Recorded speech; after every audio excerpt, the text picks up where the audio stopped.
Welcome to the Nighttale Audiobooks YouTube channel. Tonight, we leave the glittering ballrooms of the elite for a path less traveled, where a single moment of tragedy sparks a search for eternal truth. This is The Witness by Grace Livingston Hill. When Paul Courtland, a man who has everything, witnesses a sacrifice he cannot explain, his gilded world begins to crumble. Surrounded by friends who don't understand him and a society that mocks his change of heart, Paul must decide what he is truly willing to lose to gain everything. Find a quiet place, open your heart, and join us for a story of conviction and redemption.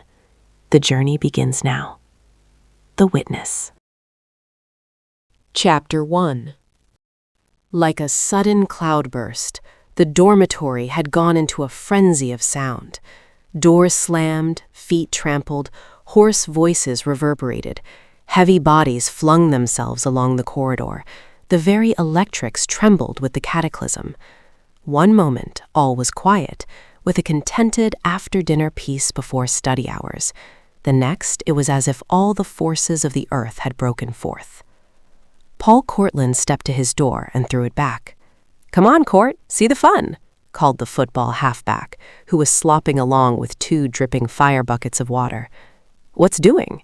"Swearing match. Going to make little Stevie cuss. Better get in on it. Some fight. Tonelli sent Whisk for a whole basket of superannuated cackleberries." He motioned back to a freshman bearing a basket of ancient eggs. "We're going to blindfold Steve and put oysters down his back, and then finish up with the fire hose. Oh, the 7 plagues of Egypt aren't in it with what we're going to do. And when we get done, if little Stevie don't let out a string of good, honest cuss words like a man, then I'll eat my hat. Little Stevie's got good stuff in him, if it can only be brought out. We're a-going to bring it out. Then we're going to celebrate by taking him over to the theater and making him see The Scarlet Woman. It'll be a little old miracle, all right, if he has any of his whining, puritanical ideas left in him after we get through with him. Come on, get on the job." Drifting along with the surging tide of students, Courtland sauntered down the corridor to the door at the extreme end, where roomed the victim. He rather liked Stephen Marshall. There was good stuff in him. All the fellows recognized that. Only he was woefully unsophisticated, abnormally innocent, frankly religious, and a little too openly white in his life. It seemed a rebuke to the other fellows, unconscious though it might be. He felt with the rest that the fellow needed a lesson, especially since the bald way in which he had dared to stand up for the old-fashioned view of miracles in biblical lit class that morning. Of course, an ignorance like that wouldn't go down, and it was best he should learn it at once and get to be a good fellow without loss of time. A little gentle rubbing off of the mama's good little boy veneering would do him good. He wasn't sure, but with such a course, Marshall might even be eligible for the frat that year. He sauntered along with his hands in his pockets, a handsome, capable, powerful figure, not taking any part in the preparations, but mildly interested in the plans. His presence lent enthusiasm to the gathering. He was high in authority. A star athlete, an A student, president of his fraternity, having made the Phi Beta Kappa in his junior year, and now in his senior year being chairman of the student exec. There would be no trouble with the authorities of the college if Court was along to give countenance. Courtland stood opposite the end door when it was unceremoniously thrust open and the hilarious mob rushed in. From his position with his back against the wall, he could see Stephen lift his fine head from his book and rise to greet them. There was surprise and a smile of welcome on his face. Courtland thought it almost a pity to reward such open-heartedness as they were about to do, but such things were necessary in the making of men. He watched developments with interest. A couple of belated participants in the fray arrived breathlessly, shedding their mackinaws as they ran and casting them down at Courtland's feet.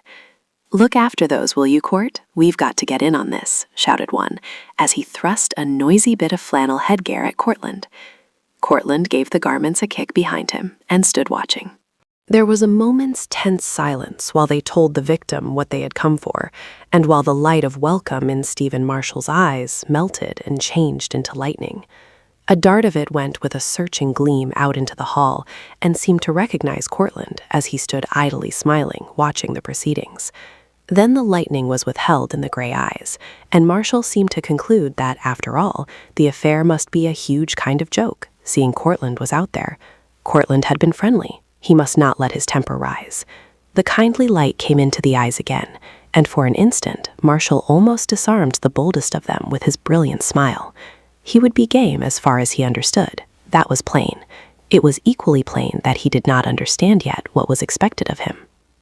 Pat McClooney, thick of neck, brutal of jaw, low-browed, red of face, blunt of speech, the finest, most unmerciful tackler on the football team, stepped up to Stephen and said a few words in a low tone.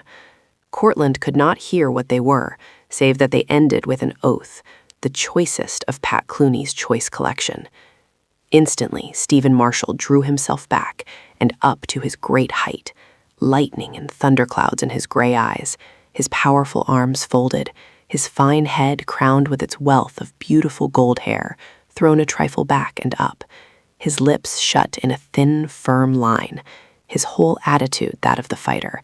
But he did not speak. He only looked from one to another of the wild young mob, searching for a friend, and finding none, he stood firm, defying them all. There was something splendid in his bearing that sent a thrill of admiration down Courtland's spine as he watched, his habitual half-cynical smile of amusement still lying unconsciously about his lips, while a new respect for the country student was being born in his heart. Pat, with a half-lowering of his bullet head and a twisting of his ugly jaw, came a step nearer and spoke again, a low word with a rumble like the menace of a bull or a storm about to break. With a sudden, unexpected movement, Stephen's arm shot forth and struck the fellow in the jaw, reeling him half across the room into the crowd. With a snarl like a stung animal, Pat recovered himself and rushed at Stephen, hurling himself with a stream of oaths and calling curses down upon himself if he did not make Stephen utter worse before he was done with him. Pat was the man who was in college for football. It took the united efforts of his classmates, his frat, and the faculty to keep his studies within decent hailing distance of eligibility for playing. He came from a race of bullies whose culture was all in their fists. Pat went straight for the throat of his victim. His fighting blood was up, and he was mad clear down to the bone. Nobody could give him a blow like that in the presence of others and not suffer for it. What had started as a joke had now become real with Pat, and the frenzy of his own madness quickly spread to those daring spirits who were about him and who disliked Stephen for his strength of character. They clinched, and Stephen, fresh from his father's remote western farm, matched his mighty, untaught strength against the trained bully of a city street. For a moment there was dead silence, while the crowd in breathless astonishment watched and held in check their own eagerness. Then the mob spirit broke forth as someone called out, "Pray for a miracle, Stevie! Pray for a miracle! You'll need it, old boy!" The mad spirit which had incited them to the reckless fray broke forth anew, and a medley of shouts arose. "Jump in, boys! Now's the time! Give him a cowardly egg or two, the kind that hits and runs. Teach him that we will be obeyed." The latter came as a sort of chant and was reiterated at intervals through the pandemonium of sound. The fight raged on for minutes more, and still Stephen stood with his back against the wall, fighting, gasping, struggling, but bravely facing them all, a disheveled object with rotten eggs streaming from his face and hair, his clothes plastered with offensive yolks. Pat had him by the throat, but still he stood and fought as best he could. Someone seized the bucket of water and deluged both. Someone else shouted, "Get the hose!" and more fellows tore off their coats and threw them down at Courtland's feet. Someone tore Pat away, and the great fire hose was turned upon the victim. Gasping at last, and all but unconscious, he was set upon his feet and harried back to life again. Overpowered by numbers, he could do nothing, and the petty torments that were applied amid a round of ringing laughter seemed unlimited. But still he stood, a man among them, his lips closed, a firm set about his jaw that showed their labor was in vain, so far as making him obey their command was concerned. Not one word had he uttered since they entered his room. "You can lead a horse to water, but you can't make him drink," shouted one onlooker. "Cut it out, fellas. It's no use. You can't set him cussin'. He never learned how. He could easier lead in prayer. You have to teach him how. Better cut it out." More tortures were applied, but still the victim was silent. The hose had washed him clean again, and his face shone white from the drenching. Someone suggested it was getting late and the show would begin. Someone else suggested they must dress up little Stevie for his first play. There was a mad rush for garments, any garments, no matter whose.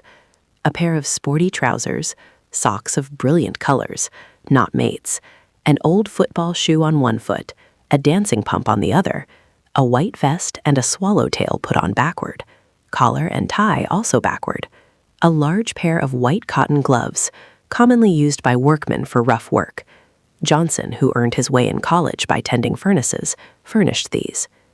Stephen bore it all, grim, unflinching, until they set him up before his mirror and let him see himself, completing the costume by a high silk hat crammed down upon his wet curls. He looked at the guy he was, and suddenly he turned upon them and smiled, his broad, merry smile. After all that, he could see the joke and smile. He never opened his lips nor spoke, just smiled. "He's a pretty good guy. He's game, all right," murmured someone in Courtland's ear. And then, half-shamedly, they caught him high upon their shoulders and bore him down the stairs and out the door. The theater was some distance off. They bore down upon a trolley car and took a wild possession. They sang their songs and yelled themselves hoarse. People turned and watched and smiled, setting this down as one more prank of those university fellows. They swarmed into the theater, with Stephen in their midst, and took noisy occupancy. Opera glasses were turned their way, and the girls nudged one another and talked about the man in the middle with the queer garments. The persecutions had by no means ceased because they had landed their victim in a public place. They made him ridiculous at every breath. They took off his hat, arranged his collar, and smoothed his hair as if he were a baby. They wiped his nose with many a flourishing handkerchief and pointed out objects of interest about the theater in open derision of his supposed ignorance, to the growing amusement of those of the audience who were their neighbors. And when the curtain rose on the most notoriously flagrant play the city boasted, they added to its flagrance by their whispered explanations and remarks. Stephen, in his ridiculous garb, sat in their midst, a prisoner, and watched the play he would not have chosen to see, watched it with a face of growing indignation, a face so speaking in its righteous wrath that those about who saw him turned to look again, and somehow felt condemned for being there. Sometimes a wave of anger would sweep over the young man, and he would turn to look about him with an impulse to suddenly break away and attempt to defy them all. But his every movement was anticipated, and he had the whole football team about him. There was no chance to move. He must stay it through, much as he disliked it. He must stand it in spite of the tumult of rage in his heart. He was not smiling now. His face had that set, grim look of the faithful soldier taken prisoner and tortured to give information about his army's plans. Stephen's eyes shone true, and his lips were set firmly together. "Just one nice little cuss word and we'll take you home," whispered a tormentor. "A single little word will do, just to show you are a man." Stephen's face was gray with determination. His yellow hair shone like a halo about his head. They had taken off his hat, and he sat with his arms folded fiercely across the back of Andy Roberts's nifty evening coat. "Just one little real cuss to show you are a man," sneered the freshman. But suddenly a smothered cry arose. A breath of fear stirred through the house. The smell of smoke swept in from a sudden open door. The actors paused, grew white, and swerved in their places, then one by one fled out of the scene. The audience arose and turned to panic, even as a flame swept up and licked the very curtain while it fell. All was confusion. The football team, trained to meet emergencies, forgot their cruel play and scattered over seats and railing, everywhere, to fire escapes and doorways, taking command of wild stampeding people, showing their training and their courage. Stephen, thus suddenly set free, glanced about him and saw a few feet away an open door, felt the fresh breeze of evening upon his hot forehead, and knew the upper back fire escape was close at hand. By some strange whim of a panic-maddened crowd, but few had discovered this exit, high above the seats in the balcony, for all had rushed below and were struggling in a wild, frantic mass, trampling one another underfoot in a mad struggle to reach the doorways. The flames were sweeping over the platform now, licking out into the very pit of the theater, and people were terrified. Stephen saw in an instant that the upper door, being farthest away from the center of the fire, was the place of greatest safety. With one frantic leap he gained the aisle, strode up to the doorway, glanced out into the night to take in the situation. Cool, calm, quiet, with the still stars overhead. Down below, the open iron stairway of the fire escape, and a darkened street, with people like tiny puppets moving on their way. Then turning back, he tore off the grotesque coat and vest, the confining collar, and threw them from him. He plunged down the steps of the aisle to the railing of the gallery, and, leaning there in his shirt sleeves and the queer striped trousers, he put his hands like a megaphone about his lips and shouted, "Look up! Look up! There is a way to escape up here! Look up!" Some poor struggling ones heard him and looked up. A little girl was held up by her father to the strong arms reached out from the low front of the balcony. Stephen caught her and swung her up beside him, pointing her up to the door and shouting to her to go quickly down the fire escape, even while he reached out his other hand to catch a woman whom willing hands below were lifting up. Men climbed upon the seats and vaulted up when they heard the cry and saw the way of safety, and some stayed and worked bravely beside Stephen, wrenching up the seats and piling them for a ladder to help the women up. More just clambered up and fled to the fire escape, out into the night and safety. But Stephen had no thought of flight. He stayed where he was, with aching back, cracking muscles, sweat-grimed brow, and worked, his breath coming in quick, sharp gasps, as he frantically helped man, woman, child, one after another, like sheep huddling over a flood. Courtland was there. He had lingered a moment behind the rest in the corner of the dormitory corridor, glancing into the disfigured room. Water, eggshells, ruin, disorder everywhere. A little object on the floor, a picture in a cheap oval metal frame, caught his eye. Something told him it was the picture of Stephen Marshall's mother that he had seen upon the student's desk a few days before, when he had sauntered in to look the new man over. Something unexplained made him step in across the water and debris and pick it up. It was the picture, still unscarred, but with a great streak of rotten egg across the plain, placid features. He recalled the tone in which the son had pointed out the picture and said, "That's my mother." And again he followed an impulse and wiped off the smear, setting the picture high on the shelf, where it looked down upon the depredation like some hallowed saint above a carnage. Then Courtland sauntered on to his room, completed his toilet, and followed to the theater. He had not wanted to get mixed up too much in the affair.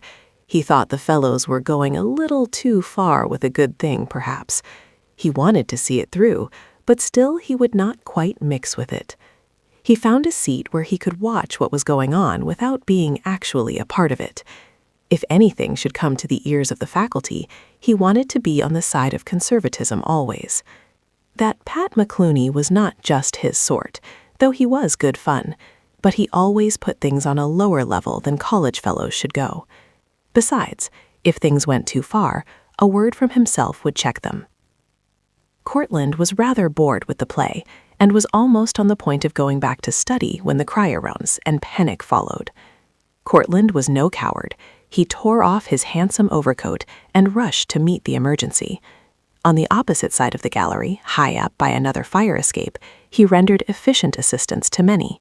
The fire was gaining in the pit, and still there were people down there, swarms of them, struggling, crying, lifting piteous hands for assistance.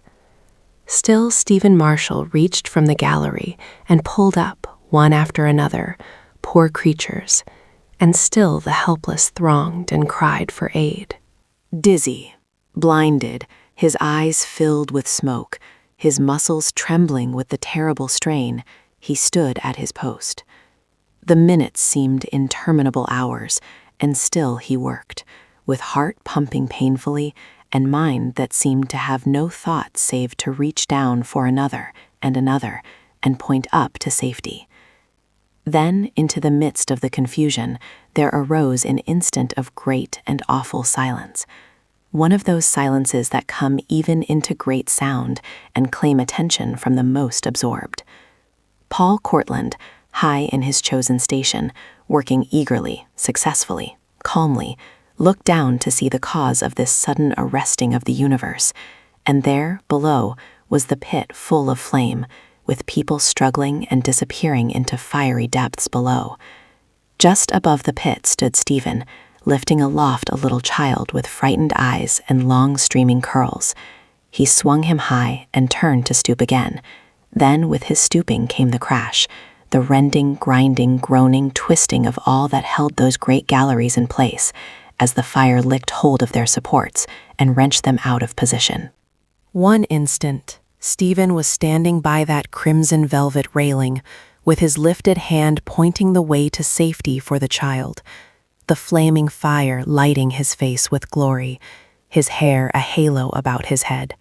And in the next instant, even as his hand was held out to save a mother, the gallery fell, crashing into the fiery burning furnace. And Stephen, with his face shining like an angel's, went down and disappeared with the rest, while the consuming fire swept up and covered them. Paul Courtland closed his eyes on the scene and caught hold of the door by which he stood. He did not realize that he was standing on a tiny ledge, all that was left him of footing, high alone, above that burning pit where his fellow student had gone down, nor that he had escaped as by a miracle. There he stood and turned away his face, sick and dizzy with the sight, blinded by the dazzling flames, shut in to that tiny spot by a sudden wall of smoke that swept in about him. Yet in all the danger and the horror, the only thought that came was, God, that was a man. Chapter 2. Paul Courtland never knew how he had been saved from that perilous position, high up on a ledge in the top of the theater, with the burning, fiery furnace below him. Whether his senses came back sufficiently to guide him along the narrow footing that was left to the door of the fire escape where someone rescued him, or whether a friendly hand risked all and reached out to draw him to safety. He only knew that back there, in that blank daze of suspended time, before he grew to recognize the whiteness of the hospital walls and the rattle of the nurse's starched skirt along the corridor, there was a long period when he was shut in with 4 high walls of smoke. Smoke that reached to heaven, roofing him away from it, and had its foundations down in the burning, fiery pit of hell, where he could hear lost souls struggling with smothered cries for help. Smoke that filled his throat, eyes, brain, soul. Terrible, enfolding, imprisoning smoke, thick, yellow, gray, menacing. Smoke that shut his soul away from all the universe, as if he had been suddenly blotted out, and made him feel how stark alone he had been born, and always would be evermore. He seemed to have lain within those slowly approaching walls of smoke a century or two, ere he became aware that he was not alone, after all. There was a presence there beside him, light, and a presence, blinding light. He reasoned that other men, the men outside of the walls of smoke, the firemen perhaps, and bystanders, might think that light came from the fire down in the pit, but he knew it did not. It radiated from the presence beside him, and there was a voice calling his name. He seemed to have heard the call years back in his life somewhere.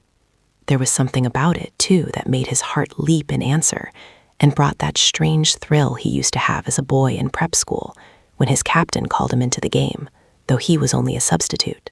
He could not look up, yet he could see the presence now. What was there so strangely familiar, as if he had been looking upon that face but a few moments before? He knew. It was that brave spirit come back from the pit, come perhaps to lead him out of this daze of smoke and darkness. He spoke, and his own voice sounded glad and ringing. "I know you now. You are Stephen Marshall. You were in college. You were down there in the theater just now, saving men." "Yes, I was in college," the voice spoke, "and I was down there just now, saving men. But I am not Stephen Marshall. Look again." And suddenly he understood. "Then you are Stephen Marshall's Christ, the Christ he spoke of in the class that day." "Yes, I am Stephen Marshall's Christ. He let me live in him. I am the Christ you sneered at and disbelieved." He looked, and his heart was stricken with shame. "I did not understand. It was against reason, but had not seen you then. And now? Now, what do you want of me? You shall be shown." The smoke ebbed low and swung away his consciousness, and even the place grew dim about him, but the presence was there. Always through suspended space as he was borne along, and after, when the smoke gave way, and air, blessed air, was wafted in, there was the presence. If it had not been for that, he could not have borne the awfulness of nothing that surrounded him. Always there was the presence. There was a bandage over his eyes for days, people speaking in whispers, and when the bandage was taken away, there were the white hospital walls, so like the walls of smoke at first in the dim light, high above him. When he had grown to understand it was but hospital walls, he looked around for the presence in alarm, crying out, "Where is he?" Bill Ward and Tonelli and Pat were there, huddled in a group by the door, hoping he might recognize them. "He's calling for Steve," whispered Pat, and turned with a gulp while the tears rolled down his cheeks. He must have seen him go. The nurse laid him down on the pillow again, replacing the bandage. When he closed his eyes, the presence came back, blessed, sweet, and he was at peace. The days passed. Strength crept back into his body, consciousness to his brain. The bandage was taken off once more, and he saw the nurse and other faces. He did not look again for the presence. He had come to understand he could not see it with his eyes, but always it was there, waiting, something sweet and wonderful, waiting to show him what to do when he was well. The memorial services had been held for Stephen Marshall many days. The university had been draped in black, with its flag at half-mast. The proper time, and its mourning folded away, ere Paul Courtland was able to return to his room and his classes. They welcomed him back with touching eagerness. They tried to hush their voices and temper their noisiness to suit an invalid. They told him all their news, what games had been won, who had made Phi Beta Kappa, and what had happened at the frat meetings. But they spoke not at all of Stephen. Down the hall, Stephen's door stood always open, and Courtland, walking that way one day, found fresh flowers upon his desk and wreathed around his mother's picture. A quaint little photograph of Stephen taken several years back hung on one wall. It had been sent at the class's request by Stephen's mother to honor her son's chosen college. The room was set in order. Stephen's books were on the shelves, his few college treasures tacked up about the walls, and conspicuous between the windows hung framed the resolutions concerning Stephen, the hero martyr of the class, telling briefly how he had died, and giving him this tribute. He was a man. Below the resolutions, on the little table covered with an old-fashioned crocheted cotton table cover, lay Stephen's Bible, worn, marked, soft with use. His mother had wished it to remain. Only his clothes had been sent back to her, who had sent him forth to prepare for his life work, and received word in her distant home that his life work had been already swiftly accomplished. Courtland entered the room and looked around. There were no traces of the fray that had marred the place when last he saw it. Everything was clean and fine and orderly. The simple saint-like face of the plain farmer's wife mother looked down upon it all with peace and resignation. This life was not all. There was another. Her eyes said that. Paul Courtland stood a long time gazing into them. Then he closed the door and knelt by the little table, laying his forehead reverently upon the Bible. Since he had returned to college and things of life had become more real, reason had returned to her throne and was crying out against his fancies. What was that experience in the hospital but the fantasy of a sick brain? What was the presence but a fevered imagination? He had been growing ashamed of dwelling upon the thought, ashamed of liking to feel that the presence was near when he was falling asleep at night. Most of all, he had felt a shame and a land of perplexity in the biblical literature class, where he faced facts, as the professor called them, spoken in capitals. Science was another force which mocked his fancies. Philosophy cooled his mind and wakened him from his dreams. In this atmosphere, he was beginning to think that he had been delirious and was gradually returning to his normal state, albeit with a restless dissatisfaction he had never known before.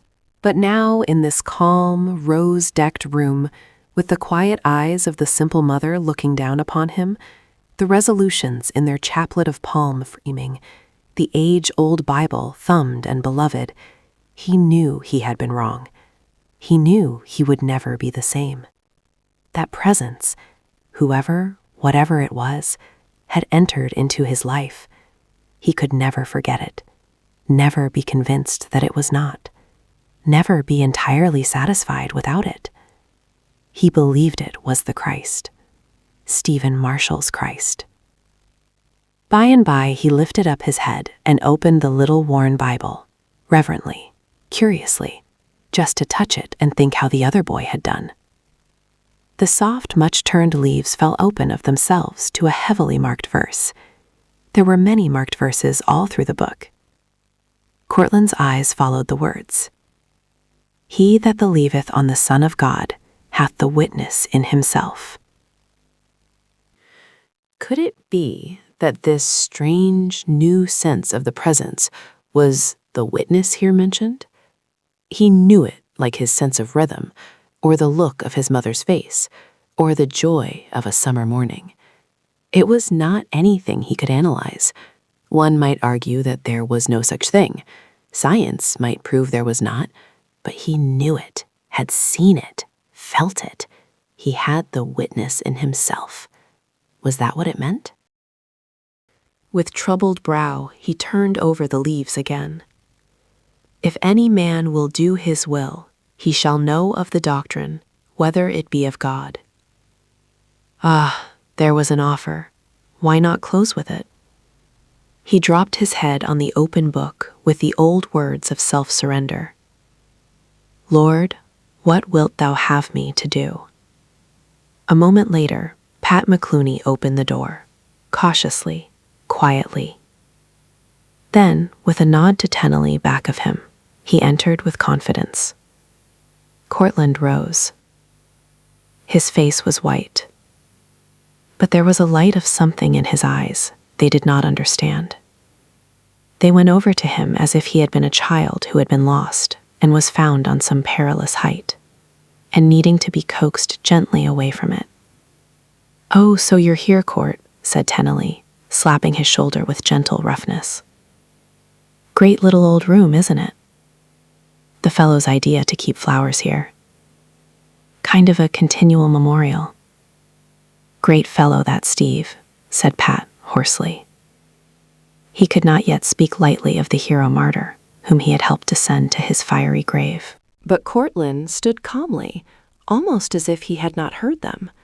"Pat, Nellie," he said, turning from one to the other gravely, "I want to tell you fellows that I have met Steve's Christ, and after this, I stand for him."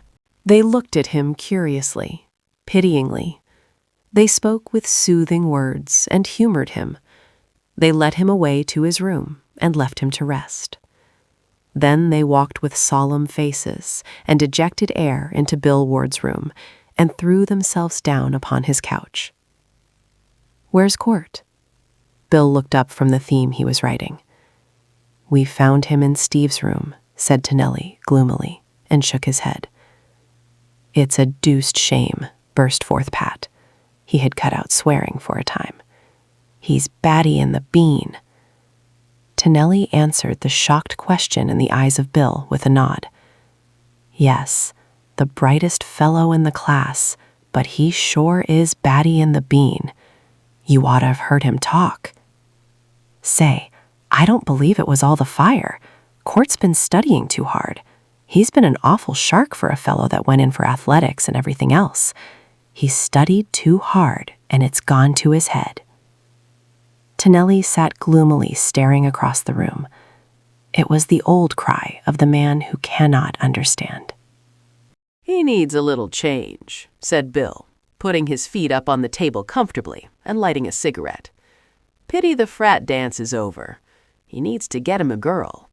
Be a great stunt if he'd fall for some jolly girl. Say, I'll tell you what.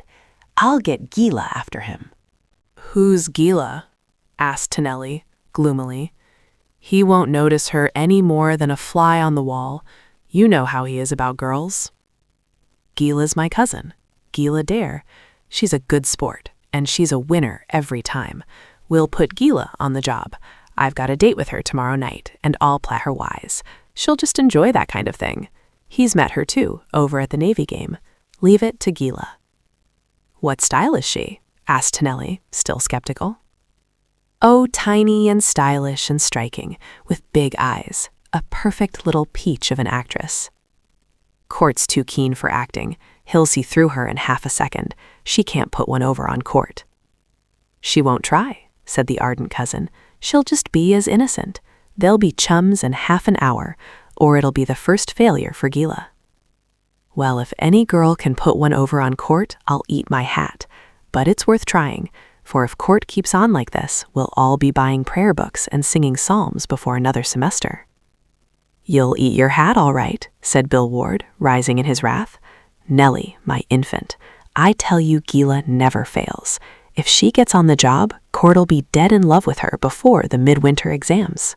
"I'll believe it when I see it," said Nellie, rising. "All right," said Bill. "Remember, you're in for a banquet during vacation. Fricasseed hat, the pièce de résistance."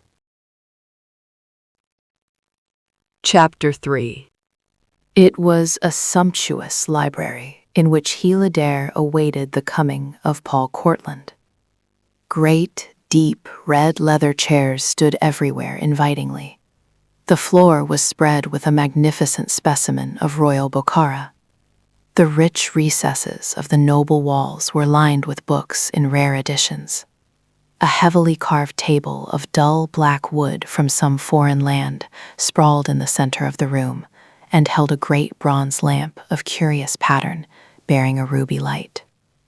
Ornate bronzes lurked on pedestals and shadows unexpectedly and caught the eye alarmingly like grim ones set to watch. A throbbing fire like the heart of a lit ruby burned in a massive fireplace of grotesque tiles, as though it were the opening into great depths of unquenchable fire to which this room might be but an approach. Gila herself, slight, dark-eyed, with pearl-white skin and dusky hair, was dressed in crimson velvet, soft and clinging like chiffon, catching the light and shimmering it with strange effect. The dark hair was curiously arranged and stabbed just above her ears with two dagger-like combs flashing with jewels.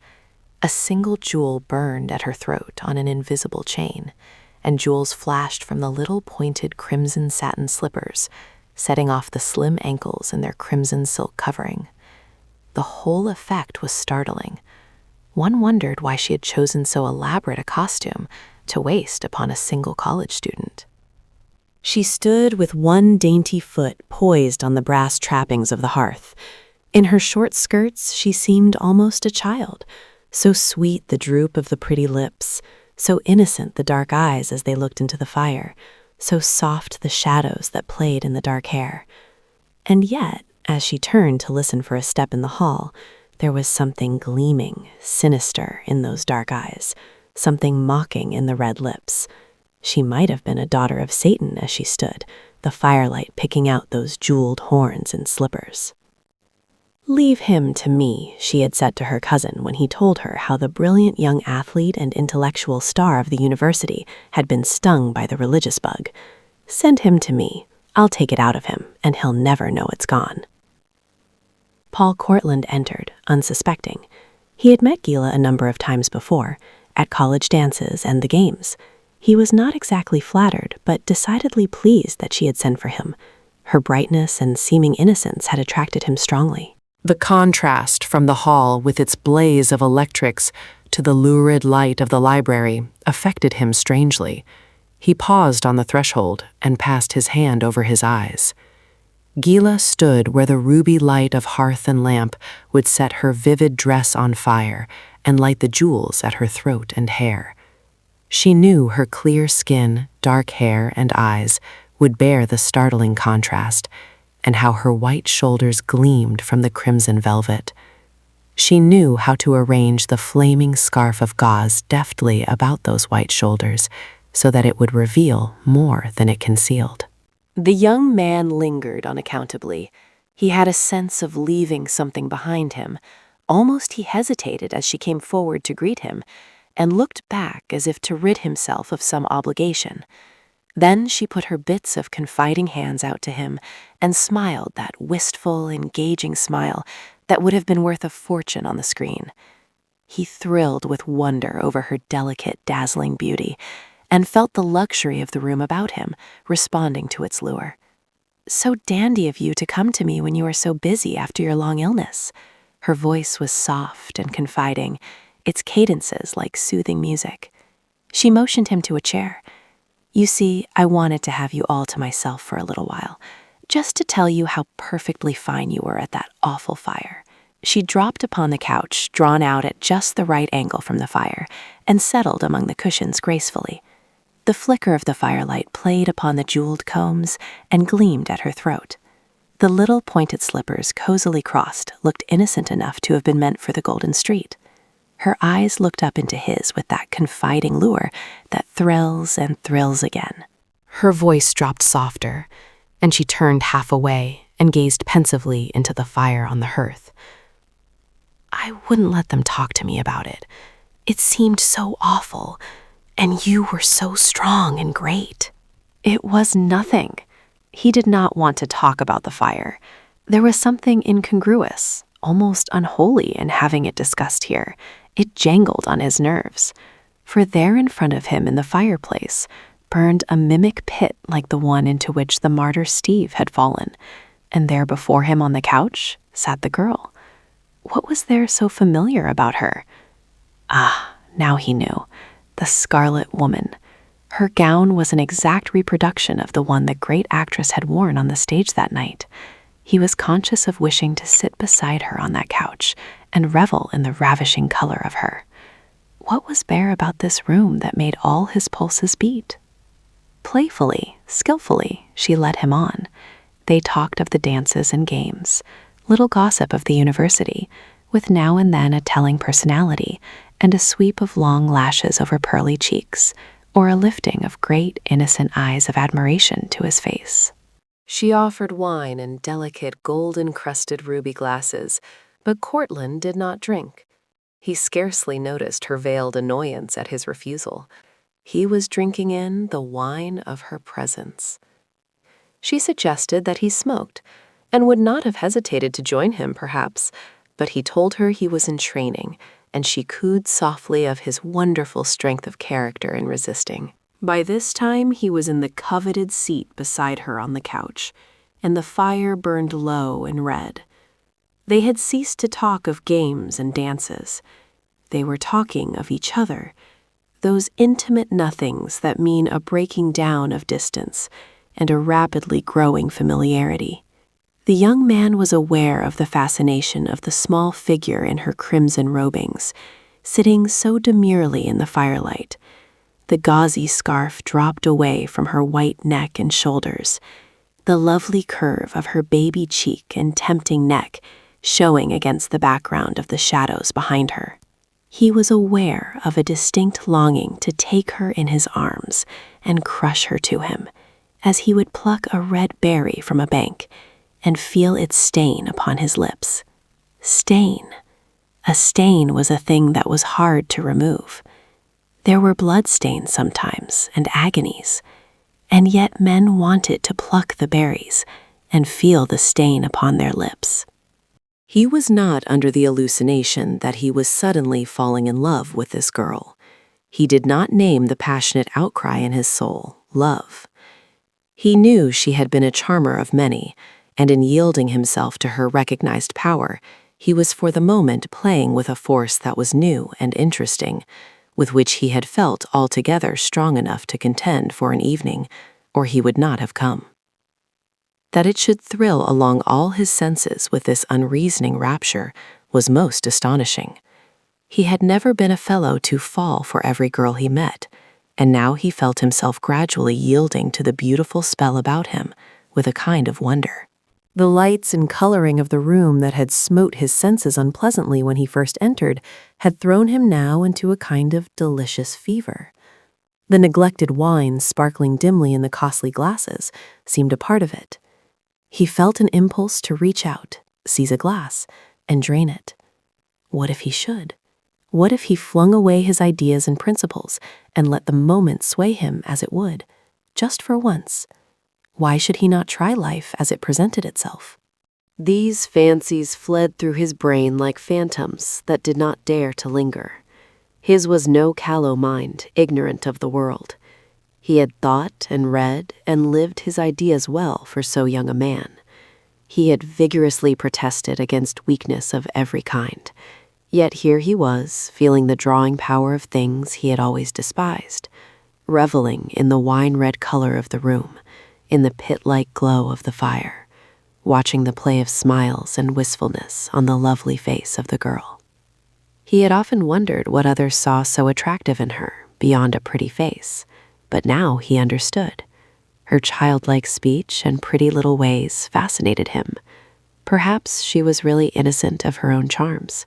Perhaps a man might lead her to give up certain of her ways that caused her to be criticized. What a woman she would be then.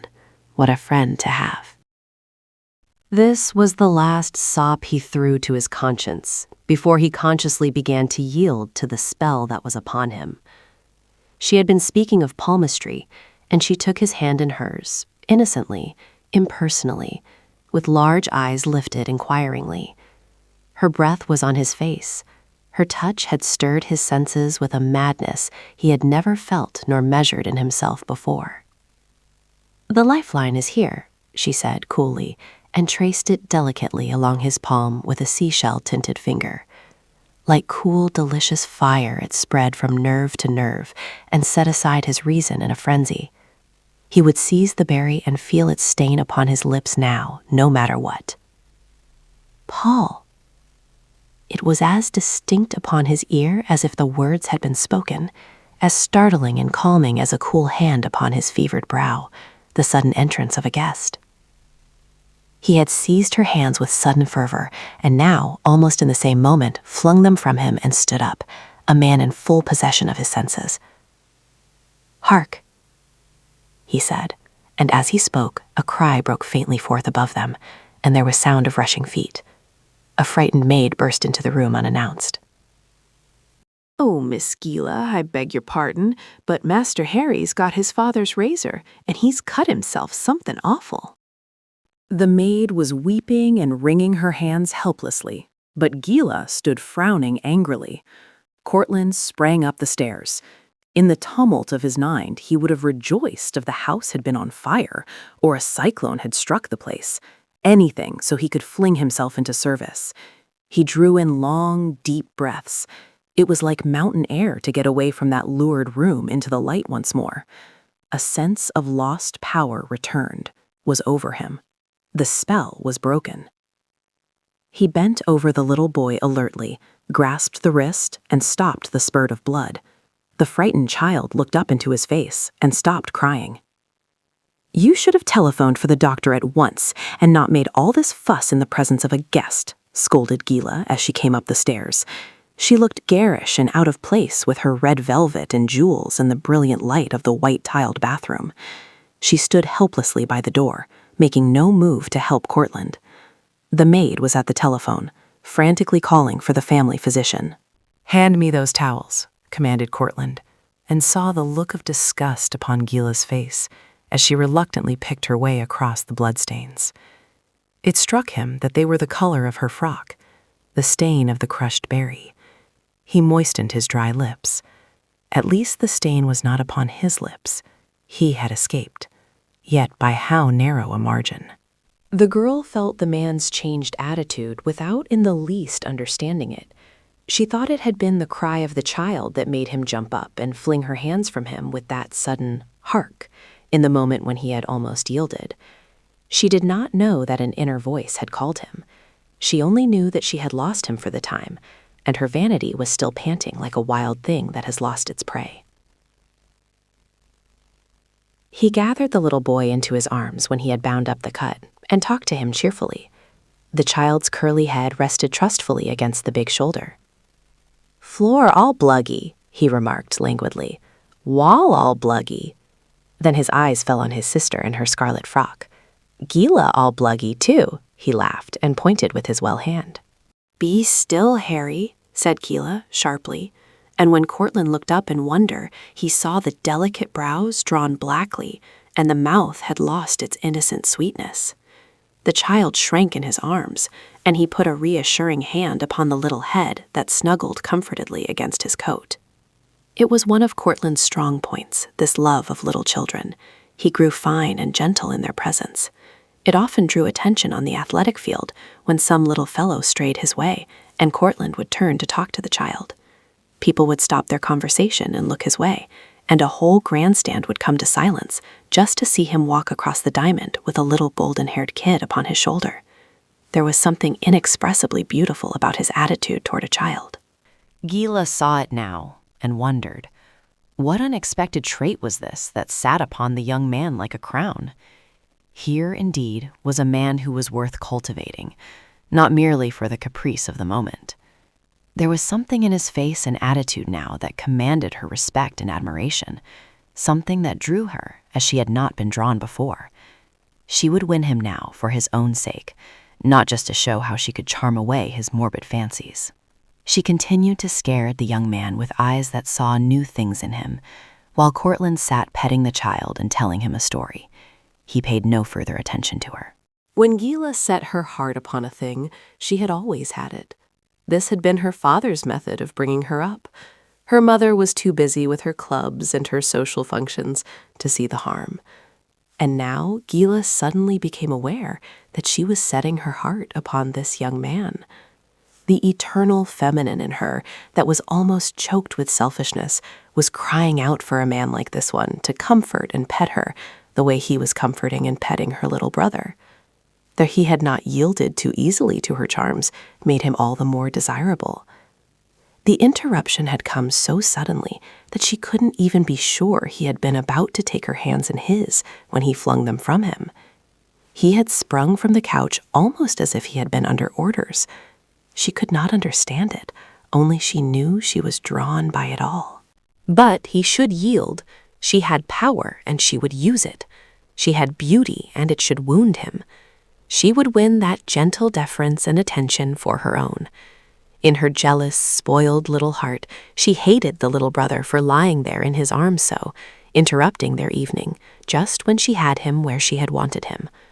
Whether she wanted him for more than a plaything, she did not know, but her plaything she should be, as long as she desired him, and more also if she chose. When Courtland lifted his head at the sound of the doctor's footsteps on the stairs, he saw the challenge in Gila's eyes.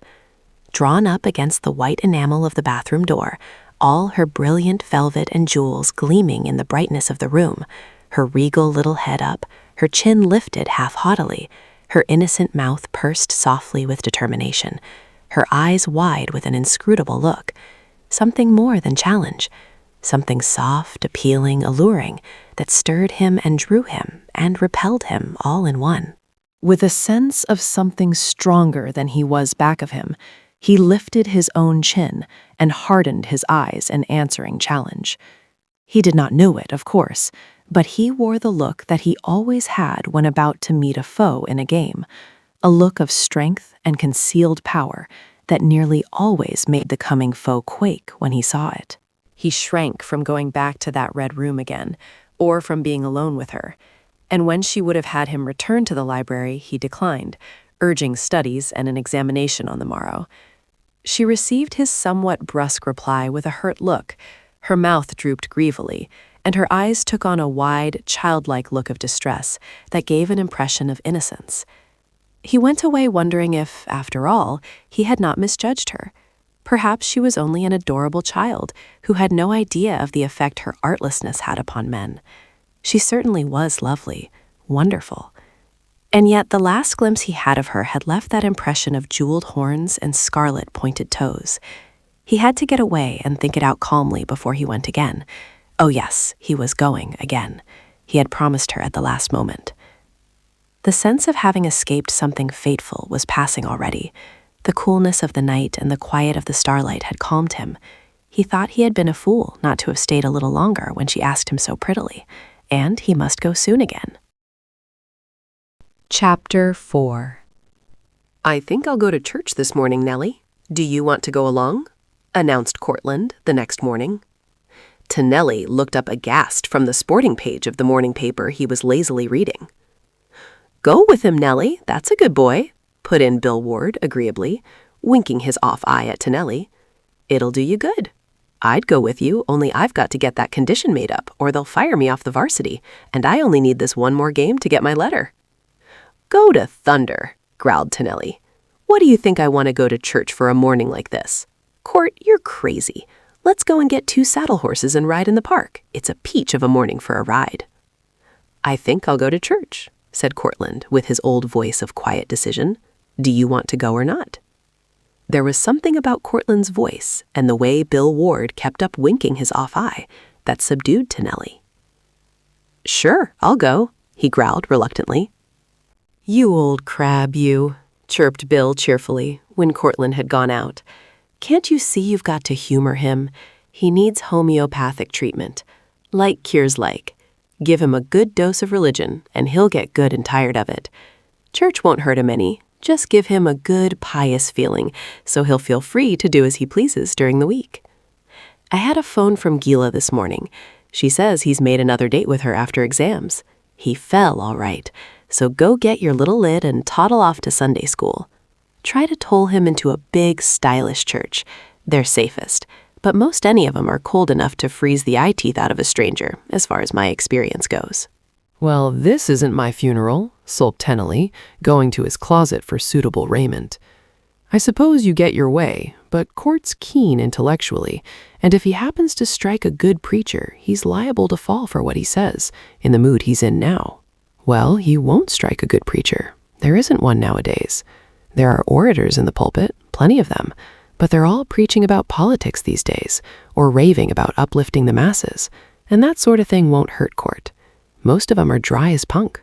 If Court keeps awake through the service, he won't go again. Mark my words." They chose a church at random, these two who had decided to go up to the house of God. High-arched and Gothic were its massive walls, with intricate carving like lace in the stonework.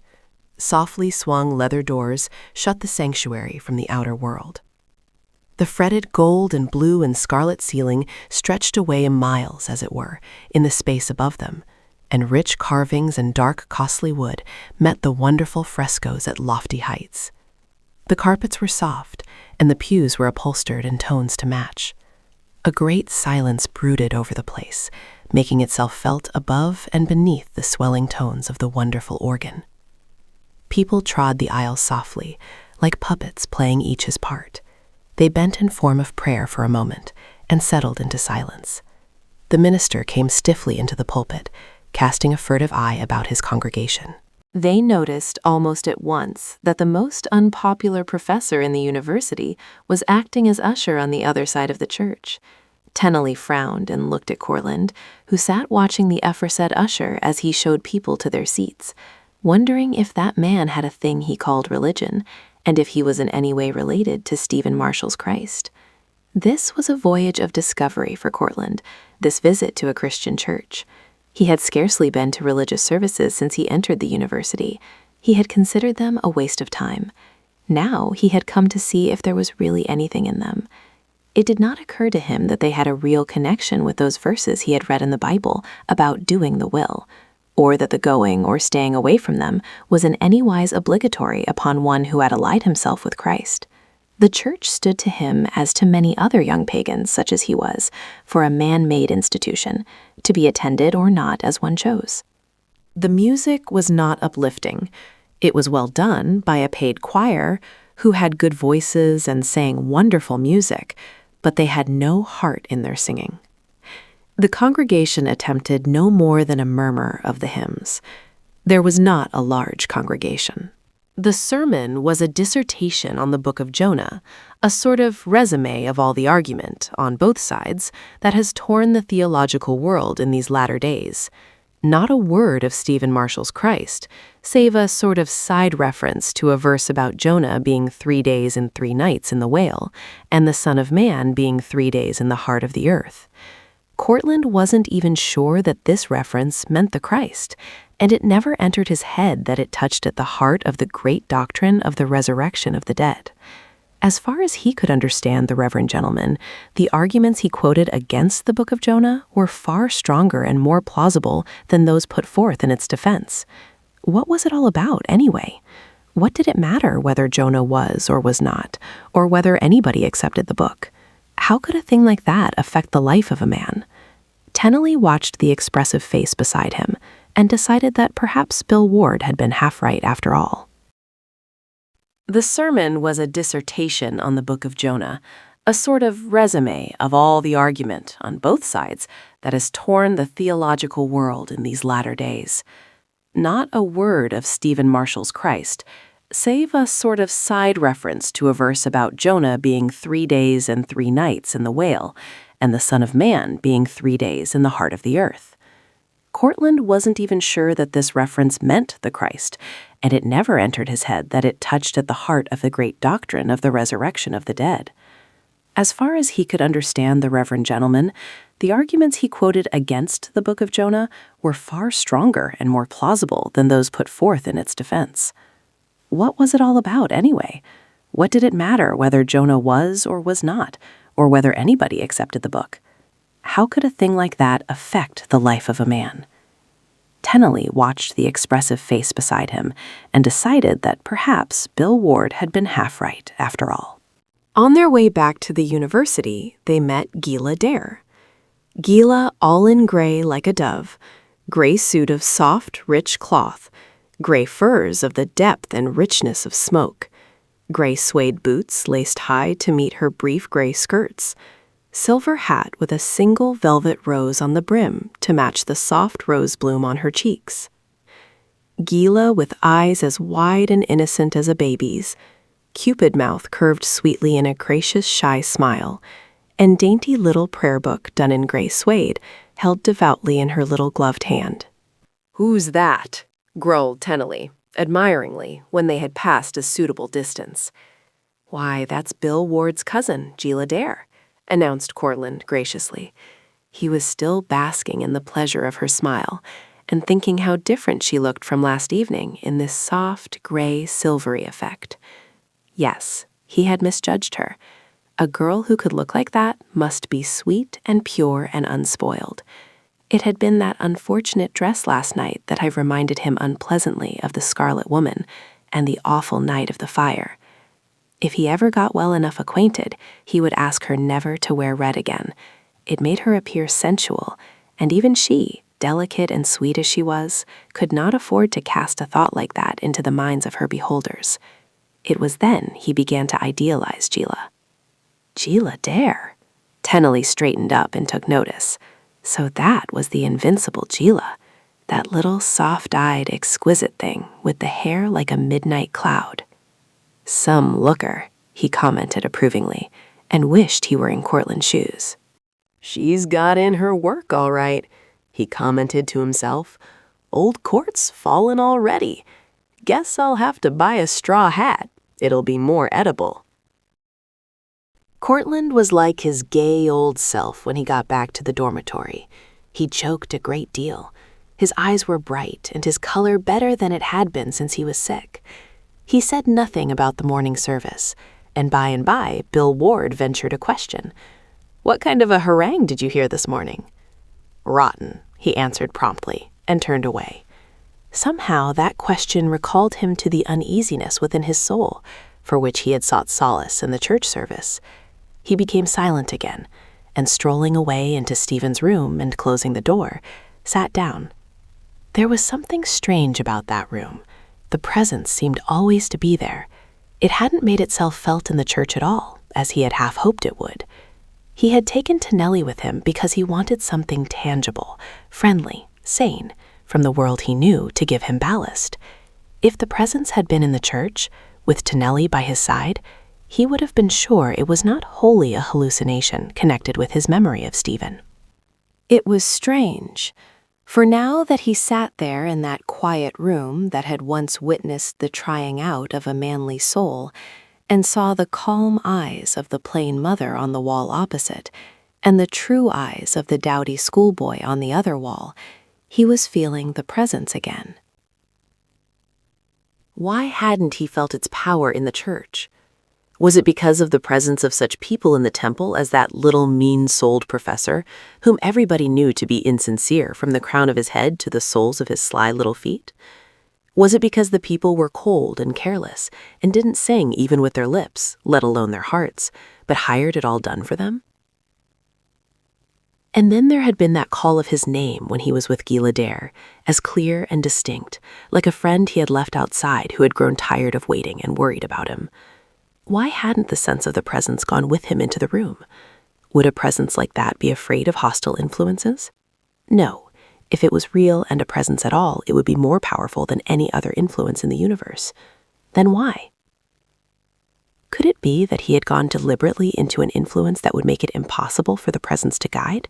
Or was it possible that his own attitude toward that girl had been at fault? He had gone to see her regarding her somewhat lightly. As a gentleman, he should regard no woman with disrespect. Her womanhood should be honored by him, even if she chose to dishonor it herself. If he had gone to see Gila with a different attitude toward her, expecting high, fine things of her, rather than merely to be amused by one whom he scarcely regarded seriously, perhaps all this strange mental phenomena would not have come to pass. Finally, he locked the door and knelt down with his head upon the worn Bible. He had no idea of praying. Prayer meant to him but a repetition of a form of words. There had been prayers in his childhood, brought about by the maiden aunt who kept house for his father after his mother's death, and assisted in bringing him up until he was old enough to go away to boarding school. They were a good deal of a bore, coming as they did when he was sleepy. There was a long, vague one beginning, "Our Father which art," in which he always had to be prompted. There was "Now I lay me," and Matthew, Mark, Luke, and John, "Bless the bed I lie upon," "Wish I may, wish I might, get the wish I wish tonight." Or was that a prayer? He never could remember as he grew older. He did not know why he was drawn to kneel there with his eyes closed and his cheek upon that Bible. Strange that when he was in that room, all doubt about the presence vanished, all uneasiness about reconciling it with realities, laws, and science fled away. Later, he stood in his own room by the window, watching the great red sun go down in the west and light a ruby fire behind the long line of tall buildings that stretched beyond the campus. The glow in no wise resembled, but yet reminded him, of the fire and the glowing grate of the Dare Library. Why had that room affected him so strangely? And Gila, little Gila, how sweet and innocent she had looked when they met her that morning with her prayer book. How wrong he must have been to take the idle talk that people chattered about her and let it influence his thoughts of her. She could not be all that they said and yet look so sweet and innocent. What had she reminded him of in literature? Ah, he had it. Solveig in Peer Gynt. How fair! Did ever you see the like? Looked down at her shoes and her snow-white apron, and then she held on to her mother's skirt folds and carried a psalm book wrapped up in a kerchief. That ample purple person by her side, with the dark eyes, the double chin, and the hard lines in her painted face, must be Gila's mother. Perhaps people talked about the daughter because of her mother, for she looked it fully. But then a girl couldn't help having a foolish mother. She was to be pitied more than blamed if she seemed silly and frivolous now and then. What a thing for a man to do, to teach her to trust him, and then guide her and help her and uplift her till she had the highest standards formed. She was so young and tiny, and so sweet at times. Yes, she was. She must be like Solveig. If a man with a good moral character, a tolerably decent reputation for good taste and respectability, no fool at his studies, no stain on his name, should go with her, help her, get her to give up certain daring things she had the name of doing, if such a fellow should give her the protection of his friendship and let the world see that he considered her respectable, wouldn't it help a lot? Wouldn't it stop people's mouths and make them see that Gila wasn't what they had been saying after all? It came to him that this would be a very pleasant mission for his leisure hours during the rest of that winter. All thought of any danger to himself through such intercourse as he was suggesting to his thoughts had departed from his mind. Half a mile away, Gila was pouring tea for two extremely ardent youths who scarcely occupied half of her mind. With the other half, she was planning a little note which should bring Courtland to her side early in the week. She had no thoughts of God. She was never troubled with much pondering. She knew exactly what she wanted without thinking any further about it, and she meant to have it. Chapter 5. It was a great source of question with Courtland afterward, just why it should have been he that happened to carry that telegram over to the West Dormitory to Whittemore, instead of any one of a dozen other fellows who were in the office when it arrived, and might just as well have gone. Did anything in this world happen? He wondered. He could not tell why he had held out his hand and offered to take the message. It was not because he was not trying hard and studying for all he was worth that Witless Abner, as Whittemore had come to be called, had won his nickname. He worked night and day, plunged in a maze of things he did not quite understand until long after the rest of the class had passed them. He was majoring in sociology through the advice of a fattest uncle who had never seen him. He had told Abner's mother that sociology was the coming science, and Abner was faithfully carrying out the course of study he suggested. He was floundering through hours of lectures on the theory of the subject and conscientiously working in the college settlement to get the practical side of things. He had the distressed look of a person with very short legs who is trying to keep up with a procession of 6-footers, although there was nothing short about Abner. His legs were long, and his body was long. His arms were long, too long for most of his sleeves. His face was long. His nose and chin were painfully long, and were accompanied by a sensitive mouth that was always on the quiver with apprehension, like a rabbit's, and little light eyes with whitish eyelashes. His hair was like licked hay. There was absolutely nothing attractive about Whittemore, except his smile, and he so seldom smiled that few of the boys had ever seen it. He had almost no friends. He had apparently just entered his room when Courtland reached his door, and was stumbling about in a hurry to turn on the light. He stopped, with his lips a-quiver and a dart of fear in his eyes when he saw the telegram. Nobody but his mother would send him a telegram, and she would never waste the money for it unless there was something dreadful the matter. He looked at it fearfully, holding it in his hand and glancing up again at Courtland half helplessly, as if he feared to open it. Then, with that set, stolid look of prodding ahead that characterized all Abner's movements, he clumsily tore open the envelope. "Your mother is dying. "Come at once," were the terse, cruel words that he read, signed with a neighbor's initials. The young man gave the gasp of a hurt thing and stood gaping up at Courtland. "Nothing the matter, I hope," said Courtland kindly, moved by the gray, stricken look that had come over the poor fellow's face. "It's Mother," he gasped. "Read." He thrust the telegram into Courtland's hand and sank down on the side of his bed with his head in his hands. "Tough luck, old man," said Courtland, with a kindly hand on the bowed shoulder. "But maybe it's only a scare. Sometimes people get better when they're pretty sick, you know?" Whittemore shook his head. "No, we've been expecting this, she and I. She's been sick a long time. I didn't want to come back this year. I thought she was failing, but she would have it. She'd got her heart so set on my graduating." "Well, cheer up," said Courtland breezily. "Very likely your coming will help her to rally again. What train do you want to get? Can I help you any?" Whittemore lifted his head and looked about his room helplessly. It was plain he was dazed. Courtland looked up the train, phoned for a taxi, went around the room gathering up what he thought would be necessities for the journey, while Whittemore was inadequately trying to get himself dressed. Suddenly, Whittemore stopped short in the midst of his ineffectual efforts and drew something out of his pocket with an exclamation of dismay. "I forgot about this medicine," he gasped. "I'll have to wait for the next train. Never mind that suitcase. I haven't time to wait for it. I'll go right up to the station as soon as I land this." He seized his hat and would have gone out the door, but Courtland grabbed him by the arm. "Hold on, old fellow. What's up? Surely you won't let anything keep you from your mother now." "I must." The words came with a moan of agony from the sensitive lips. "It's medicine for a poor old woman down in the settlement district. She's suffering horribly, and the doctor said she ought to have it tonight, but there was no one else to get it for her, so I promised. She's lying there waiting for it now, listening to every sound till I come. Mother wouldn't want me to come to her, leaving a woman suffering like that when I'd promised. I only came up here to get car fare so I could get there sooner than walking. It took all the change I had to get the prescription filled." "Darn you, Whittemore. What do you think I am? I'll take the medicine to the old lady, 10 old ladies if necessary. You get your train. There's your suitcase. Have you got plenty of money?"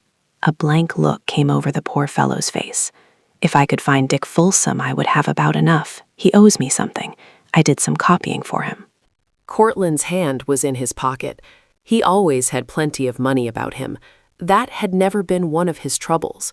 He had been to the bank that day, fortunately. Now he thrust a handful of bills into Whittemore's astonished hands. "There's 50. Will that see you through? And I can send you more if you need it. Just wire me how much you want." Whittemore stood looking down at the bills, and tears began to run down his cheeks and splash upon them. Courtland felt his own eyes filling. What a pitiful, lonely life this had been. And the fellows had let him live that way. To think that a few paltry greenbacks should bring tears. A few minutes later, he stood looking after the whirling taxi as it bore away Whittemore into the darkness of the evening street, his heart pounding with several new emotions.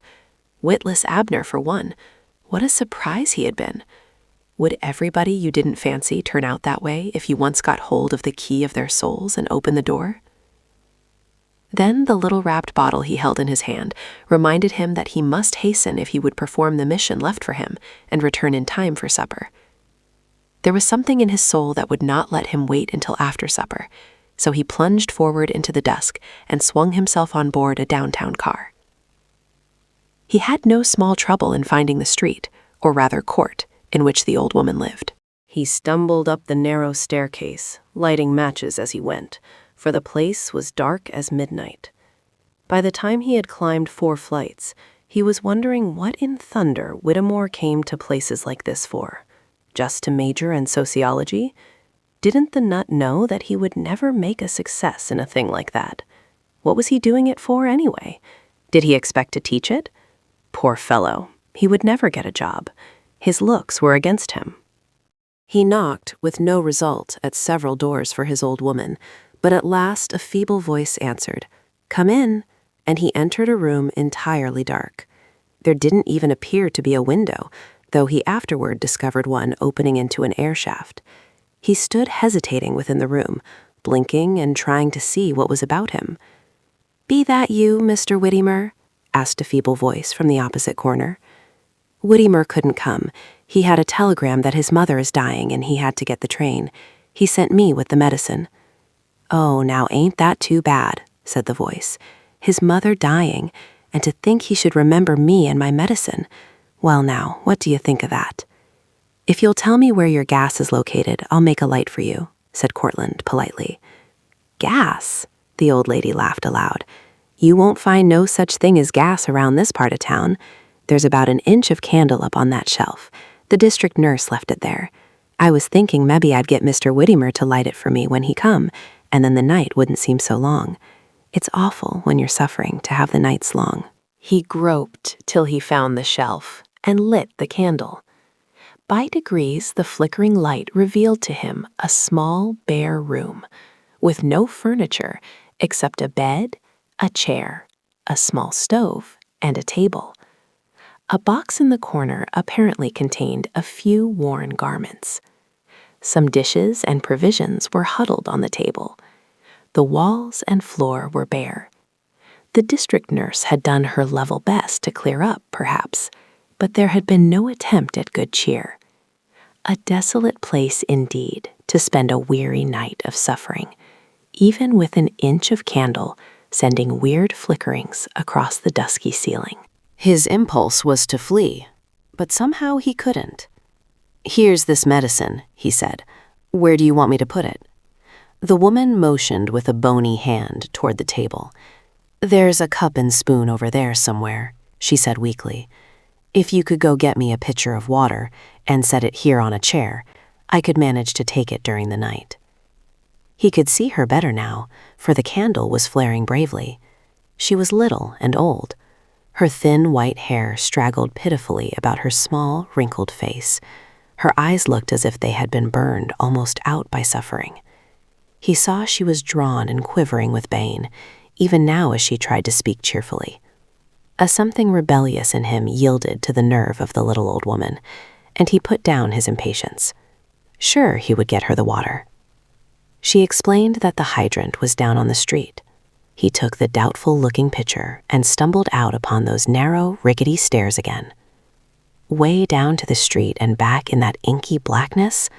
Gosh, thunder, the deuce! He didn't allow himself any stronger words these days.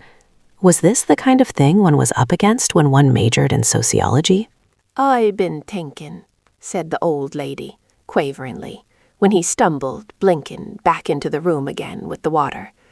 "If you wouldn't mind just stirring up the fire and making me a sup of tea, it would be real heartening. I ain't et nothin' all day, 'cause the pain was so bad, but I think it'll ease up when I get a dose of the medicine, and perhaps I might eat a bite." Courtland was appalled, but he went vigorously to work at that fire, although he had never laid eyes on anything so primitive as that stove in all his life. Presently, by using common sense, he had the thing going and a forlorn little kettle steaming away cheerfully. The old woman cautioned him against using too much tea. There must be at least 3 drawings left, and it would be a long time, perhaps, before she got any more. Yes, there was a little mite of sugar in a paper on the table. "There's some bread there, too, half a loaf most, but I guess it's pretty dry. You don't know how to make toast, I suppose," she added wistfully. Courtland had never made toast in his life. He abominated it. She told him how to hold it up on a fork in front of the coals, and he managed to do 2 very creditable slices. He had forgotten his own supper now. There was something quite fresh and original in the whole experience.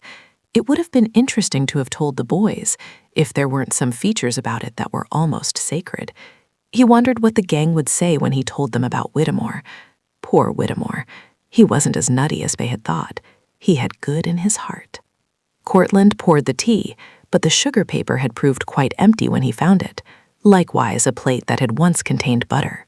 The toast and tea, however, seemed to be quite acceptable without its usual accessories.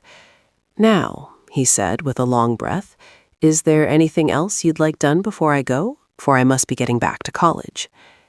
If you just wouldn't mind making a prayer before you go, responded the little old woman wistfully, her feeble chin trembling with her boldness. I've been wanting a prayer this long while, but I don't seem to have good luck. The district nurse, she ain't the praying kind, and Mr. Whitemer, he says he don't pray no more since he's come to college. He said it so kind of ashamed like I didn't like to bother him again, and there ain't anybody else come my way for 3 months back.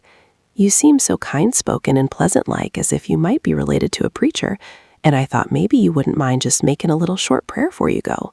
I don't know how long it'll be before I'll get a chance of one again. Courtland stood rooted to the floor in dismay. Why, he began, growing red enough to be apparent even by the flickering inch of candle. Suddenly, the room, which had been so empty, seemed to grow hushed and full of breathless spectators, and one waiting to hear what he would say, whether he would respond to the call. Before his alarmed vision, there came the memory of that wall of smoke which had shut him in, and that voice calling him by name and saying, "You shall be shown." Was this what the presence asked of him? Was this that mysterious doing his will that the book spoke about, which should presently give the assurance? He saw the old woman's face glow with eagerness. It was as if the presence waded through her eyes to see what he would do. Something leaped up in his heart in response, and he took a step forward and dropped upon his knees beside the old wooden chair. "I am afraid I shall make a worse bungle of it than I did of the toast," he said, as he saw her folding her hands with delight. She smiled with serene assurance, and he closed his eyes and wondered where were words to use in such a time as this. "Now I lay me" would not do for the poor creature, who had been lying down many days and might never rise again. Matthew, Mark, Luke, and John was more appropriate, but there was that uncertainty about it being a prayer at all. "Our Father." He caught at the words and spoke them. Our Father, which art. But what came next? That was where he had always had to be prompted, and now in his confusion, all the rest had fled from his mind. But now it seemed that with the words, the presence had drawn near, was standing close by the chair. His mind leaped forth with the consciousness that he might talk with this invisible presence, unfold his own perplexities and restlessness, and perhaps find out what it all meant. With scarcely a hesitation, his clear voice went on eagerly now. Our Father, which art in this room, show us how to find and know you. He could not remember afterward what else he said, something about his own longing and the old woman's pain and loneliness. He was not sure if it was really a prayer at all, that halting petition. He got up from his knees greatly embarrassed, but more by the presence to whom he had dared to speak thus for the first time on his own account than by the little old woman, whose hands were still clasped in reverence, and down whose withered cheeks the tears were coursing. The smoky walls, the cracked stove, the stack of discouraged dishes seemed to fade away, and the room was somehow full of glory. He was choking with the oppression of it, and with a kind of sinking at heart, lest the prayer had been only an outbreak of his own desire to know what this force or presence was that seemed dominating him so fully these days. The old woman was blessing him. She held out her hands like a patriarch. "Oh, that was such a beautiful prayer. I'll not forget the words all the night through and for many a night. The Lord himself bless ye. Are you a preacher's son, perhaps?" He shook his head, but he had no smile upon his face at the thought, as he might have had 5 minutes before. "Well, then, you're surely going to be a preacher yourself?" "No," he said, then added thoughtfully, "Not that I know of." The suggestion struck him curiously as one who hears for the first time that there is a possibility that he may be selected for some important foreign embassy. "Well, then, you're surely a blessed child of God himself anyhow, and this is a great night for this poor little room to be honored with a pretty prayer like that." Scarcely hearing her, he said good night and went thoughtfully down the dark stairs, a strange sense of peace upon him. Curiously enough, while he felt that he had left the presence up in that little dismal room, it yet seemed to be moving beside him, touching his soul, breathing upon him. He was so engrossed with this thought that it never occurred to him that he had given the old woman every cent he had in his pocket. He had forgotten entirely that he had been hungry. A great world wonder was moving within his spirit. He could not understand himself. He went back with awe over the last few minutes and the strange new world into which he had been so suddenly plunged. Scarcely noticing how he went, he got himself out of the intricacies of the court into a neighborhood a shade less poverty-stricken, and stood upon the corner of a busy thoroughfare in an utterly unfamiliar district, pausing to look about him and discover his whereabouts. A little child with long, fair hair rushed suddenly out of a door on the side street, eagerly pulling a ragged sweater about his small shoulders, and stood upon the curbstone, breathlessly watching the coming trolley. The car stopped, and a young girl in shabby clothes got out and came toward him. "Bonnie, Bonnie, I've got supper already," the child called in a clear, bird-like voice, and darted from the curb across the narrow side street to meet her. Courtland, standing on the corner in front of the trolley, saw, too late, the swift-coming automobile bearing down upon the child, its headlights flaring on the golden hair. With a cry, the young man sprang to the rescue, but the child was already crumpled up like a lily, and the relentless car speeding onward, its chauffeur darting frightened, cowardly glances behind him as he plunged his machine forward over the track, almost in the teeth of the up-trolley. When the trolley was passed, there was no sign of the car, even if anyone had had time to look for it. There in the road lay the little broken child, the long hair spilling like gold over the pavement, the little still white face looking up like a flower that has suddenly been torn from the plant. The girl was beside the child almost instantly, dropping all her parcels, gathering him into her slender arms, calling in frightened, tender tones, "Alec, darling, my little darling." The child was too heavy for her to lift, and she tottered as she tried to rise, lifting a frightened face to Courtland. "Let me take him," said the young man, stooping and gathering him gently from her. "Now show me where." Chapter 6. Into the narrow brick house from which he had run forth so joyously but a few short minutes before, they carried him, up 2 flights of steep stairs to a tiny room at the back of the hall. The gas was burning brightly at one side, and something that sent forth a savory odor was bubbling on a little 2-burner gas stove. Courtland was hungry, and it struck his nostrils pleasantly as the door swung open, revealing a tiny table covered with a white cloth, set for 2. There was a window curtained with white and a red geranium on the sill. The girl entered ahead of him, sweeping back a bright chintz curtain that divided the tiny room, and drew forth a child's cot bed. Courtland gently laid down the little inert figure. The girl was on her knees beside the child at once, a bottle in her hand. She was dropping a few drops in a teaspoon and forcing them between the child's lips. "Will you please get a doctor, quick?" she said in a strained, quiet voice. "No, I don't know who. I've only been here 2 weeks. We're strangers. Bring somebody, anybody, quick." Courtland was back in a minute with a weary, seedy-looking doctor who just fitted the street. All the way he was seeing the beautiful agony of the girl's face.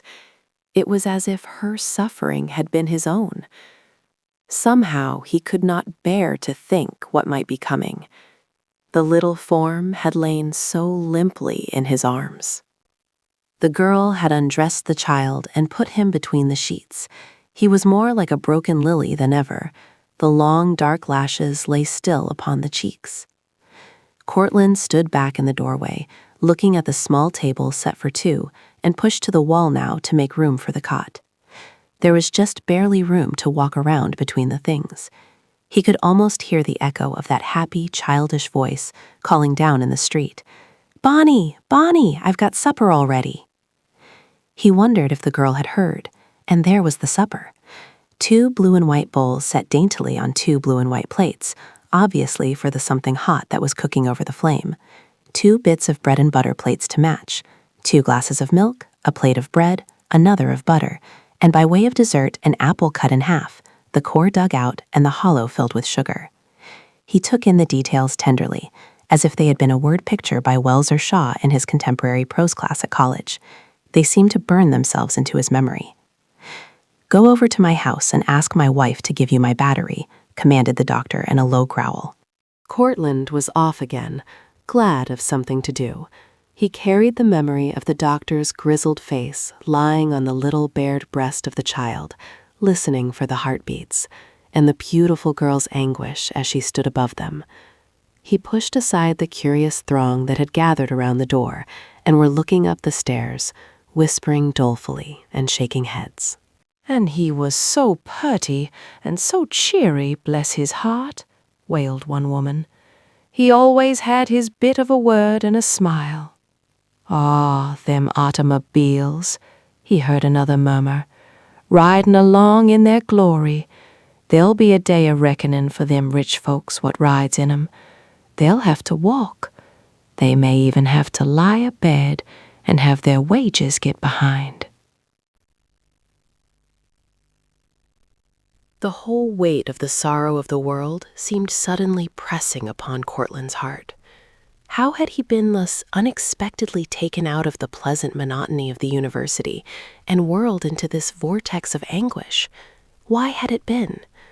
Was it just happened that he should have been the one to have gone to the old woman and made her toast, and then been called upon to pray, instead of Tennelly or Bill Ward or any of the other fellows?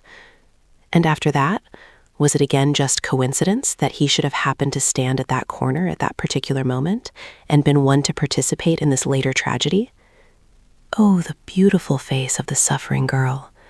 Fear and sorrow and suffering and death everywhere. Whittemore hurrying to his dying mother, the old woman lying on her bed of pain. But there had been glory in that dark old room when he left it, the glory of a presence. Ah, where was the presence now? How could he bear all this, the Christ? And could he not change it if he would? Make the world a happy place instead of this dark and dreadful thing that it was? For the first time, the horror of war surged over his soul in its blackness. Men dying in the trenches.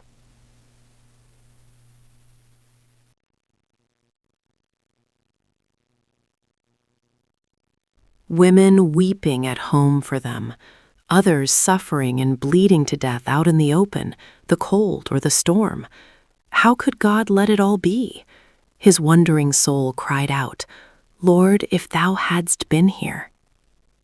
It was the old question that used to come up in the classroom, yet now, strangely enough, he began to feel there was an answer to it somewhere, an answer wherewith he would be satisfied when he found it. It seemed an eternity of thought through which he passed as he crossed and recrossed the street, and was back in the tiny room where life waited on death. It was another eternity while the doctor worked again over the boy, but at last he stood back, shaking his head and blinking the tears from his kind, tired blue eyes. "It's no use," he said gruffly, turning his head away. "He's gone." It was then the girl brushed him aside and sank to her knees beside the little cot. "Alec, Alec, darling brother, can't you speak to your Bonnie just once more before you go?" she called, clearly, distinctly, as if to a child who was far on his way hence, and then once again, pitifully. "Oh, darling brother, you're all I had left. Let me hear you call me Bonnie just once more before you go to mother." But the childish lips lay still and white, and the lips of the girl looking down upon the little quiet form grew whiter also as she looked. "Oh, my darling, you have gone. You will never call me any more, and you are all I had. Goodbye." And she stooped and kissed the boy's lips with a finality that wrung the hearts of the onlookers. They knew she had forgotten their presence. The doctor stepped into the hall. The tears were rolling down his cheeks. "It's tough luck," he said in an undertone to Courtland. The young man turned away to hide the sudden convulsion that seemed coming to his own face. Then he heard the girl's voice again, lower, as if she were talking confidentially to one who stood close at hand. "Oh, Christ, will you go with little Alec and see that he is not afraid till he gets safe home? And will you help me somehow to bear his leaving me alone?" The doctor was wiping away the tears with a great soiled handkerchief. The girl rose calmly, white and controlled, facing them as if she remembered them for the first time. "I want to thank you for all you've done," she said. "I'm only a stranger, and you've been very kind. But now it's over, and I will not hinder you any longer." She wanted to be alone. They could see that, yet it wrung their hearts to leave her so. "You will want to make some arrangements," growled the doctor. "Oh, I had forgotten." The girl's hand fluttered to her heart, and her breath gave a quick catch. "It will have to be very simple," she said, looking from one to another of them anxiously. "I haven't much money left. Perhaps I could sell something." She looked desperately around on her little possessions. "This little cot, it is new just 2 weeks ago, and he will not need it anymore. It costs $20. Courtland stepped gravely toward her. "Suppose you leave that to me," he said gently. "I think I know a place where they would look after the matter for you reasonably and let you pay later, or take the cot in exchange, anything you wish. Would you like me to arrange the matter for you?" "Oh, if you would," said the girl wearily, "but it is asking a great deal of a stranger." "It's nothing. I can look after it on my way home. Just tell me what you wish." "Oh, the very simplest there is," she caught her breath. "White, if possible, unless it's more expensive. But it doesn't matter anyway now. There'll have to be a place somewhere, too. Sometime I will take him back and let him lie by father and mother. I can't now. It's 200 miles away. But there won't need to be but one carriage. There's only me to go." He looked his compassion, but only asked, "Is there anything else?" "Any special clergyman?" asked the doctor kindly. She shook her head sadly. "We hadn't been to church yet. I was too tired. If you know of a minister who would come?" "It's tough luck," said the doctor again as they went downstairs together, "to see a nice, likely little chap like that taken away so. And I operated this afternoon on a hardened old reprobate around the corner here that's played the devil to everybody, and he's going to pull through. It does seem strange. It ain't the way I should run the universe, but I'm thundering glad I ain't got the job." Courtland walked on through the busy streets, thinking that sentence over. He had a dim current of inner perception that suggested there might be another way of looking at the matter, a possibility that the wicked old reprobate had yet something more to learn of life before he went beyond its choices and opportunities, a conviction that if he were called to go, he had rather be the little child in his purity than the old man in his deviltry. The sudden cutting down of this lovely child had startled and shocked him. The bereavement of the girl cut him to the heart, as if she had belonged to him. It brought the other world so close. It made what had hitherto seemed the big, worthwhile things of life look so small and petty, so ephemeral. Had he always been giving himself utterly to things that did not count? Or was this a perspective all out of proportion, a distorted brain again, through nervous strain and overexertion? He came presently to a well-known undertaker's, and stepping in, felt more than ever the borderland sense. In this silent house of sadness, men stepped quietly, gravely, decorously, and served you with courteous sympathy. What was the name of the man who rowed his boat on the river Styx? Yes, Charon. These wise-eyed, grave men who continually plied our oars between two worlds. How did they look on life? Were they hardened to their task? Was their gentle gravity all acting? Did earthly things appeal to them? How could they bear it all, this continual settled sadness about the place, the awful hush, the tear-stained faces, the heavy breath of flowers? Not all the lofty marble arches and beauty of surroundings, not all the soft music of hidden choirs and distant organ up in one of the halls above, where a service was even then in progress, could take away the fact of death, the settled, final fact of death. One moment here upon the curbstone, golden hair afloat, eyes alight with joyous greeting, voice of laughter. The next, gone, irrevocably gone, and the place thereof shall know it no more. Where had he heard those words? Strange, sad house of death. Strange, uncertain life to live. Resurrection. Where had he caught that word in carven letters twined among lilies above the marble staircase? Resurrection. Yes, there would need to be, if there was to be any hope ever in this world. It was a strange duty he had to perform, strange indeed for a college boy to whom death had never come very close since he had been old enough to understand. It came to him to wonder what the fellows would say if they could see him here. He felt half a grudge toward Whittemore for having let him in for all this. Poor Whittemore. By this time tomorrow night, Whittemore might be doing this same service for his own mother. Death, death, death. Everywhere. It seemed as if everybody was dying. He made selections with a memory of the girl's beautiful, refined face. He chose simple things and everything all white. He asked about details and gave directions so that everything would move in an orderly manner, with nothing to annoy. He even thought to order flowers, valley lilies, and some bright rosebuds, not too many to make her feel under obligation. He took out his checkbook and paid for the whole thing, arranging that the girl should not know how much it all really cost, and that a small sum might be paid by her as she was able, to be forwarded by the firm to him, this to make her feel entirely comfortable about it all. As he went out into the street again, a great sense of weariness came over him. He had lived, how many years had he lived, in experience, since he left the university at 5:30 o'clock? How little his past life looked to him as he surveyed it from the height he had just climbed. Life. Life was not all basketball and football and dances and fellowships and frats and honors. Life was full of sorrow and bounded on every hand by death. The walk from where he was up to the university looked like an impossibility. There was a store up in the next block where he was known. He could get a check cashed and ride.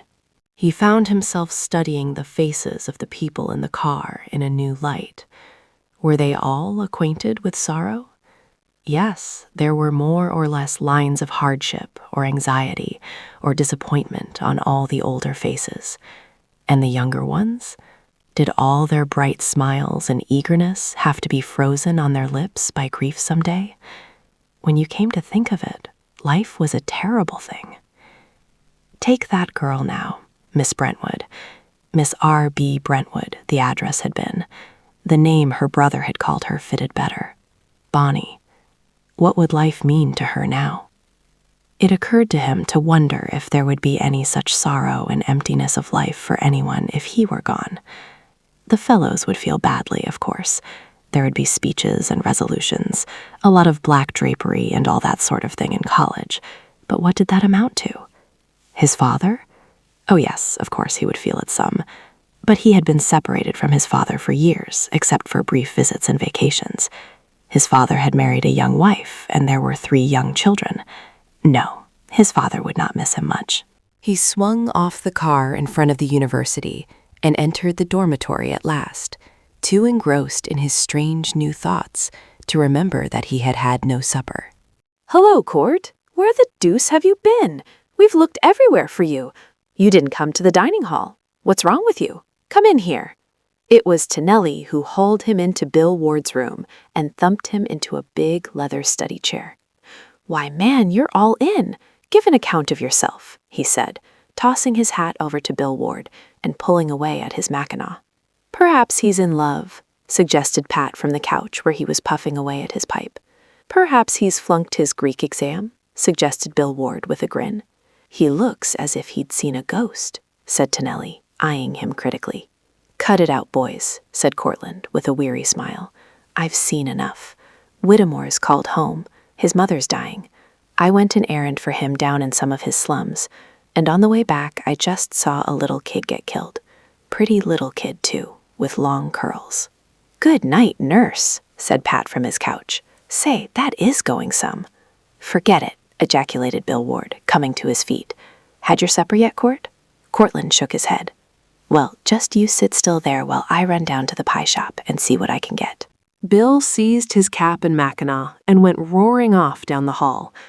Courtland's eyes were closed. He hadn't felt so tired since he left the hospital. His mind was still grappling with the questions that his last 2 hours had flung at him to be answered. Pat sat up and put away his pipe. He made silent motions to Tonelli, and the two picked up the unresisting Courtland and laid him on the couch. Pat's face was unusually sober as he gently put a pillow under his friend's head. Courtland opened his eyes and smiled. "Thanks, old man," he said, and gripped his hand understandingly. There was something in Pat's face he had never noticed there before. As he dropped his eyelids shut, he had an odd sense that Pat and Tonelli and the presents were all taking care of him. A sick fancy of worn-out nerves, of course, but pleasant all the same. Down the hall, a nasal voice twanged at the telephone, shouting each answer as though to make the whole dormitory hear. Then loud steps, a thump on the door as it was flung open. "Court here? A girl on the phone wants you, Court. Says her name is Miss Gila Dare." Chapter 7. The messenger had imitated Gila Dare's petulant, childish accent to perfection. At another time, the three young men would have shouted over it. Now they looked at one another in silence. "Shan't I go and get a message for you, Court?" asked Tonelli, for Courtland's face was ashen gray, and the memory of it lying in the hospital was too recent for him not to feel anxious about his friend. He had only been permitted to return to college so quickly, under strict orders not to overdo. "No, I guess I'll go," said Courtland indifferently, rising as he spoke.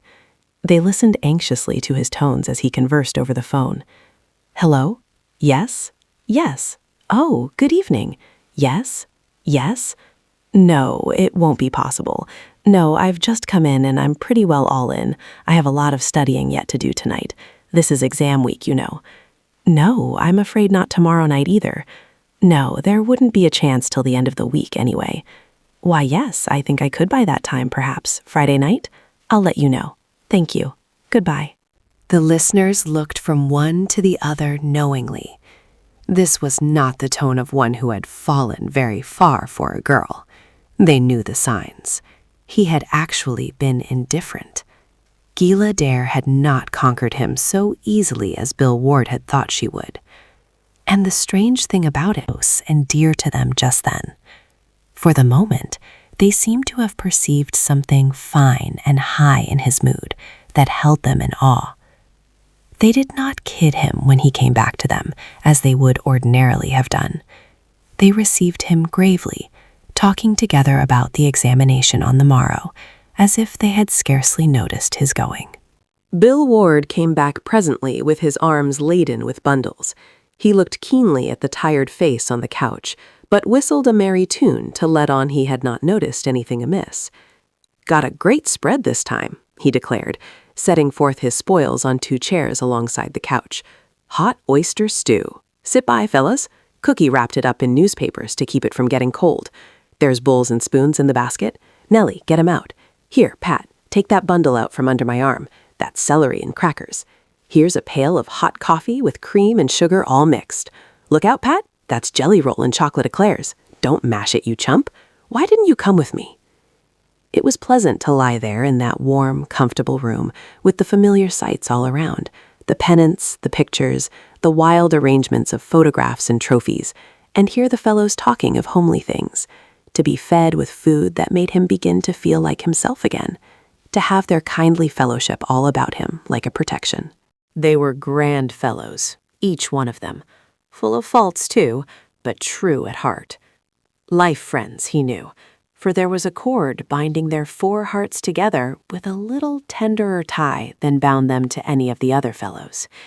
They had been together all the 4 years, and if all went well, and Bill Ward didn't flunk anything more, they would all 4 go out into the world as men together at the end of that year.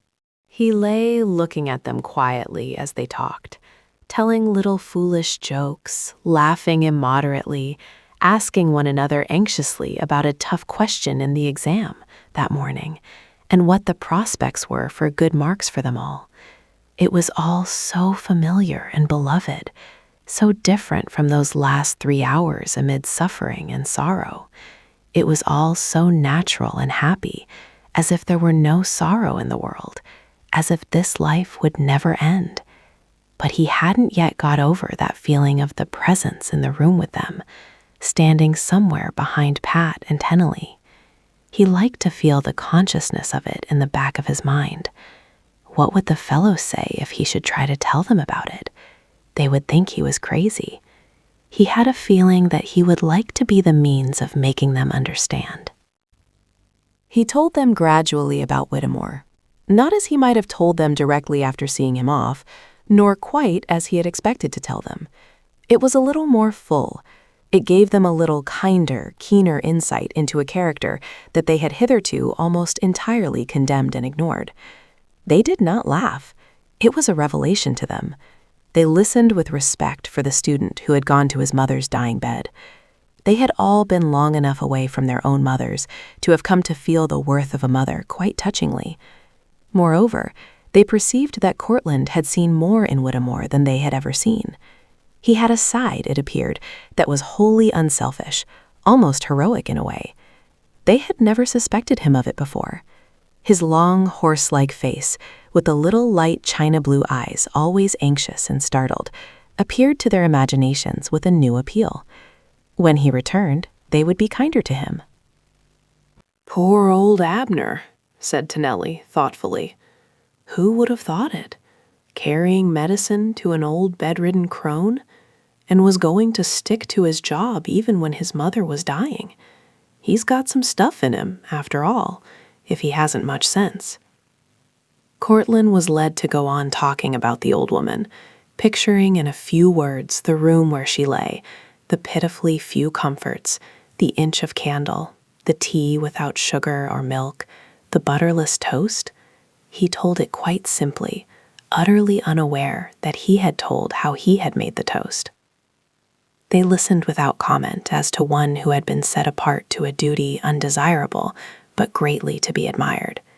They listened as to one who had passed through a great experience, like being shut up in a mine for days, or passing unharmed through a polar expedition, or a lonely desert wandering. Afterward, he spoke again about the child, telling briefly how he was killed. He barely mentioned the sister, and he told nothing whatever of his own part in it all. They looked at him curiously, as if they would read between the lines, for they saw he was deeply stirred, but they asked nothing. Presently they all fell to studying, Courtland with the rest, for the morrow's work was important. They made him stay on the couch and swung the light around where he could see. They broke into song or jokes now and then, as was their wont, but over it all was a hush and a quiet sympathy that each one felt, and none more deeply than Courtland. There had never been a time during his college life when he had felt so keenly and so finely bound to his companions as this night.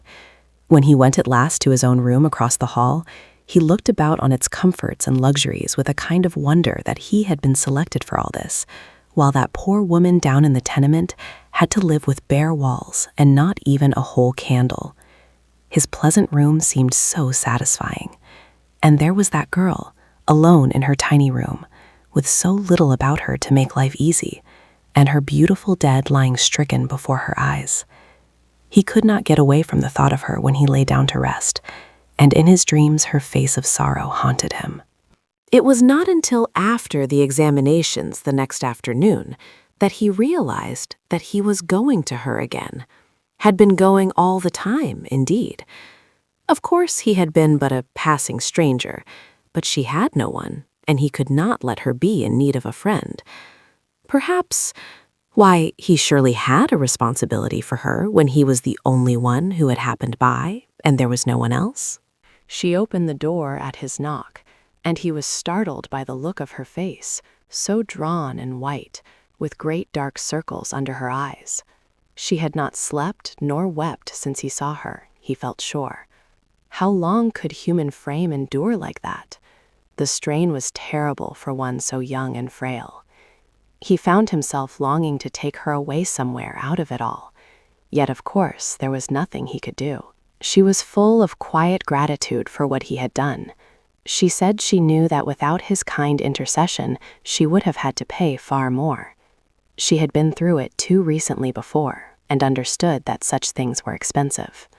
He rejoiced that she judged only by the standards of a small country place, and knew not city prices, and therefore little suspected how very much he had done to smooth her way. He told her of the preacher he had secured that afternoon by telephone, a plain, kindly man who had been recommended by the undertaker. She thanked him again, apathetically, as if she had not the heart to feel anything keenly, but was grateful to him as could be. "Have you had anything to eat today?" he asked suddenly. She shook her head. "I could not eat. It would choke me." "But you must eat, you know," he said, gently, as if she were a little child. "You cannot bear all this. You will break down."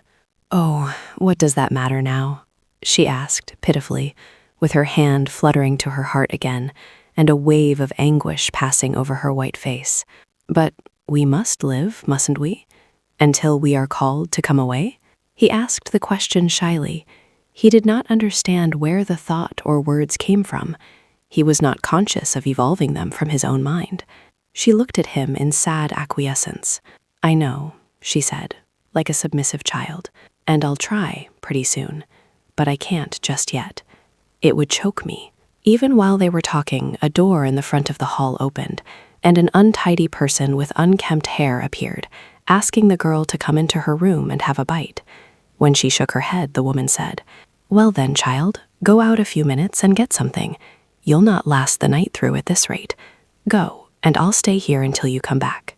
Courtland persuaded her at last to come with him down to a little restaurant around the corner and have a cup of tea, just a cup of tea, and with a weary look, as if she thought it was the quickest way to get rid of their kindness, she yielded.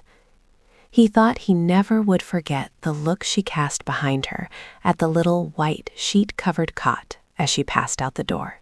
It was an odd experience, taking this stranger to supper. He had met all sorts of girls during his young career and had many different experiences, but none like this. Yet he was so filled with sympathy and sorrow for her that it was not embarrassing. She did not seem like an ordinary girl. She was set apart by her sorrow. He ordered the daintiest and most attractive that the plain menu of the little restaurant afforded, but he only succeeded in getting her to eat a few mouthfuls and drink a cup of tea. Nevertheless, it did her good. He could see a faint color coming into her cheeks. He spoke of college and his examinations as if she knew all about him. He thought it might give her a more secure feeling if she knew he was a student at the university. But she took it all as a matter that concerned her not in the least, with that air of aloofness of spirit that showed him he was not touching more than the surface of her being. Her real self was just bearing it to get rid of him and get back to her sorrow alone. Before he left her, he was moved to tell her how he had seen the little child coming out to greet her. He thought perhaps she had not heard those last joyous words of greeting and would want to know. The light leaped up in her face in a vivid flame for the first time. Her eyes shone with the tears that sprang mercifully into them, and her lips trembled. She put out a little cold hand and touched his coat sleeve. "Oh, I thank you. That is precious," she said, and turning aside her head, she wept. It was a relief to see the strained look break and the healing tears flow. He left her then, but he could not get away from the thought of her all night with her sorrow alone. It was as if he had to bear it with her because there was no one else to do so. When he left her, he went and looked up the minister with whom he had made brief arrangements over the telephone the night before. He had to confess to himself that his real object in coming had been to make sure the man was good enough for the job. The Reverend John Burns was small, sandy, homely, with kind, twinkling red-brown eyes, a wide mouth, an ugly nose, and freckles. But he had a smile that was cordiality itself, and a great big paw that gripped a real welcome. Courtland explained that he had come about the funeral. He felt embarrassed because there really wasn't anything to say. He had given all necessary details over the phone, but the kind, attentive eyes were sympathetic, and he found himself telling the story of the tragedy. He liked the way the minister received it. It was the way a minister should be to people in their need. "You are a relative?" asked Burns as Courtland got up to go. "No." Then he hesitated. For some reason he could not bear to say he was an utter stranger to the lonely girl. "No, only a friend," he finished. A kind of neighbor," he added lamely, trying to explain the situation to himself. "A sort of a Christ friend, perhaps." The kind red-brown eyes seemed to search into his soul and understand. The homely, freckle face lit with a rare smile. Courtland gave the man a keen, hungry look. He felt strangely drawn to him, and a quick light of brotherhood darted into his eyes. His fingers answered the friendly grasp of the other as they parted, and he went out feeling that somehow there was a man that was different, a man he would like to know better and study carefully. That man must have had some experience. He must know Christ. Had he ever felt the presence, he wondered? He would like to ask him, but then how would one go about it to talk of a thing like that? He threw himself into his studies again when he got back to the university. But in spite of himself, his mind kept wandering back to strange questions. He wished Whittemore would come back and say his mother was better. It was Whittemore that had started all this queer sidetrack of philanthropy, that had sent him off to make toast for old women and manage funerals for strange young girls. If Whittemore would get back to his classes and plod off to his slums every day with his long horse-like face and his scared little apologetic smile, why, perhaps his own mind would assume its normal bent and let him get at his work. And with that, he sat down and wrote a letter to Whittemore, brief, sympathetic, inquiring, offering any help that might be required. When it was finished, he felt better and studied half the night. He knew the next morning, as soon as he woke up, that he would have to go to that funeral. He hated funerals, and this would be a terrible ordeal, he was sure. Such a pitiful little funeral, and he an utter stranger, too. But the necessity presented itself like a command from an unseen force, and he knew that it was required of him, that he would never feel quite satisfied with himself if he shirked it. Fortunately, his examination began at 8 o'clock. If he worked fast, he could get done in plenty of time, for the hour of the funeral had been set for 11 o'clock. Tennelly and Pat stood and gazed after him aghast when, on coming out of the classroom where he had taken his examination, he declined their suggestion that they all go down to the river skating for an hour and try to get their blood up after the strain so they could study better after lunch. "I can't. I'm going to that kid's funeral," he said, and strode up the stairs with his arms full of books. "Good night," said Pat in dismay. "Morbid," ejaculated Tennelly. "Say, Pat, I don't guess we better let him go. He'll come home all in again." But when they found Bill Ward and went up to try and stop Courtland, he had departed by the other door and was halfway down the campus. Chapter 8. It was all very neat and beautiful in the little third-story back room. The gas stove and other things had disappeared behind the calico curtain. Before it stood the small white coffin, with the beautiful boy lying as if he were asleep, the roses strewn about him, and a mass of valley lilies at his feet. The girl, white and calm, sat beside him, one hand resting across the casket protectingly. 3 or 4 women from the house had brought in chairs, and some of the neighbors had slipped in shyly, half in sympathy, half in curiosity. The minister was already there, talking in a low tone in the hall with the undertaker. The girl looked up when Courtland entered and thanked him for the flowers with her eyes. The women huddled in the back of the room watched him curiously and let no flicker of an eyelash pass without notice. They were like hungry birds ready to pounce on any scrap of sentiment or suspicion that might be dropped in their sight. The doctor came stolidly in and went and stood beside the coffin, looking down for a minute as if he were burning remedial incense in his soul, and then turned away with the frank tears running down his tired, honest face. He sat down beside Courtland. The stillness and the strangeness in the bare room were awful. It was only bearable to look toward the peace in the small, white, dead face, for the calm on the face of the sister cut one to the heart. The minister and the undertaker stepped into the room, and then it seemed to Courtland as if one other entered also. He did not look up to see. He merely had that sense of another. It stayed with him and relieved the tension in the room. Then the voice of the minister, clear, gentle, ringing, triumphant, stole through the room and out into the hall, even down through the landings, where were huddled some of the neighbors come to listen. And I heard a voice from heaven saying unto me, Write, Blessed are the dead which die in the Lord from henceforth. But I would not have you to be ignorant, brethren, concerning them which are asleep, that ye sorrow not, even as others which have no hope. For if we believe that Jesus died and rose again, even so them also which sleep in Jesus will God bring with him. For the Lord himself shall descend from heaven with a shout, with the voice of the archangel, and with the trump of God, and the dead in Christ shall rise first. Then we which are alive and remain shall be caught up together with them in the clouds, to meet the Lord in the air, and so shall we ever be with the Lord. Wherefore comfort one another with these words. Courtland listened attentively. The words were utterly new to him. If he had heard them before on the few occasions when he had perforce attended funerals, they had never entered into his consciousness. They seemed almost uncannily to answer the desolating questions of his heart. He listened with painful attention. Most remarkable statements. But now is Christ risen from the dead, and become the first fruits of them that slept.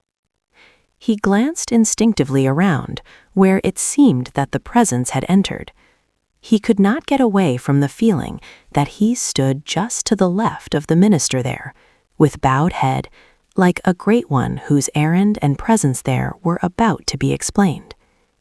It was as if he had come to take the little child away with him. Courtland remembered the girl's prayer the night the child died. Go with little Alec and see that he is not afraid till he gets safe home. He glanced up at her calm, tearless face.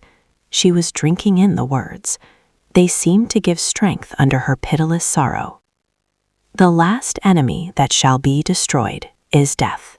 Courtland heard the words with a shock of relief. Here had he been under the depression of death everywhere and always, threatening every life and every project of earth. And now this confident sentence, looking toward a time when death should be no more. It came as something utterly new and original, that there would be a time when no one should ever fear death again, because death would be put out of existence.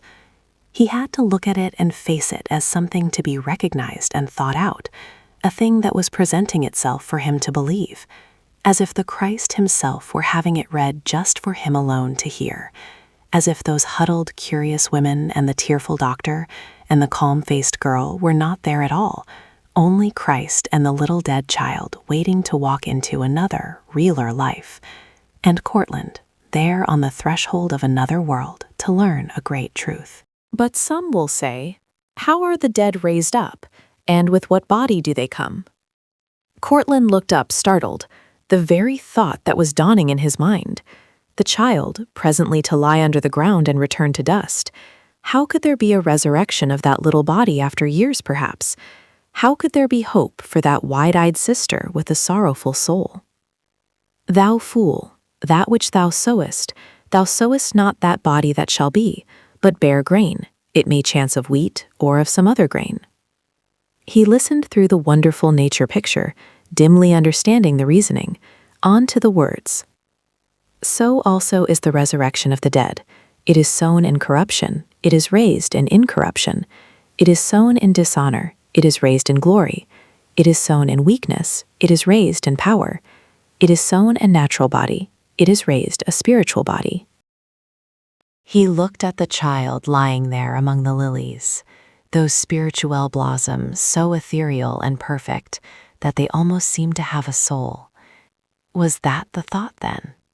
The little child laid under the earth like the bulb of the lily, to see corruption and decay, would come forth. Even as the spirit of the lilies came up out of the darkness and mold and decay of their tomb underground, and burst into the glory of their beautiful blossoms, the perfection of what the ugly brown bulb was meant to be. All the possibilities come to perfection. No accident or stain of sin to mar the glorified character. A perfect soul in a perfect glorified body. The wonder of the thought swelled within him and sent a thrill through him with the minister's voice as he read. So when this corruptible shall have put on incorruption, and this mortal shall have put on immortality, then shall be brought to pass the saying that is written, Death is swallowed up in victory. O death, where is thy sting? O grave, where is thy victory? Thanks be to God which giveth us the victory through our Lord Jesus Christ. If Courtland had been asked before he came there whether he believed in a resurrection, he might have given a doubtful answer. During the 4 years of his college life, he had passed through various stages of unbelief, along with a good many of his fellow students. With them, he had made out a sort of philosophy of life, which he supposed he believed. It was founded partly upon what he wanted to believe, and partly upon what he could not believe, because he had never been able to reason it out. Up to this time, even his experience with the presence had not touched this philosophy of his, which he had constructed like a fancy scaffolding, inside of which he expected to fashion his life. The presence and his partial surrender to its influence had been a matter of the heart, and until now it had not occurred to him that his allegiance to the Christ was incompatible with his former philosophy. The doctrine of the resurrection suddenly stood before him as something that must be accepted along with the Christ, or the Christ was not the Christ. Christ was the resurrection, if he was at all. Christ had to be that, had to have conquered death, or he would not have been the Christ. He would not have been God humanized for the understanding of men unless he could do godlike things. He was not God if he could not conquer death. He would not be a man's Christ if he could not come to man in his darkest hour and conquer his greatest enemy, put himself up against death and come out victorious. A great fact had been revealed to Courtland. There was a resurrection of the dead, and Christ was the hope of that resurrection. It was as if he had just met Christ face to face and heard him say so, had it all explained to him fully and satisfactorily. He doubted if he could tell the professor in the biblical literature class how, because perhaps he hadn't seen the Christ that way. But others understood. That white, strained face of the girl was not hopeless. There was the light of a great hope in her eyes. They could see afar off over the loneliness of the years that were to be, up to the time when she should meet the little brother again, glorified, perfected, stainless. It suddenly came to Courtland to think how Stephen Marshall would look with that glorified body. The last glimpse he had had of him, standing above the burning pit of the theater with the halo of flames about his head, had given him a vision. A great gladness came up within him that someday he would surely see Stephen Marshall again, grasp his hand, make him know how he repented his own negative part in the persecution that had led him to his death, make him understand how in dying he had left a path of glory behind and given life to Paul Courtland. In the prayer that followed, the minister seemed as though he were talking with dear familiarity to one whom he knew well. The young man, listening, marveled that any dared come so near, and found himself longing for such assurance and comradeship. They took the casket out to a quiet place beyond the city, where the little body might rest until the sister wished to take it away. As they stood upon that bleak hillside, dotted over with white tombstones, the looming city in the distance off at the right, Courtland recognized the group of spreading buildings that belonged to his university. He marveled at the closeness of life and death in this world. Out there, the busy city, everybody tired and hustling to get, to learn, to enjoy. Out here, everybody lying quiet, like the corn of wheat in the ground, waiting for the resurrection time, the call of God to come forth in beauty. What a difference it would make in the working and getting and hustling and learning and enjoying if everybody remembered how near the lying quiet time might be.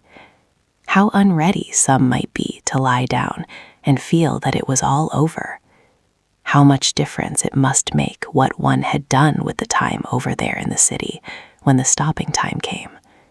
How much better it would be if one could live remembering the presence, always being aware of its nearness.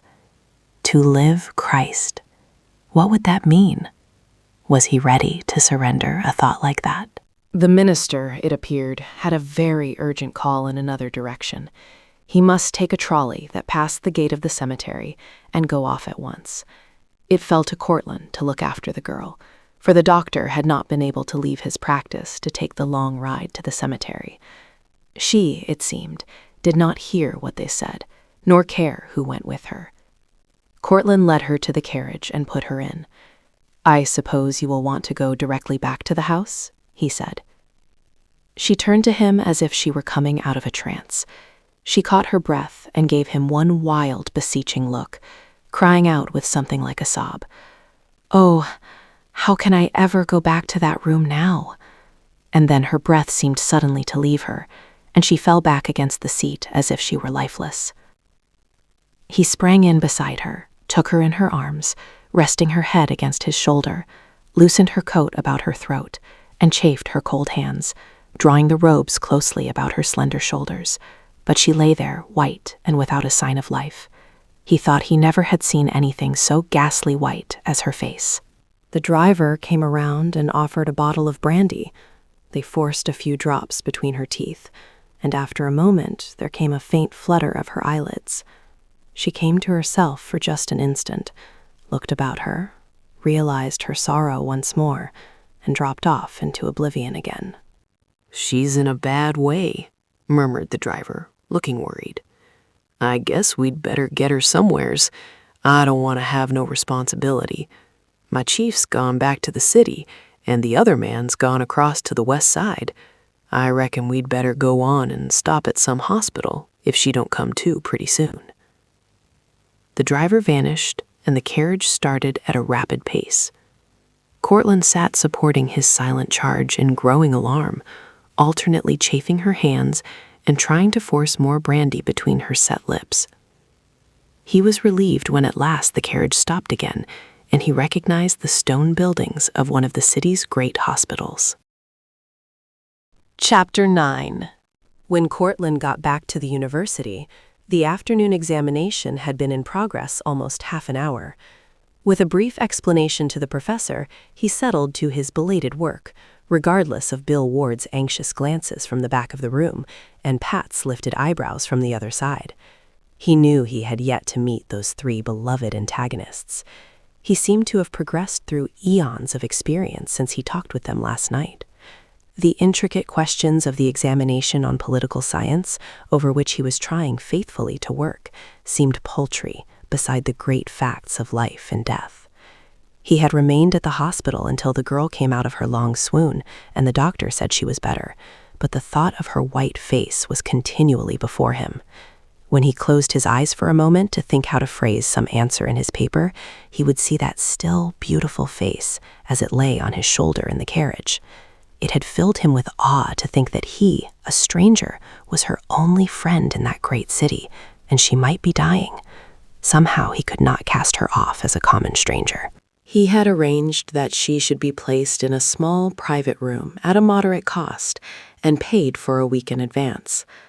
The cost was a mere trifle to Courtland. The new overcoat he had meant to buy this week would more than cover the cost.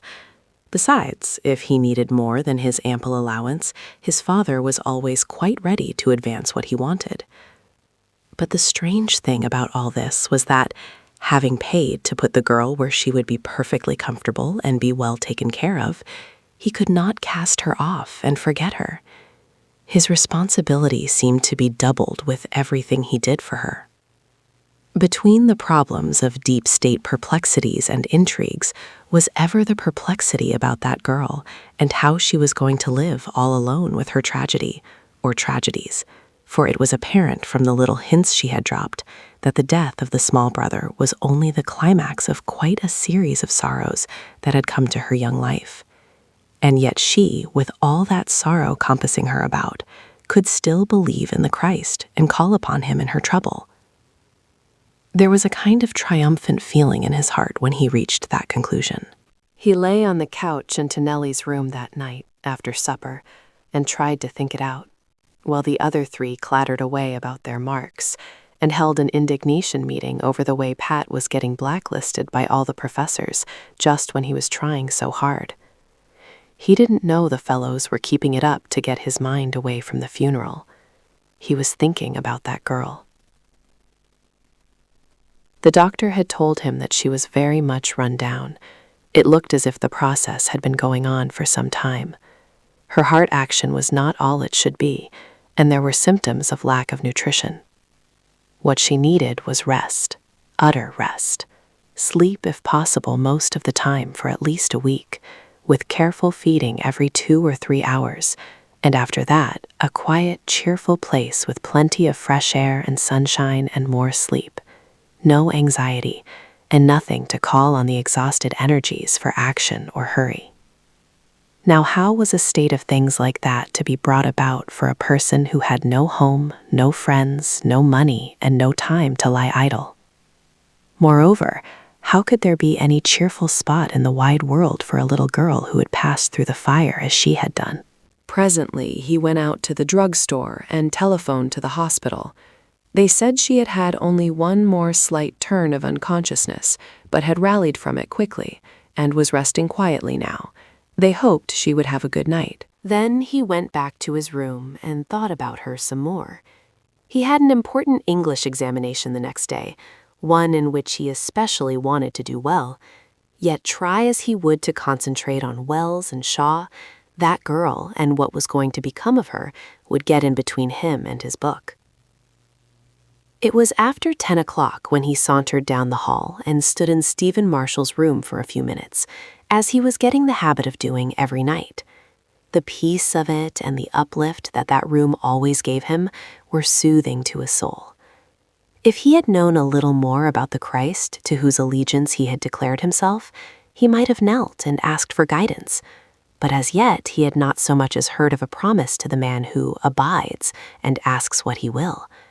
Nevertheless, when he entered that room, his mind took on the attitude of prayer, and he felt that somehow the presence got close to him, so that questions that had perplexed him were made clear. As he stood that night, looking about the plain walls, his eyes fell upon that picture of Stephen Marshall's mother. A mother. Ah, if there were a mother somewhere to whom that girl could go, someone who would understand her, be gentle and tender with her, love her as he should think a real mother would do. What a difference that would make.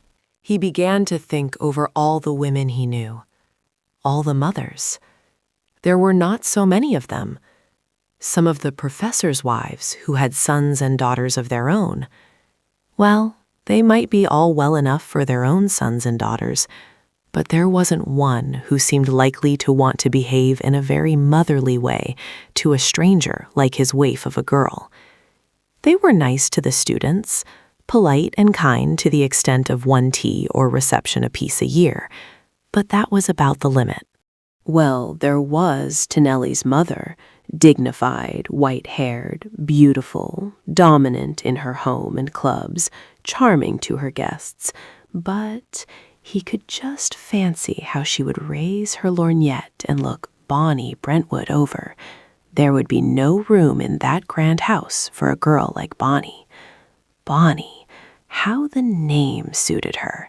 He had a strange protective feeling about that girl, not as if she were like the other girls he knew. Perhaps it was a sort of a Christ brother feeling, as the minister had suggested. But to go on with the list of mothers, wasn't there one anywhere to whom he could appeal? Gila's mother? Pah, that painted purple image of a mother. Her own daughter needed to find a real mother somewhere. She couldn't mother a stranger. Mothers, why weren't there enough real ones to go around? If he had only had a mother, a real one himself, who had lived, she would have been one to whom he could have told Bonnie's story, and she would have understood. He looked into the pictured eyes on the wall, and an idea came to him. It was like an answer to prayer. Stephen Marshall's mother. Why hadn't he thought of her before? She was that kind of a mother, of course, or Stephen Marshall would not have been the man he was. If the Bonnie girl could only get to her for a little while. But would she take her? Would she understand? Or might she be too overcome with her own loss to have been able to rally to life again? He looked into the strong motherly face and was sure not. He would write to her. He would put it to the test whether there was a mother in the world or not.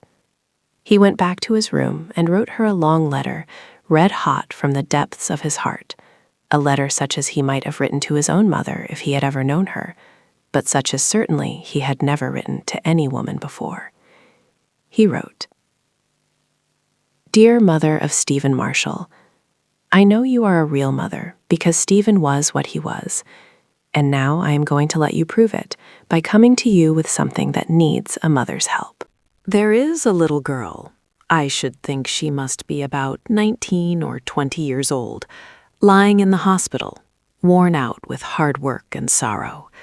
She has recently lost her father and mother and had brought her little 5-year-old brother to the city a couple of weeks ago. They were living in a very small room, boarding themselves, she working all day somewhere downtown. 2 days ago, as she was coming home in the trolley, her little brother, crossing the street to meet her, was knocked down and killed by a passing automobile. We buried him today, and the girl fainted dead away on the way back from the cemetery and only recovered consciousness when we got her to the hospital. The doctor says she has exhausted her vitality and needs to sleep for a week and be fed up, and then she ought to go to some cheerful place where she can just rest for a while and have fresh air and sunshine and good, plain, nourishing food. Now she hasn't a friend in the city. I know from the few little things she has told me that there isn't anyone in the world she will feel free to turn to. She isn't the kind of girl who will accept charity. She's refined, reserved, independent, and all that, you know. There's another thing, too. She prays to your Stephen's Christ. That's why I dared write to you about it. You see, I'm an entire stranger to her. I just happened along when the kid was killed and had to stick around and help. That's how I came to know. Of course, she hasn't any idea of all this. What I thought of is this. If it doesn't strike you that way, maybe you can think of some other way. I'm pretty well fixed for money, and I've got a lump that I've been intending to use for a new automobile. But my old car is plenty good enough for another year, and I'd like to pay that girl's board a while till she gets rested and strong and sort of cheered up. I thought perhaps you'd see your way clear to write a letter and say you'd like her to visit you. You're lonesome or something. I don't know how a real mother would fix that up, but I guess you do.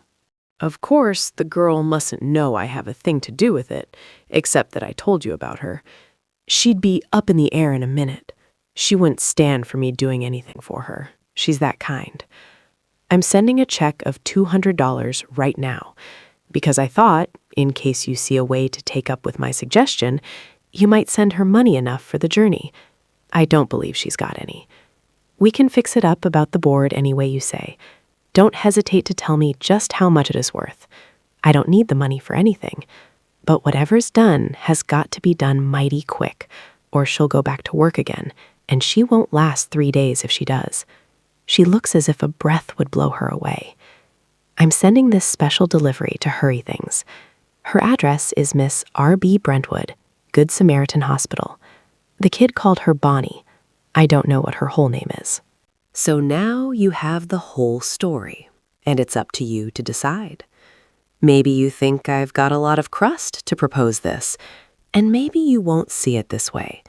But I've had the nerve because Stephen Marshall's life and Stephen Marshall's death have made me believe in Stephen Marshall's Christ and Stephen Marshall's mother. I am, very respectfully, Paul Courtland. He mailed the letter that night and then studied hard till 3 o'clock in the morning. The next morning's mail brought him a dainty little note from Gila's mother, inviting him to a quiet family dinner with them on Friday evening. He frowned when he read it. He didn't care for the large painted person, but perhaps there was more good in her than he knew. He would have to go and find out. It might even be that she would be a help in case Stephen Marshall's mother did not pan out. Chapter 10. Mother Marshall stood by the kitchen window, with her cheek against a boy's old soft felt hat, and she looked out into the gathering dusk for Father. The hat was so old and worn that its original shape and color were scarcely distinguishable, and there was one spot where Mother Marshall's tears had washed some of the grime away into deeper stains about it. It was only on days when Father was off to town on errands that she allowed herself the momentary weakness of tears. So she had stood in former years looking out into the dusk for her son to come whistling home from school. So she had stood the day the awful news of his fiery death had come, while Father sat in his rush-bottomed chair and groaned. She had laid her cheek against that old felt hat and comforted herself with the thought of her boy, her splendid boy, who had lived his short life so intensely and wonderfully. When she felt that old scratchy felt against her cheek, it somehow brought back the memory of his strong young shoulder, where she used to lay her head sometimes when she felt tired, and he would fold her in his arms and brush her forehead with his lips and pat her shoulder. The neighbors sometimes wondered why she kept that old felt hat hanging there, just as when Stephen was alive among them, but Mother Marshall never said anything about it. She just kept it there, and it comforted her to feel it. One of those little homely, tangible things that our poor souls have to tether to sometimes when we lose the vision and get faint-hearted. Mother Marshall wasn't morbid one bit. She always looked on the bright side of everything, and she had had much joy in her son as he was growing up. She had seen him strong of body, strong of soul, keen of mind. He had won the scholarship of the whole Northwest to the big Eastern University. It had been hard to pack him up and have him go away so far, where she couldn't hope to see him soon, where she couldn't listen for his whistle coming home at night, where he couldn't even come back for Sunday and sit in the old pew in church with them. But those things had to come. It was the only way he could grow and fulfill his part of God's plan. And so she put away her tears till he was gone, and kept them for the old felt hat when Father was out about the farm. And then when the news came that Stephen had graduated so soon, gone up higher to God's eternal university to live and work among the great, even then her soul had been big enough to see the glory of it behind the sorrow and say with trembling, conquering lips, "I shall go to him, but he shall not return to me. The Lord gave, and the Lord have taken away. Blessed be the name of the Lord." That was the kind of nerve that blessed little Mother Marshall was built with, and it was only in such times as these, when Father had gone to town and stayed a little later than usual, that the tears in her heart got the better of her, and she laid her face against the old felt hat. Down the road in the gloom moved a dark speck. It couldn't be Father, for he had gone in the machine. the nice, comfortable little car that Stephen had made them get before he went away to college, because he said that Father needed to have things easier now. Father would be in the machine, and by this time the lights would be lit. Father was very careful always about lighting up when it grew dusk. He had a great horror of accidents to other people. Not that he was afraid for himself. No, indeed. Father was a man, the kind of a man to be the father of a Stephen. The speck grew larger. It made a chugging noise. It was one of those horrible motorcycles. Mother Marshall hated them, though she had never revealed the fact. Stephen had wanted one, had said he intended to get one with the first money he earned after he came out of college, but she had hoped in her heart they would go out of fashion by that time, and there would be something less fiendish looking to take their place. They always looked to her as if they were headed straight for destruction, and the person on them seemed as if he were going to the devil and didn't care. She secretly hated the idea of Stephen ever sitting upon one of them, flying through space. But now he was gone beyond all such fears. He had wings, and there were no dangers where he was. All danger and fear was over for him. She had never wanted either of her men to know the inward quakings of her soul over each new risk as Stephen began to grow up. She wanted to be worthy to be the mother and wife of noblemen, and fears were not for such, so she hid them and struggled against them in secret. The motorcycle came on like a comet now and turned thundering in at the big gate. A sudden alarm filled Mother Marshall's soul. Had something happened to Father? That was the only terrible thing left in life to happen now. An accident? And this boy had come to prepare her for the worst? She had the kitchen door wide open even before the boy had stopped his machine and set it on its mysterious feet. "Special delivery," fizzed the boy, handing her a fat envelope, a book, and the stub of a pencil. "Sign her," indicating a line on the book. She managed to write her name in cramped characters, but her hand was trembling so she could hardly form the letters. A wild idea that perhaps they had discovered somehow that Stephen had escaped death in some miraculous manner flitted through her brain and out again, controlled by her strong common sense. Such notions always came to people after death had taken their loved ones, frenzied hopes for miracles. Stephen had been dead for 4 months now. There could be no such possibility, of course. Just to calm herself, she went and opened the slide of the range and shoved the tea kettle a little farther on so it would begin to boil before she opened that fat letter. She lit the lamp, too, put it on the supper table, and changed the position of the bread plate, covering it nicely with a fringed napkin so the bread wouldn't get dry. Everything must be ready when Father got back. Then she went and sat down with her gold spectacles and tore open that envelope. She was so absorbed in the letter that she failed for the first time since they got the car to hear its pleasant purr as it came down the road, and the big headlights sent their rays out cheerfully, without anyone at the kitchen window to see. Father was getting worried that the kitchen door didn't fly open as he drew in beside the big flagstone, when Mother suddenly came flying out with her face all smiles and eagerness. He hadn't seen her look that way since Stephen went away. She had left a trail of letters all the way from her big chair to the door, and she held the envelope in her hand. She rushed out and buried her face in his rough coat collar. "Oh, Father, I've been so worried about you," she declared joyfully, but she didn't look worried a bit. Father looked down at her tenderly and patted her plump shoulder. "Had a flat tire and had to stop and get her pumped up," he explained. "And then the man found a place wanted patching. He took a little longer than I expected. I was afraid he would worry." "Well, hurry in," she said eagerly. "Supper's all ready, and I've got a letter to read to you." It went without saying that if Mother liked a thing in that home, Father would too.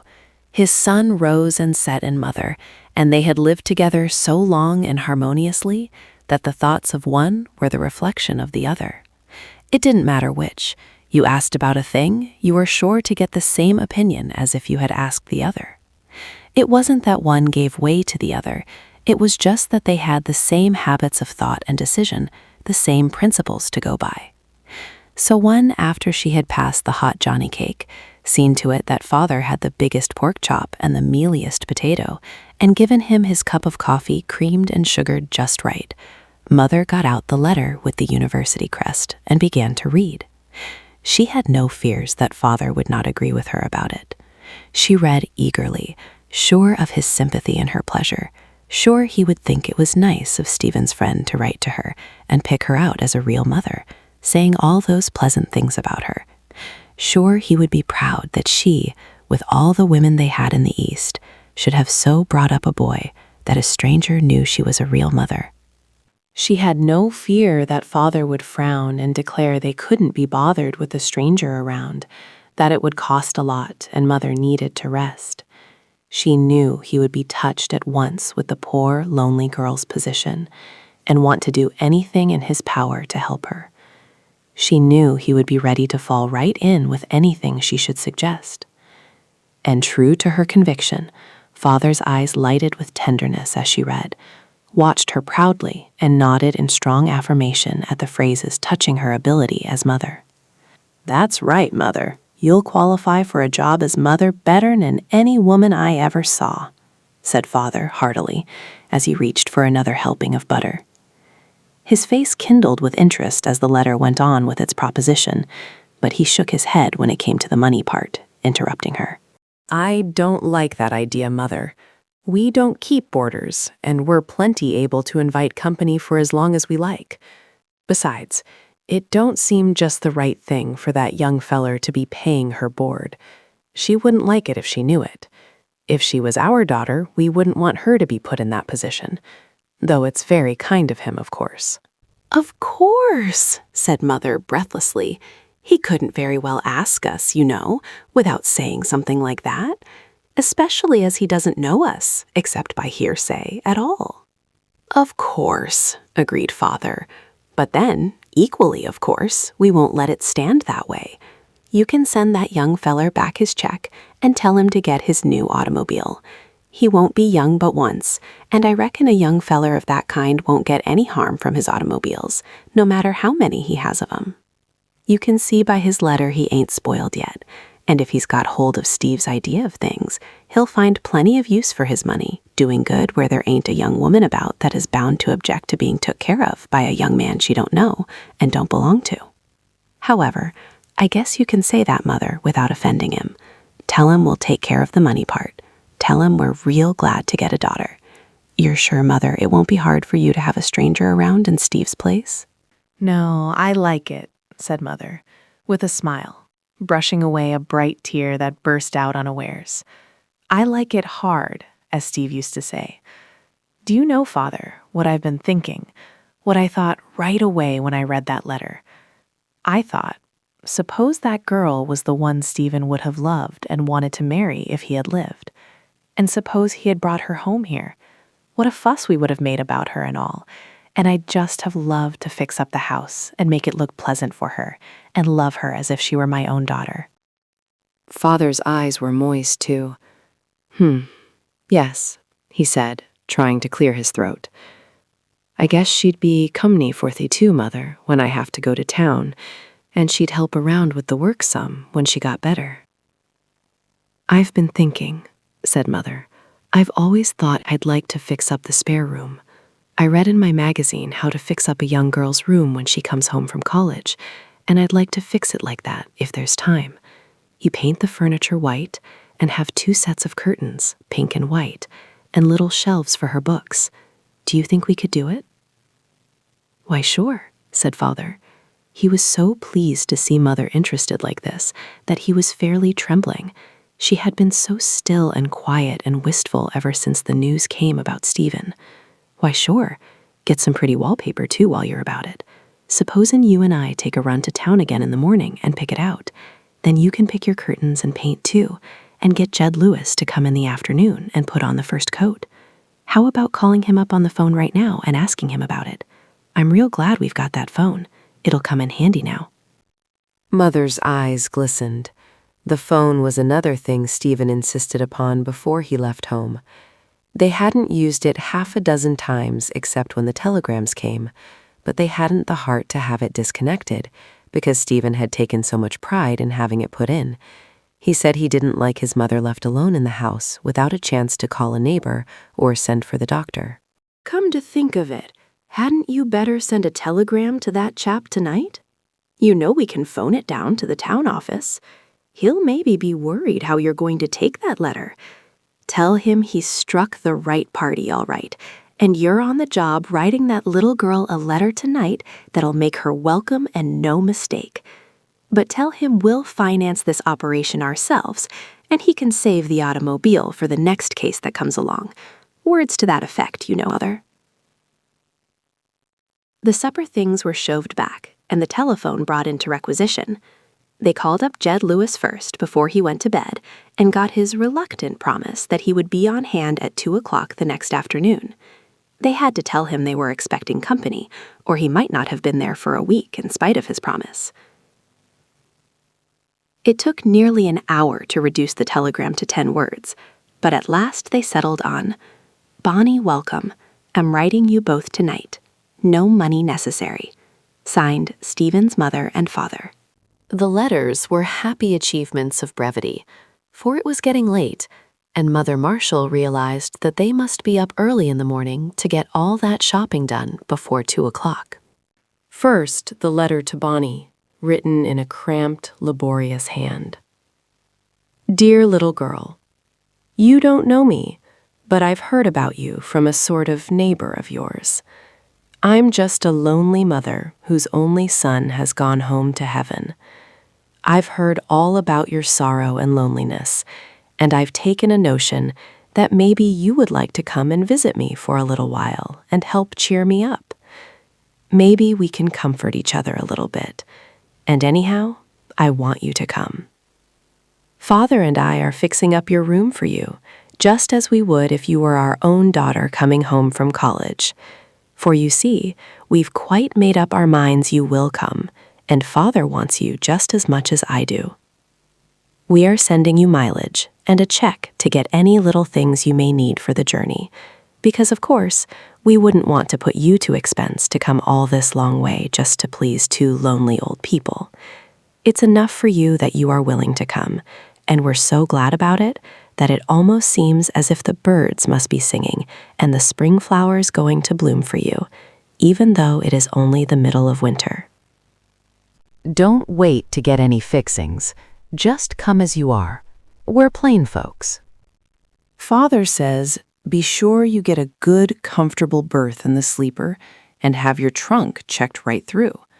If you've got any other things besides your trunk, have them sent right along by freight. It's better to have your things here where you can look after them than stored away off there.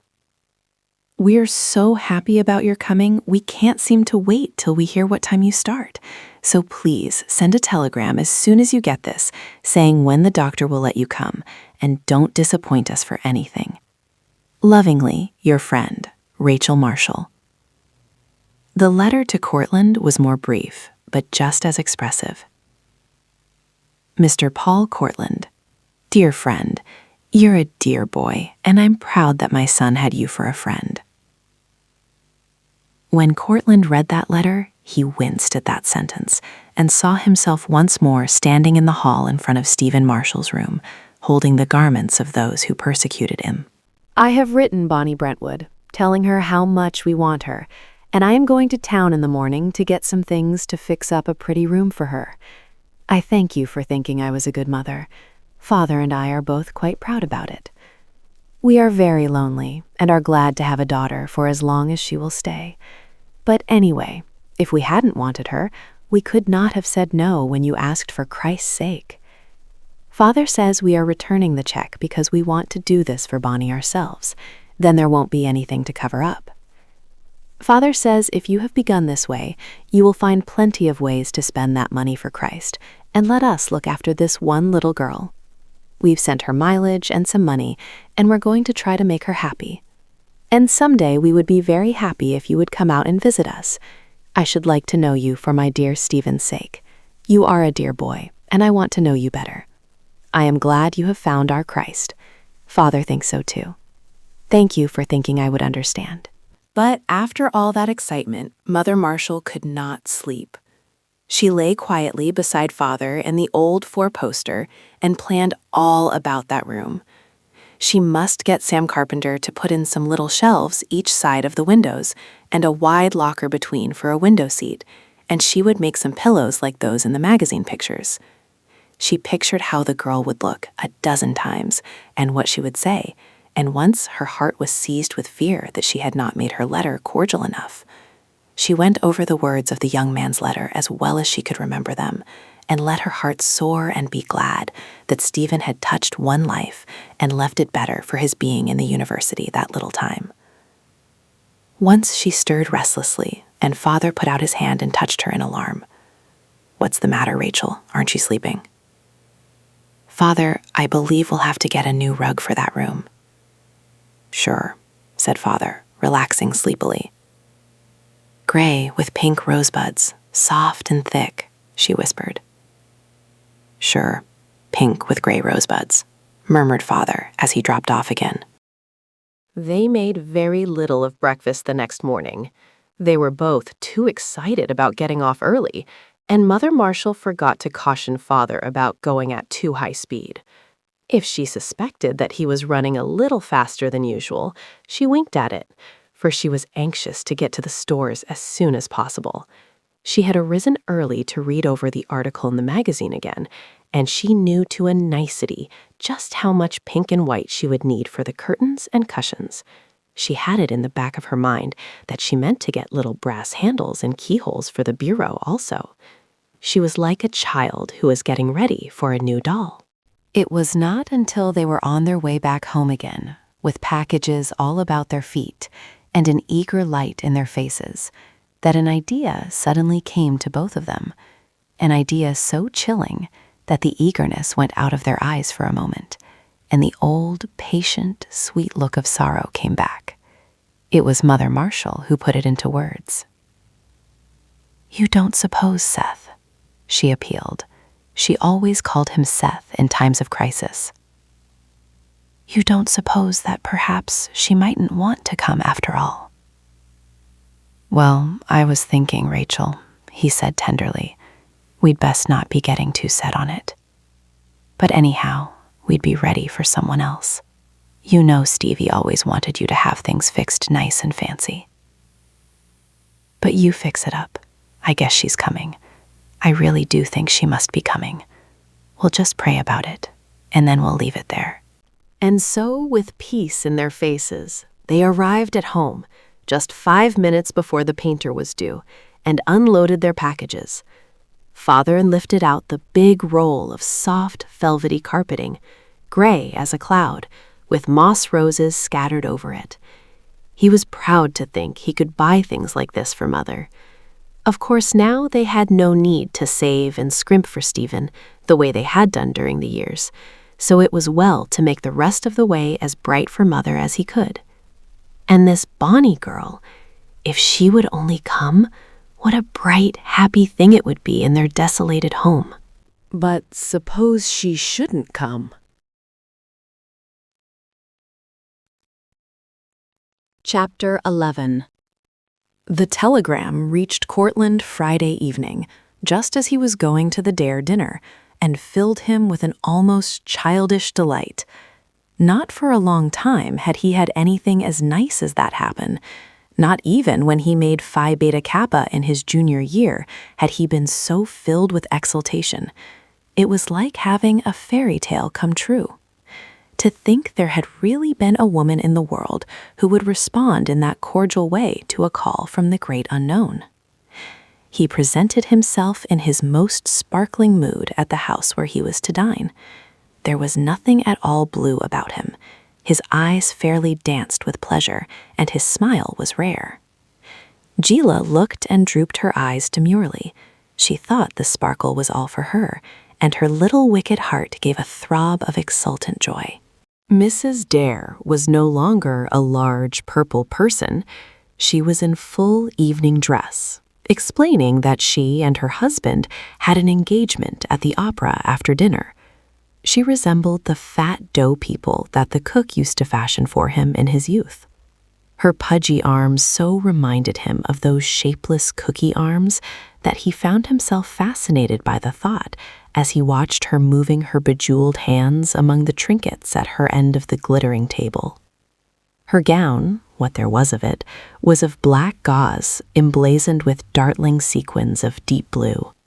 An aigrette in her hair twinkled knowingly above her coarse, painted face. Courtland, as he studied her more closely, rejoiced that the telegram had arrived before he left the dormitory, for he never could have had the courage to come to this plump-shouldered lady seeking refuge for his refined little Bonnie girl.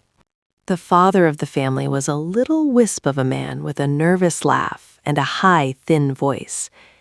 There were kind lines around his mouth and eyes, indulgent lines, not self-indulgent either, and insomuch they were noble, but there was a weakness about the face that showed he was ruled by others to a large extent.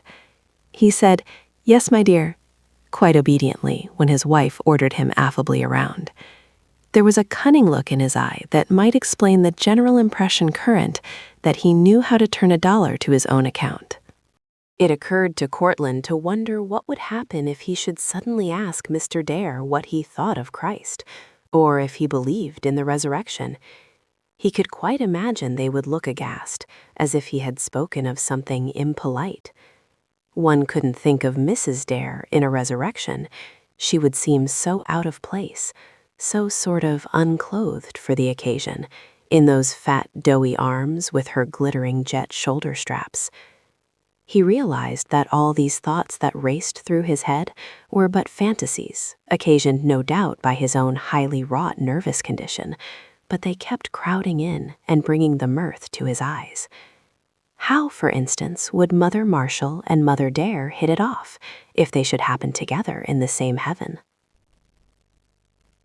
Gila was all in white, from the tip of her pearly shoulders down to the tip of her pearl-beaded slippers, white and demure. Her skin looked even more pearly than when she wore the brilliant red velvet gown. It had a pure, dazzling whiteness, different from most skins. It perplexed him. It did not look like flesh, but more like some ethereal substance meant for angels. He drew a breath of satisfaction that there was not even a flesh upon it tonight. No painting there, at least. He was not master of the rare arts that skins are subject to in these days. He knew artificial whiteness only when it was glaring and flowery. This pearly paleness was exquisite, delicious, and in contrast, the great dark eyes, lifted pansy-like for an instant, and then down-drooped beneath those wonderful, long, curling lashes, were almost startling in their beauty. The hair was simply arranged with a plain, narrow band of black velvet around the white temples, and the soft loops of cloudy darkness drawn out on her cheeks in her own fantastic way. There was an attempt at demureness in the gown. Soft folds of pure, transparent nothing seemed to shelter what they could not hide, and more such folds drooped over the lovely arms to the elbows. Surely, this was loveliness undefiled. The words of Peer Gynt came floating back disconnectedly, more as a puzzled question in his mind than as they stand in the story. Is your psalm book in your handkerchief? Do you glance adown your apron? Do you hold your mother's skirt fold? Speak. But he only looked at her admiringly and talked on about the college games, making himself agreeable to everyone and winning more and more the lifted pansy eyes. When dinner was over, they drifted informally into a large white and gold reception room with inhospitable chairs and settees whose satin slipperiness offered no inducements to sit down. There were gold-lacquered tables and a curious concert grand piano, also gold inlaid with mother-of-pearl cupids and flowers. Everything was most elaborate. Gila, in her soft transparencies, looked like a wraith amid it all. The young man chose to think she was too rare and fine for a place so ornate. Presently, the fat cookie arms of the mother were enfolded in a gorgeous blue plush evening cloak beloaded with handsome black fur, and with many bows and kindly words, the little husband toddled off beside her, reminding Courtland of a big cinnamon bear and a little black and tan dog he had once seen together in a show. Gila stood bewitchingly childish in the great gold room and shyly asked if he would like to go to the library, where it was cozier. The red light glowed across the hall, and he turned from it with a shudder of remembrance. The glow seemed to beat upon his nerves like something striking his eyeballs.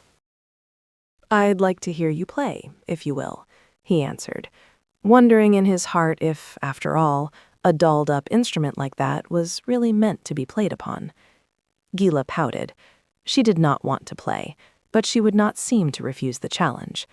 She went to the piano and rippled off a brilliant waltz or two, just to show him she could do it, played humoresque and a few little catchy melodies that were in the popular ear just then, and then, whirling on the gilded stool, she lifted her big eyes to him.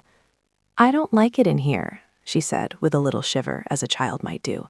"Let's go into the library by the fire. It's pleasanter there to talk." Courtland hesitated. "Look here," said he frankly, "wouldn't you just as soon sit somewhere else? I don't like that red light of yours. It gets on my nerves. I don't like to see you in it. It makes you look, well, something different from what I believe you really are. I like a plain, honest white light." Gila gave him one swift, wondering glance and walked laughingly over to the library door. "Oh, is that all?" she said. And, touching a button, she switched off the big red table lamp and switched on what seemed like 1,000 little tapers concealed softly about the ceiling. "There," she cried half-mockingly, "you can have as much light as you like, and when you get tired of that, we can cut them all off and sit in the firelight." She touched another button and let him see the room in the soft, dim shadows and rich glow of the fire. Then she turned the full light on again and entered the room, dropping into one big leather chair at the side of the fireplace and indicating another big chair on the opposite side. She had no notion of sitting near him or of luring him to her side tonight. She had read him aright. Hers was the demure part to play, the reserved, shy maiden, the innocent, childlike, womanly woman. She would play it, but she would humble him. So she had vowed with her little white teeth set in her red lips as she stood before her dressing table mirror that night when he had fled from her red room and her. Well pleased, with a sigh of relief, he dropped into the chair and sat watching her, talking idly, as one who is feeling his way to a pleasant intimacy of whose nature he is not quite sure.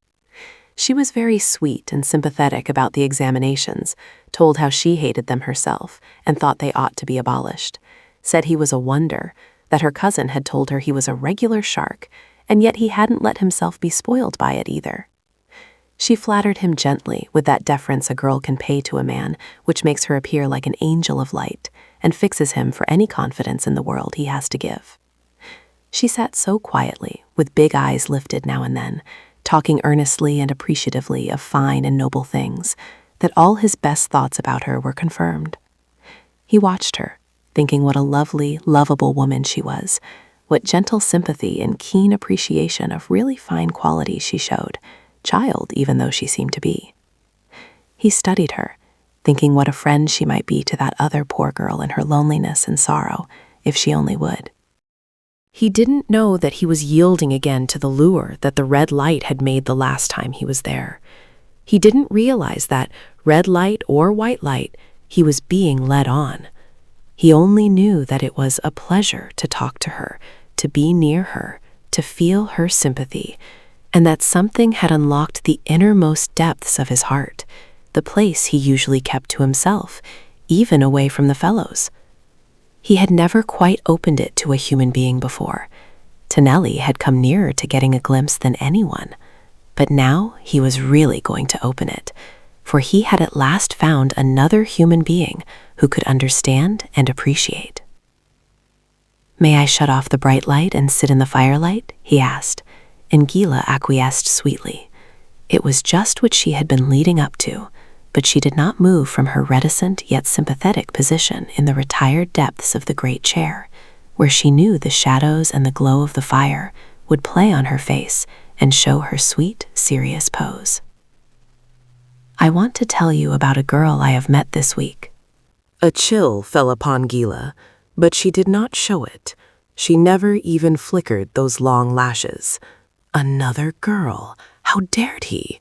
The little white teeth set down sharply on the little red tongue out of sight, but the sweet, sympathetic mouth in the glow of the firelight remained placid. Yes? The inflection, the lifted lashes, the whole attitude was perfect. He plunged ahead. You are so very wonderful yourself that I am sure you will appreciate and understand her, and I think you are just the friend she needs. Gila stiffened in her chair and turned her face nicely to the glow of the fire so he could just see her lovely profile. She is all alone in the city. Oh, broke forth Gila in almost childish dismay. Not even a chaperone? Courtland stopped, bewildered. Then he laughed indulgently. She didn't have any use for a chaperone child, he said, as if he were a great deal older than she. She came here with her little brother to earn their living. Oh, she had a brother then, sighed Gila with evident relief. It occurred to Courtland to be a bit pleased that Gila was so particular about the conventionalities. He had heard it rumored more than once that her own conduct overstepped the most lenient of rules. That must have been a mistake. It was a relief to know it from her own lips. But he explained gently. The little brother was killed on Monday night, he said gravely, just run down in cold blood by a passing automobile. How perfectly dreadful, shuddered Gila, shrinking back into the depths of the chair. But you know you mustn't believe a story like that. Poor people are always getting up such tales about rich people's automobiles. It isn't true at all. No chauffeur would do a thing like that. The children just run out and get in the way of the cars to tantalize the drivers. I've seen them myself. Why, our chauffeur has been arrested 3 or 4 times and charged with running over children and dogs when it wasn't his fault at all. The people were just trying to get some money out of us. I don't suppose the little child was run over. It was probably his own fault. Yes, he was run over, said Courtland gently. I saw it myself. I was standing on the curbstone when the boy, he was a beautiful little fellow with long golden curls, rushed out to meet his sister, calling out to her, and the automobile came whirring by without a sign of a horn and crushed him down just like a broken lily. He never lifted his head nor made a motion again, and the automobile never even slowed up to see, just shot ahead and was gone. Gila was skull for a minute. She had no words to meet a situation like this. Oh well, she said, I suppose he is better off, and the girl is too. How could she take care of a child in the city alone and do any work? Besides, children are an awful torment, and very likely he would have turned out bad. Boys usually do. What did you want me to do for her? Get her a position as a maid? There was something almost flippant in her tone. Strange that Courtland did not recognize it. But the firelight, the white gown, the pure profile, the down-drooped lashes had done for him once more what the red light had done before, taken him out of his normal senses and made him see a Gila that was not really there, soft, sweet, tender, womanly. The words, though they did not satisfy him, merely meant that she had not yet understood what he wanted and was striving hard to find out. No, he said gently. I want you to go and see her. She is sick and in the hospital. She needs a friend, a real girlfriend, such as you could be if you would. Gila answered in her slow, pretty drawl. Why, I hate hospitals. I wouldn't even go to see Mama when she had an operation on her neck last winter, because I hate the odors they have around. But I'll go if you want me to. Of course, I won't promise how much good I'll do. Girls of that stamp don't want to be helped, you know. They think they know it all, and they are usually most insulting. But I'll see what I can do. I don't mind giving her something. I've 3 evening dresses that I perfectly hate, and one of them I've never had on but once. She might get a position to act somewhere or sing in a cafe if she had good clothes. Courtland hastened earnestly to impress her with the fact that Miss Brentwood was a refined girl of good family, and that it would be an insult to offer her second-hand clothing. But when he gave it up and yielded to Gila's plea that he drop these horrid, gloomy subjects and talk about something cheerful, he had a feeling of failure. Perhaps he ought not to have told Gila after all. She simply couldn't understand the other girl because she had never dreamed of such a situation. If he could have seen his gentle Gila a couple of hours later, standing before her mirror again, and setting those little sharp teeth into her red lip, the ugly frown between her angry eyes, if he could have heard her low muttered words, and worse still, guessed her thoughts about himself and that other girl, he certainly would have gone out and gnashed his teeth in despair. If he could have known what was to come of his request to Gila Dare, he would have rung up the hospital and had Miss Brentwood moved to another one in hot haste, or, better still, have taken strenuous measures to prevent that visit. But instead of that, he read Mother Marshall's telegram over again and lay down to forget Gila Dare utterly and think pleasant thoughts about the Marshalls. Chapter 12. Gila Dare, in her very most startling costume, lavishly plastered with costly fur and high-laced, French-heeled boots, came tripping down her father's steps to the limousine. She carried a dangling little trick of a handbag and a muff big enough for a rug. Her 2 eyes looked forth from the rim of the low-squashed, bandage-like fur hat like the eyes of a small, sly mouse that was about to nibble somebody else's cheese. By her side, a lodgy youth with small blue fish eyes fixed adoringly on her, sauntered protectingly. She wore a large bunch of pale yellow orchids, evidently his gift, and was paying for them with her glances. One knew by the excited flush on the young man's face that he had rarely been paid so well. His eyes took on a glint of intelligence, one might almost say of hope, and he smiled egregiously, egotistically. His assurance grew with each step he took. As he opened the door of the luxurious car for her, he wore an attitude of one who might possibly be a fiancé. Her little mouse eyes, you wouldn't have dreamed they could ever be large and wistful, nor innocent either, twinkled pleasurably. She was playing her usual game, and playing it well. It was the game for which she was rapidly becoming notorious, young as she was. "Oh, now, Chal, really? Why, I never dreamed it was that bad. But you mustn't, you know. I never gave you permission." The chauffeur, sitting stolidly in his uniform, awaiting the word to move, wondered idly what she was up to now.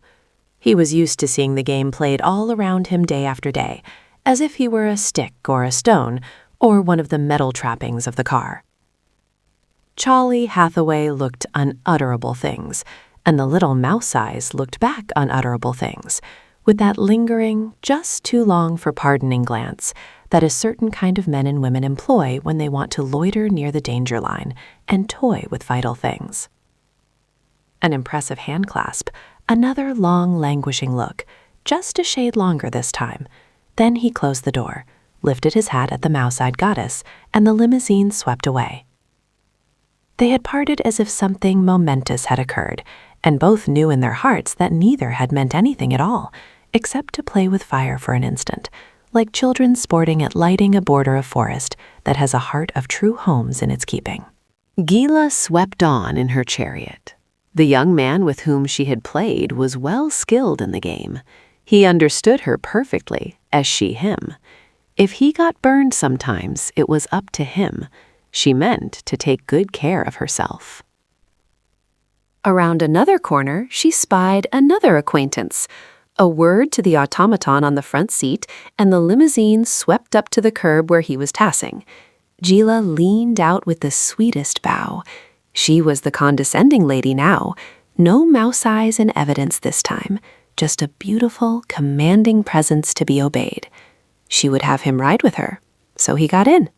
He was a tall, serious youth with credulous eyes, and she swept his soulful nature as one sweeps the keys of a familiar instrument, drawing forth time-worn melodies that, nevertheless, were new to him. And just because he thrilled under them and looked in her eyes with startled earnestness, did she like to play upon his soul. It would have been a bore if he had understood, for he was a dull soul and young, ages young for Gila, though his years numbered 2 more than hers. She liked to see his eyes kindle and his breath come quick. Someday he would tell her with impassioned words how much he loved her, and she would turn him neatly and comfortably down for a while, till he learned his place and promised not to be troublesome. Then he might join the procession again, as long as he would behave. But at present she knew she could sway him as she would, and she touched the orchids at her belt with tender little caressing movements and melting looks. Even before she reached home, she knew he would have a box of something rarer or more costly waiting for her, if the city afforded such. She set him down at his club, quite well satisfied with her few minutes. She was glad it didn't last longer, for it would have grown tiresome. She had had just enough, carried him just far enough on the wave of emotion to stimulate her own soul. Sweeping away from the curb again, bowing graciously to 2 or 3 other acquaintances who were going in or out of the club building, she gave an order for the hospital and set her face sternly to the duty before her. A little breeze of expectation preceded her entrance into the hospital, a stir among the attendants about the door. Passing nurses apprised her furs and orchids. Young interns took account of her eyes. The mouse eyes had returned, but they lured with something unspeakable and thrilling in them. She waited with a nice little superb air that made everybody hurry to serve her, and presently she was shown up to the door of Bonnie Brentwood's room. Her chauffeur had followed, bearing a large pasteboard suit box which he set down at the door and departed. "Is this Miss Brentwood's room?"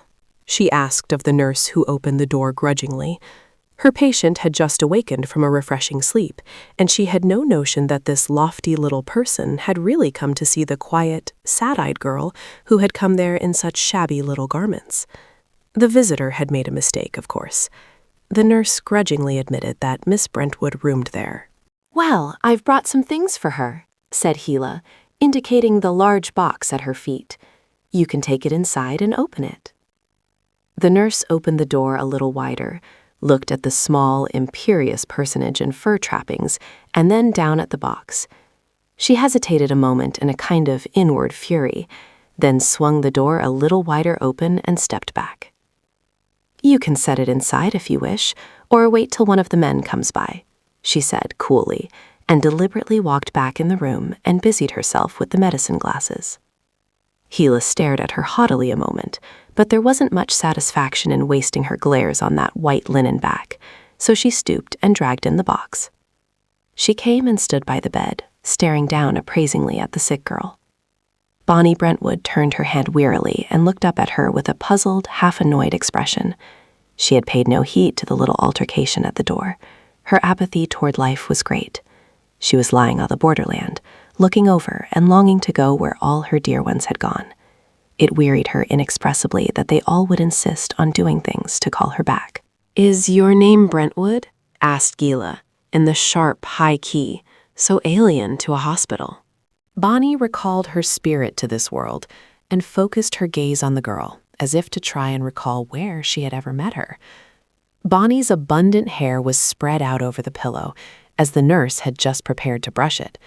It fell in long, rich waves of brightness and fascinating little rings of gold about her face. Gila stared at it jealously, as if it were something that had been stolen from her. Her own hair, cloudy and dreamy, and made much of with all that skill and care could do, was pitiful beside this wonderful gold mane with red and purple shadows in its depths, and ripples and curls at the ends. Wonderful hair. The face of the girl on the pillow was perfect in form and feature, regular, delicate, refined, and lovely. Gila knew it would be counted rarely beautiful, and she was furious. How had that upstart of a college boy dared to send her here to see a beauty? What had he meant by it? By this time, the girl on the bed had summoned her soul back to earth for the nonce, and answered in a cool little tone of distance, as she might have spoken to her employer, perhaps, or, in other circumstances, to the stranger begging for work on her doorsill. Bonnie was a lady anywhere. "Yes, I am Miss Brentwood." There was no noticeable emphasis on the miss, but Gila felt that the pauper had arisen and put herself on the same level with her, and she was furious. "Well, I've brought you a few things," declared Gila, in a most offensive tone. "Paul Courtland asked me to come and see what I could do for you." She swung her moleskin trappings about and pointed to the box. "I don't believe in giving money. Not often," she declared, with a tilt of her nasty little chin that suddenly seemed to curve out in a hateful, satanic point. "But I don't mind giving a little lift in other ways to persons who are truly worthy, you know. I've brought you a few evening dresses that I'm done with. It may help you to get a position playing for the movies, perhaps. Or if you don't know ragtime, perhaps you might act. They'll take almost anybody, I understand, if they have good clothes. Besides, I'm going to give you an introduction to a girls' employment club. They have a hall and hold dances once a week, and you get acquainted. It only costs you 10 cents a week, and it will give you a place to spend your evenings. If you join that, you'll need evening dresses for the dances. Of course, I understand some of the girls just go in their street suits, but you stand a great deal better chance of having a good time if you are dressed attractively. And then they say men often go in their evenings to look for a stenographer or an actor or some kind of a worker, and they always pick out the prettiest. Dress goes a great way if you use it rightly. Now, there's a frock in here." Gila stooped and untied the cord on the box. This frock cost $150, and I never wore it but once. She held up a tattered blue net adorned with straggling, crushed artificial rosebuds, its sole pretension to a waist being a couple of straps of silver tissue attached to a couple of rags of blue net. It looked for all the world like a draggled butterfly. "It's torn in one or two places," pursued Gila's ready tongue, "but it's easily mended. I wore it to a dance and somebody stepped on the hem. I suppose you are good at mending. A girl in your position ought to know how to sew. My maid usually mends things like this with a thread of itself. You can pull one out along the hem, I should think. Then here is a pink satin. It needs cleaning. They don't charge more than $2 or $3, or perhaps you might use gasoline. I had slippers to match, but I couldn't find but one. I brought that along. I thought you might do something with it. They were horribly expensive, made to order, you know. Then this cerise chiffon, all covered with sequins, is really too showy for a girl in your station. But in case you get a chance to act, you might need it. And anyhow, I never cared for it. It isn't becoming to me. Here's an indigo charmeuse with silver trimmings. I got horribly tired of it, but you will look stunning in it. It might even help you catch a rich husband, who knows? There's half a dozen pairs of white evening gloves. I might have had them cleaned, but if you can use them, I can get new ones. And there's a bundle of old silk stockings. They haven't any toes or heels much, but I suppose you can darn them. And of course, you can't afford to buy expensive silk stockings." One by one, Gila had pulled the things out of the box, rattling on about them as if she were selling corn cure. She was a trifle excited, to be sure, now that she was fairly launched on her philanthropic expedition. Also the fact that the two women in the room were absolutely silent and gave no hint of how they were going to take this tide of insults was somewhat disconcerting. However, Gila was not easily disconcerted. She was very angry, and her anger had been growing in force all night. The greatest insult that man could offer her had been heaped upon her by Courtland, and there was no punishment too great to be meted out to the unfortunate innocent who had been the occasion of it. Gila did not care what she said, and she had no fear of any consequences whatever. There had not, so far to her knowledge, lived the man who could not be called back and humbled to her purpose after she had punished him sufficiently for any offense he might knowingly or unknowingly have committed. That she really had begun to admire Courtland and to desire him in some degree for her own only added fuel to her fire. This girl whom he had dared to pity should be burned and tortured. She should be insulted and extinguished utterly, so that she would never dare to lift her head again within recognizable distance of Paul Courtland, or she would know the reason why. Paul Courtland was hers, if she chose to have him. Let no other girl dare to look at him. The nurse stood, starched and stern, with growing indignation at the audacity of the stranger. Only the petrification of absolute astonishment and wonder as to what would happen next took her off her guard for the moment and prevented her from ousting the young lady from the premises instantly. There was also the magic name of the handsome young gentleman that had been used as password, and the very slight possibility that this might be some rich relative of the lovely young patient that she would not like to have put out. The nurse looked from Bonnie to the visitor in growing wrath and perplexity. Bonnie lay wide-eyed and amazed, startled bewilderment and growing dignity in her face. 2 soft pink spots of color began to bloom out in her cheeks, and her eyes took on a twinkle of amusement. She was watching the visitor as if she were a passing Punch and Judy show come into play for a moment for her entertainment. She lay and regarded her and her tawdry display of finery with a quiet, disinterested aloofness that was beginning to get on Gila's nerves. "You can have my flowers too if you want them," said Gila excitedly, seeing that her flood of insult had brought forth no answering word from either listener. "They're very handsome rare ones, orchids, you know. Did you ever see any before? I don't mind leaving them with you because I have a great many flowers, and these were given me by a young man I don't care in the least about."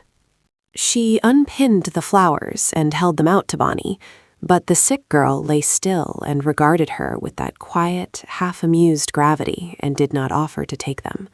"I presume you can find a wastebasket down in the office if you want to get rid of them," said Bonnie suddenly in a clear, refined voice. "I really shouldn't care for them. Isn't there a wastebasket somewhere about?" she asked, turning toward the nurse. "Down in the hall by the front entrance," answered the nurse grimly. She was ready to play up to whatever cue Bonnie gave her. Gila stood haughtily holding her flowers and looking from one woman to the other, unable to believe that any other woman had the insufferable audacity to meet her on her own ground in this way. Were they actually guying her, or were they innocents who really thought she did not want the flowers, or who did not know enough to think orchids beautiful? Before she could decide, Bonnie was speaking again, still in that quiet, superior tone of a lady that gave her the command of the situation. "I am sorry," she said, quite politely, as if she must let her visitor down gently, "but I'm afraid you have made some mistake. I don't recall ever having met you before. It must be some other Miss Brentwood for whom you are looking." Gila stared, and her color suddenly began to rise even under the pearly tint of her flesh. Had she possibly made some blunder? This certainly was the voice of a lady, and the girl on the bed had the advantage of absolute self-control. Somehow that angered Gila more than anything else. "Don't you know Paul Courtland?" she demanded imperiously. "I never heard the name before."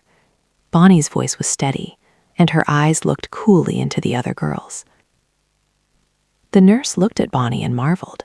She knew the name of Paul Courtland well. She telephoned to that name every day. How was it that the girl did not know it?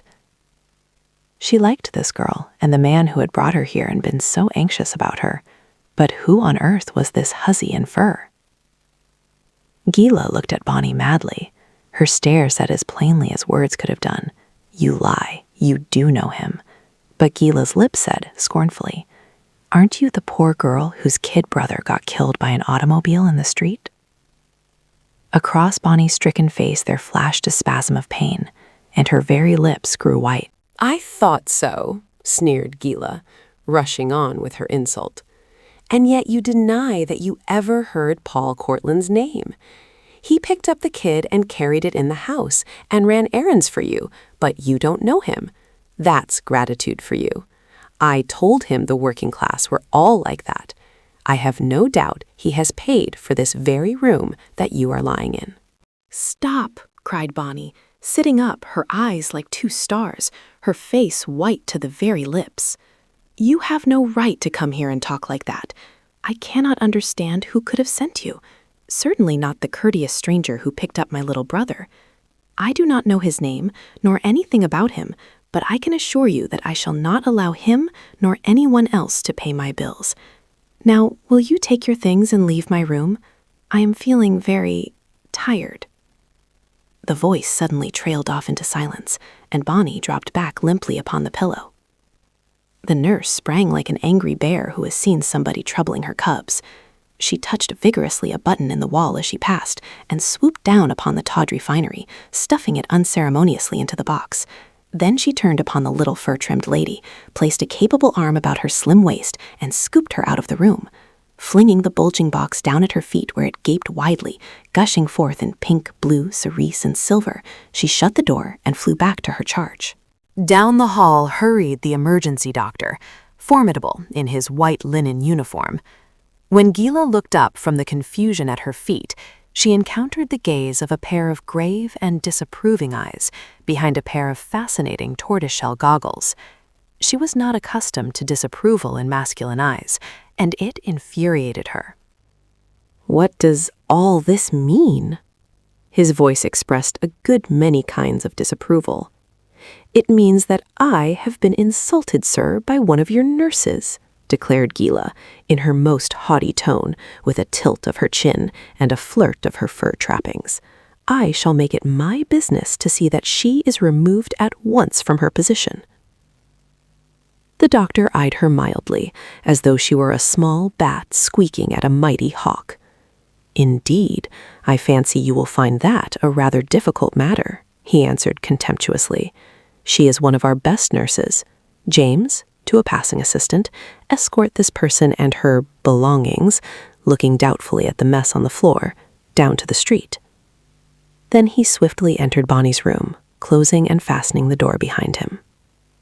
The said James, with an ill-concealed grin, stoked to his task, and thus, in mortification, wrath, and ignominy, did Gila descend to her waiting limousine.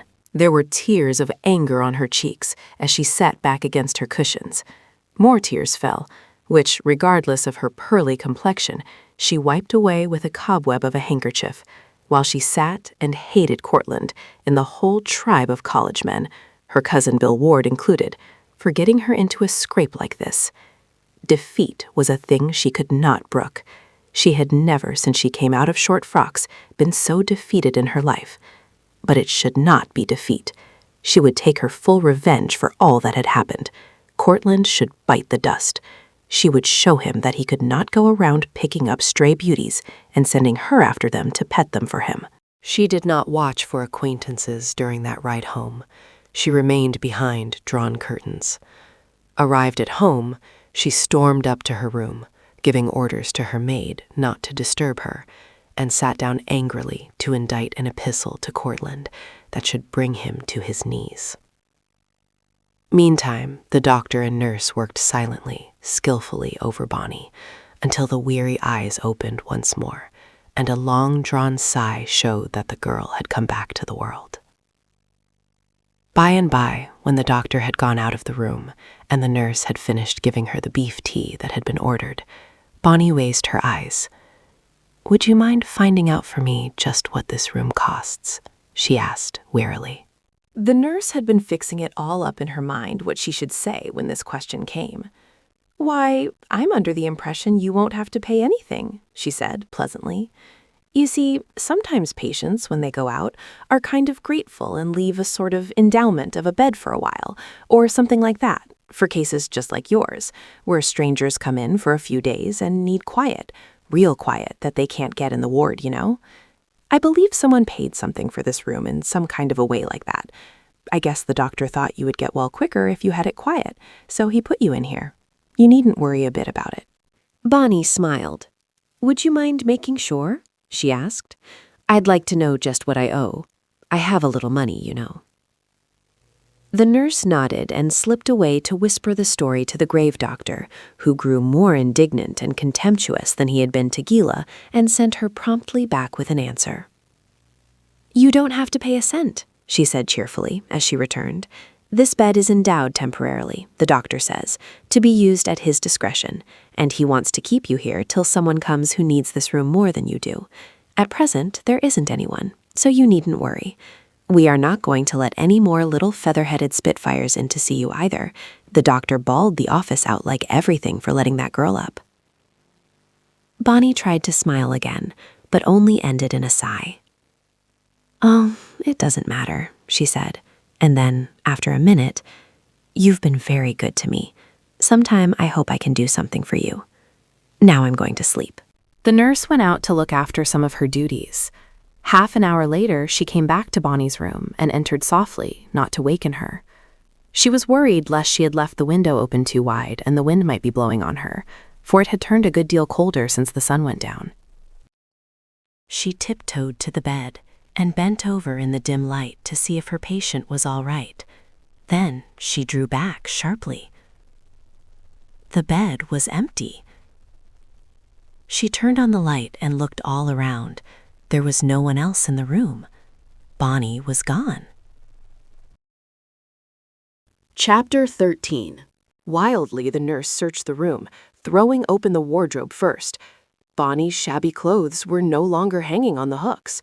She rushed to the window and looked helplessly along the fire escape out into the courtyard below, where the ambulance was just bringing in a fresh case. There was no sign of her patient. Turning back, she saw on the table a bit of paper from the daily record sheet, folded up and pinned together with a quaint little circle of old-fashioned gold, in which were set tiny garnets and pearls. The note was addressed, Miss Wright, Nurse. A $5 bill fell from the paper. The nurse picked it up and read, Dear Nurse, I am leaving this little pin for you because you have been so good to me. It isn't very valuable, but it is all I have. The $5 is for the room. I know it is worth more, but I haven't any more just now. You have all been very kind. Please give the money to the doctor and thank him for me. Don't worry about me. I am all right. I just need to get back to work. Goodbye, and thank you again. Sincerely, Rose Bonner Brentwood. The nurse rushed down to the office. A search was instituted at once. Everyone in the office and halls was questioned.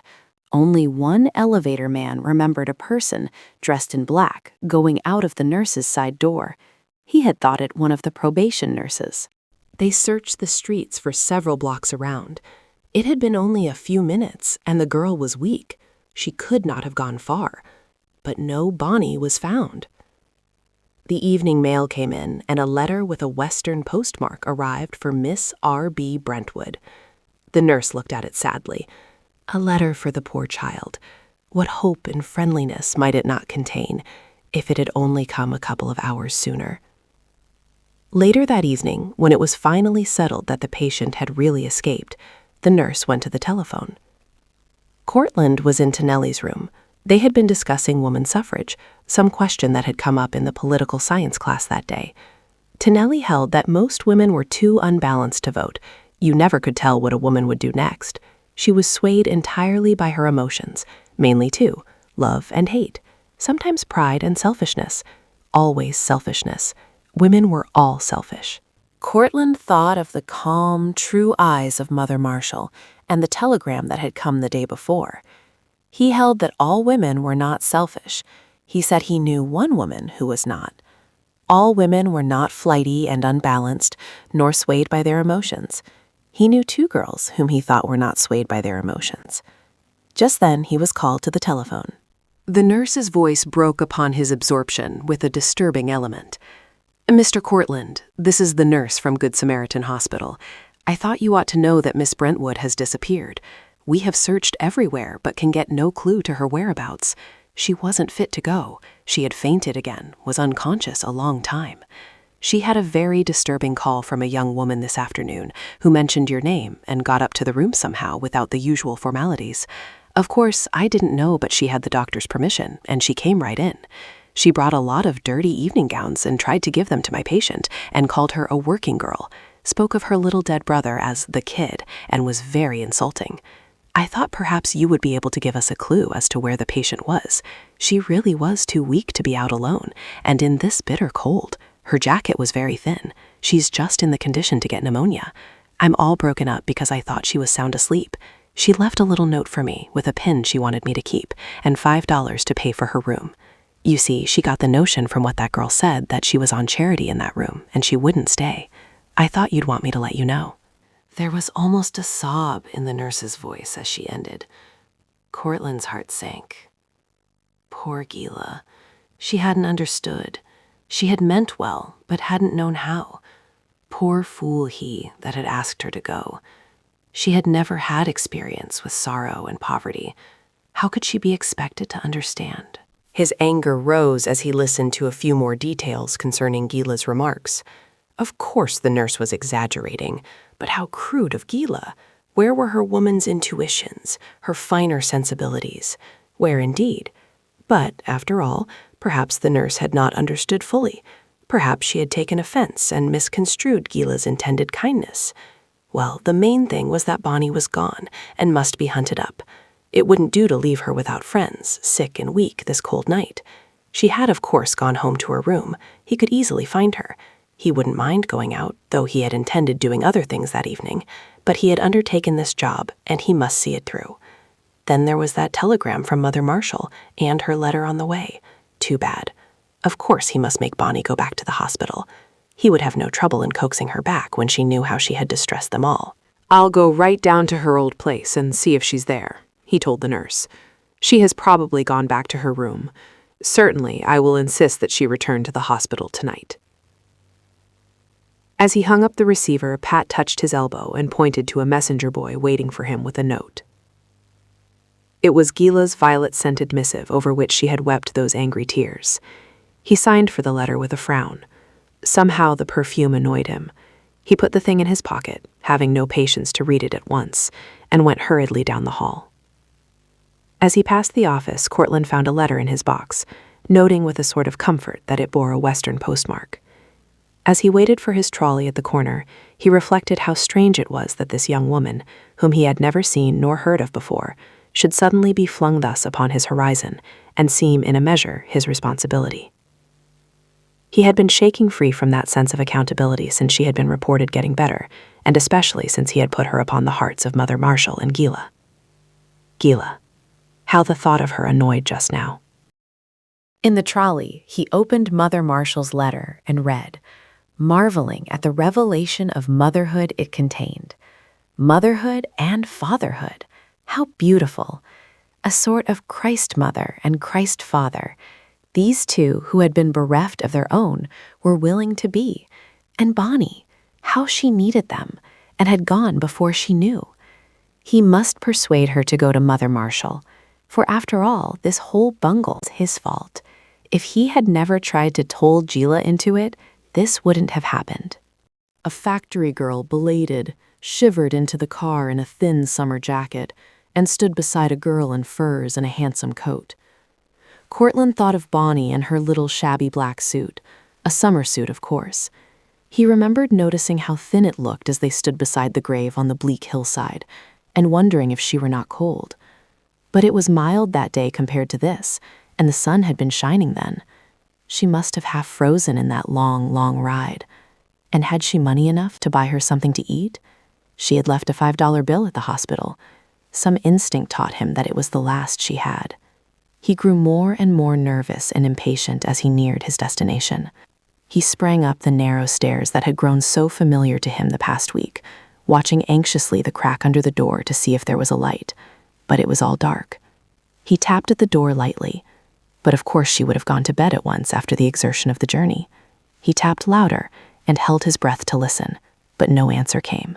Then he tapped again and called in half-subdued tones. "Miss Brentwood, are you there?" A stir was heard at the other end of the hall, the sound of the scratching of a match. A light appeared under the door of the front room. The door opened a crack, and a frowsy head was thrust out, with a candle held high above it, and eyes that were full of sleep peering into the darkness of the hall. "Has Miss Brentwood returned? Have you seen her?" he asked. "Not as I knows on. She ain't come," said a woman's voice. "I went to bed early. She might of, and I not hear. She's so softly like." "I wonder if we could find out. Would you mind coming and trying?" The woman looked at him keenly. "Oh, you're the young feller what come to the funeral, ain't you? Well, you just wait a bit, and I'll throw something on and come and try." The woman came in an amazing costume of many colors and called and shook the door. She got her key and unlocked the door, stepping cautiously inside and looking about. She advanced, holding the candle high, Courtland waiting behind. He could see one withered white rosebud on the floor. There was no sign of Bonnie. Her room was just as she had left it on the day of the funeral. Where was Bonnie Brentwood? Chapter 14. Suddenly, as Courtland stood in the narrow, dark street alone and in uncertainty, he was no longer alone. As clearly as if he felt a touch upon his sleeve, he knew that one was there beside him, and that this errand he was upon had the sanction of that presence which had met him once in the fiery way and promised to show him what to do. "God, show me where to find her," he ejaculated, And then, as if one had said, "Come with me," he turned as certainly as if a passerby had directed him where he had seen her, and walked up the street. That is, they walked up the street. Always, in thinking of that walk afterward, he thought of it as they walking up the street, himself and the presence. The first thing he remembered about it was that he had lost that sense of uncertainty and anxiety. How long the route was or where it was to end did not seem to matter. Every step of the way was companioned by one who knew what he was about. It came to him that he would like to go everywhere in such company, that no journey would be too far or arduous, no duty too unpleasant, if all could be as this. He stepped into the telephone office and began calling up hospitals. There were one or two that reported young women brought in, but the description was not at all like the girl of whom he was in search. He jotted them down in his notebook, however, with a feeling that they might be a last resort. As he turned the pages of the phone book, his eye caught the name of the city's morgue, and a sudden horror froze into his mind. What if something had happened to her and she had been taken there? What if she had ended the life which had looked so lonely and impossible to her? No, she would never do that, not with her faith in the Christ. And yet, if her vitality was low and her heart was taxed with sorrow, she would perhaps scarcely be responsible for what she did. He rang up the morgue sharply and put tense, eager questions. Yes, a young woman had been brought in about an hour ago. Yes, dressed in black, had long, light hair and was slender. Some looker, the man who answered the phone said. Courtland shuddered and hung up. He felt that he must go to the morgue. When they entered the gruesome place of the unknown dead, although the presence entered with him, yet he felt that it was there already, standing close among the dead, had been there when they came in. Courtland's face was white and set as he passed between the silent dead, laid out for identification. An inward shudder went through him as he was led to the spot where lay the latest comer, a slim young girl with long golden hair, sodden from the river where she had been found, her pretty face sharpened and coarsened by sin. He drew a deep breath of relief and turned away quickly from the sight of her poor drowned eyes, rejoicing that they had not been the eyes of Bonnie. It was terrible to think of Bonnie lying so, all drenched and her spirit put out. He was glad he might still think of her alive and go on searching for her. But a dart of pain went through his heart as he looked again at this little wreck of womanhood, going out of a life that had dealt hardly with her, where she had reached for brightness and pleasure and had found ashes and bitterness instead. Going into a beyond of darkness, hoping perhaps for no kindlier hands to greet her than those that had been withheld from her in this world. What would the resurrection mean to a poor little soul like that? What could it mean? Ah, perhaps it had not all been her fault. Perhaps there were others who had helped push her down, smug in self-righteousness, to whom the resurrection would be more of a horror than to the pretty ignorant child whose untaught feet had strayed into forbidden paths. Who knew? He was glad to look up and feel the presence there. Who knew what might have passed between the soul and God? It was safe to leave that little sinful soul with him who had died to save. It was good to go out from there knowing that the pretty, sinful girl, the hardened, grizzled sot, the poor old toothless crone, the little hunchback newsboy who lay in the same row, were guarded alike and beloved by the same presence that would go with him. Around the little newsboy huddled a group of street gamins, counting out their few pennies and talking excitedly of how they would buy him some flowers. There were tear stains down their grimy cheeks, and it was plain they were pitying him, they who had perhaps yet to tread the paths of sin and deprivation and sorrow for many long years. And the presence there, so near them, with the pitying eyes, the young man knew the eyes were pitying. If the children could only see. He felt an impulse to turn back and tell them as he passed out into the street. Yet how could he make them understand, he who understood so feebly and intermittently himself? he felt a great ache in himself to go out and shout to all the world to look up and see the presence that was in their midst, and they saw him not. He was entirely aware that his present mental state would have seemed to him little short of insanity 24 hours before, that it might pass again as it had done before, and a kind of mental frenzy seized him lest it would. He did not want to lose this assurance of one guiding through a world that was so full of sorrow as this one had recently revealed itself to him to be. And with the world-old anguished, "Give me a sign," the cry of the soul reaching out to the unknown, he spoke aloud once more. "God, if you are really there, let me find her." And yet, if any had asked him just then if he ever prayed, he would have told them no. Prayer was to him a thing utterly apart from this cry of his soul, this longing for an understanding with God. He walked on through streets he did not know, passing men and women with worn and haggard faces, tattered garments, and discouraged mien. And always that cry came in his soul. Oh, if they only knew! There was the presence by his side, and men passed by and saw him not. He was walking in the general direction of the Good Samaritan Hospital, just as anyone would walk with a friend through a strange place, and accommodate his going to the man who was guiding him. All the way there seemed to be a sort of intercourse between himself and his companion. His soul was putting forth great questions that he would someday take up in detail and go over little by little, as one will verify a problem that one has worked out. But now he was working it out, becoming satisfied in his soul that this was the only way to solve the great, otherwise unanswerable problems of the universe. They had gone for perhaps 3 miles or more from the morgue, traveling for the most part through narrow streets crowded full of small dwelling houses, interspersed by cheap stores and saloons. The night lowered. The stars were not on duty.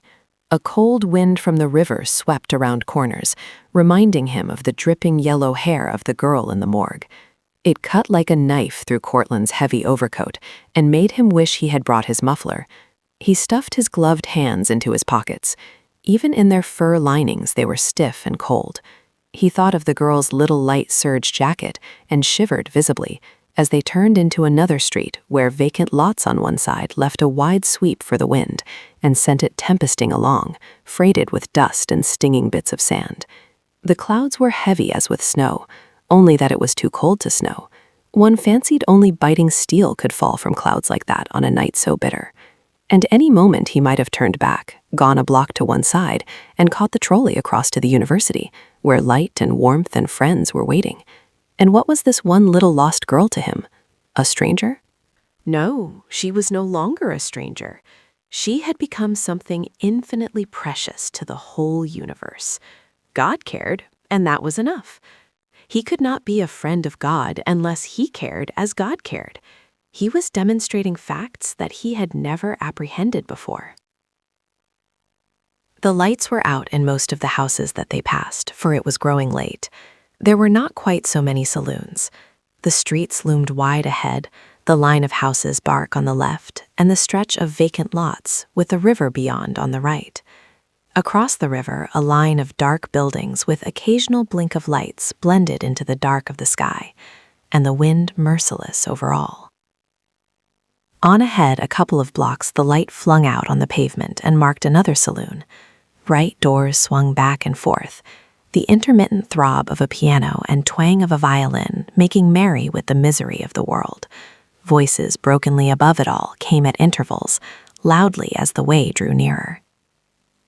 The saloon doors swung again, and 4 or 5 dark figures jostled noisily out and came haltingly down the street. They walked crazily, like ships without a rudder, veering from one side of the walk to the other, shouting and singing uncouth, ribald songs, hoarse laughter interspersed with scattered oaths. "Oh, Jesus Christ!" came distinctly through the quiet night. The young man felt a distinct pain for the Christ by his side, like the pressing of a thorn into the brow. He seemed to know the prick himself, for these were some of those for whom he died. It occurred to Courtland that he was seeing everything on this walk through the eyes of the Christ. He remembered Scrooge and his journey with the ghost of Christmas past in Dickens's Christmas Carol. It was like that. He was seeing the real soul of everybody. He was with the architect of the universe, noting where the work had gone wrong from the mighty plans. He suddenly knew that these creatures coming giddily toward him were planned to mighty things. The figures paused before one of the dark houses, pointed and laughed, went near to the steps and stooped. He could not hear what they were saying. The voices were hushed in ugly whispers, broken by harsh laughter. Only now and then he caught a syllable. "Wake up," floated out into the silence once. And again, "No, you don't, my pretty little chicken." Then a girl's scream pierced the night, and something darted out from the darkness of the doorstep, eluding the drunken men, but slipped and fell. Courtland broke into a noiseless run. The men had scrambled tipsily after the girl and clutched her. They lifted her unsteadily and surrounded her. She screamed again and dashed this way and that blindly, but they met her every time and held her. Courtland knew, as by a flash, that he had been brought here for this crisis. It was as if he had heard the words spoken to him, "Now go." He, lowering his head and crouching, came swiftly forward, watching carefully where he steered, and coming straight at two of the men with his powerful shoulders. It was an old trick of the football field, and it bowled the two assailants on the right straight out into the gutter. The other three made a dash at him, but he sidestepped one and tripped him. A blow on the point of the chin sent another sprawling on the sidewalk. But the last one, who was perhaps the most sober of them all, showed fight and called to his comrades to come on and get this stranger who was trying to steal their girl. The language he used made Courtland's blood boil. He struck the fellow across his foul mouth, and then clenching with him, went down upon the sidewalk. His antagonist was a heavier man than he was, but the steady brain and the trained muscles had the better of it from the first, and in a moment more the drunken man was choking and limp. Courtland rose and looked about. The two fellows in the gutter were struggling to their feet with loud threats, and the fellow on the sidewalk was staggering toward him. They would be upon the girl again in a moment. He looked toward her as she stood trembling a few feet away from him, too frightened to try to run, not daring to leave her protector. A streetlight fell directly upon her white face. It was Bonnie Brentwood. With a kick at the man on the ground who was trying to rise, and a lurch at the man on the sidewalk who was coming toward him that sent him spinning again, Courtland dived under the clutching hands of the two in the gutter who couldn't quite make it to get upon the curb again. Snatching up the girl like a baby, he fled up the street and around the first corner, and all that cursing, drunken, reeling five came howling after. Chapter 15. Courtland had run 3 blocks and turned 2 corners before he dared stop and set the girl upon her feet again. He looked anxiously at her white face and great frightened eyes. Her lips were trembling and she was shivering. He tore his overcoat off, wrapped it about her, and before she could protest, caught her up again and ran on another block or 2. "Oh, you must not," she cried. "I can walk perfectly well, and I don't need your coat. Please, please put on your coat and let me walk. You will take a terrible cold." "I can run better without it," he explained briefly, "and we can get out of the way of those fellows quicker this way." So she lay still in his arms till he put her down again. He looked up and down either way, hoping to see the familiar red and green lights of a drugstore open late, but none greeted him. All the buildings seemed to be residences. Somewhere in the distance, he heard the whir of a late trolley. He glanced at his watch. It was 1:30. If only a taxicab would come along. But no taxi was in sight. The girl was begging him to put on his overcoat. She had drawn it from her own shoulders and was holding it out to him insistently. But with the rare smile that Courtland was noted for, he took the coat and wrapped it firmly about her shoulders again, this time putting her arms in the sleeves and buttoning it up to the chin. "Now," said he, "you're not to take that off again until we get where it is warm. You needn't worry about me. I'm quite used to going out in all weathers without my coat as often as with it. Besides, I've been exercising. When did you have something to eat?" "When I left the hospital this evening, I had some strong beef tea," she answered airily, as if that had been only a few minutes before. "How did you happen to be where I found you?" he asked, looking at her keenly. "Why, I must have missed my way, I think," she explained, and I felt a little weak from having been in bed so long. I just sat down on a doorstep to rest a minute before I went on, and I'm afraid I must have fallen asleep. You were walking? His tone was stern. Why were you walking? A desperate look came into her face. Well, I hadn't any car fare, if you must know the reason. They were passing a street light as she said it, and he looked down at her fine little white profile in wonder and awe. He felt a sudden choking in his throat and a mist in his eyes. He had it on the tip of his tongue to say, "You poor little girl," but instead he said, in a tone of intense admiration, "Well, you certainly are the pluckiest girl I ever saw. You have your nerve with you all right, but you're not going to walk another step tonight." And with that, he stooped, gathered her up again, and strode forward. He could hear the distant whir of another trolley, and he determined to take it, no matter which way it was going. It would take them somewhere, and he could telephone for an ambulance. So he sprinted forward, regardless of her protests, and arrived at the next corner just in time to catch the car going cityward. There was nobody else in the car, and he made her keep the coat about her. He couldn't help seeing how worn and thin her little shabby shoes were, and how she shivered now, even in the great coat. He saw she was just keeping up her nerve, and he was filled with admiration. "Why did you run away from the hospital?" he asked, suddenly, looking straight into her sad eyes. "I couldn't afford to stay any longer." "You made a big mistake. It wouldn't have cost you a cent. That room was free. I made sure of that before I secured it for you." "But that was a private room." "Just a little more private than the wards. That room was paid for and put at the disposal of the doctor to use for whoever he thought needed quiet. Now, are you satisfied? And you are going straight back there till you are well enough to go out again. You raised a big row in the hospital, running away. They've had the whole force of assistants out hunting you for hours, and your nurse is awfully upset about you. She seems to be crazy over you anyway. She nearly wept when she telephoned me. And I've been out for hours hunting you, stirred up the old lady on your floor at your home, and a lot of hospitals and other places, and then just came on you in the nick of time. I hope you've learned a lesson to be a good little girl after this and not run away." He smiled indulgently, but the girl's eyes were full of tears. "I didn't mean to make all that trouble for people. Why should you all care about a stranger? But, I'm so thankful you came. Those men were terrible." She shuddered. "How did you happen to come there? I think God must have led you." "He did," said Courtland with conviction. When they reached the big city station, he stowed his patient into a taxi and sent a messenger up to the restaurant for hot chicken broth, which he administered himself. She lay back with her eyes closed after the broth was finished. He realized that she had reached the full limit of her endurance. She had forgotten even to protest against wearing his overcoat any longer. It was a strange ride. The silent girl sat closely wrapped in her corner, fast asleep. The car bounded over obstacles now and then, or swung around corners and threw her about like a ball, but she did not waken. And finally Courtland drew her head down upon his shoulder and put his arm about her to keep her from being thrown out of her seat, and she settled down like a tired child. He could not help thinking of that other girl lying stark and dead in the morgue, and being glad that this one was safe. Nurse Wright was hovering about the hallway when the taxi drew up to the entrance of the hospital, and Bonnie was tenderly cared for at once. Courtland began to realize that this great hospital was an evidence of the presence of Christ in the world.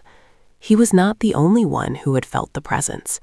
Someone moved as he had been tonight had established this big house of healing. There, on the opposite wall, was a great stained glass window representing Christ blessing the little children and the people bringing the maimed and halt and lame and blind to him for healing. The quiet night routine went on about him, the strong, pervasive odor of antiseptics, the padded tap of the nurses' rubber soles as they went softly on their rounds, the occasional click of a glass and a spoon somewhere, the piteous wail of a suffering child in a distant ward, the sharp whir of an electric bell, the homely thud of the elevator on its errands up and down. even the controlled yet ready spring to service of all concerned, when the ambulance rolled up and a man on a stretcher, with a ghastly cut in his head and face, was brought in, all made him feel how little and useless his life had been hitherto, how suddenly he had been brought face to face with realities. He began to wonder if the presence was everywhere, or if there were places where his power was not manifest. There had been the Red Library. There also had been that church last Sunday. The office clock chimed softly out the hour of 3 o'clock. It was Sunday morning.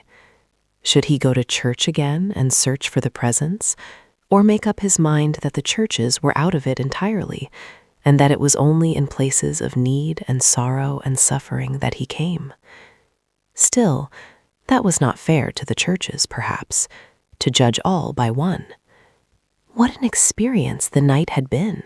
He drew his handkerchief from his inner pocket, and as he did so, a whiff of violets came remindingly, but he paid no heed.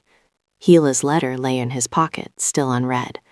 The antiseptics were at work upon his senses, and the violets could not reach him.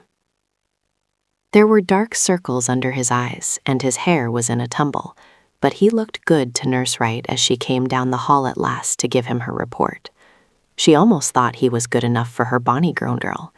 She wasn't given to romances, but she felt that Bonnie needed one most mightily about now. She didn't wake up except to open her eyes and smile once, she reported reassuringly. She coughs a little now and then with a nasty sound in it, but I hope we can ward off pneumonia.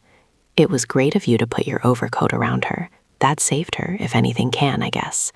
You look pretty well used up yourself. Wouldn't you like the doctor to give you something before you go home?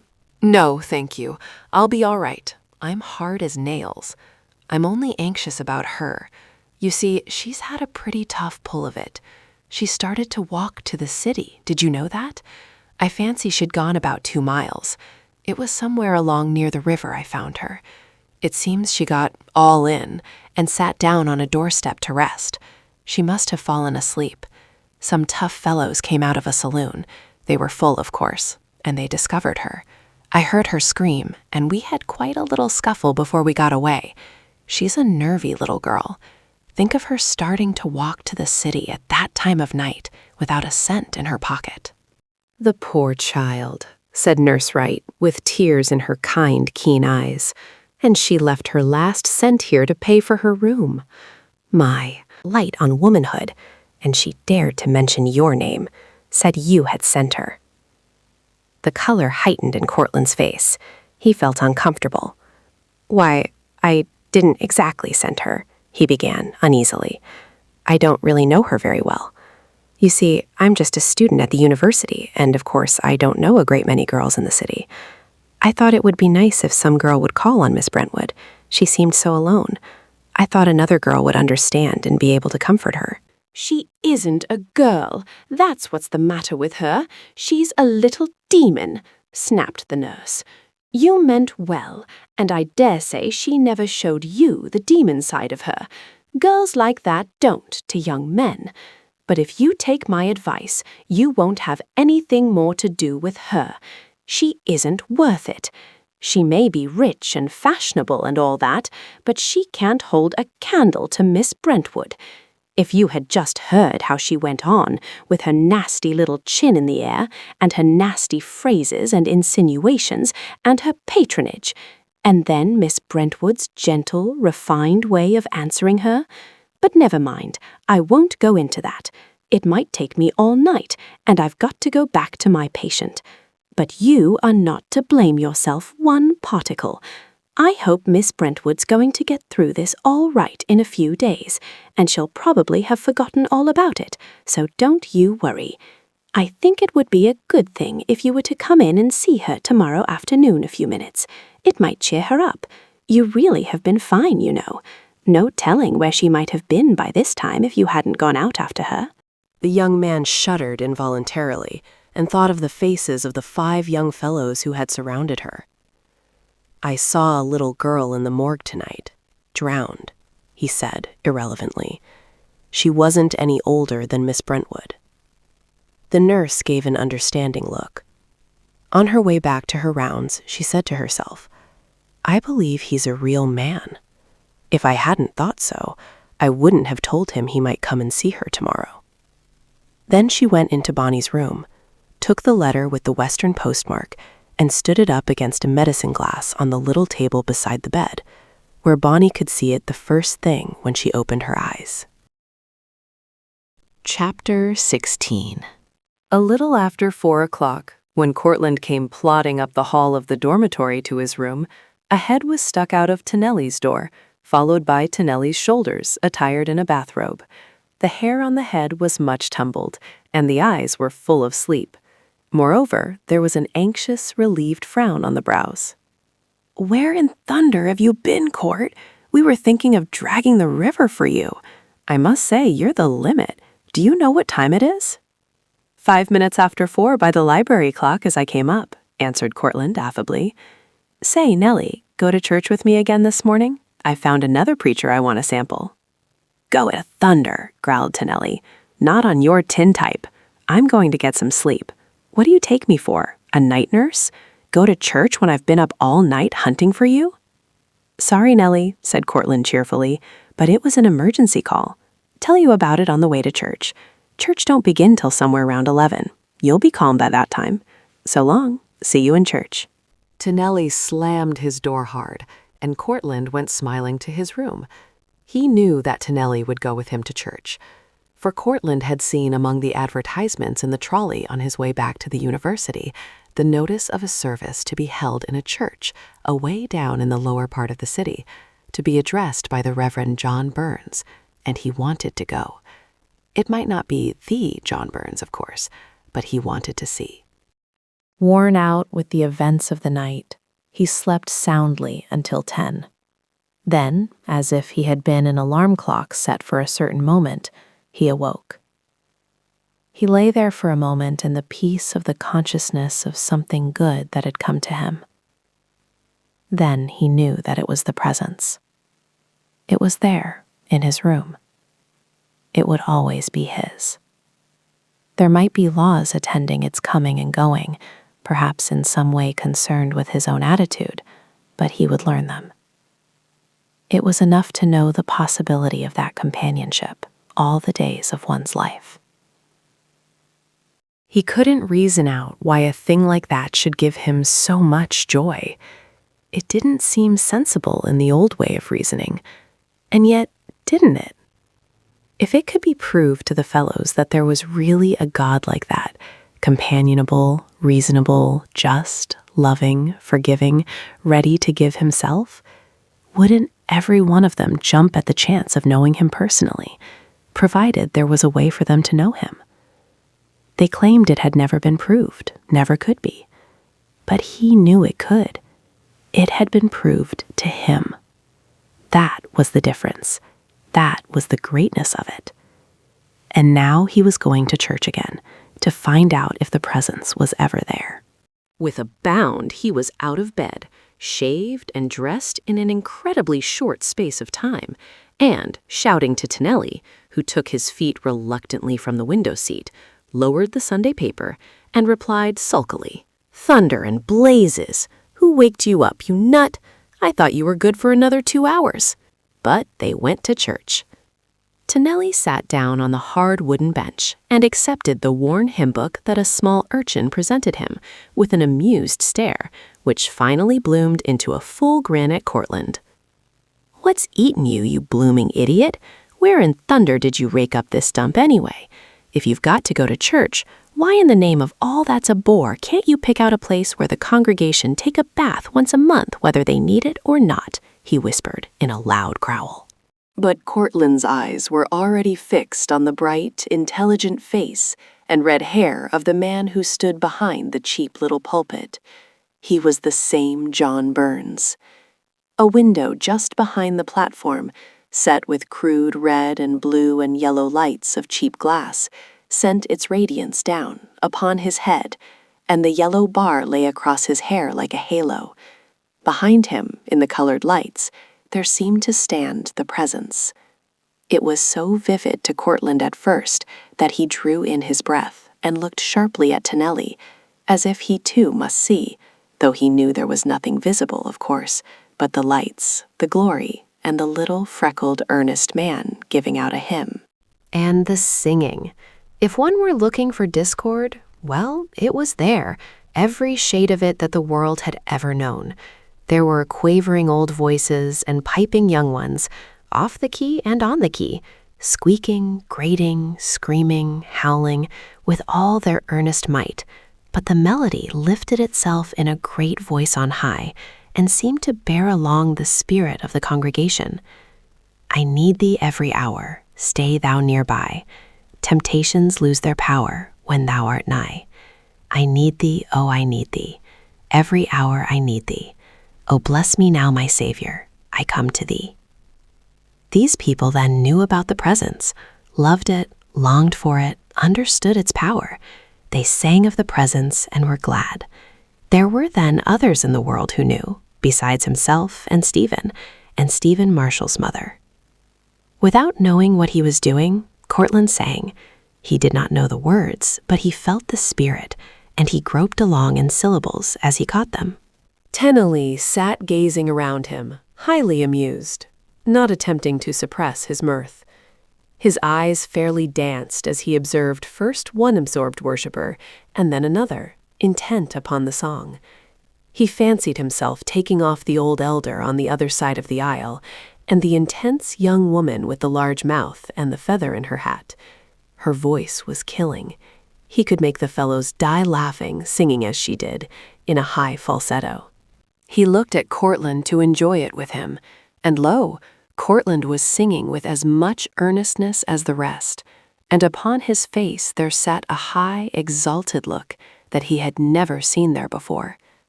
Was it true that the fire and the sickness had really affected Court's mind after all? He had seemed so like his old self lately that they had all hoped he was getting over it. During the prayer, Courtland dropped his head and closed his eyes. Tennelly glanced around and marveled amusedly at the serious attitude of all. Even a row of tough-looking kids on the back seats had at least one eye apiece squinted shut during the prayer, and almost an atmosphere of reverence upon them. Tennelly prided himself upon being a student of human nature, and before he knew it, he was interested in this mass of common people about him. But now and again his gaze went uneasily back to Courtland, whose eyes were fixed intently upon the preacher, as if the words he spoke were of real importance to him. Tennelly sat back in wonder and tried to listen. It was all about a mysterious companionship with God, stuff that sounded like rot to him, uncanny, unreal, mystical, impossible. Could it be true that Court, their peach of a court, whose sneer and criticism alike had been dreaded by all who came beneath them, could it be that so sensible and scholarly and sane a mind as Court's could take up with a superstition like that? For it was to Tennelly foolishness. He owned to a certain amount of interest in the emotional side of the sermon. It was true that the little man could sway that uncouth audience mightily. He felt himself swayed in the tenderer side of his nature. But of course, his superior mind realized that it was all emotion, interesting as a study, but not to be taken seriously for a moment. It wasn't a healthy thing for Court to see much of this sort of thing. All this talk of a cross and one dying for all, mere foolishness and superstition. Very beautiful and perhaps allegorical, but not at all practical. The minister was down by the door before they got out and grasped Courtland's hand as if he were an old friend, and then turned and grasped Tennelly's. There was something so genuine and sincere about his face that Tennelly decided that he must really believe all that junk he had been preaching, after all. He wasn't a fake. He was merely a good, wholesome sort of a fanatic. He bowed pleasantly and said a few commonplaces as he passed out. "Seems to be a good sort," he murmured to Courtland. "Pity he's tied down to that sort of thing." Courtland looked at him sharply. "Is that the way you feel about it, Nellie?" There was something half wistful in his tone. Tennelly looked at him sharply. "Why, sure. I think he's a bigger man than his job, don't you?" Then you didn't feel it? Feel what? The presence of God in that place. There was something so simple and majestic about the way Courtland made the extraordinary statement, not as a common fanatic would make it, nor even as one who was testing and feeling around for confirmation of a hope, but as one who knew it to be a fact beyond questioning, which the other merely hadn't been able to see, that Tonelli was almost embarrassed. Why, no, I can't say that I noticed any particular manifestation. I was entirely too much taken up by the smell to observe the occult. Say, what's eating you anyway, Court? Such foolishness isn't like you. You ought to cut it out. You know a thing like this can get on your nerves if you let it, just like anything else, and make you a monomaniac. You ought to go in for more athletics and cut out some of your psychology and philosophy. Suppose we go and take a ride in the park this afternoon. It's a great day. I don't mind riding in the park for a while after dinner. I've got a date about 4 o'clock. But I'm not a monomaniac, Nellie, and nothing's getting on my nerves. I never felt better or happier in my life. I feel as if I'd been blind always, been sort of groping my way, and had just got my eyes open to see what a wonderful thing life really is. Do you mean you've got what they used to call religion, Court? Hit the trail, as it were? Tonelli asked, as if he were delicately inquiring about some insidious tubercular or cancerous trouble. He seemed half ashamed to connect such a perilous possibility with his honored friend. Courtland shook his head. Not that I know of, Nellie.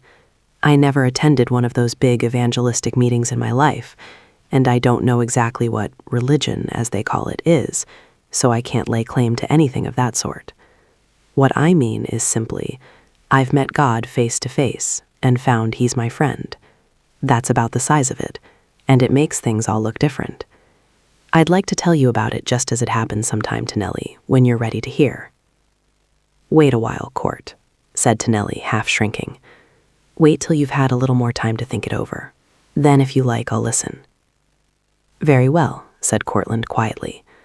But I want you to know it's something real. It's no sick fancies. All right, said Tonelli. I'll let you know when I'm ready to hear. Late that afternoon, when Courtland entered the hospital, the sunshine was flooding the great stained glass window and glorifying the face of the Christ with the outstretched hands. Off in a nearby ward, someone was singing to the patients, and the corridors seemed hushed to listen. The healing of the seamless stress is by our beds of pain. We touch him in life's throng and press, and we are whole again. All this recognition of the Christ in the world, and somehow it had never come to his consciousness before. He felt abashed at his blindness, and if he had been so long, surely there was hope for Tonelli to see too. Somehow he wanted Tonelli to see. Chapter 17. Bonnie Brentwood was awake and expecting him, the nurse said. She lay propped up by pillows, draped about with a dainty, frilly dressing sack that looked too frivolous for Nurse Wright, yet could surely have come from no other source. The golden hair was lying in 2 long braids, one over each shoulder, and there was a faint flush of expectancy on her pale cheeks. "You have been so good to me," she said. "It has been wonderful for a stranger to go out of his way so much." "Please don't let's talk about that," said Courtland. "It's been only a pleasure to be of service. Now I want to know how you are. I've been expecting to hear that you had pneumonia or something dreadful after that awful exposure." "Oh, I've been through a good deal more than that," said the girl, trying to speak lightly. "Things don't seem to kill me. I've had quite a lot of hard times." "I'm afraid you have," he said gravely. "Somehow it doesn't seem fair that you should have had such a rotten time of it, and I be lying around enjoying myself. Shouldn't everybody be treated alike in this world? I confess I don't understand it." Bonnie smiled feebly. "Oh, it's all right," she said with conviction. "In the world ye shall have tribulation, but fear not, I have overcome the world, you know. It's our testing time, and this world isn't the only part of life." "Well, but I don't see how that answers my point," said Courtland pleasantly. "What's the idea? Don't you think I am worth the testing?" Oh, surely, but you may not need the same kind I did. You don't appear to me to have needed any testing. So far as I can judge, you've showed the finest kind of nerve on every occasion. Oh, but I do, said Bonnie earnestly. I've needed it dreadfully. You don't know how hard I was getting, sort of soured on the world. That was the reason I came away from the old home where my father's church was and where all the people I knew were. I couldn't bear to see them. They had been so hard on my dear father that I thought they were the cause of his death. I had begun to feel that there weren't any real Christians left in the world. God had to bring me away off here into trouble again to find out how good people are. He sent you to help me and Nurse Wright. And now today the most wonderful thing has happened. I've had a letter from an utter stranger asking me to come and visit. I want you to read it, please. While Courtland read Mother Marshall's letter, Bonnie lay studying him. And truly, he was a goodly sight. No girl in her senses could look a man like that over and not know he was a man, and a fine one. But Bonnie had no romantic thoughts. Life had dealt too hardly with her for her to have any illusions left. She had no idea of her own charms, nor any thought of making much of the situation. That was why Gila's insinuations had cut so terribly deep.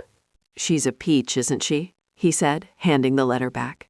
"How soon does the doctor think you'll be able to travel?" Oh, I couldn't possibly go, said the girl, relapsing into sadness. But I think it was lovely of her.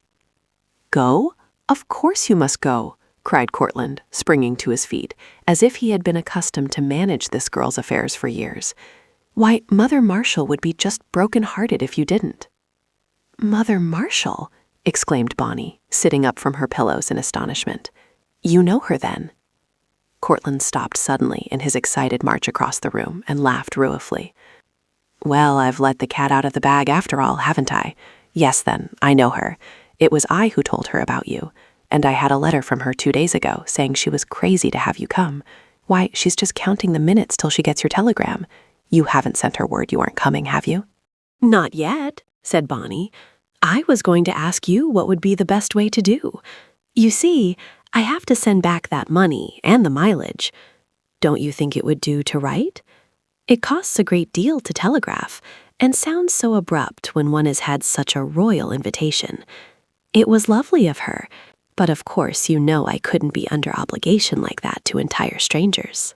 There was a little stiffness in Bonnie's last words, and a cool withdrawal in her eyes that brought Courtland to his senses and made him remember Gila's insinuations.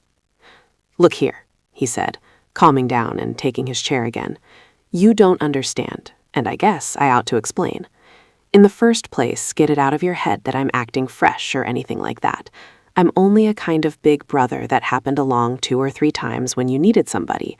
A kind of a Christ brother, if you want to call it that way," he added, snatching at the minister's phrase. "You believe he sends help when it's needed, don't you?" Bonnie nodded. "Well, I hadn't an idea in the world of interfering with your affairs at all, but when I heard you ought to rest, I began to wish I had a mother of my own, or an aunt, or something who would know what to advise. Then, all of a sudden, I thought I'd just put the case up to Mother Marshall. This is the result. Now wait till I tell you what Mother Marshall has been through, and then if you don't decide that God sent that invitation, I've nothing else to say." Courtland had a reputation at college for eloquence. In rushing season, his frat always counted on him to bowl over the doubtful and difficult fellows, and he never failed.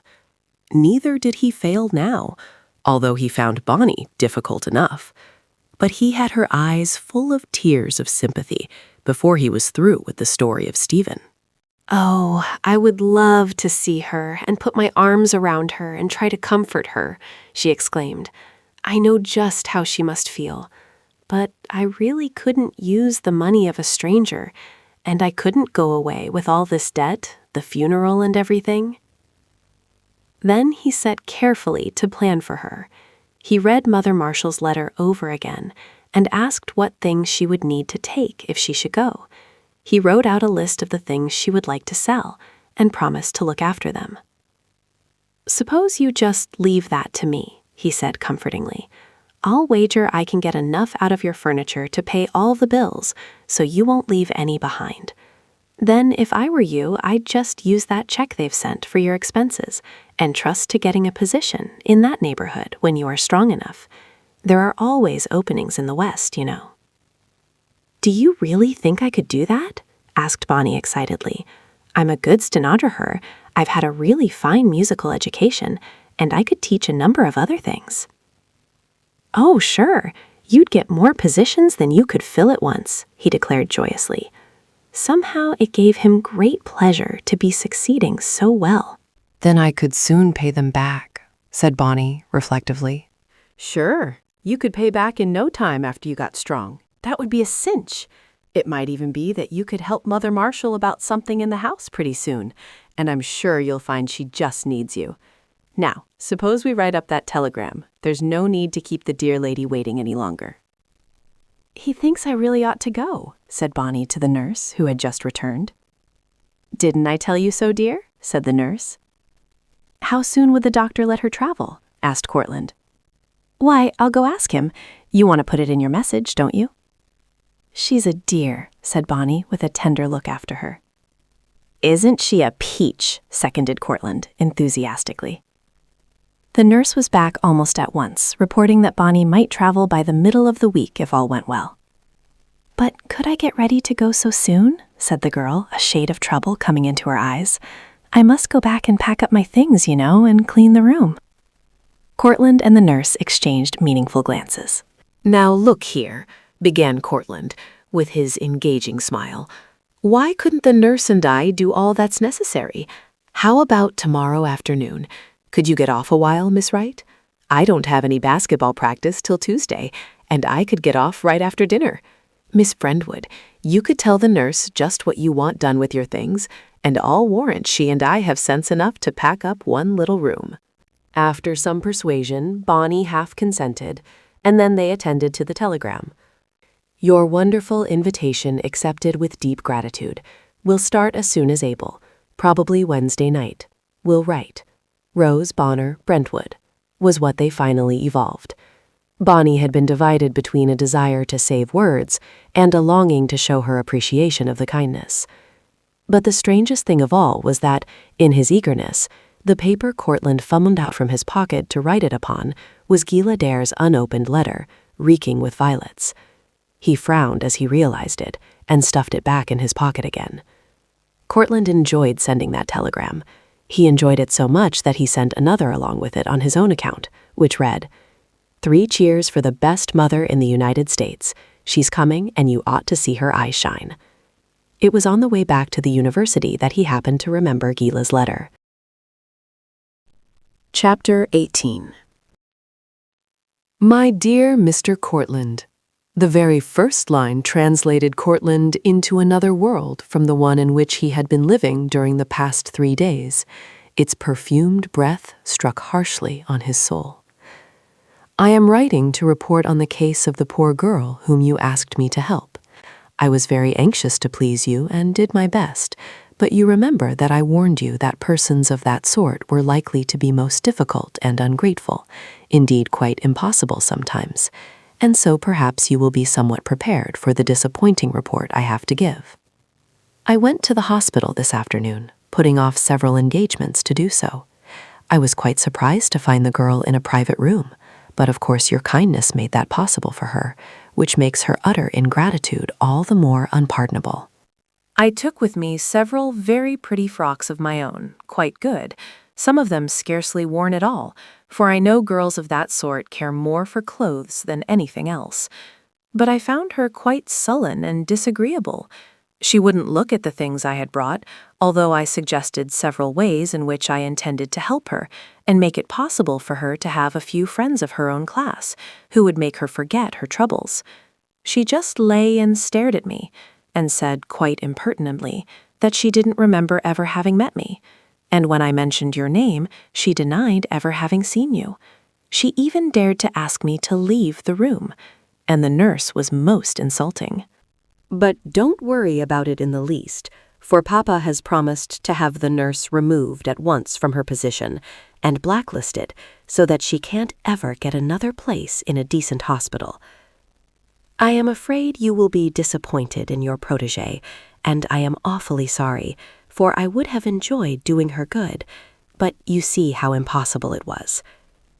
You are not to feel put out that I was treated that way, for I really enjoyed doing something for you, and you know it is good for one to suffer sometimes.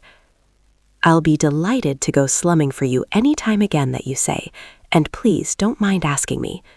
It's much better for me to look after any girls that need help than it is for you, because girls of that sort are so likely to impose upon a young man's sympathies. My cousin has been telling me how you have been looking after some of the work of a student who is majoring in sociology, so I'm beginning to understand why you took this girl up. I do hope you'll let me help. Suppose you run over this evening and we can talk it over. I'm giving up 2 whole engagements to stay at home for you, so I hope you will properly appreciate it. And if anything hinders your coming, would you mind calling up and letting me know? Hoping to see you this evening. Your true friend and fellow worker, Gila Dare.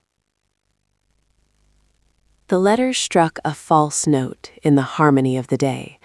It annoyed Courtland beyond expression that he had made such a blunder as to send Gila after Bonnie. He could not understand why Gila had not had better discernment than to think Bonnie an object of charity. His indignation was still burning over the trouble and peril her action had brought to Bonnie. Yet he hated to have his opinion of Gila shaken. He had arranged it in his mind that she was a sweet and lovely girl, one in every way similar to Solveig, the innocent, and he did not care to change it. He tried to remember Gila's conventional upbringing and realized that she had no conception of a girl out of her own social circle other than as a menial to whom to condescend.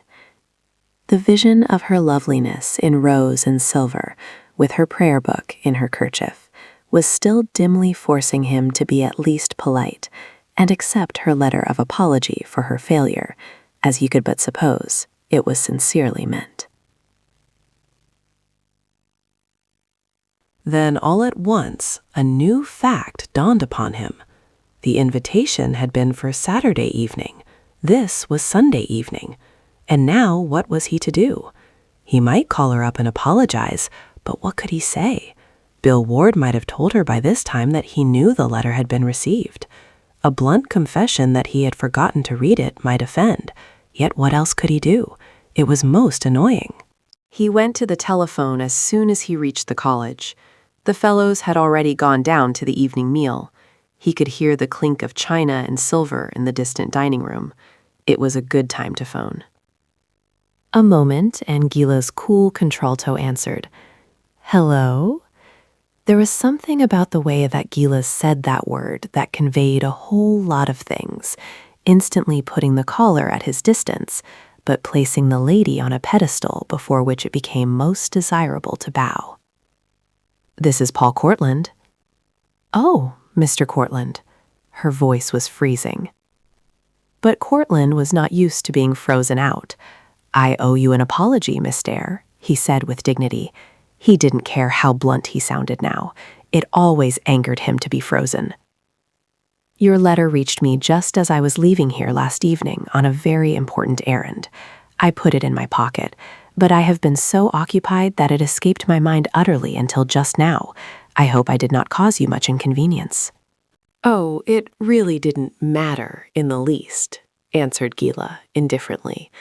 Nothing could be colder or more distant than her voice, and yet there was something in it this time, a subtle lure that exasperated. A teasing little something at his spirit demanded to be set right in her eyes, to have her the suppliant rather than himself. "I really am awfully ashamed," he said, in quite a boyish, humble tone, and then gasped at himself. What was there about Gila that always got a fellow's goat? After that, Gila had the conversation quite where she wanted it, and finally she told him sweetly that he might come over this evening if he chose. She had other engagements, but she would break them all for him. "Suppose you go to church with me this evening," he temporized. "I found a minister I'd like to have you hear. He's quite original." There was a distinct pause at the other end of the phone, while Gila's little white teeth came cruelly into her red underlip, and her pearly forehead drew the straight black penciled brows naughtily. Then she answered in sweetly honeyed tones, "Why, that would be lovely. Perhaps I will. What time do we start?" Something in her tone annoyed him, despite his satisfaction at having induced her to be friends again. Almost it sounded like a false note in the day again. He hadn't expected her to go. Now she was going, he was very sure he didn't want her. "I warn you that it is among very common people in the lower part of the city," he said, almost severely. "Oh, that's all right," she declared graciously. "I'm sure it will be dandy. I certainly do enjoy new experiences." He hung up the phone with far greater misgivings than he had felt when he asked her to call on Bonnie. Bill Ward was called out of the dining room to the telephone almost as soon as Courtland got down to the table. It was Gila on the phone. "Is that you, Bill?" "Well, Bill, this is Gila. Say, what in the name of peace have you let me in for now? I hope to goodness Mama won't find it out. She'd have a pink fit. Say, is this a joke or what? I believe you're putting one over on me." "Search me, Gila. I'm all in the dark. Give me a line on it and I'll tell you." "Well, what do you think that crazy nut has pulled off now? Wants me to go to church with him, of all things, and down in some queer slum place, too. If I get into a scrape, you'll have to promise to help me out, or Moma'll never let me free from a chaperone again. And I had to make Artley Guelpin and Turner Bailey sore, too, by telling them I was sick and they couldn't come and try over those new dance steps today as I'd promised. If I get into the papers or anything, I'll have a long score to settle with you." Oh, cut that out, Gila. You'll not get into any scrape with Court. He's all right. He's only nuts about religion just now, and seems to be set on sampling all kinds of churches. Say, that's a good one, though, for you to go to church with him. I must tell the fellows. Keep it up, Guile, old girl. You'll pull the fat out of the fire yet. You're just the one to go along and counteract the pious line. You should worry about Artley Guelpin and Turner Bailey. You can't keep either of them sore. They haven't got backbone enough to stay so. If it's the same dump Court took to Nellie to this morning, you'll get your money's worth all right. Nellie said it was a scream. Bill Ward came back, grinning from ear to ear. Every few minutes during the rest of the meal, he broke out in a broad grin and looked at Courtland, who was absorbed in his own thoughts. And then he would slap to Nellie on the shoulder and say, "Oh boy, it's a rare one." But it was not until Courtland had hurried away after his lady that Bill gave forth his information. "Oh, Nellie," he burst forth, "Court's going to take Gila to church. You don't suppose he'll take her to that dump where he led you this morning, do you? I can see her nose go up now. I thought I'd croak when she told me. Wait till you hear her call me up on the phone when she gets home. She'll give me the worst bawling out I ever had. And Aunt Nina would have apoplexy if she knew her darling pet was going into that part of town. Oh boy, set me on my feet or I'll die laughing." Tonelli regarded Bill Ward with solemn consternation. "Do you mean to tell me that Court has asked your cousin to go to that camp meeting hole where he took me this morning? Cut out the kidding and tell me straight." "Well then, Bill, it's serious, and we've got to do something. We can't have a fellow like Court spoiled for life. He's gone stale. That's what's the matter. He's gone stale. He's got to have strenuous measures to pull him up." "He sure has," said Bill Ward soberly, getting up from the couch where he had been rolling in his mirth. "What can we do? What about these business ambitions of his? Couldn't we work him that way? For Court's got a great head on him, you know. I thought Gila would do the business, but if he's rung in religion on her, it's all up, I'm afraid. But business is a different thing. Not even Court could mix business and religion, for they won't fit together." "That's the trouble," said Tonelli thoughtfully. "If it gets out what's the matter with Court, he won't stand half a chance. I was thinking of my Uncle Ramsey out in Chicago. He has large financial interests in the West. He often wants promising men to take charge of some big thing, and it means a dandy opening, big money and no end of social and political pull to get into one of his berths. He's promised me one when I'm done college, and I was going to talk to him about Court. He's twice the man I am, and just what Uncle Ramsey wants. He's coming on east next week, and likely to stop over. I might see what I can do." That's just the thing, Nellie. Go to it, old man. Write Unc a letter tonight. Nothing like giving a lot of dope beforehand. That's an idea. I will. And Tonelli went to his desk and began to write. Meantime, Gila awaited Courtland's coming, attired in a most startling costume of blue velvet and ermine, with high-laced white kid boots, and a hat that resembled a fresh white setting hen, tied down to her pert little face with a veil, whose large meshed surface was broken by a single design, a large black butterfly anchored just across her dainty little nose. A most astonishing costume in which to appear in the Reverend John Burns's unpretentious little church, crowded with the canaille of the city. It was the first time that Courtland had ever felt that Gila was a little loud in her dress.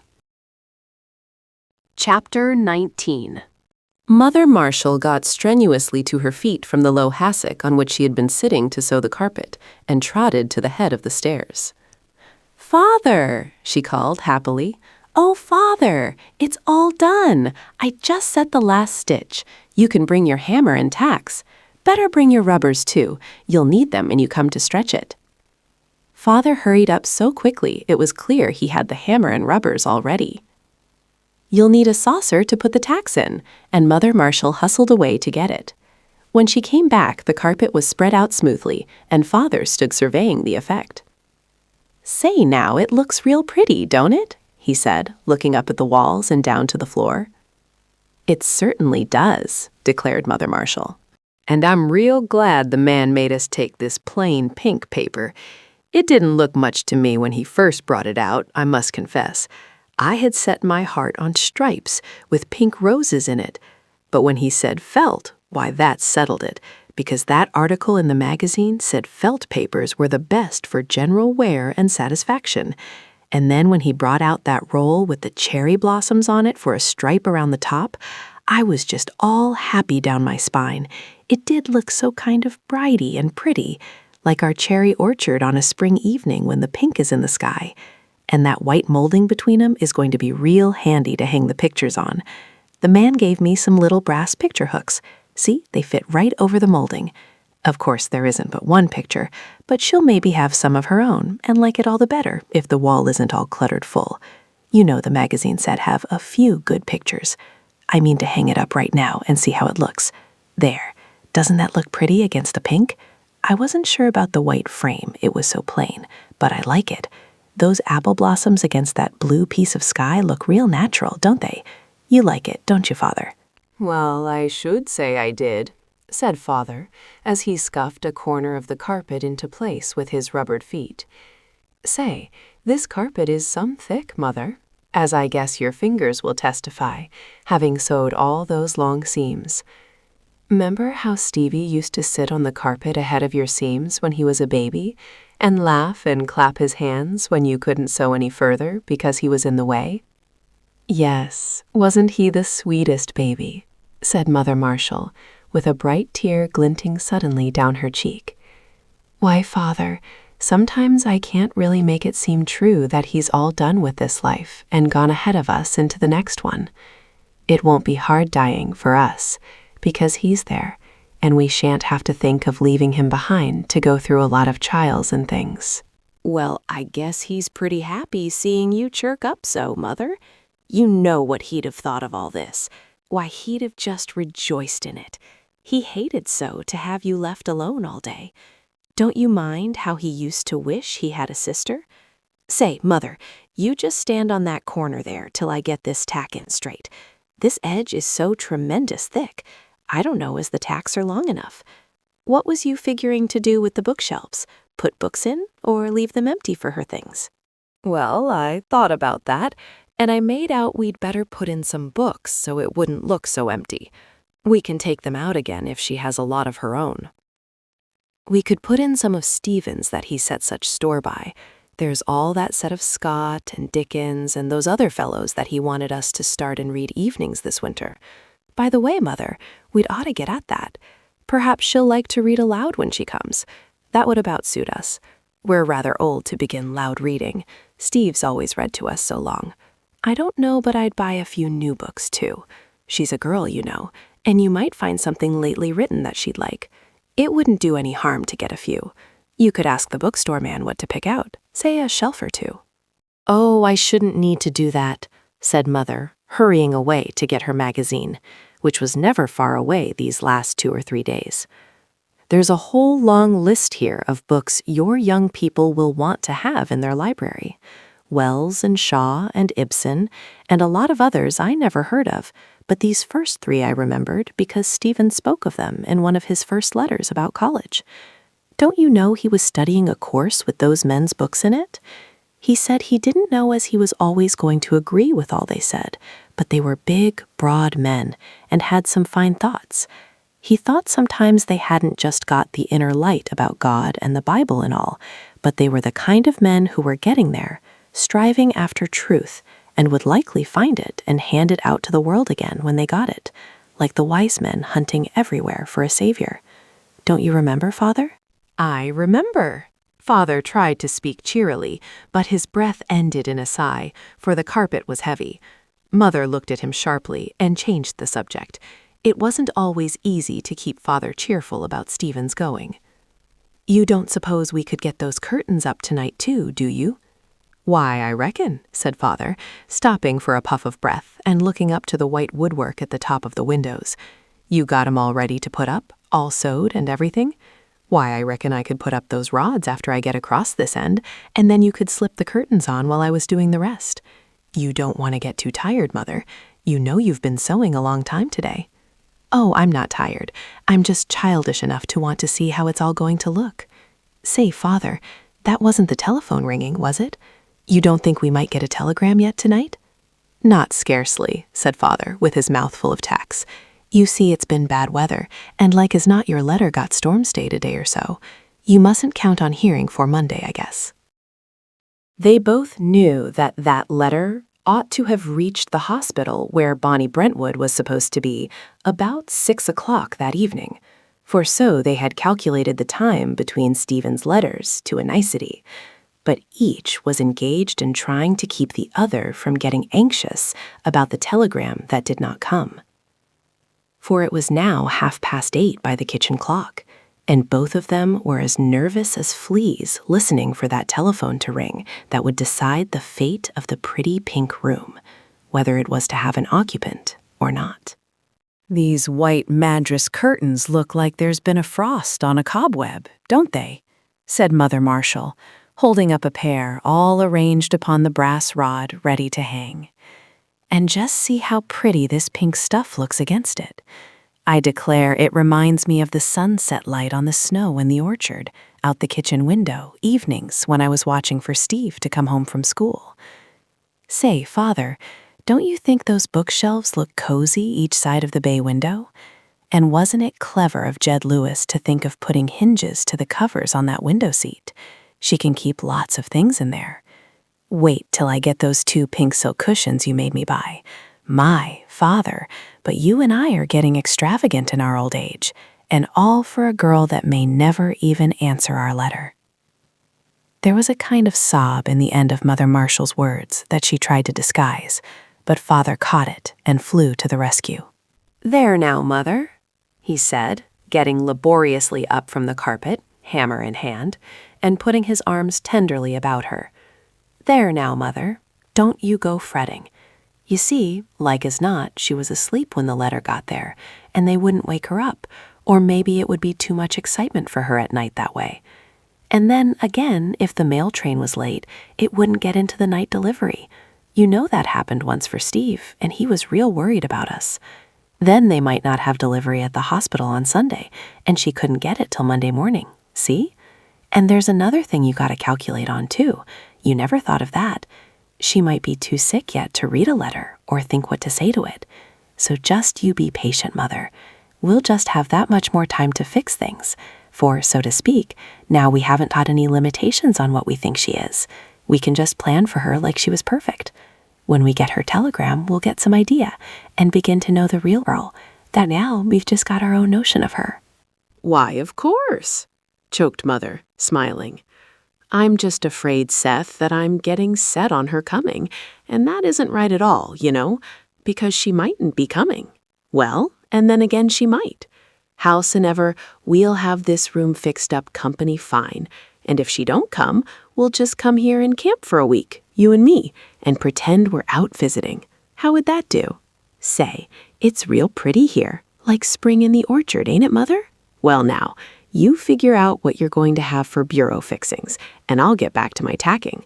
I want to get done tonight and get that pretty white furniture moved in. You're sure the enamel is perfectly dry on that bed?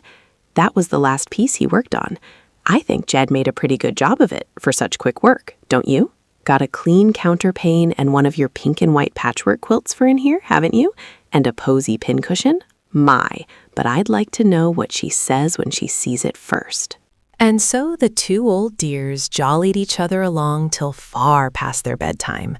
And when at last they lay quiet for the night, Mother raised up in the moonlight that was flooding her side of the room and looked cautiously over to the other side of the bed. "Father, you awake yet?" "Yes," sleepily. "What'll we do about going to church tomorrow? The telegram might come while we're gone, and then we'd never know what she answered." "Oh, they'd call up again until they got us. And anyhow, we'd call them up when we got back and ask if any message had come yet." "Oh, would we?" And Mother Marshall laid down with a sigh of relief, marveling, as she often had, at the superior knowledge in little technical details that men so often displayed. Of course, in the real vital things of life, women had to be on hand to make things move smoothly.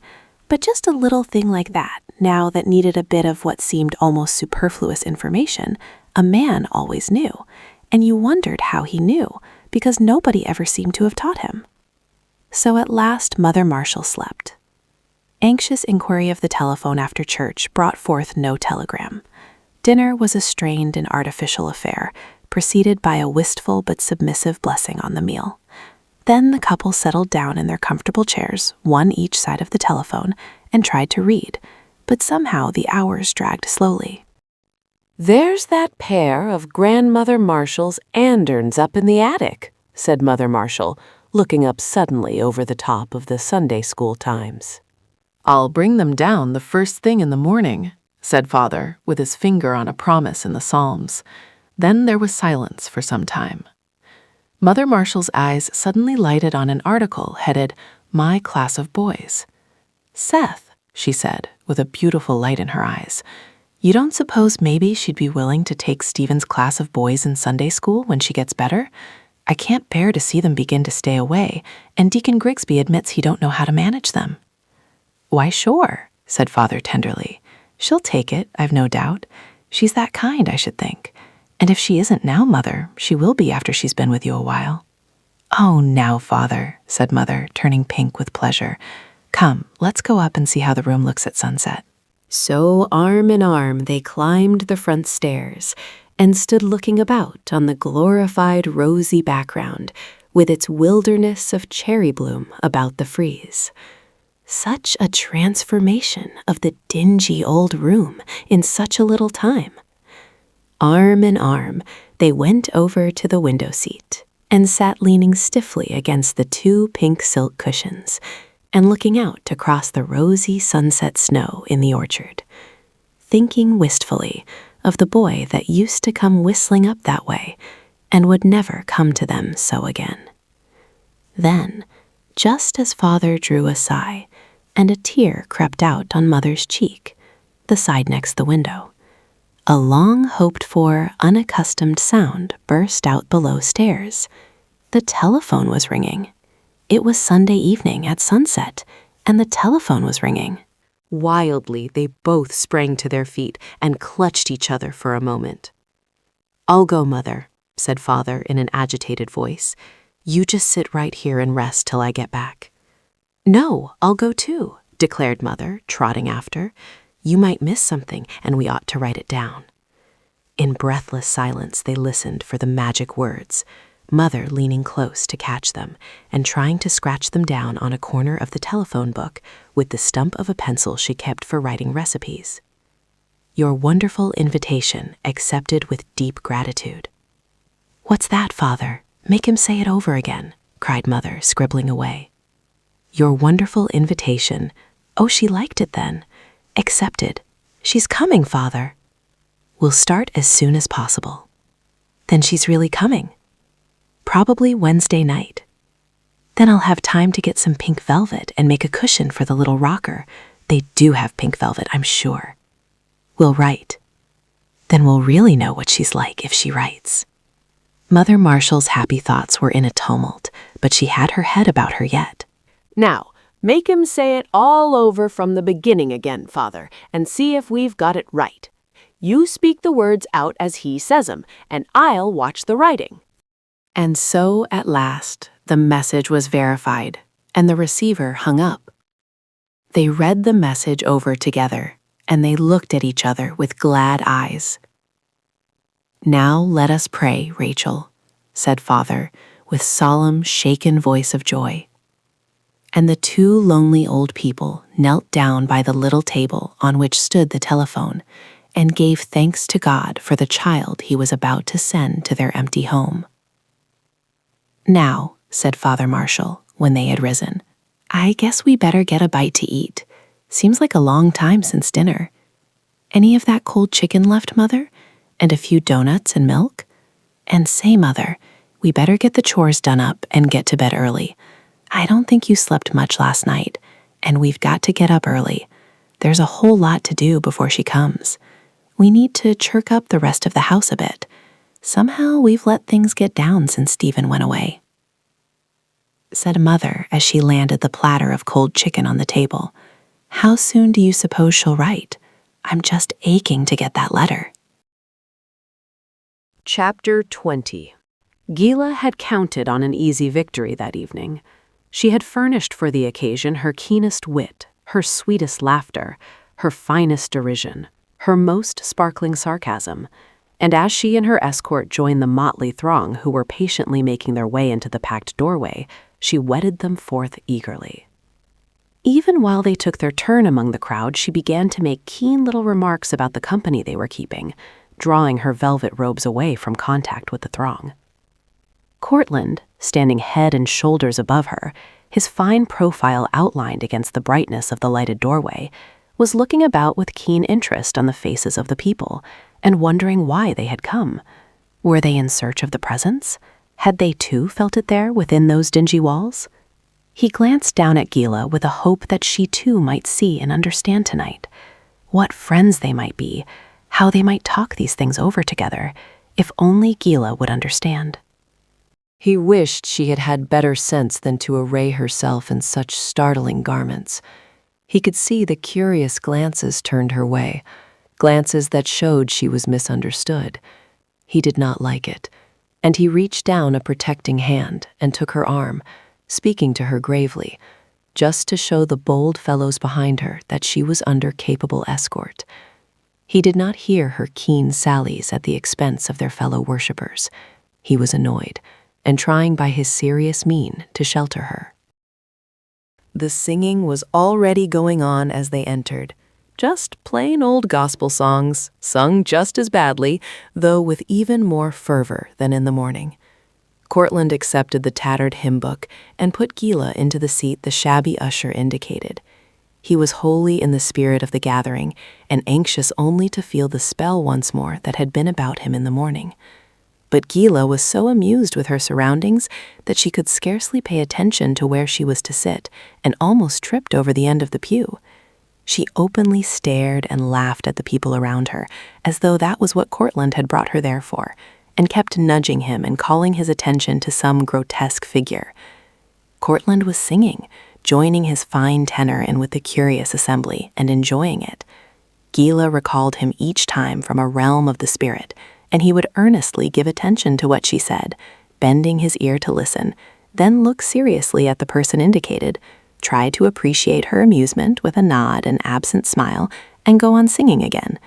He was so absorbed in the gathering that her talk scarcely penetrated to his real soul. If he had been trying to baffle Gila, he could have used no more effective method, for the point of her jokes seemed blunted. She turned her eyes at last to her escort and began to study him, astonishment and chagrin in her countenance. Gradually, both gave way to a kind of admiration and curiosity. One could not look at Courtland and not admire. The fine strength in his handsome young face and figure were always noticeable among a company anywhere, and here among these foreigners and wayfarers, it was especially so. She was conscious of a thrill of pleasure in his presence that was new to her. Usually, her attitude was to make others thrill at her presence. No man before had caught her fancy and held it like this rare one. What secret lay behind that grave strength of his that made him successfully resist those arts of hers that had readily lured other victims? She watched him while he bowed his head in prayer, and noted how his rich, close-cut hair waved and crept about his temples, noted the curve of his chin and the curl of his lashes on his cheek. More and more she coveted him, and she must set herself to find and break this other power that had him in its clutches. She perfectly recognized the fact that it was entirely possible that she would not care for him after the other power was broken, and that she might have to toss him aside after he was fully hers. But what of that? Had she not so tossed many a hapless soul that had come like a moth to singe his wings in her candle flame, then laughed at him gaily as he lay writhing in his pain, and tossed after him, torn and trampled, his own ideals of womanhood too, so that all other women might henceforth be blighted in his eyes? Ah, what of that? So that unquenchable flame in her soul, that restlessly pursued and conquered and cast aside, might be satisfied. Was that not what women were made for? To conquer men and toss them away? If they did not, would not men conquer them and toss them away? She was but fulfilling her womanhood as she had been taught to look upon it. But there was something puzzling about Courtland that interested her deeply. She was not sure, but it was half his charm. He really seemed to want to be good, to desire to resist evil. Most of the other men she knew had been all too ready to fall as lightly, with as little earnestness as she, into whatever doubtful paths her dainty feet had chanced to lead. Many of them would have led further than she would go, for she had her own limitations and conventions, strange as it may seem. So Gila sat and meditated, with a strange, sweet thrill in the thought of a new experience. For young as she was, she had found the pleasures of her existence pall upon her many times. Suddenly her ear was caught by the sermon. The ugly little man in the pulpit, with the strange eyes that seemed to look through you, was telling a story of a garden, with one calling, and a pair of naked souls, guilty and in fear before him. It was as though she had been one of them. What right had he to flaunt such truths before a congregation? She was not familiar enough with Bible truths to know where he got the story. It did not seem a story. It was just her Eden, where she walked and ate with fruit she might desire every day without a thought of any command that might have been issued. She recognized no commands. What right had God to command her? The serpent had whispered early to her, "Thou shalt not surely die." Her only question was ever whether the fruit was pleasant to the eyes and a tree to be desired to make one wise. Till now there had been no Lord God walking in her garden in the cool of the day, only her mother, and she was easy to evade. She had never been really afraid, nor felt her little soul naked till now, with the ugly little man's bright brown eyes upon her, and his words shivering through her like winds about the unprotected. Hideous things she had forgotten flung into view and challenged her, and somewhere in the room there seemed to be one who dared to call her to account. She looked fiercely back to the speaker, her delicate brows drawn darkly, her great blue-black eyes fierce in their intensity, her whole face and attitude a challenge to the sermon. Courtland, absorbed as he was in what the speaker had to say, thrilling with the message that came to his soul welcomely, became aware of the tense little figure by his side, and, looking down, was pleased that she had forgotten her nonsense and was listening, and somehow missed the defiance in her attitude. Gila did not smile when service was over. She went out haughtily, impatiently, looking about on the throng contemptuously. When Courtland asked her if she would like to stop a minute and meet the preacher, she threw up her chin with a toss and a "no indeed" that left no doubt for lingering. Out in the street, away from the crowd somewhat, She suddenly stopped and stamped her little foot. "I think that man is perfectly disgusting," she cried. "He ought to be arrested. I don't know why such a man is allowed at large." She was fairly panting in her anger. It was as if he had put her to shame before an assembly. Courtland turned wonderingly toward her. "He is outrageous," she went on. "He has no right. I hate him." Courtland watched her in amazement. "You can't mean the minister." Minister? He's no minister, declared Gila.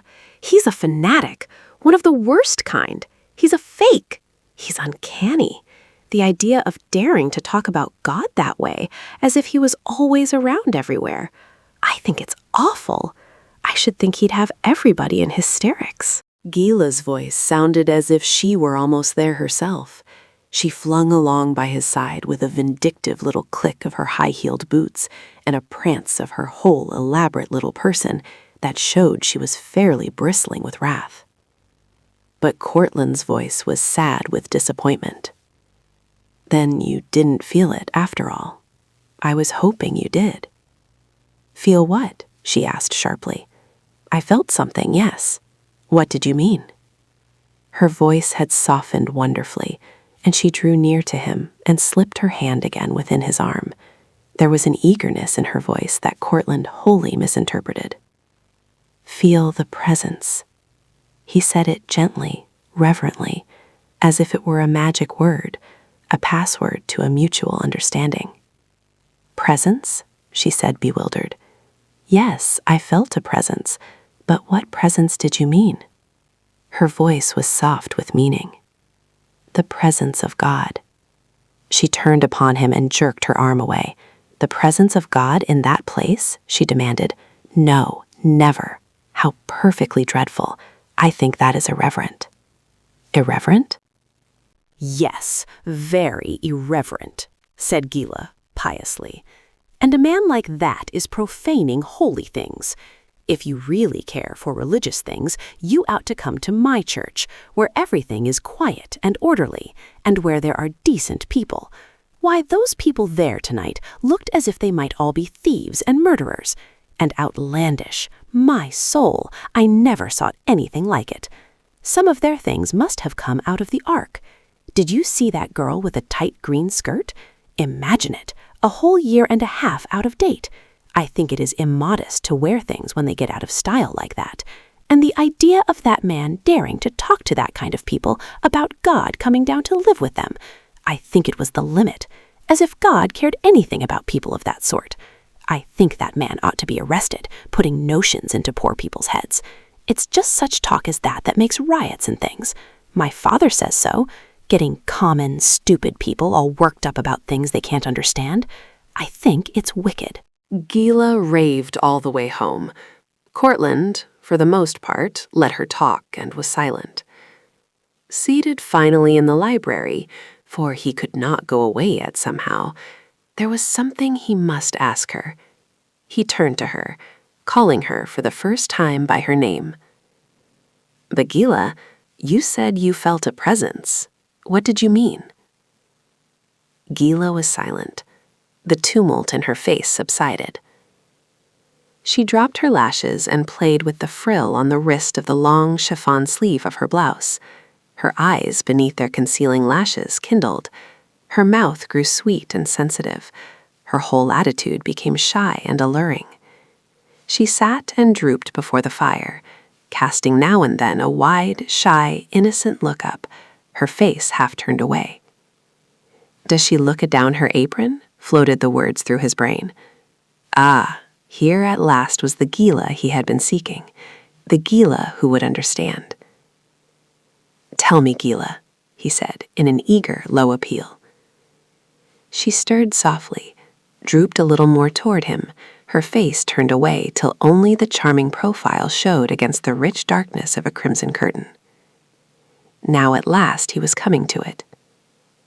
"It was you I meant," she breathed softly. He sat up sharply. There was subtle flattery in her tone. He could not fail to be stirred by it. "Me?" he said, almost sternly. "I don't understand." But his voice was gentle, almost tender. She looked so small and scared and Solveig-like. "You meant me," he said again. "Won't you please explain?"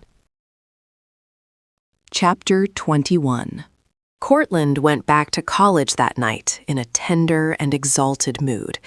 He thought he was in love with Gila. That had been a wonderful little scene before the fire, with the soft, hidden yellow lights above, and Gila with her delicate, fervid little face, great dark eyes, and shy looks. Gila had risked a tear upon her pearly cheek, and another to hang upon her long lashes, and he had had a curious desire to kiss them away, but something held him from it. Instead, he took his clean handkerchief, softly wiping them, and thought that Gila was shy and modest when she shrank from his touch. He did not take her in his arms. Something held him from that too. He had a feeling that she was too sacred, and he must not lightly snatch her for himself. Instead, he put her gently in the big chair by his side, and they sat and talked together quietly. He did not realize that he had done the most of the talking. He did not know what they had talked about. Only that reluctant whispered confession of hers had somehow entered him into a close intimacy with her that pleased and half awed him. But when he tried to tell her of a wonderful experience he had had, she lifted up her little hand and begged, "Please, not tonight. Let us not think of anything but just each other tonight." And so he had let it pass, knowing she was all wrought up. He had not asked her to marry him, nor even told her he loved her. They had talked in quiet, wondering ways of feeling drawn to each other. At least he had talked, and Gila had sat watching him with deep, dissatisfied eyes. She had sense enough to see that she could not win him with the arts that had won others. His was a nature deeper, stronger. She must bide her time and be coy. But her spirit chafed beneath delay, and dark passions lurked behind and brooded in her eyes. Perhaps it was this that held him in a sort of uncertainty. It was as if he waited permission from some unseen source to take what she was so evidently ready to give. He thought it was the sacredness in which he held her. Almost the sermon and the feeling of the presence were out of mind as he went home. They played around him now a little phantom joy that hovered over like a will-o'-the-wisp above his heart and danced, giving him a strange, inexplicable exhilaration. Was this love? Was he in love? He flung himself down on Tennelly's couch when he got back to the dormitory. Bill Ward was deep in a book under the droplight, and Tennelly was supposed to be finishing a theme for the next day. "Nellie, what is love?" asked Courtland suddenly, in the midst of the silence. "How do you know when you are in love?" Tennelly dropped his fountain pen in his surprise and had to crawl under the table after it. He and Bill Ward exchanged one lightning glance of relief as he emerged from the table. "Search me," said Tennelly as he sat down again. "Love's an illusion, they say. I never tried it, so I don't know." There was silence again in Tennelly's room. Presently, Courtland got up and said good night. Over in his own room, he stood by the window, looking out into the moonlight. The preacher had said prayer was talking with the Lord face to face. That was a new idea. Courtland dropped upon his knees and talked aloud to God as he had never opened his heart to living creature before. If prayer was that, why prayer was good. Gila, standing bewildered, studying her pretty, discontented little face in the mirror, with all its masks laid aside, would have shivered in fear and been all the more uncertain of her success if she could have known that the man she would have had for a lover was on his knees talking about her to God. Her little naked soul in a garden all alone with the Lord God, and a man who was set to follow him. Tennelly looked up and raised his eyebrows as Courtland closed the door. "Guess you needn't have written that letter after all," chuckled Bill Ward. "I thought Gila would get in her little old work." "Well, it's written and mailed, so that doesn't do any good now. And anyway, it's always well to have more than one string to your bow," growled Tennelly. Courtland in love? He wasn't exactly sure he liked it. Courtland and Gila? What kind of a girl was Gila anyway? Was she good enough for Court? He must look into this. Say, Bill, why don't you introduce me to your cousin? I think it's about time I had a chance to judge for myself how things are getting on, growled Tonelli presently. Sure, said Bill. Good idea. Why didn't you mention it before? How about going now? It's only 10:30. Court didn't stay very late, did he? No, it isn't too late for Gila. She never goes to bed till midnight, not if there's anything interesting on. Wait, I'll call her up and see. I'm privileged anyway, you know. Cousins can do anything. I'll tell her we're hungry. So it came about that an hour after Gila had sat in the firelight with Courtland and listened puzzled to his reverent talk of a soul friendship, she ushered into the same room her cousin and Tonelli. She met Tonelli with a challenge in her eye. Tonelli had one in his. Their glances lingered, sparred, and lingered again, and each knew that this was a notable meeting. For Tonelli was tall and strikingly handsome. He had those deep black eyes that hold a maiden's gaze and dare a devil. Yet there was behind his look something strong, dashing, scholarly. Gila saw at once that he was distinguished in his way, and though her thoughts were strangely held by Courtland, she could not let one like this go by unchallenged. If Courtland did not prove corrigible, why, there was still as good fish in the sea as ever was caught. It were well to have more than one hook baited. So she received Tonelli graciously, boldly, impressively, and in 3 minutes was talking with that daring intimacy that young people of her style love to affect. And Tonelli, fascinated by her charms, yet seeing through them and letting her know he saw through them, was fencing with her delightfully. He told himself it was his duty for Courtland's sake, yet he was interested for his own sake and knew it. But he did not like the idea of Court and this girl. They did not fit. Court was too genuine, too tender-hearted, too idealistic about women. With himself now, it was different. He knew women, understood this one at a glance.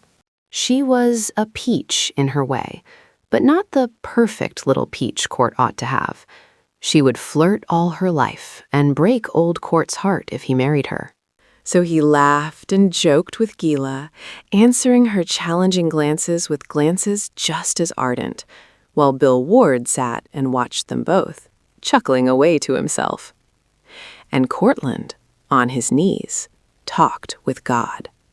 The next morning, Courtland awoke with a pleasant sensation of eagerness to see what life had in store for him. Was this really the wonderful experience of love into which he had begun to enter? He thought of Gila, all in halos now. The questionings and unpleasantnesses were forgotten.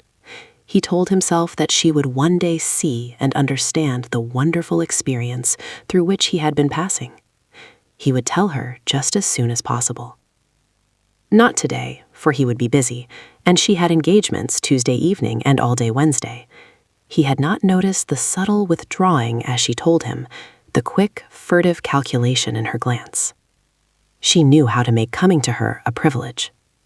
Just because she had let him think he saw a bit of her heart that night, she meant to hold him off. Not too long, for he was not sufficiently bound to her to be safe from forgetting, but just long enough to whet his eagerness. Her former experience in such matters had taught her to expect that he would probably call her up and beg to see her sooner, when she might relent if he was humble enough. And she had not misjudged him. He was looking forward to Thursday as a bright, particular goal, planning what he would say to her, wondering if his heart would bound as it had when she looked at him Sunday night, and if the strange sweetness that seemed about to be settling upon him would last. Before he left his room that morning, he did something he had never done before in college. He locked his door and knelt beside his bed to pray, with a strong, sweet sense of the presence, standing beside him and breathing power into his soul. He had not much to ask for himself. He simply craved that presence, and it had never seemed so close. As he unlocked his door and hurried down the hall to the dining room, he marveled that a thing so sweet had been so long neglected from his life. Prayer, how he had sneered at it, yet it was a reasonable thing after all, now that he had come believing. Nurse Wright was on hand promptly at the place appointed. She was armed with a list of written instructions. They went to work at once, setting aside the things to be sold, folding and packing the scanty wardrobe, and putting by themselves the clothes and things that had belonged to little Alec. One incident brought tears to their eyes. In moving out the trunk, a large pasteboard box fell down, and the contents dropped upon the floor. The nurse stooped to pick up the things, some pieces of an old overcoat of fine dark blue material, cut into small garments, basted, ready to be sewed, a tissue paper pattern in a printed envelope marked boy suit. Courtland lifted up the cover to put it on again, and there they saw, in a child's stiff little printing letters, the inscription, Alec's new Sunday suit, and underneath, like a subtitle, in smaller letters, made out of father's best overcoat. Poor little kid, said Courtland. He never got to wear it. He's wearing something far better, said the nurse cheerfully. And think what he's been spared. He'll never know the lack of a new suit again. Courtland looked at her thoughtfully. You believe in the resurrection, don't you? I certainly do, said the nurse. If I didn't, I'd get another job. I couldn't see lives go out the way I do, and those left behind, suffering, and not go crazy if I didn't believe in the resurrection. You are a college student. I suppose you've got beyond believing things. It isn't the fashion to believe in God and the Bible anymore, I understand. Not if you're supposed to have any brains. But I thank God he's left me the resurrection. And when you come to face the loss of those you love, you'll wish you believed in it too. But I do, said Courtland quietly, making his second confession of faith. I never thought much about it till lately. It goes along with a Christ, of course. There had to be a resurrection if there was a Christ. Well, I certainly am glad there's one college student that has some sense, said the nurse, looking at him with admiration. I guess you had a good mother. No, said Courtland, shaking his head. I never knew my own mother. That'll be one of the things for me to look forward to in the resurrection. I was like all the rest of the fellows, thought I knew it all, and didn't believe anything till something happened. I was in a fire, and one of the fellows died. He was a great Christian, and I saw his face when he died. And then, afterward, maybe you'll think I'm nuts when I tell you, but Christ came and stood by me in the smoke and talked with me, and I knew him. He's been with me more or less ever since. The nurse looked at him curiously, a strange light in her eyes. Then she turned suddenly and looked out of the little window to the vista of gray roofs. No, I don't think you're nuts, she said brusquely. I think you're the only sensible man I've met in a long time. It stands to reason, if there is a Christ, he'd come to people that way sometimes. I never had any vision, or anything that I know of, but I've always known in my heart there was a Christ, and he was helping me. I couldn't answer their arguments, those smart-aleck young doctors and the nurses that talked so much, but I always felt nobody could upset my belief, even if the whole world turned against him, for I knew there was a Christ. I don't know how I know it, but I know it, and that's enough for me. I don't boast of being much of a Christian myself, but if I didn't know there was a Christ, I couldn't stand the life I have to live, nor the disappointments that I've had. There were tears rolling down her cheeks, but her eyes were shining when she turned around. Say, I guess we're sort of relations, aren't we? Laughed Courtland, holding out his hand. You've described my feelings exactly. She took the offered hand and gripped it warmly. I knew you must be different somehow when you went out to hunt for my patient so late at night that way, she said. Courtland went out presently, bringing back a second-hand man with whom he made a quiet bargain that not even the nurse could hear, and the surplus furniture was carted away. It was not long before the little room was dismantled and empty.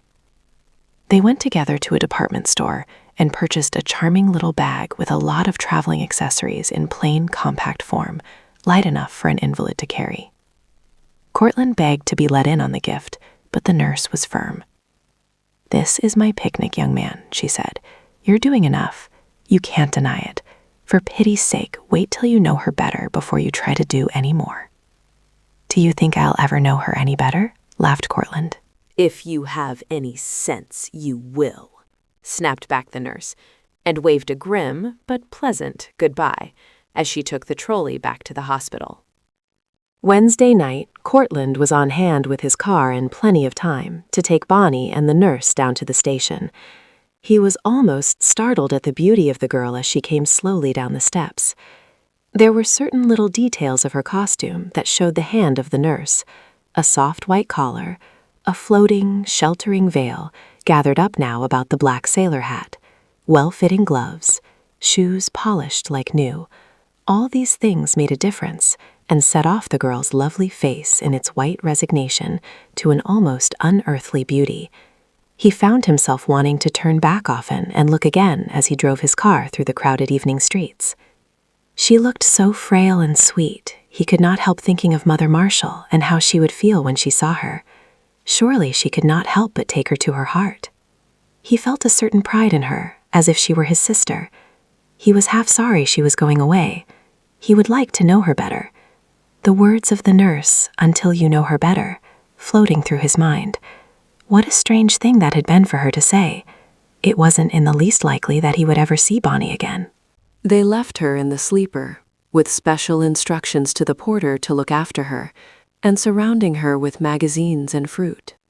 "She looks as if a breath might blow her away," said Courtland, speaking out of a troubled thought, as he and the nurse stood on the platform watching the train move off. "Do you think she'll get through the journey all right?" "Sure," said the nurse, wiping away a wistful tear furtively. "She's got lots of pep. She'll rally and get strong pretty soon. She's had a pretty tough time the last 2 years. Lost her mother, father, a sister, and this little brother. Her father's heart was broken by being asked to leave his church because he preached temperance too much. The martyrs in this world didn't all die in the Dark Ages. They're having them yet." "But she looks so ethereal," pursued Courtland. "I wish I'd thought to suggest you going along. We could have trumped up some reason why you had to have a vacation." "Couldn't do it," said the nurse, smiling and patting his arm. "I thought of it, but it wouldn't work. I have to be at the hospital tomorrow for a very important operation. There isn't anybody else in the hospital could very well take my place. Besides, she's sharp as a tack, and you needn't think she doesn't see through a lot of the things you've done for her. Mark my words, you'll hear from her someday. She means to know the truth about those bills and pay every cent back. But don't you worry about her. She'll get through all right. She's got more nerve than any dozen girls I know, and she doesn't go alone through this world either. She's had a vision too, or you'd never see her wearing that patient face with all she's had to bear." Did it ever seem strange to you that good people have so much trouble in this world? Said Courtland, voicing his same old doubting thought. Well, now why? What's trouble going to be in the resurrection? We won't mind then what we pass through, and this world isn't forever, thank the Lord. If it's serving his plan any for me to get more than what seems my share of trouble, why, I'm willing, aren't you? The trouble is we can't see the plan, and so we go fretting because it doesn't fit our ideas. If it was our plan now, we'd patiently bear everything, I suppose, to make it come out right. We aren't up high enough to get the whole view of the finished plan, so of course lots of things look like mistakes. But if we trust him at all, we know they aren't. And sometime, I suppose, we'll see the whole, and then we'll understand why it was. But I never was one to do much fretting because I didn't understand. I always know what my job is, and that's enough. I'm content to trust the rest to God. It's a God-sized job to run the universe, and I know I'm not equal to it. Her simple logic calmed his restless thoughts, but there was still a strange wistfulness in his heart about Bonnie. She looked so white and resigned and sad. He wished she hadn't gone quite so far out of his life. Meantime, out in the darkness of the night, Bonnie's train whirled along, and sometime during the long hours between midnight and dawning, it passed in a rush and a thunder of sound, the express that was bearing back to Courtland, another menace to his peace of mind. Chapter 22. Uncle Ramsay was large and imposing, with an effulgent complexion and a prosperous presence. He wore a double-jeweled ring on his apoplectic finger, and a scarab scarf pin. His eyes were keen and shifty. His teeth had acquired the habit of clutching his fat black cigar viciously while he snarled his rather loose lips about them in conversation. Uncle Ramsay never looked one in the face when he was talking. He looked off into space, where he appeared to have the topic under discussion in visible form before him. He never took up with the conversation his host offered. He furnished the topics himself and pinned one down to them. It really was of no use whatever to start any subject unless it had been previously announced, because it never got further than the initiative. Uncle Ramsay always went on with whatever he had in mind. Tonelli knew this tendency, realized that in writing the letter, he had taken the only possible way of bringing Courtland to his uncle's notice. After an exceedingly good dinner at the frat house, where Tonelli did not usually dine, and being further reinforced by one of the aforesaid fat black cigars, Uncle Ramsay leaned back in Tonelli's leather chair and began. Now, Thomas. Tonelli stirred uneasily. He despised that Thomas. His full name was Llewellyn Thomas Tonelli. At home, they called him Lou. Nobody but Uncle Ramsay ever dared the hateful Thomas. He liked to air the fact that his nephew was named after himself, the great Ramsay Thomas. Suppose you tell me about this man you have for me. What kind of a looking man is he? Uncle Ramsay screwed up his eyes, looked to the middle distance where the subject ought to be, and examined him critically.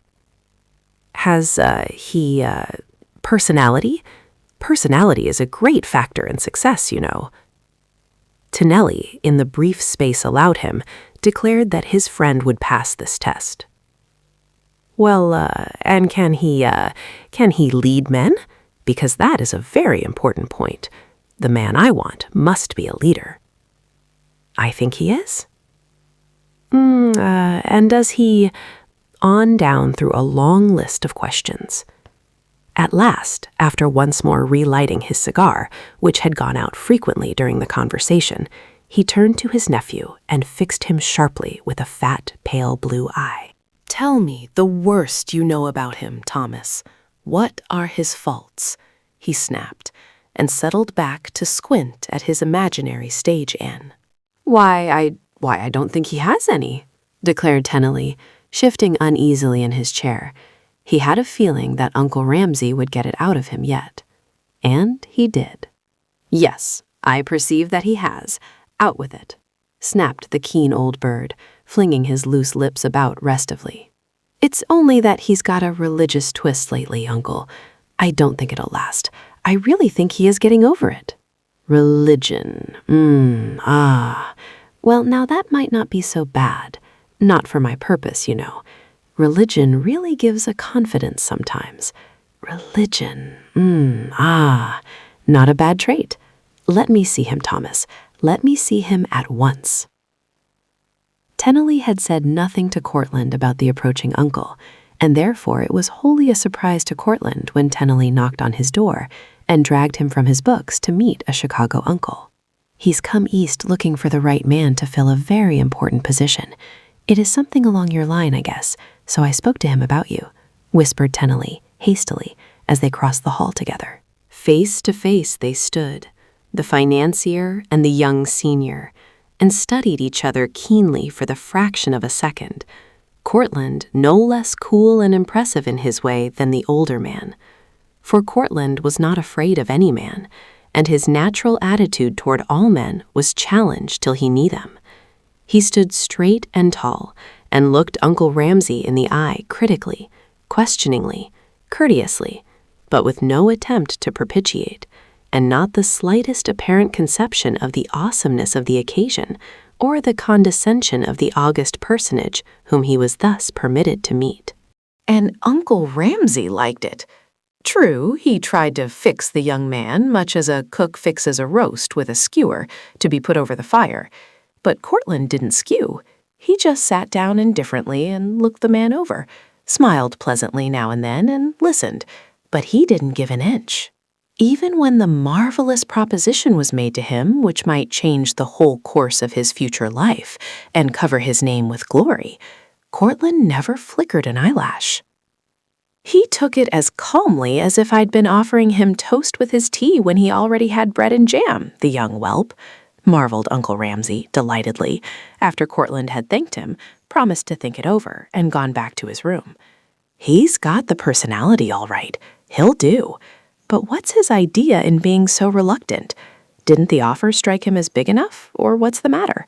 I must say I don't like to wait. When I find a man, I like to nail him. What's the idea, Thomas? Has he got something else up his sleeve? Not that I know of, said Tonelli, looking troubled.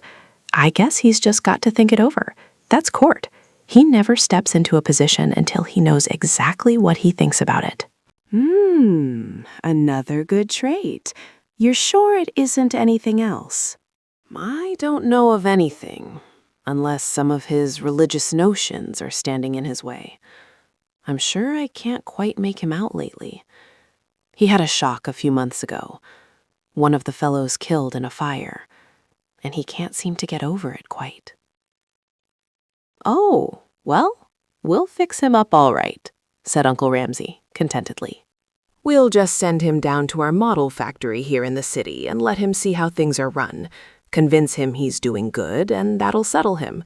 All white marble with vines over the place and a big restroom and reading room for the hands, gymnasium on the roof, model restaurant, all up to date.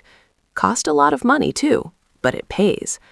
When some whining idiot of a woman that hasn't enough business of her own to attend to goes blabbing down there at Washington about the conditions in the factories and all that rot, we just run a few senators up here for the day and show 'em that model factory.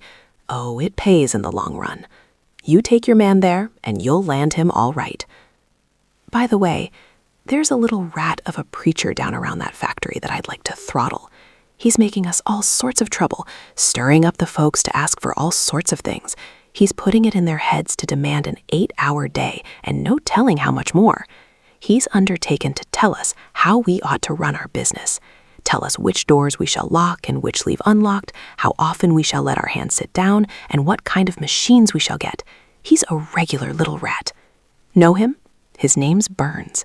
Insignificant little puppy, and he's got a pull down there in Washington somehow that's making us a lot of trouble, too. That's one thing I want this new man for. I want to train him to spy on that sort of interference, and by and by do some lobbying. We must stop such business as that. What time is it?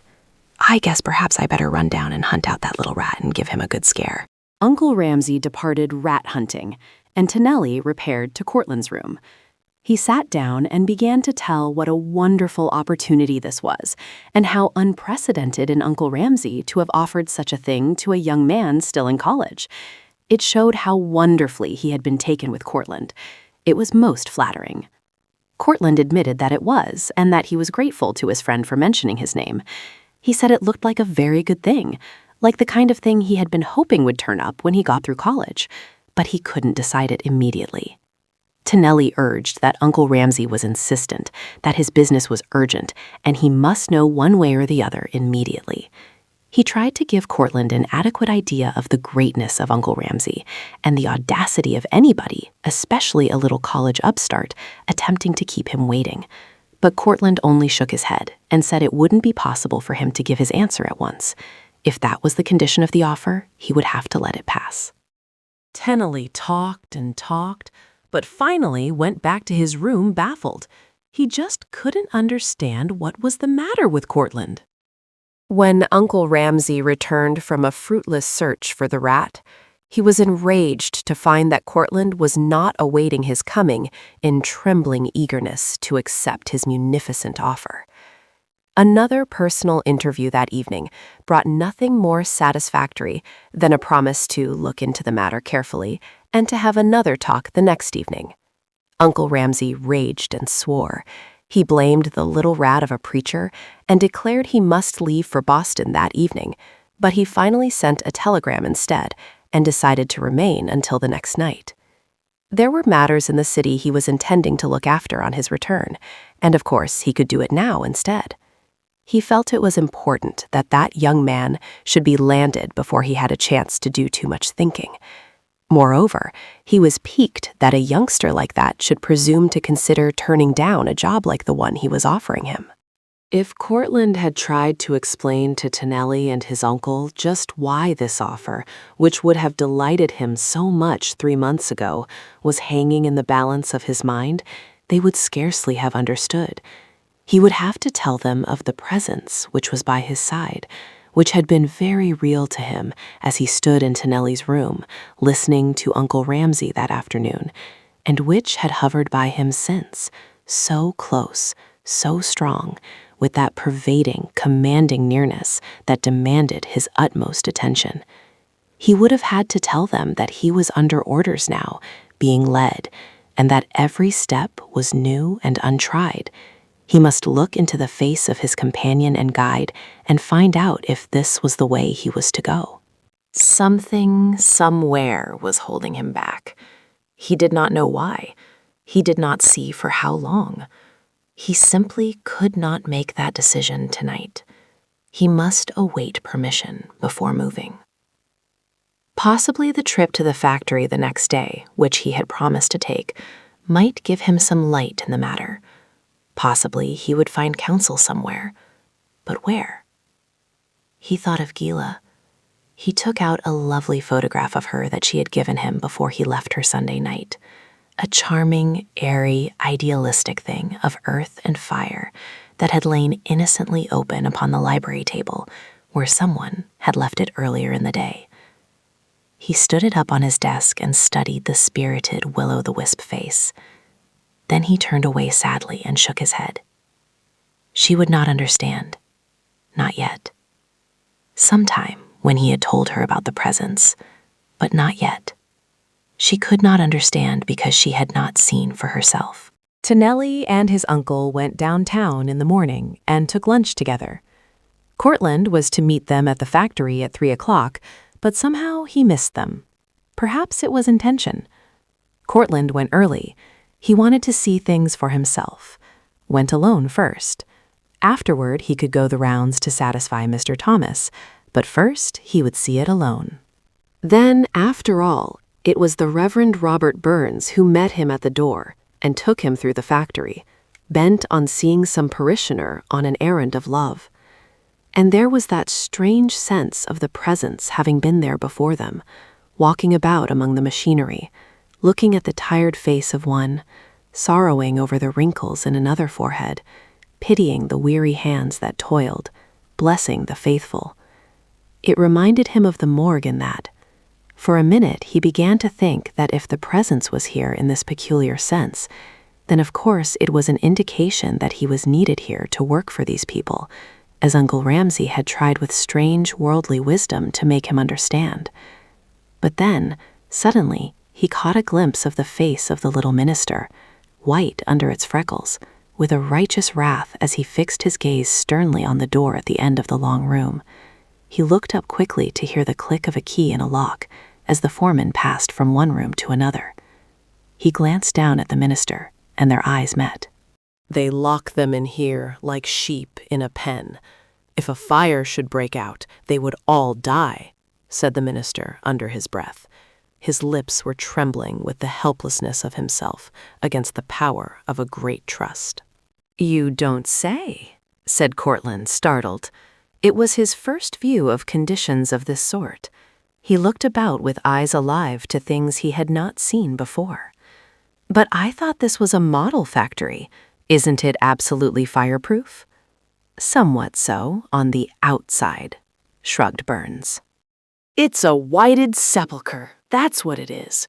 Beautiful marble and vines, beautiful restroom and library for the visitors to rest and read in. Beautiful restaurant where the girls must buy their meals at the company's prices or go without. Beautiful outside everywhere. But it's rotten, absolutely rotten all through. Look at the width of that staircase. That's the one the employees use. The visitors only see the broad way by which you came up. Look at those machines, all painted and gilded. They are old models and twice as heavy to work as the new ones, but we can't get them to make changes. Look at those seats, put there to impress the visitors.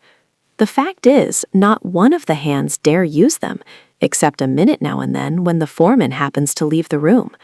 They know they will get docked in their pay if they are caught sitting down at their work. And yet it is always flaunted before the visitors that the workmen can sit down when they like. So they can, but they can go home without a pay envelope if they do, when Saturday night comes. Oh, there is enough here to make one's blood boil. You're interested in these things? I wish you'd let me tell you more sometime. About the long hours, the stifling air in some rooms, and the little children working in spite of the law. I wish men like you would come down here and help clean this section out and make conditions different. Why don't you come and help me? The minister laid his hand on Courtland's arm, and instantly it seemed as if the presence came and stood beside him and said, "Here, this is your work." With a great conviction in his heart, Courtland turned and followed Burns down the broad marble stairs, out to the office, where he left word for Tonelli and his uncle that he had been there and had to go, but would see them again that evening, and then down the street to Burns's common little boarding house, where they sat down and talked the rest of the afternoon. Burns opened Courtland's eyes to many things that he had not known were in the world. It was as if he laid his hands upon him and said, as of old, "Brother Saul, receive thy sight." When Courtland went back to the university, his decision was made. He felt that he was under orders, and the presence would not go with him in any such commission as Uncle Ramsay had proposed. His only regret was that Tonelli would not understand. Dear old Tonelli, who had tried to do his best for him.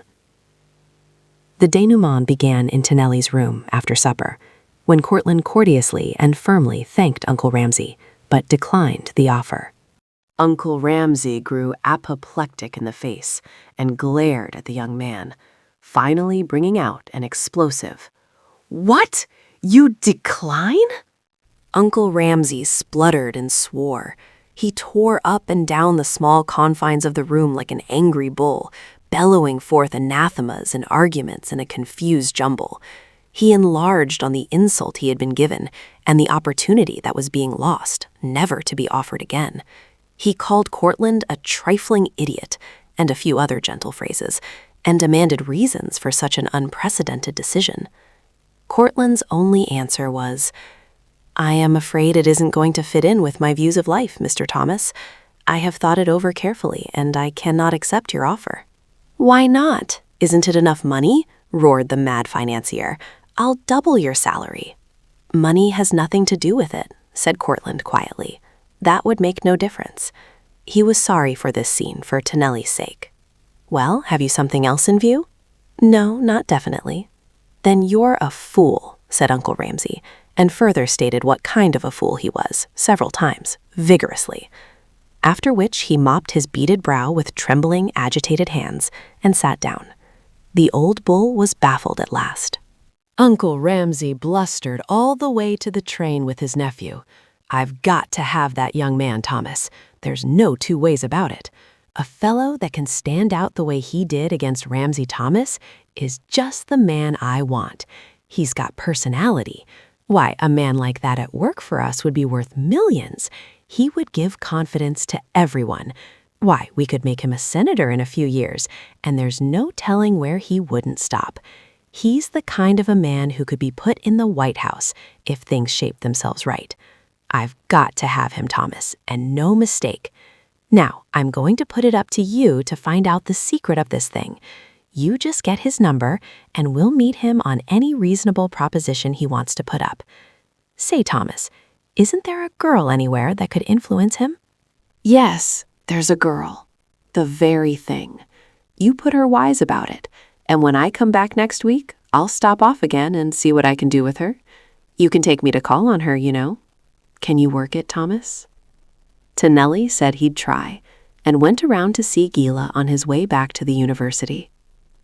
Gila listened to the story of Uncle Ramsay's offer with bated breath and averted gaze. She would not show Tonelli how much this meant to her, but in her eyes there grew a determination that was not to be denied. She planned a campaign with Tonelli, coolly, and with a light kind of glee that fooled him completely. He saw that she was entering into the spirit of the thing, and had no idea she had any other interest than to please her cousin, and achieve a kind of triumph herself in making Courtland do the thing he had vowed not to do. But long after Tonelli had gone home, she stood before her mirror, looking with dreamy eyes into the pictures her imagination drew there for her. She saw herself the bride of Courtland, after he had succeeded in the big business enterprise to which Uncle Ramsay had opened the door. She saw Washington with its domes and Capitol looming ahead of her ambition, senators and great men bowing before her. Even the White House came like a fantasy of possibility. All this and more were hers, if she played her cards aright. Never fear, she would play them. Courtland must be made to accept Uncle Ramsay's proposition. Chapter 23. Bonnie's letter reached Mother Marshall Wednesday afternoon, while Father was off in the machine, arranging for a man to do the spring plowing. She knew it by heart before he got back, and stood at her trysting window with her cheek against the old hat, watching the sunset and thinking it over, when the car came chugging contentedly down the road. Father waved his hand boyishly as he turned in at the big gate, and Mother was out on the side doorstep waiting as he came to a halt. "Heard anything yet?" he asked eagerly. "Yes, a nice, dear letter." Mother held it up. "Hurry up and come in and I'll read it to you." But Father couldn't wait to put away the machine. He bounded out like a 4-year-old and came right in then, regardless of the fact that it was getting dark and he might run into the door jamb putting away the machine later. He settled down, overcoat and all, into the big chair in the kitchen to listen, and Mother put on her spectacles in such a hurry that she got them upside down and had to begin over again. "You dear Mother Marshall," the letter began. "And dear Father Marshall, too. I think it is just the most wonderful thing that I ever heard of, that you are willing to invite a stranger like me to visit you. At first I thought it wasn't right to accept such great kindness from people I never saw, and who didn't know whether they could even like me or not. But afterward, Mr. Courtland told me about your Stephen, and that you had suffered too. And then I knew that I might take you at your word, and come for a little while to get the comfort I need so much. Even then I couldn't have done it if Mr. Courtland and my nurse hadn't told me they were sure I could get something to do, and so be able to repay you for all this kindness. If I can really be of any comfort to you in your loneliness, I shall be so glad. But I'm afraid I could never even half fill the place of so fine a son as you must have had. Mr. Courtland has told me how grandly he died. He saw him, you know, at the very last minute, and saw all he did to save others. But if you will let me love you both, I shall be so grateful. All that I had on earth are gone home to God now, and the world looks so long and hard and sad to me. I do hope you can love me a little while I stay, and that you will not let me make you any trouble. Please don't go to any work to get ready for me. I will gladly do anything that is necessary when I get there. I am quite able to work now, and if I have a place where I can feel that somebody cares whether I live or die, it will not be so hard to face the future. A great, strange city is an awful place for a girl that has a heavy heart. I am so glad that you know Jesus Christ. It makes me feel at home before I get there. My dear father was a minister. They wouldn't let me go and pack up, so I had to do the best I could with directing the kind friends who did it for me. I have taken you at your word and had Mother's sewing machine and a box of my little brother's things sent with my trunk. But if they are in the way, I can sell them or give them away. And I don't want you to feel that I am going to presume upon your kindness and settle down on you indefinitely. Just as soon as I get a chance to work, I must take it, and I shall want to repay you for all you have done for me.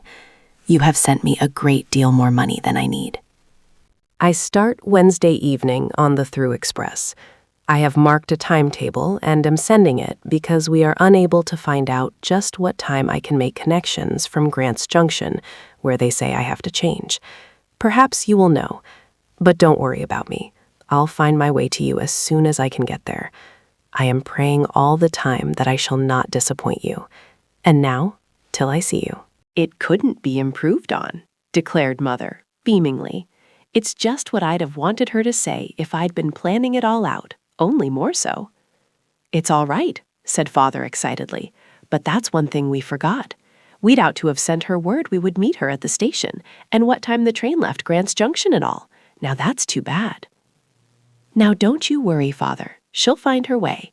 Like as not, the conductor will have a timetable and be able to tell her all about the trains. But I certainly do wish we had let her know we would meet her." They were still worrying about it that night at 9 o'clock while Father wound the kitchen clock and Mother put a mackerel a soak for breakfast. Suddenly, the telephone in the next room gave a whir, and both Father and Mother jumped as if they had been shot, looking at each other in bewildered question as they hastened to the phone. It was Father who took down the receiver. "A telegram? For Mr. Seth Marshall? Yes, I'm listening. Write it down, Mother. A telegram." "Mercy. Perhaps she wasn't well enough to start," gasped Mother, putting her pencil in place. "Miss Brentwood left tonight at 9:15 on express number 10, car Alicia, lower berth number 8. Please let me know if she arrives safely." "Now, isn't that thoughtful of him?" he said as he hung up the receiver. "He must have sensed we wanted to send her word, and now we can do it." "Send her word?" said Mother, bewildered. "Why, surely. Haven't you read in the papers how they send messages to trains that are moving? It's great, isn't it, Mother, to think this little dinky telephone puts you and me out here on this farm in touch with all the world." "Do you mean you can send a telegram to her on board the train, Seth?" asked Mother in astonishment. "Sure," said Father. "We've got all the numbers of everything. Just send to that express train that left tonight. What was it? Express number 10, and so on, and it'll be sent along and get to her." "Well, I think I'd ask her to answer then, to make sure she got it. I think that's a mighty uncertain way to send messages to people flying along on an express train. If you don't get any word from her, you'll never know whether she got it or not, and then you won't know whether to meet her at Sloane's or Maitland," said Mother with a worried pucker on her forehead. "Sure," said Father, taking down the receiver. "I can do that." "It's just wonderful, Seth, how much you know about little important things like that," sighed Mother when the telegram was sent. "Now, I think we better go right to bed, for I've got to get to baking early in the morning. I want to have bread and pies and donuts fresh when she comes." It was while they were eating breakfast that the answer came. "Telegram received. Will come to Sloane Station. Having comfortable journey. RBB." "Now, isn't that just wonderful?" said Mother, sitting back weakly behind the coffee pot and wiping away an excited tear with the corner of her apron. "To think that can be done. Now, wouldn't it be just beautiful if we had telephones to heaven? Think, if we could get word from Stephen today, how happy we'd be." "Why, we have," said Father. "Wait." And he reached over to the little stand by the window and grasped the worn old Bible. "Here, listen to this. For this we say unto you by the word of the Lord, that we which are alive and remain unto the coming of the Lord shall not prevent them which are asleep. For the Lord himself shall descend from heaven with a shout, with the voice of the archangel, and with the trump of God, and the dead in Christ shall rise first. Then we which are alive and remain shall be caught up together with them in the clouds, to meet the Lord in the air, and so shall we ever be with the Lord. Wherefore comfort one another with these words." There, Mother, ain't that just as good as any telegram from a moving train? And it's signed with his own seal and signature. It means he's heard our sorrow about Stephen's leaving us, and he heard it ages before we felt it ourselves, and wrote this down for us. Sent us a telegram this morning, just to comfort us. I reckon that meeting with Stephen and the Lord in the air is going to knock the spots clean out of this little old meeting tomorrow morning down at Sloane Station. We won't need our automobile anymore after that. We'll have wings, Mother. How'll you like to fly?" Mother gave a little gasp of joy and smiled at Father like a rainbow through her tears. "That's so, Father. We don't need telephones to heaven, do we? I guess his words cover all our needs if we'd only remember to look for them. Now, Father, I must get at those donuts. Was he going to take the machine and run down to town and see if those books have come yet? They surely ought to be here by this time. Then don't forget to fix that fire up in the bedroom so it'll be all ready to light when she gets here. Isn't it funny, Father, we don't know how she looks? Not in the least. And if two girls should get off the train at Sloane Station, we wouldn't know which was the right one." "Well, I should," declared Father. "I'm dead certain there ain't two girls in the whole universe could have written that letter, and if you'd put any other one down with her and I saw them side by side, I could tell first off which she was." So they helped each other through that last exciting day, finding something to do up to the very last minute the next morning before it was time to start to Sloane Station to meet the train. Mother would go along, of course. She pictured herself standing for hours beside that kitchen window, with her cheek against the old hat, waiting and wondering what had happened that they hadn't come, and she couldn't see it that way. So she left the dinner in such stages of getting ready that it could be soon brought to completion, and wrapped herself in her big gray cloak. Father went faster than he had ever been known to go since he got the car, and Mother never even noticed. He got a panic lest his watch might be out of the way and the train arrive before they got there, so they arrived at the station almost an hour ahead of the train. "Oh, I'm so glad it's a pretty day," said Mother Marshall, slipping her gloved hands in her sleeves to keep from shivering with excitement. Mother Marshall sat quite decorously in the automobile till the train drew up to the platform and people began to get out. But when Bonnie stepped down from the car, she forgot all about her doubts as to how they would know her and jumped right out on the platform without waiting to be helped. She rushed up to Bonnie, saying, "This is our Bonnie, isn't it?" and folded her arms about the girl, forgetting entirely that she hadn't meant to use the name until the girl gave her permission, that she had no right to know the name even, wasn't supposed to have heard of it, and was sort of giving the young man away, as it were. But it didn't matter. Bonnie was so glad to hear her own name called in that endearing tone that she just put her face down in Mother Marshall's comfortable neck and cried. She couldn't help it. Right there, while the train was still at the station, and the other travelers were peering curiously out of the sleeper at the beautiful, pale girl in black who was being met by that nice old couple with the automobile. Somehow, it made them all feel glad. She had looked so sad and alone all the journey. What a ride that was home again to the farm, with Mother Marshall cuddling and crooning to her. "Oh, my dear pretty child, to think you've really come all this long way to comfort us." And Father running the old machine at an unheard-of rate of speed, slamming along over the road as if he had been sent for in great haste, and reaching his big fur glove back now and then to pat the old buffalo robe that was tucked snugly over Bonnie's lap. Bonnie herself was fairly overcome and couldn't get her equilibrium at all. She had thought these must be wonderful people to be inviting a stranger and doing all they were doing, but such a reception as this she had never dreamed of. "Oh, you are so good to me," sobbed Bonnie, with a smile through her tears. "I know I'm acting like a baby, but I can't seem to help it.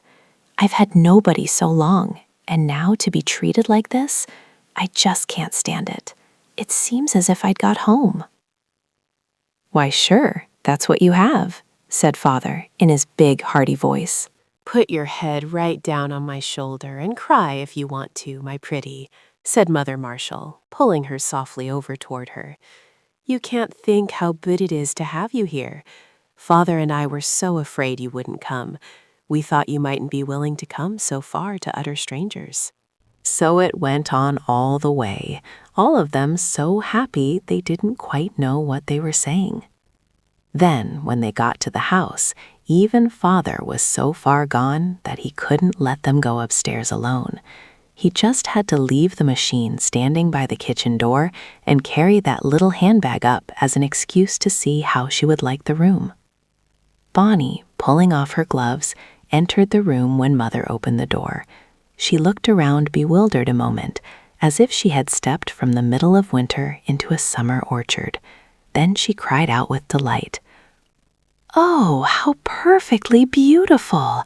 You don't mean me to have this lovely room. It isn't right.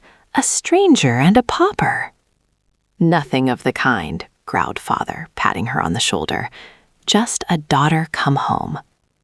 Then he beat a hasty retreat to the fireplace and touched a match to the fire already laid, while Mother, purring like a contented old pussy, pushed the bewildered girl into the big flowered chair in front of the fire and began unfastening her coat and taking off her hat, reverently, half in awe, for she was not used to girls' fixings, and they held almost as much mystery for her as if she had been a man.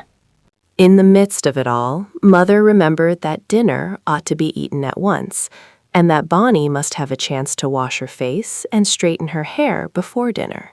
So Father and Mother, with many a reluctant, lingering, and last word, as if they were not going to see her for a month, finally bustled off together.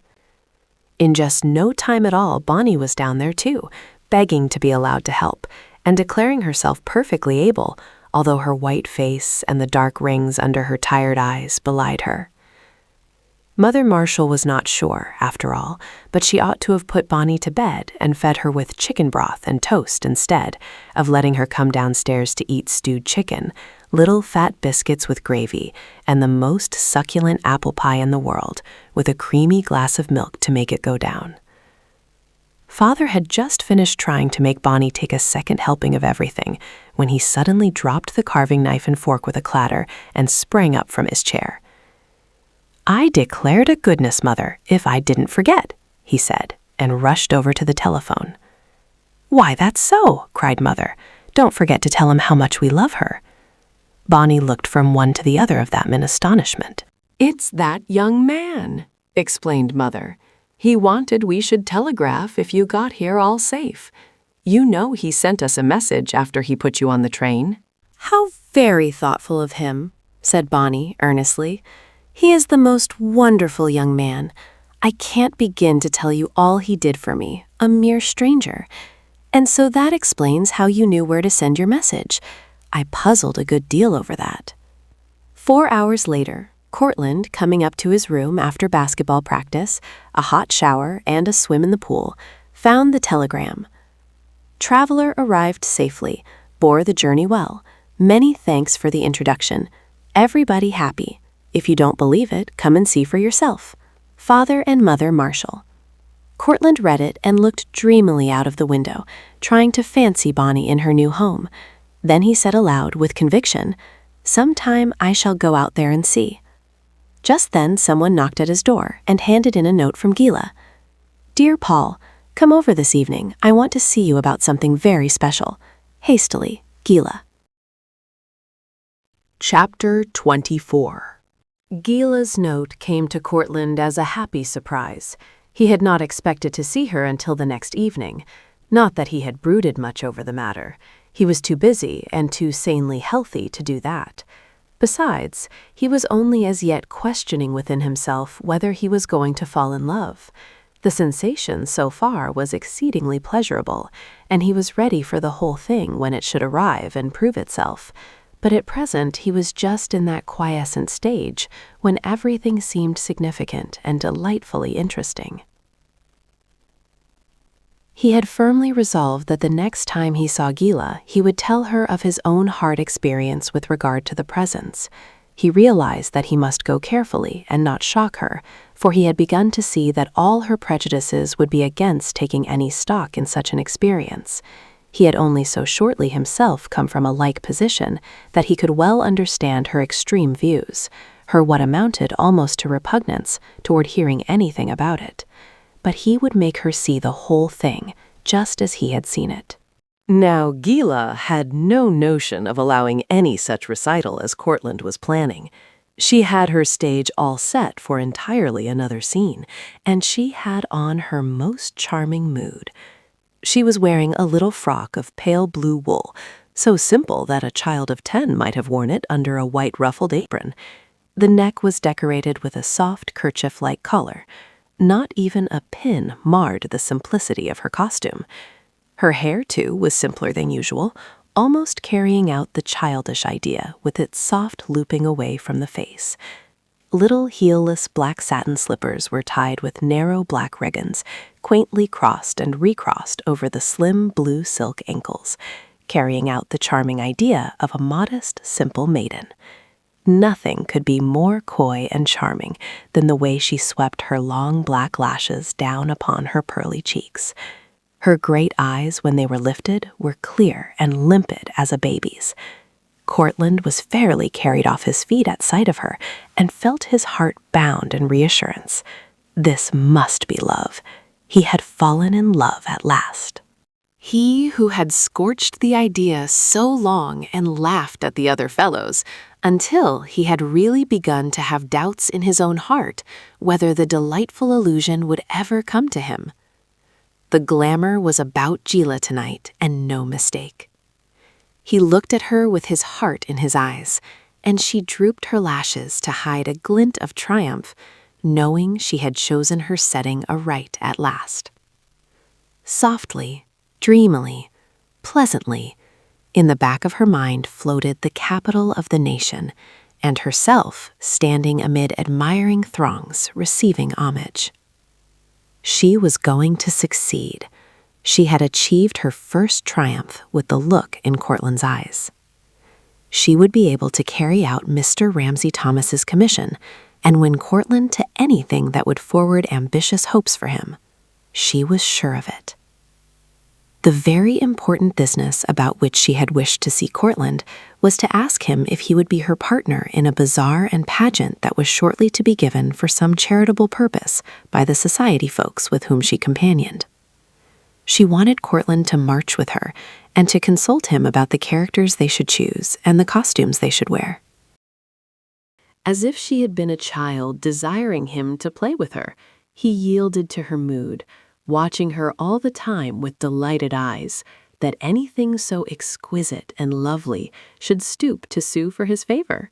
Of course he would be her partner. He entered into the arrangements with a zest, though he let her do all the planning, and heeded little what character she had chosen for him, or what costume, so she was pleased. Indeed, his part in the matter seemed of little moment, so he might go with her, his sweet, shy, lovely maiden, for so she seemed to him that night, a perfect salve. The reason for the little slippers became apparent later, when she insisted upon teaching him the dancing steps that were to be used in a final splendid assembly after the pageant. There was intoxication in the delight of moving with her through the dreamy steps to the music of the expensive Victrola she set going. Just to watch her little feet, like fairies for lightness and grace, to touch her small warm hand, to be so near those down-drooping lashes, to feel her breath on his hand, to think of her as trusting her lovely little self to him, made him almost deliriously happy. And she, with her drooping lashes, her delicate way of barely touching his arm, her utter seeming unconsciousness of his presence, was so exquisite and pure and lovely tonight. She did not dream, of course, of how she made his pulses thrill, and how he was longing to gather her into his arms and tell her how lovely she was. Afterward, he was never quite sure what kept him from doing it. He thought at the time it was herself, a sort of wall of purity and loveliness that surrounded her and made her sacred, so that he felt he must go slowly, must not startle her nor make her afraid of him. It never occurred to him that the wall might be surrounding himself. He had entirely forgotten that first visit to Gila in the Mephistophelian garments, with the red light filling all the unholy atmosphere. There had never been so much as a hint of a red light in the room, since he said he did not like it. The lampshade seemed to have disappeared.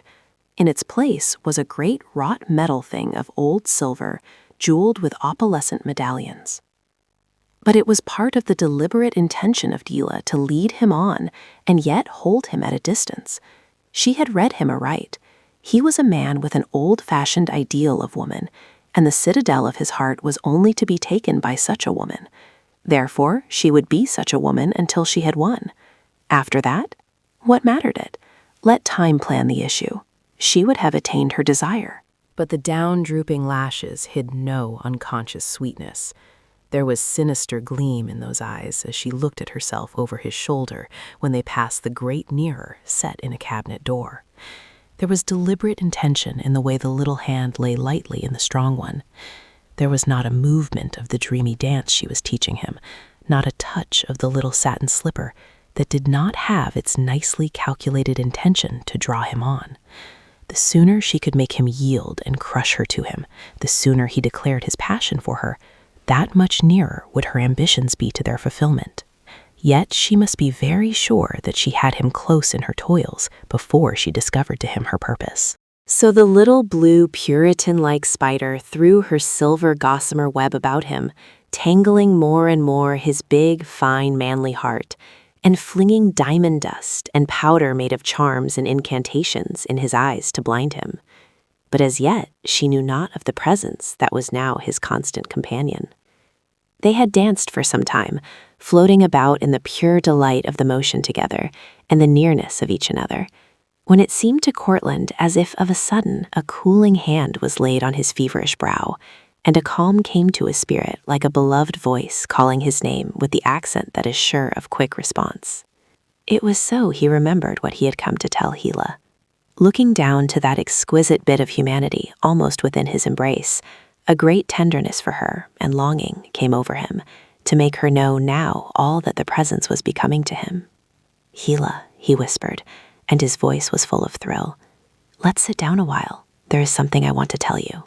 Instantly she responded, lifting great innocent eyes with one quick sweep to his face, so moved and tender, and gliding toward the couch where they might sit together, settling down on it, almost nestling to him, then remembering and drawing away shyly to more perfectly play her part. She thought she knew what he was going to say. She thought she saw the love light in his eyes, and it was so dazzling it almost blinded her. It frightened her a little too, like the light in no lover's eyes that had ever drawn her down to whisper love to her before. She wondered if it was because she really cared herself so much now that it seemed so different. But he did not take her in his arms as she had expected he would do, though he sat quite near, and spoke in a low, privileged tone, as one would do who had the right. His arm was across the back of the couch behind her. He sat sideways, turned toward her, and he still touched reverently the little hand he had been holding as they danced together. "Gila, I have a story to tell you," he said. "Until you know it, you can never understand me fully, and I want with all my heart to have you understand me. It is something that has become a part of me." She sat quivering, wondering, half fearful. A gleam of jealousy came into her averted face. Was he going to tell her about another girl? A fierce, unreasoning anger shot across her face. She would not tolerate the thought that anyone had had him before her. Was it? It couldn't be that baby-faced pauper in the hospital. She drew her slim little body up tensely and waited for the story. Courtland told the story of Stephen, told it well and briefly. He pictured Stephen so that the girl must needs admire. No woman could have heard that description of a man such as Stephen had been, and not bow her woman's heart and wish that she might have known him. Gila listened, fascinated, even up to the moment of the fire and the tragedy when Stephen fell into the flames. She shuddered visibly several times, but sat tense and still and listened.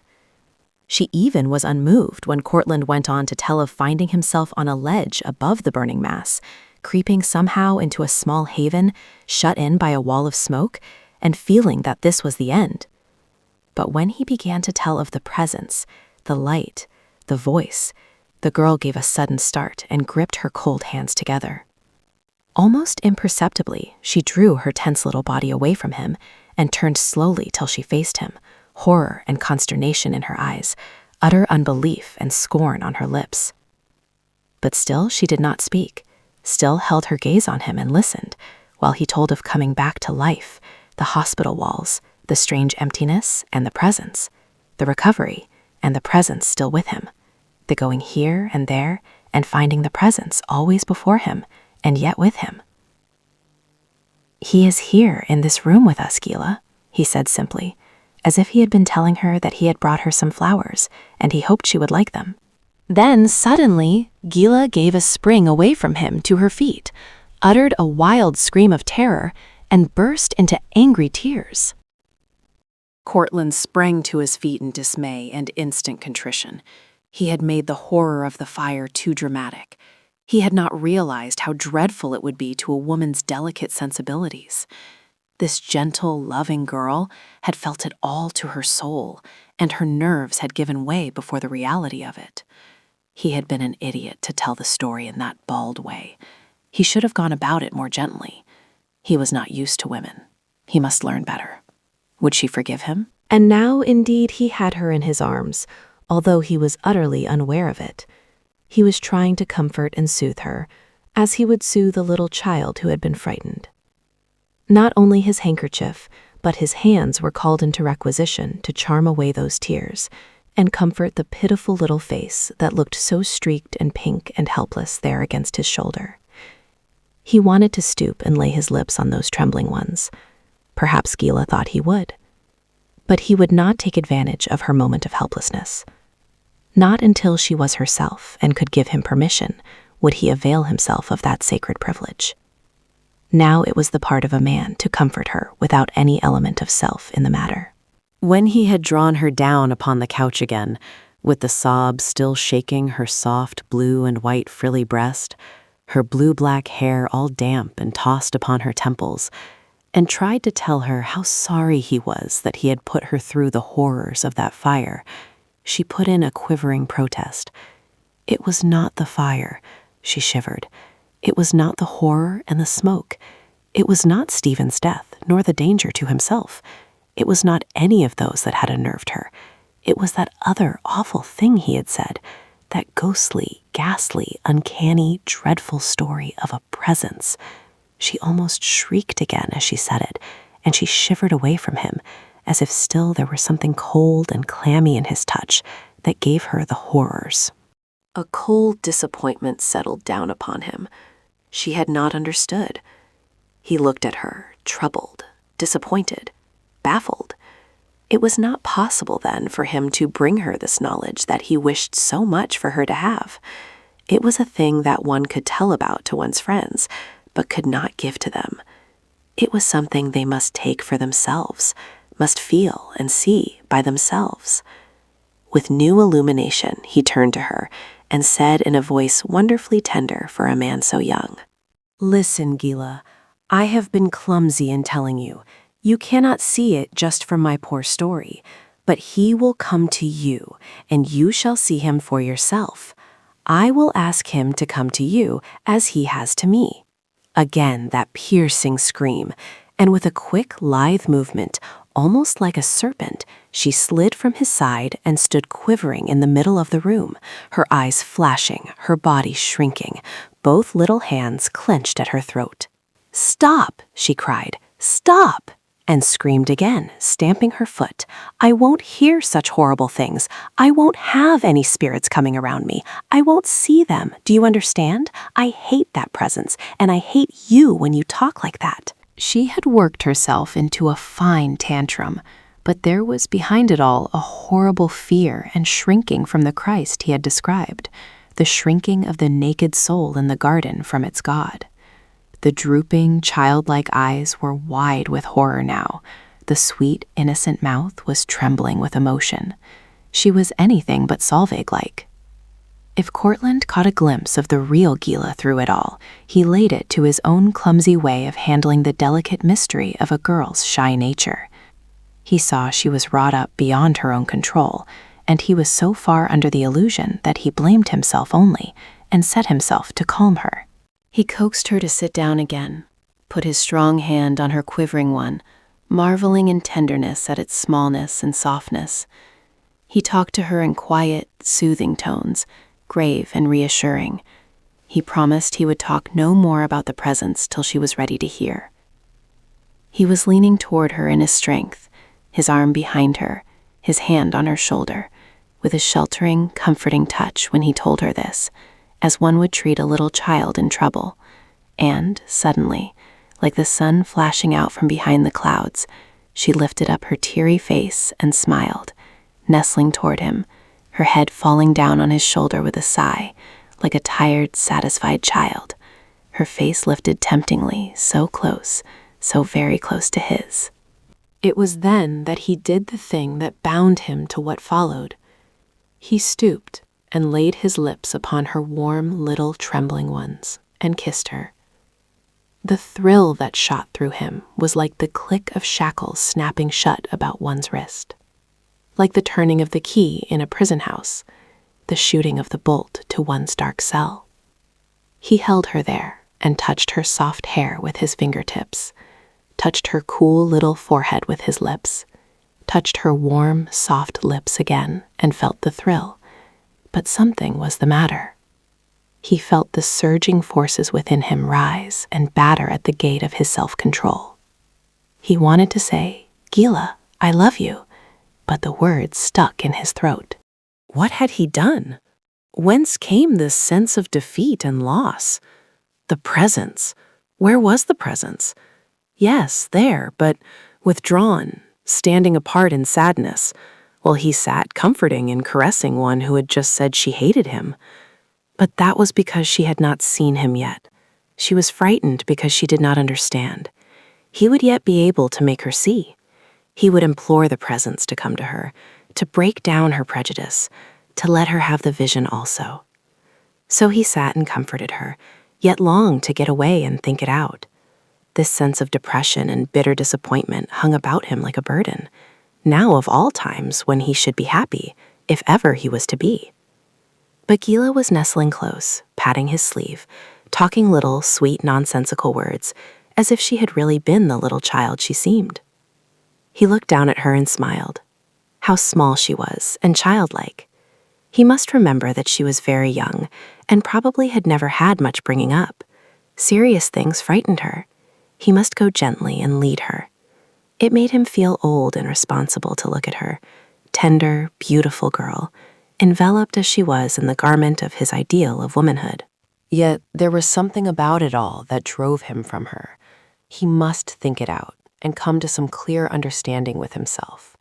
As it was, it seemed to him as if he were trying to take peace within himself, while before him lay a lot of his own broken vows. He had vowed to himself to bring her to the Christ, and he had not accomplished it. Instead, she had declared she hated him and the presence both. Yet here he sat, making love to her and ignoring it all. He felt a distinct weakness in himself, but did not know how to remedy it.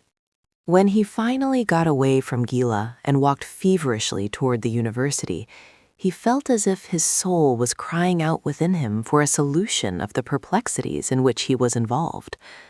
By his side walked a friend, but there seemed to be a veil between them. Ever mingling with his thoughts came the sweet, tear-wet face of Gila, with its Solveig look, pleading up at him from the mist of the evening, luring him, as it were, to forget the Christ. He passed his hand wearily over his eyes, told himself that he had been through a good deal that evening, and his nerves were not as strong as they used to be since the fire. He was surprised to find that it was still early when he got back to his room, barely 9:30, yet it had seemed as if it must be near midnight, so much had happened. What he would have thought if he could have known that at that very minute Tennelly was seated in the chair in the library that he had so lately vacated, and Gila, posing bewitchingly in the firelight, merrily talking him over, is hard to say. Not that they were saying anything against him. Of course not. Tennelly would never have stood for that, and Gila knew better. But Gila had no intention of giving Tennelly any idea how far matters had gone between herself and Courtland. As for Tennelly, he would have been the most amazed of the three if he could have known all. He had been Courtland's intimate friend for so many years. Years count like ages when one is in college. that he thought he knew him perfectly. He would have sworn to it that Courtland's friendship with Gila had not progressed further than a mere first stage of friendship. He admitted that Gila had an influence over his friend, but that it had really gone heart deep seemed impossible. Courtland was a man of too much force, even young as he was, and too much maturity of thought to be permanently entangled with a girl like Gila. That was what Tennelly thought before Gila had turned her eyes toward him and flung a few of her silver gossamer threads about his soul.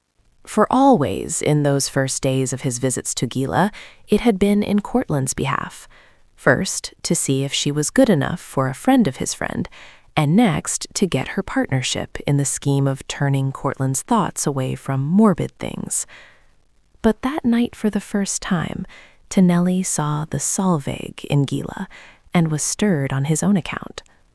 The childish blue frock and the simple frilled kerchief did their work with his high soul as well, and he sat charmed and watched her. After all, there was more to her than he had thought, or else she was a consummate actress.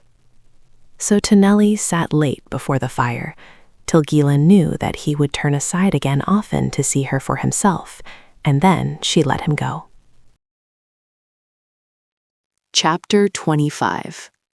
Gila took herself off to a house party the very next day, with only a tinted, perfumed note, like a flutter of painted wings, to explain that the butterfly had melted into the pleasant sunshine to taste honey in other flowers for a time.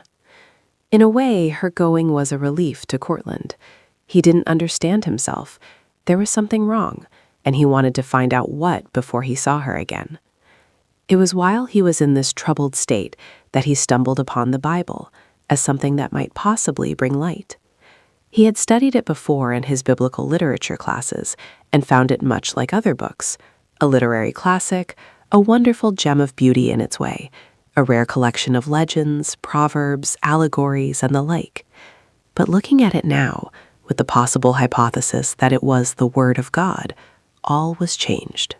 He remembered once seeing a tray of gems in an exhibit, and among them one that looked like a common pebble.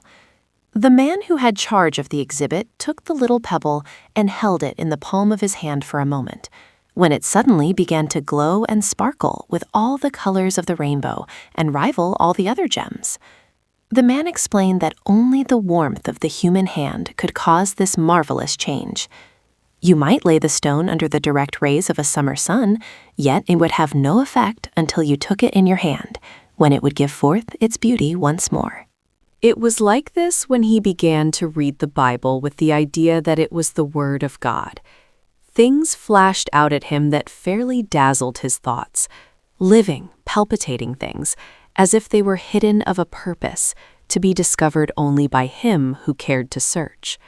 Hidden truths came to light that filled his soul with wonder. Gradually, he understood that belief was the touchstone by which all these treasures were to be revealed. Everywhere he found it, that belief in Christ was a condition to all the blessings promised. He read of hearts hardened and eyes blinded because of unbelief, and came to see that unbelief was something a man was responsible for, not a condition which settled down upon him and he could not help. Belief was a deliberate act of the will. It was not a theory, nor an intellectual affirmation. It was a position taken, which necessarily must pass into action of some kind. He began to see that without this deliberate belief, it was impossible for man to know the things which are purely spiritual. It was the condition necessary for revelation. He was fascinated with the pursuit of this new study. Whittemore came to his room one evening, his face grayer, more strained and horse-like than ever. Whittemore's mother had made another partial recovery and insisted on his return to college. He was plodding patiently, breathlessly along in his classes, trying to catch up again. He had paid Courtland back part of the money he borrowed and was gradually paying the rest in small installments. Courtland hated to take it, but saw that it would hurt him to refuse it, so he had fallen into a habit of stopping now and then to talk about his settlement work, just to show a little friendly interest in him. Whittemore had responded with a quiet wistfulness and a patient hovering in the background that touched the other man's heart deeply. "I've just come from my rounds," said Whittemore, sitting down apologetically on the edge of a chair. "That old lady you carried the medicine to, she's been telling me how you made tea and toast." He paused and looked embarrassed. "Yes," smiled Courtland. "How's she getting on? Any better?" "No," said Whittemore, the hopeless gray look settling about his sensitive mouth. "She'll never be any better. She's dying."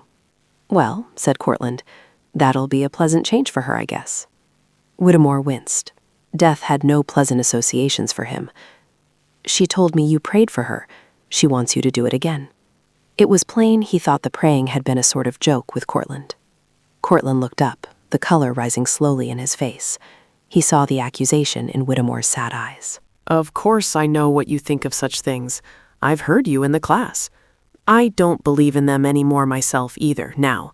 Whittemore's voice had a trail of hopelessness in it.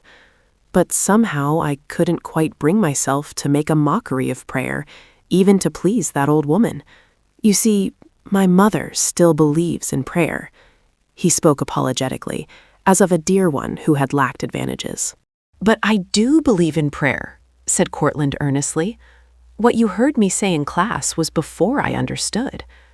"Before you understood?" Whittemore looked puzzled. "Listen, Whittemore, things are all different now. I've met Jesus Christ, and I've got my eyes open. I was blind before, but since I felt the presence, everything has been different." And then he told the story of his experience. He did not make a long story of it. He gave brief facts, and when it was finished, Whittemore dropped his face into his hands and groaned. "I'd give anything if I could believe all that again," came from between his long, bony fingers. "It's breaking my mother's heart to have me leave the faith." The slick, hay-like hair fell in wisps over his hands. His high, bony shoulders were hunched despairingly over Courtland's study table. He was a great, pitiful object. "Why don't you then?" said Courtland, getting up and going to the closet for his overcoat. "It's up to you, you know. You can. God can't do it for you. And of course, there's nothing doing till you've taken that step. I found that out." "But how do you reconcile things, calamities, disasters, war, suffering, that poor old woman lying on her attic bed alone? How do you reconcile that with the goodness of God?" "I don't reconcile it. It isn't my business. I leave that to God. If I understood all the whys and wherefores of how this universe is run, I'd be great enough to be a god myself." "But if God is omniscient, I can't see how he can let some things go on. He must be limited in power, or he'd never let some things happen if he's a good God." Whittemore's voice had a plaintive sound. "Well, how do you know that? In the first place, how can you be sure what is a calamity? And say, did it ever strike you that some of the things we blame on God are really up to us? He's handed over his power for us to do things, and we haven't seen it that way. So the things go undone, and God is charged with the consequences." "I wish I could believe that," said Whittemore. "You can. When you really want to enough, you will. Come on, let's get that prayer down to the old lady. I'm sort of an amateur yet, but I'll do my best." They went out into the mist and murk of a spring thaw. Whittemore never forgot that night's experience, the prayer and the walk home again through the fog. The old woman died at dawning. Courtland spent much time thinking about Gila these days. His whole soul was wrapped up in the desire that she might understand. He was longing for her, idealizing her, thinking of her in her innocent beauty, her charming ways, wondering how she would meet him the next time, what he should say to her, living upon her brief, alluring notes that came to him from time to time, like fitful rose petals blown from a garden where he longed to be. But yet, in a way, it was a relief to have her gone until he could settle the great perplexity that was in his mind concerning her. Gila prolonged her absence by a trip south with her father, and so it was several weeks before Courtland saw her again. There seemed to be a settled sadness over his soul when he prayed about her, and when at last she returned and summoned him to her, he was no nearer a solution of his difficulty than when he had last left her. The hour before he went to her, he spent in Stephen's room, turning over the leaves of Stephen's Bible. When he rose at last to go, he turned again to this verse which had caught his eye among the marked verses that were always so interesting to him because they seemed to have been landmarks in Stephen's life. "My presence shall go with thee, and I will give thee rest." It almost startled him, so well did it seem to suit his need. He read on a few verses. "And he said unto him, If thy presence go not with me, carry us not up hence. For wherein shall it be known that I and my people have found grace in thy sight? Is it not in that thou goest with us? So shall we be separated, I and my people, from all the people that are upon the face of the earth." Wonderful words, those, implying a close relationship that shut out to a certain extent all others who were not one with that presence. He wished he knew what it all meant. And in that moment was born within him a desire to understand the Bible and know how believing scholars explained everything. But as he went from the room and on his way, he felt that to some extent he had a solution of his trouble. He was to be under the personal conduct of the presence of God wherever he went, whatever he did. This was to make life less complex, and in some mysterious way, the power of the Christ with him was to be made manifest to others. Surely he might trust this in the case of Gila, and feel sure that he would be guided aright, that she would come to see for herself how there was with him always this guiding power. Surely she would come to know it and love it also. Gila met him with fluttering delight, poutingly reproaching him for not writing oftener, calling him to order for looking solemn, adoringly pretty herself in a little frilly pink frock that gave her the look of a pale anemone, wind-blown and sweet and wild. She talked a good deal about the dandy times she had had and the perfectly peachy men and girls she had met, flattered him by saying she had seen none handsomer or more distinguished than he was.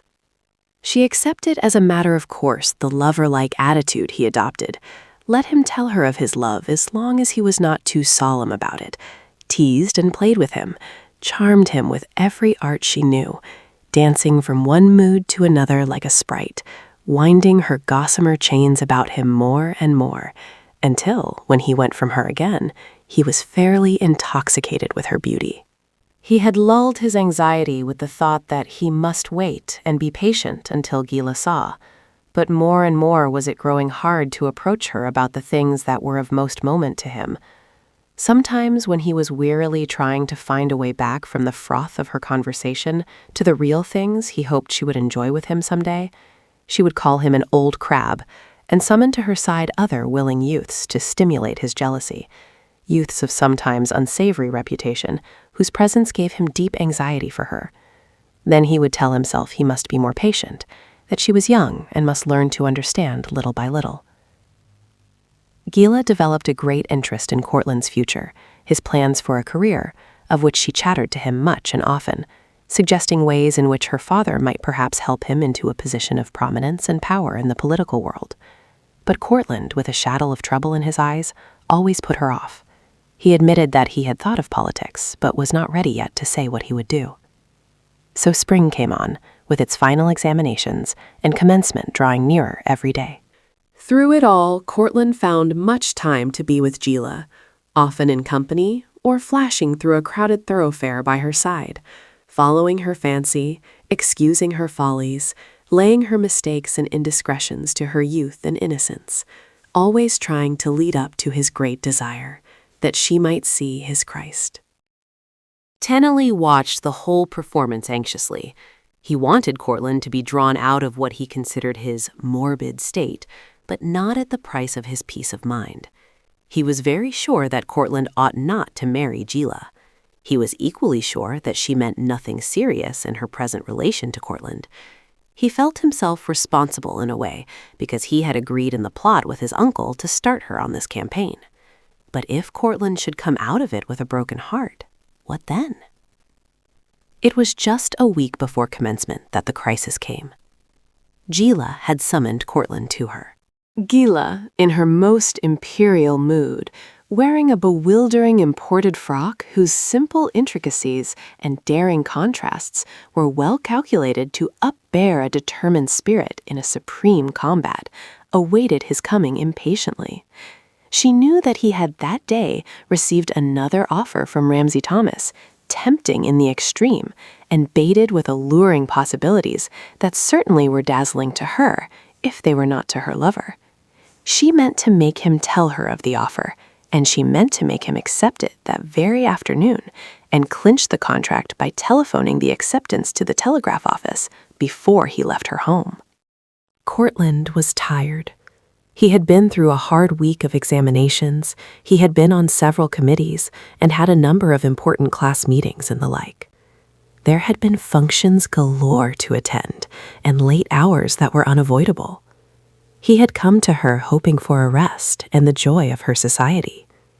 Just to watch her dainty grace as she moved about a room, handling the tea things and giving him a delicate sandwich or a crisp cake, filled him with joy and soothed his troubled spirit. It was so like his ideal of what a woman should be. But Gila was not handing out tea that afternoon.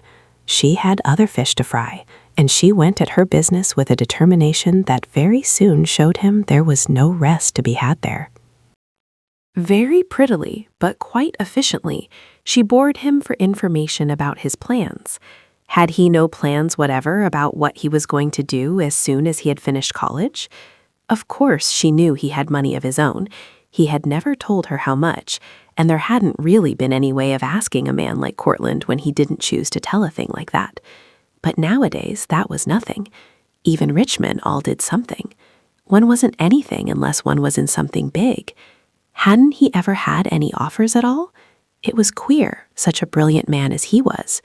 She knew lots of young fellows who had no end of chances to get into big things as soon as they were done with their education. Didn't his father know of something or have something in mind for him? Hadn't he ever been approached? Goaded at last by her delicate but determined insinuations, Courtland told her, yes, he had had offers, one in particular that was a fine thing from a worldly point of view, but he didn't intend to take it. It did not fit with his ideal of life. There were things about it that were not square. He wasn't quite sure how his own plans were going to work out yet. He must have a talk with his father first. Possibly he would study a while longer somewhere. Gila frowned. She had no idea of letting him do that. She wanted him to get into something big right away so that she might begin her career. So that was what had been standing in his way. Study? How stupid. No, indeed. She wanted no scholar for a husband who would bore her with horrid old dull books and lectures and never want to go anywhere with her. She must switch him away from this idea at once. She returned to the rejected business proposition with zeal and avidity. What was it? What did it involve? What were its future possibilities? Great. What on earth could he find in that to object to? How ridiculous. How long ago had that been offered to him? Was it too late to accept? What? He had had the offer repeated even more flatteringly that very day? Where was the letter? Would he let her see it? She bent over Uncle Ramsey's brusque sentences with a hidden smile of triumph and pretended to be surprised. How perfectly wonderful! All that responsibility and all those chances to get to the top, even a hint of Washington. She dimpled and opened her great eyes imploringly at him. She pictured herself in glowing terms going with him and holding court among the great of the land. She wheedled and coaxed and all but commanded, while he sat and watched her sadly, realizing how well fitted she was for the things she was describing and how she loved them all. So shall we be separated, I and my people, from all the people that are upon the face of the earth. He started upright. It was as if a voice had spoken the words, those strange words from the Bible. Was this then what they meant? Separation? But Gila was his people now. Was she not one day to be his wife? He must explain it all to her. He must let her know that he had chosen a way of separation that forbade the paths wherein she was longing to wander. Would she shrink and wish to turn back? Nevertheless, he must make it plain to her. Gently, quietly, he tried to make her understand. He told her of the visit of Ramsey Thomas and his own decision in the winter. He told her of the factory that was built to blind the eyes of those who were trying to uplift and help men. He tried to make conditions plain, where girls as young as she, and with just such hopes and fears and ambitions, perhaps in some cases just as much sweetness and native beauty as she had, were obliged to spend long hours of toil amid surroundings that must crush the life out of any pure soul, and turn all the sweetness to bitterness, the beauty to a peril. He hinted at things she did not know nor dream of, dreadful things from which her life had always been safely guarded, and how he could not, for the sake of those crushed souls, accept a position that would close his mouth and tie his hands forever from doing anything about it. He told her he could not accept honor that was founded upon dishonor, that he had taken Christ for his pattern and guide, that he could do nothing that would drive God's presence from him. She had been sitting with her face averted, her clasped hands dropped straight down at the side of her lap, the fingers interlaced and tense in excitement, her bosom heaving with agitation under the Paris gown. But when he reached this point in his argument, she sprang to her feet and away from him, standing with her shoulders drawn back, her head thrown up, her chin out, her whole lithe body stiff and imperious. "It is time this stopped," she said, and her voice was cold like a frozen dagger and went straight through his heart. "It is time you put away forever this ridiculous idea of a presence and of setting yourself up to be better than anyone else. This isn't religion, it is fanaticism, and it has got to stop now and forever, or I will have nothing whatever to do with you. Either you give up this idea of a ghost following you around all the time and accept Mr. Ramsay Thomas's offer this afternoon, or you and I part. You can choose, now, between me and your presence." Chapter 26. Gila had never been more beautiful than when she stood and uttered her terrible ultimatum to Courtland. Her little imperial head sat on her lovely shoulders royally. Her attitude was perfect grace. Her spirited face, with its dark eyes and lashes, its setting of blue-black hair, was fascinating in its exquisite modeling. She looked like a proud young cameo standing for her portrait, but her words shot through Courtland's heart like icy swords, dividing his soul from his body.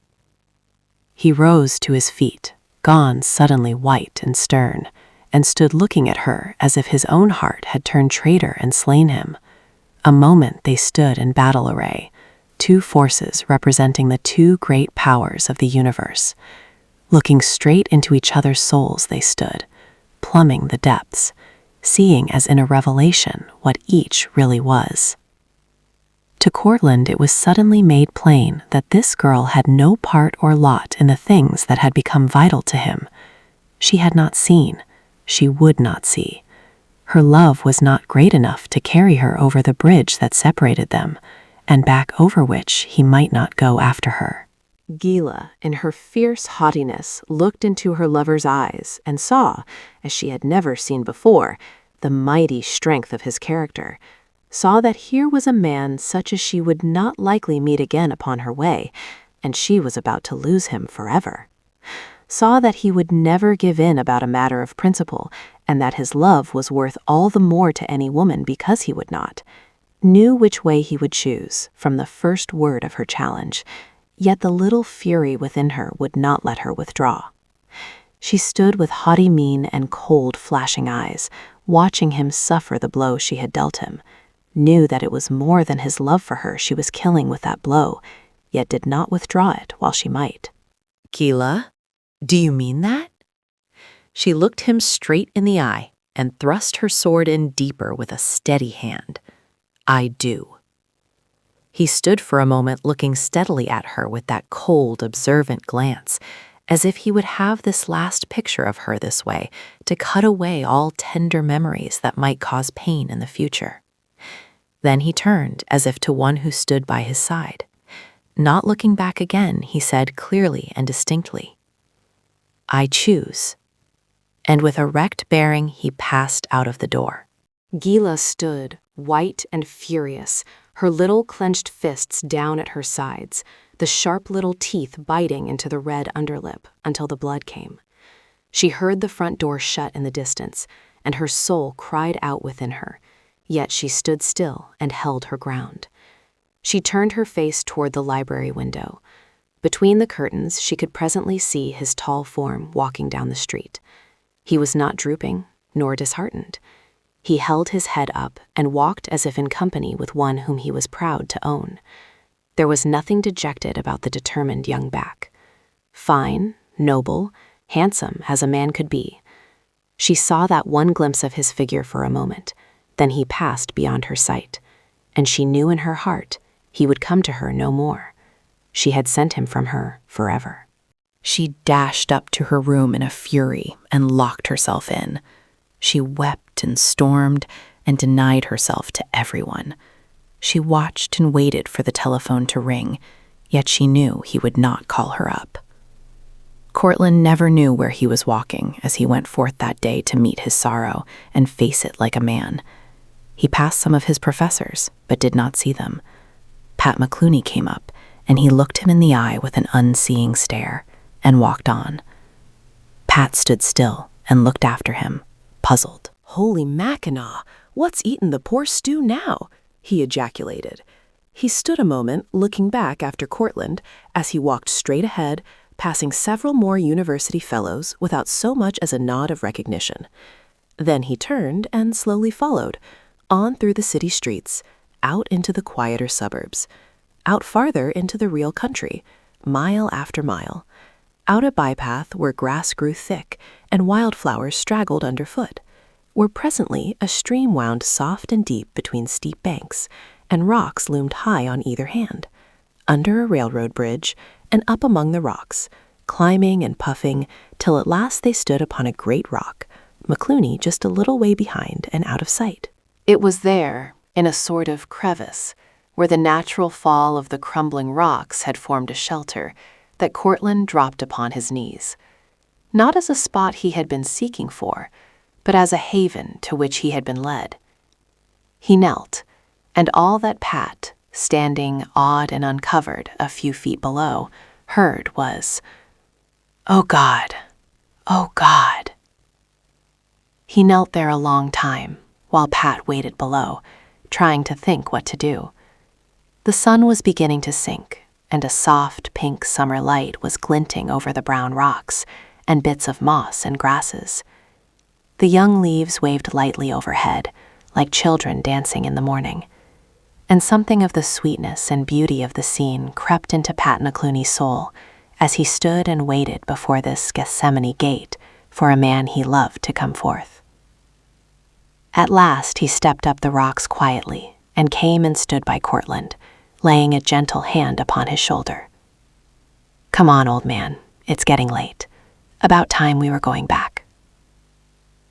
Courtland got up and looked at him in a dazed way, as if his soul had been bruised and he was only just recovering consciousness. Without a word, he turned and followed Pat back again to the city. They did not talk on the way back. Pat whistled a little, that was all. When they reached the gates of the university, Courtland turned and put out his hand, speaking in his own natural tone. "Thanks awfully, old chap. Sorry to have made you all this trouble." "That's all right, pard," said Pat huskily, grasping the hand in his big fist. "I saw you were up against it, and I stuck around, that's all. I shan't forget it." They parted to their rooms. It was long past supper time. Pat went away by himself to think. Over and over again to himself, Courtland was saying, as he came to himself and began to realize what had come to him, "It isn't so much that I have lost her, it is that she should have done it." Pat said nothing even to Tennelly about his walk with Courtland. He figured that Courtland would rather they did not know. He simply hovered near like a faithful dog, ready for whatever might turn up. He was relieved to see that his friend came down to breakfast next morning with a white, resolute face, and went about the order of the day quietly, as if everything were as usual. Tennelly and Bill Ward were on the alert. They had missed Courtland from the festivities the night before, but were so thoroughly occupied with their own part in the busy week that they had little time to question him. Later in the day, Tennelly began to wonder why Courtland had not brought Gila, as he intended, for the class play, but a note from Gila informed him that she was done with Paul Courtland forever, and that he would have to get someone else to further his uncle's schemes, for she would not. She intimated that she might explain further if he chose to call, and Tonelli made a point of calling in between things and found Gila inscrutable. All he could gather was that she was very, very angry with Courtland, hopelessly so, and that she considered him worth no more effort on her part. She was languidly interested in Tonelli and accepted his invitation to the dance that evening most graciously. She had expected to go in Courtland's company, but now if he repented and came to claim his right, she would ignore it. But Courtland had taken Gila at her word. He had no idea of claiming any former engagement with her. She had cut him off forever, and he must abide by it. Courtland had spent the night upon his knees in the little sacred room at the end of the hall. He was much stronger to face things than he had been when he left her. So when he met Gila walking with Tonelli, he lifted his hat courteously and passed on, his face grave and stern as when she had last seen him, but in no way showing other sign that he had suffered or repented his choice. Pat, walking by his side, looked furtively at Gila, then keenly at his companion, and winked to his inner consciousness. "She's the poor simp that did the business, and she looks her part, believe me," he told himself. "But he'll get over that. He's too big to miss her long." Although there was pain in these days that followed Courtland's choice, there was also great peace in his heart. He seemed to have grown older, counting days as years, and to have a wider vision on life. Love of woman was gone out of his life, he thought, forever. Love wasn't an illusion quite as he had thought. No, but Gila had not loved him, or she never would have made him choose as she did. That was plain. If she had not loved, then it was better he should go out of her life. He was glad that the university days were over, and he might begin a new environment somewhere. He felt something strong within his soul, pushing him on to a decision. Was it the voice calling him again, leading up to what he was to do? This thought was uppermost in his mind during the commencement, which beforehand had meant so much to him, which all the 4 years had been the goal to which he had been urging forward. Now that it was here, he seemed to have gone beyond it somehow, and found it to be but a little detail by the way, a very small matter not worth stopping and making so much fuss about. Of course, if Gila had loved him, if she had been going to be there watching for him when he came forward to take his diploma, if she were to be listening when he delivered that oration upon which he had spent so much time and for which he received so much commendation, that would have meant everything to him a few brief days ago. Of course, then it would have been different. But as it was, he wondered that everybody seemed so much interested in things and took so much trouble for a lot of nonsense.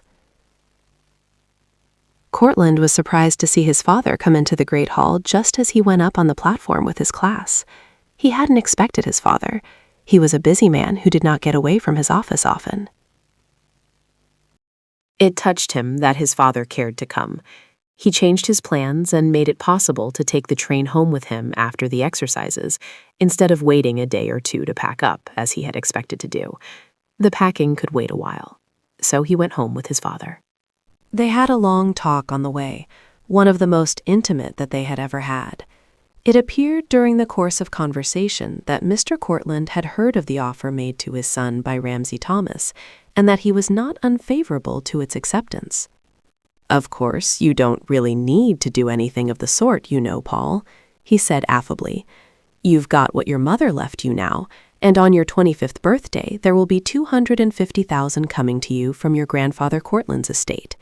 You could spend your life in travel and study if you cared to, but I fancy, with your temperament, you wouldn't be quite satisfied with an idle life like that.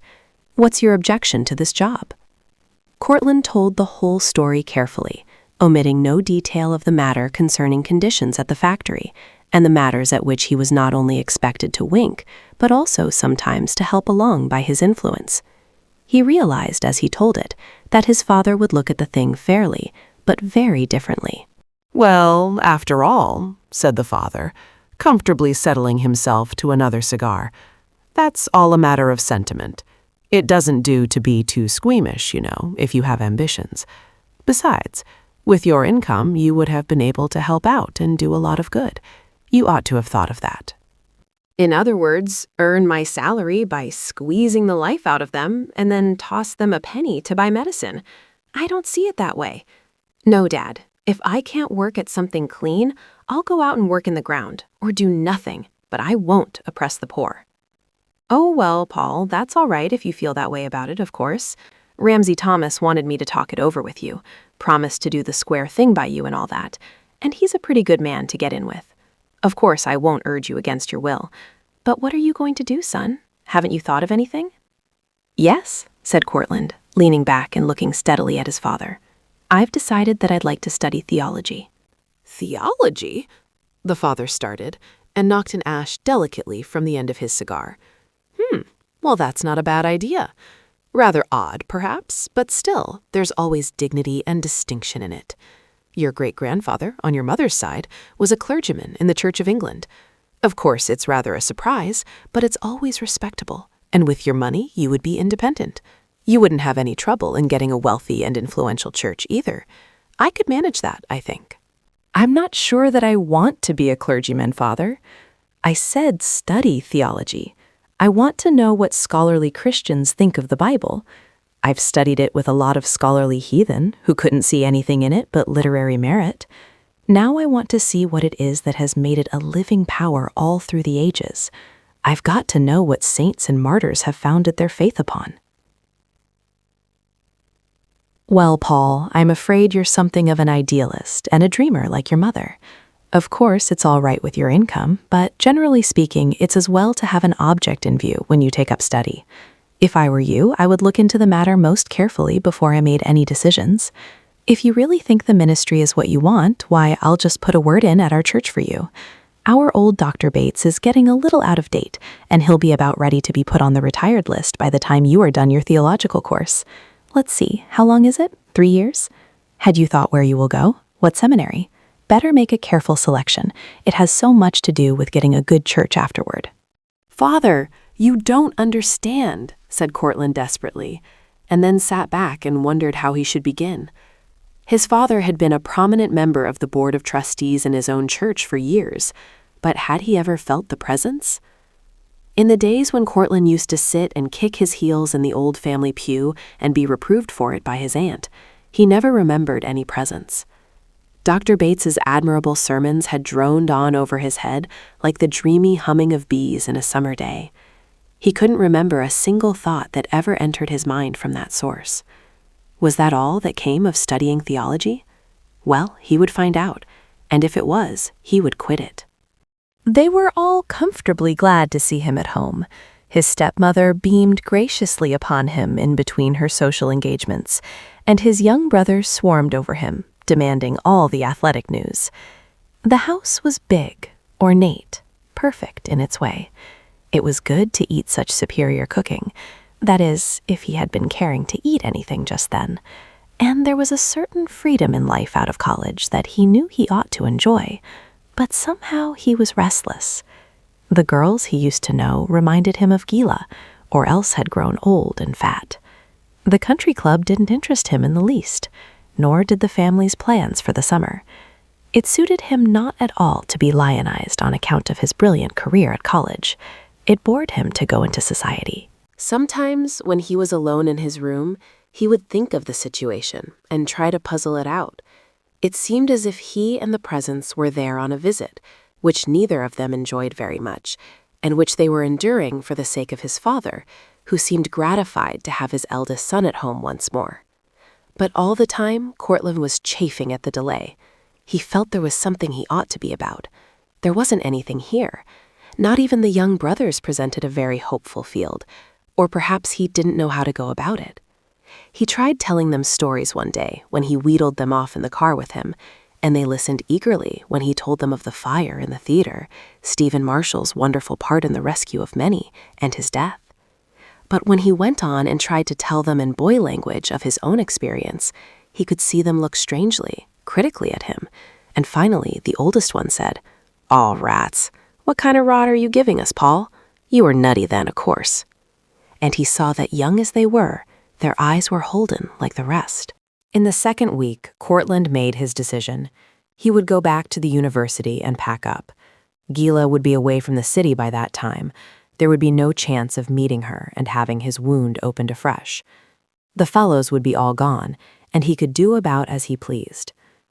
It was the second day after he went back that he met Pat on the street, and it was from Pat that he learned that Tonelli and Bill Ward had gone down to the shore to a house party given by that Fluffy Ruffles cousin of Bill's.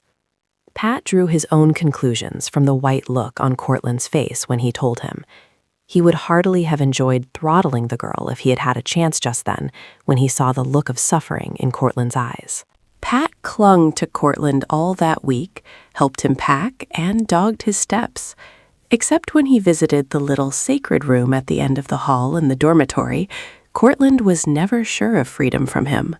He was always on hand to propose a hike or a trip to the movies when he saw Courtland was tired. Courtland was grateful, and there was something so loyal about him that he couldn't give him the slip. So when he went down after Burns and whirled him away in his big gray car to the seashore Friday morning to stay until Saturday evening, Pat went along.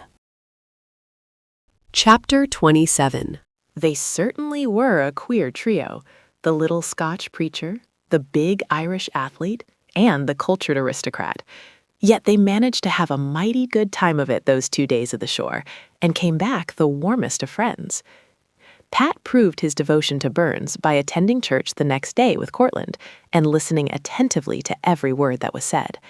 It is true he did it much in the same way the fellows used to share one another's stunts in college, sticking by and helping out when one of the gang had a hard task to perform. But it pleased both Courtland and Burns that he came. Courtland wondered as he shared the hymn book with him and heard him growl out a few bass notes to old Rock of Ages, why it was that it seemed to fill him with a kind of exaltation to hear Pat sing.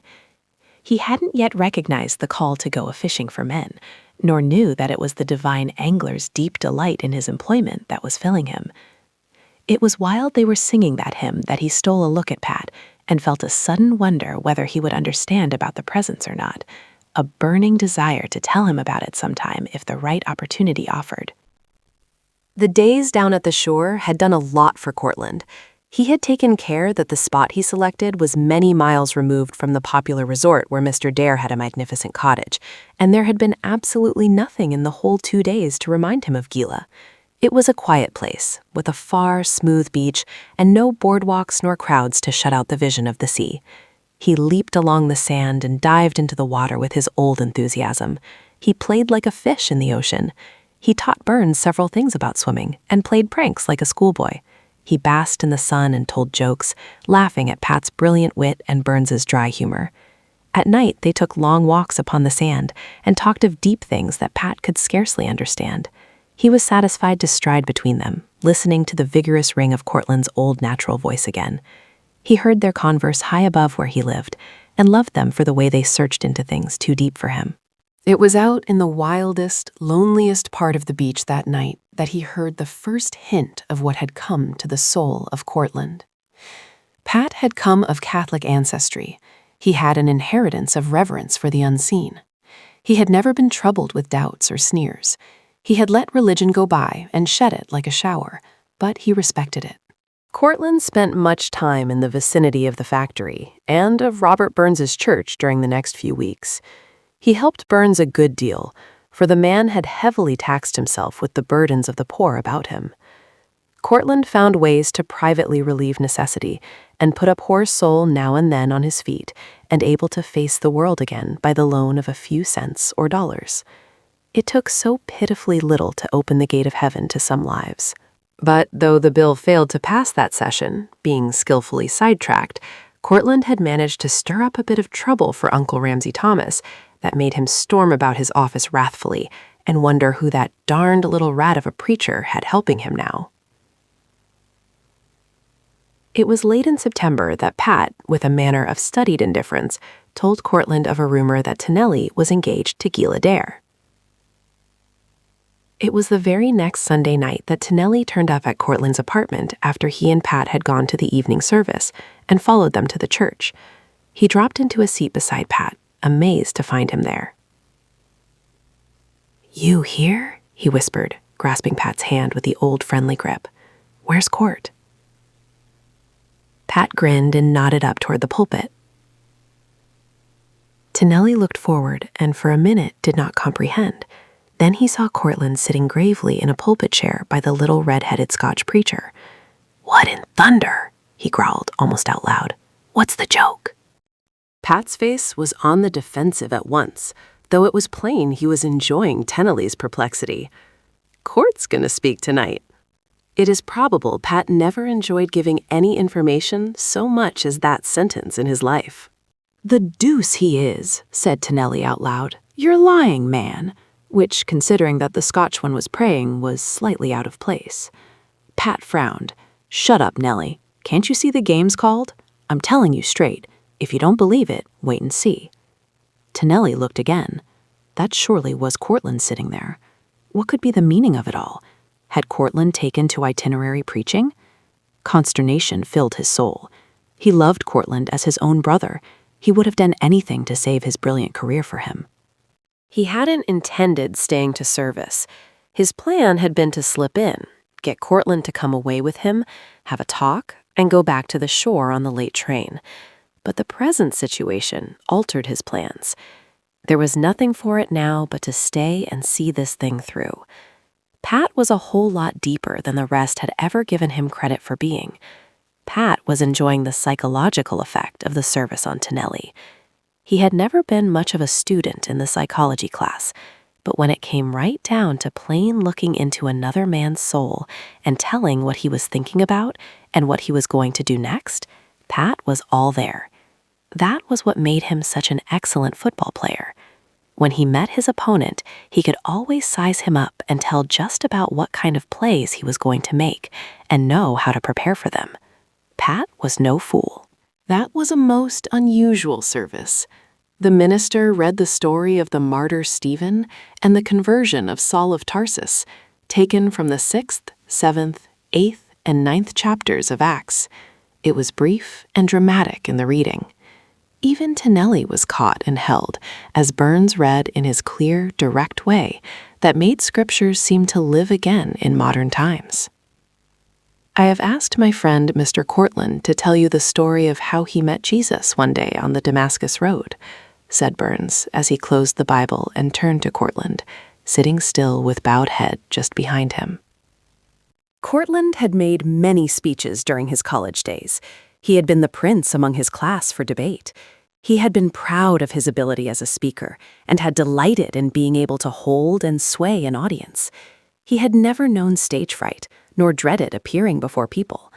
But ever since Burns had asked him if he would be willing to tell the story of the presence to his people in the church before he left for his theological studies, Courtland had been just plain frightened. He had consented. Somehow he couldn't do anything else. It was so obviously to his mind a call. But if he had been a coward in any sense, he would have run away that Saturday afternoon and got out of it all. Only his horror of being yellow had kept him to his promise. Since ascending to the platform, he had been overcome by the audacity of the idea that he, a mere babe in knowledge, a recent scorder, should attempt to get up and tell a room full of people who knew far more about the Bible than he did how he found Christ. There were no words in which to tell anything. They had all fled from his mind, and it was a blank. He dropped his head upon his hand in his weakness to pray for strength, and a great calm came to his soul. The prayer and Bible reading had steadied him, and he had been able to get hold of what he had to say as the story of the young man Saul progressed. But when he heard himself being introduced so simply and knew his time had come, he seemed to hear the words he had read that afternoon. "Fear not, for I am with thee. Be not dismayed, for I am thy God. I will strengthen thee. Yea, I will help thee. Yea, I will uphold thee with the right hand of my righteousness." Courtland lifted up his head and arose. He faced the sea of faces that a few moments before had swum before his gaze as if they had been a million. Then, all at once, Tennelly's face stood out from all the rest, intent, curious, wondering, and Courtland knew that his opportunity had come to tell Tennelly about the presence. Tennelly, the man whom he loved above all other men. Tennelly, the man who perhaps loved Gila and was to be close to her through life. His fears vanished. His soul burned within him. Fixing his eyes on that fine, vivid face, Courtland began his story, and truly the words that he used must have been drawn red-hot from his heart, for he spoke as one inspired. Simply, as if he were alone in the room with Tenali, he looked into his friend's eyes and told his story, forgetting all others present, intent only on making Tenali see what Christ had been to him, what he was willing to be to Tenali and Gila, if they would. Tenali did not take his eyes from the speaker. It was curious to see him so absorbed. Tenali, who was so conventional, so careful what people thought, so always conscious of all elements in his environment. It was as if his soul were sitting frankly in his eyes for the first time in his life, and things unsuspected, perhaps even by himself, came out and showed themselves. Traits, weaknesses, possibilities, longings too, and pride. When Courtland had finished and sat down, he did not drop his head upon his hands again. He had spoken in the strength of the Lord. He had nothing of which to be ashamed. He was looking now at the audience, no longer at Tenali. He began to realize that it had been given to him to bear the message to all these other people also. He was filled with humble exultation that to him had been entrusted this great opportunity. The people, too, were hushed and filled with awe. They showed by the quiet way they reached for the hymn books, the reverent bowing of their heads for the final prayer, that they had all felt the power of Christ with the speaker. They lingered, many of them, and came up, pressing about him, just to touch his hand and make mute appeal with their troubled eyes, some to ask him eagerly for reassurance of what he had been saying, others to thank him for the story. They were so hunal, so sincere, so eager, these common people, like the ones of old who crowded around the Master and heard him gladly. Paul Courtland was filled with humility. He stood there half embarrassed as they pressed about him. He took their hands and smiled his brotherhood, but scarcely knew what to say to them. He felt an awkward boy who had made a great discovery about which he was too shy to talk. Pat and Tenelli stood back against the wall and waited, saying not a word. Tenelli watched the people curiously as they went out. Humble, common people, subdued, wistful, even tearful, some of them with illumined faces as if they had seen a great light in their darkness. When at last Courtland drifted down to the back of the church and reached Tenelli, the two met with a look straight into each other's soul, while their hands gripped in the old brotherhood clasp. Not a smile nor a commonplace expression crossed either face, just that strong, steady look of recognition and understanding. It was Tenelli looking at Courtland, the new man in Christ Jesus. Courtland looking at Tenelli after he had heard the story. They walked back to Courtland's apartments almost in silence, a kind of holy embarrassment upon them all. Pat whistled Rock of Ages softly under his breath most of the way. They sat for a time, talking stiffly, as if they hardly knew one another, telling the news. Bill Ward had gone to California to look into a big land deal in which his father was interested.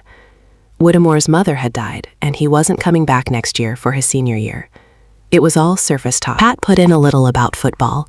He discussed which of last year's scrubs were most hopeful candidates for the varsity team this year. Not one of the three at that moment cared a rap whether the university had any football team or not. Their thoughts were upon deeper things. But the recent service was not mentioned, nor the extraordinary fact of Courtland having taken part in it. By common consent, they shunned the subject. It was too near the heart of each. Finally, Pat discreetly took himself off, professedly in search of ice water, as the cooler in the hall had for some reason run dry. He was gone some time. When he had left the room, Tenelli sat up alertly. He had something to say to Courtland alone. It must be said now before Pat returned. Courtland got up, crossed the room, and stood looking out of the window on the myriad lights of the city. There was in his face a far yearning, and something too deep for words. It was as if he were waiting for a blow to fall. Tenelli looked at Courtland's back and gathered up his courage. Court, he said hoarsely, trying to summon the nomenclature of the dear old days. There's something I wanted to ask you. Was there anything, is there, between you and Gila Dare that makes it disloyal for your friend to try and win her if he can? It was very still in the room. The whir of the trolleys could be heard below as if they were out in the hall. They grated harshly on the silence. Courtland stood as if carved out of marble. It seemed ages to Tennelly before he answered, with the sadness of the grave in his tone. No, Nellie, it's all right. Gila and I didn't hit it off. It's all over between us forever. Go ahead. I wish you luck. There was an attempt at the old loving understanding in the answer, but somehow the last words had almost the sound of a sob in them. Tennelly had a feeling that he was wringing his own happiness out of his friend's soul. Thanks awfully, Court. I didn't know, he said awkwardly. I think she likes me a lot, but I couldn't do anything if you had the right of way. When Pat came back with a tray of glasses clinking with ice and the smell of crushed lemons, they were talking of the new English professor and the chances that he would be better than the last, who was punk. But Pat was not deceived. He looked from one to the other and knew the blow had fallen. He might have prevented it, but what was the use? It had to come sooner or later. They talked late. Finally, Tennelly rose and came toward Courtland, with his hand outstretched, and they all knew that the real moment of the evening had come at last. "That was a great old talk you gave us this evening, Court." Tennelly's voice was husky with feeling. One felt that he had been keeping the feeling out of sight all the evening. He was holding Courtland's hand in a painful grip and looking again into his eyes as if he would search his soul to the depths. "You sure have got hold of something there that's worth looking into.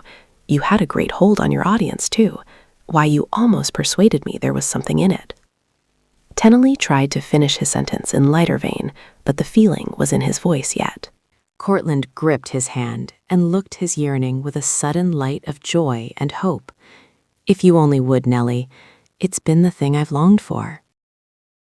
"Not yet," said Tennelly, almost pulling his hand away from the detaining grasp. "Sometime, perhaps, but not now. I've too much else on hand. I must beat it now. Man alive, do you know what time it is? See you soon again." Tennelly was off in a whirl of words. "Almost thou persuadest me."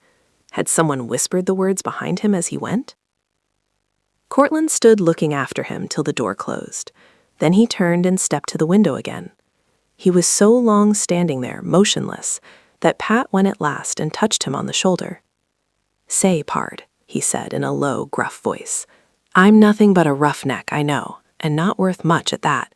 But if it's any satisfaction to you to know you've bowled a bum like me over to his side, why, I'm with you." Courtland turned and grasped his hand, throwing the other arm about Pat's shoulder. "It sure is, Pat, old boy," he said eagerly. "It's the greatest thing ever. Thanks, I needed that just now. I'm all in." They stood so for some minutes, with their arms across each other's shoulders, looking out of the window to the city, lying sorrowful, forgetful, sinful before them, down to the street below, where Tennelly hastened on to win his Gila, up to the quiet, wise old stars above. Chapter 28. Tennelly did not come back as he had promised. Instead, he wrote a gay little note to tell of his engagement to Gila. He said it was not to be announced publicly yet, as Gila was so young. They would wait a year, perhaps, before announcing it to the world, but he wanted Courtland to know. In an added line at the bottom, he said, "That was a great old speech you made the other night, Court. I haven't forgotten it yet. Your reference to Marshall was a crackerjack. The faculty ought to have heard it."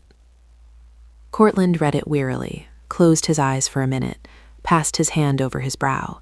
Then he handed the note over to Pat. The understanding between the two was very deep and tender now. Pat read without comment, but the frown on his brow matched the set of his big jaw. When he spoke again, it was to tell Courtland of the job he had been offered as athletic coach in a preparatory school in the same neighborhood with the theological seminary where Courtland had decided to study. Courtland listened without hearing and smiled wearily. He was entering his Gethsemane. Neither one of them slept much that night. In the early dawning, Courtland arose, dressed, and silently stole out of the room, down through the sleeping city, out to the country, where he had gone once before when trouble struck him. It seemed to him he must get away to breathe. He must go where he and God could be alone. Pat understood. He only waited till Courtland was gone to fling on his clothes in a hurry and be after him. He had noted from the window the direction taken and guessed where he would be. On and on walked Courtland, with the burning sorrow in his soul, out through the heated city, over the miles of dusty road, his feet finding their way without apparent direction from his mind, out to the stream, and the path where wildflowers and grasses had strewn the ground in springtime, gay now with white and purple asters.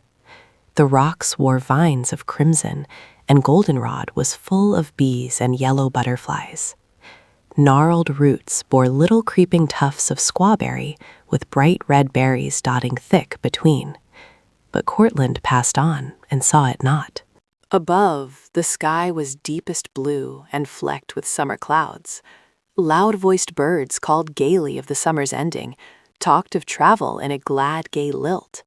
The bees droned on, the bullfrogs gave forth a deep, wise thought or two, while softly, deeply, brownly flowed the stream beside the path, with only a far, still fisherman here and there who noticed not.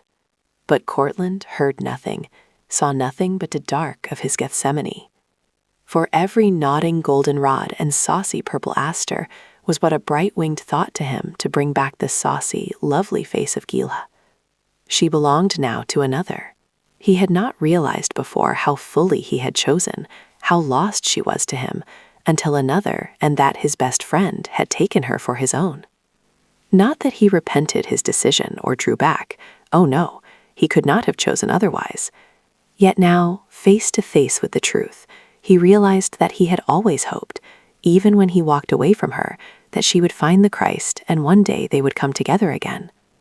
Now that hope was gone forever. She might find the Christ, he hoped. Yes, hoped and prayed she would. It was a wish apart from his personal loss, but she could never summon him now, for she had given herself to another. He gained at last the rock-bound refuge where he knelt once before. Pat, coming later from afar, saw his old Panama lying down on the moss and knew that he was there. Creeping softly up, he assured himself that all was well, then crept away to wait. Pat had brought a basket of grapes and a great bag of luscious pears, against the time when Courtland should have fought his battle and come forth. What those hours of waiting meant to Pat might perhaps be found written in the lives of some of the boys in that school where he coached athletics the next winter. But what they meant to Courtland will only be found written in the records on high. Sometime a little after noon, there came a peace to Courtland's troubled soul. When thou passest through the waters, I will be with thee, and through the floods they shall not overflow thee. It was as near to him as whispers in his ear, and peace was all about him. He stood up, looked abroad, saw the beauty of the day, heard the dreaminess of the afternoon coming on, heard louder God's call to his heart, and knew that there was strength for all his need. It was then Pat came with his refreshment, like a ministering angel. When they got back to the city that evening, there was a note from Bonnie, the first Courtland had received since the formal announcement of her arrival, and her gratitude to him for being the means of bringing her to that dear home. This letter was almost as brief as the first, but it breathed a spirit of peace and content. She enclosed a check on the funeral account. Bonnie was well and happy. She was teaching the grammar school where Stephen Marshall used to study when he was a little boy, and giving music lessons in the afternoons. She would soon be able to pay back everything she owed and to do a daughter's share in the home where she was treated like an own child. She closed by saying that the kindness he had shown her would never be forgotten, that he had seemed to her, and always would, like the messenger of the Lord, sent to help her in her despair. There was a ring so fresh and strong and true in this little letter that he could but recognize it. He sighed and thought how strange it was that he should almost resent it, coming as it did in contrast with Gila's falseness. Gila, who had professed to love him so deeply, and then had so easily laid that love aside and put on another. Perhaps all girls were the same. Perhaps this Bonnie, too, would do the same if a man turned out not to have her ideals. He answered Bonnie's note in a day or two with a cordial one, returning her check, assuring her that everything was fully paid, and expressing his pleasure that she had found a real home and congenial work. Then he dismissed her from his mind. A week later, he went to the seminary, and Pat accompanied him as far as the preparatory school, where he was to enter upon his duties as athletic coach. Courtland found the atmosphere of the seminary quite different from college. The men were older. They had chosen definitely their work in the world. Their talk was of things ecclesiastical. The happenings of the day were spoken of with reference to the religious world. It was a new viewpoint in every sense of the word. And yet he was disappointed that he did not find a more spiritual atmosphere among the young men who were studying for the ministry. If anywhere in the world the presence might be expected to be moving and apparent, it should be here, he reasoned, where men had definitely given themselves to the study of the gospel of Christ, and where all were supposed to believe in him and to have acknowledged him before the world. He found himself the only man in the place who was not a member of any church, and yet there were but 3 or 4 that he had the feeling he could speak to about the presence and not be looked upon as queer. There was much worldly talk. There was a great deal of church gossip about churches and ministers, what this one was paid and what that one got, the chances of a man being called to a city church when he was just out of the seminary. It was the way his father had talked when he told him he wanted to study theology. It turned him sick at heart to hear them. It seemed so far from the attitude a servant of the Lord should have. He was in a fair way to lose his ideal of ministers as well as of women. He mentioned it one day bitterly to Pat when he came over to spend a spare evening, as he frequently did. "I think you're wrong," said Pat in his queer, abrupt way. "From what I can figure, there was only a few of those guys got around Christ and knew what he really was.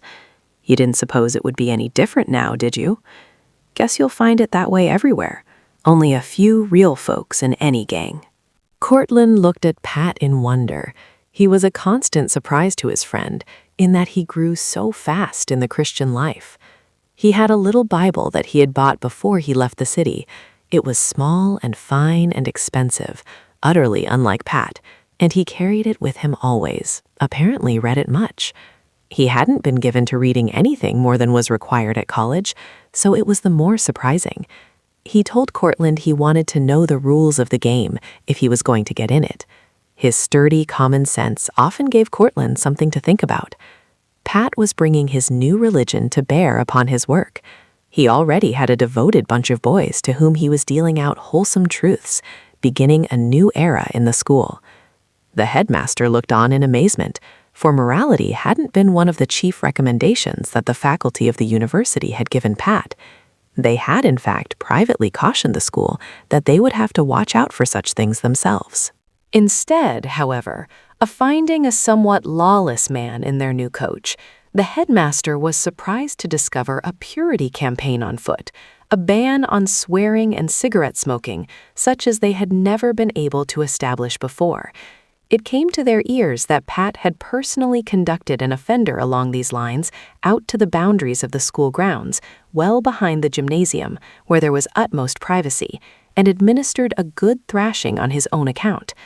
The faculty watched anxiously to see the effect of such summary treatment on the student body, but were relieved to find that the new coach's following was in no wise diminished, and that better conduct began presently to be the order of the day. Pat and Courtland were much together these days, and one Sunday afternoon in late October, while the sun was still warm, they took the athletic teams a long hike over the country. When they sat down to rest, Pat asked Courtland to tell the boys about Stephen and the presents. That was the real beginning of Courtland's ministry, Those unexpected, spontaneous talks with the boys, where he could speak his heart and not be afraid of being misunderstood. There were 2 or 3 professors in the seminary who struck Courtland as being profoundly spiritual and sincere in their lives. They were old men, noted for their scholarship and their strong faith the world over.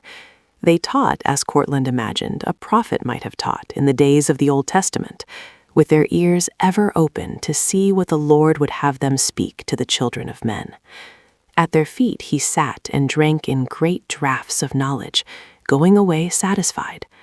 There were other professors, some of them brilliant in the extreme, whose whole attitude toward the Bible and Christ seemed to have an undertone of flippancy, and who fairly delighted to find an unauthentic portion over which they might haggle away the precious hours of the classroom. They lacked the reverent attitude toward their subject, which only could save the higher criticism from being destructive rather than constructive. As the year went by, he came to know his fellow students better, and to find among them a few earnest, thoroughly consecrated fellows, most of them plain men like Burns, who had turned aside from the world's allurements to prepare themselves to carry the gospel to those who were in need. Most of them were poor men also, and of humble birth, with a rare one now and then of brains and family and wealth, like Courtland, to whom God had come in some peculiar way. These were a group apart from others, whom the rest respected and admired, yet laughed at in a gentle, humoring sort of way, as if they wasted more energy on their calling than there was any real need to do. Some of them were going to foreign lands when they were through, had already been assigned to their mission stations, and were planning with a special view to the needs of the locality. Courtland felt an idler and drone among them that he did not yet know what he was to do. The men, as they came to know him better, predicted great things for him. Wealthy churches falling at his feet, brilliant openings at his disposal. But Courtland took no part in any such discussions. He had the attitude of heart that he was to be guided, when he was through his studies, into the place where he was most needed. It mattered not where, so it was the place God would have him to be. In February, Burns had a farewell service in his church. He had resigned his pastorate and was going to China. Pat and Courtland went down to the city to attend the service, and Monday saw him off to San Francisco for his sea voyage to China. Courtland, as he stood on the platform watching the train move away with his friend, wished he could be on that train going with Burns to China. He was to take up Burns's work around the settlement and in the factory section, to see some of his friend's plans through to completion. He was almost sorry he had promised. He felt utterly inadequate to the necessity. Spring came, and with it the formal announcement of Tonelli's and Gila's engagement. Courtland and Pat each read it in the papers, but said nothing of it to each other.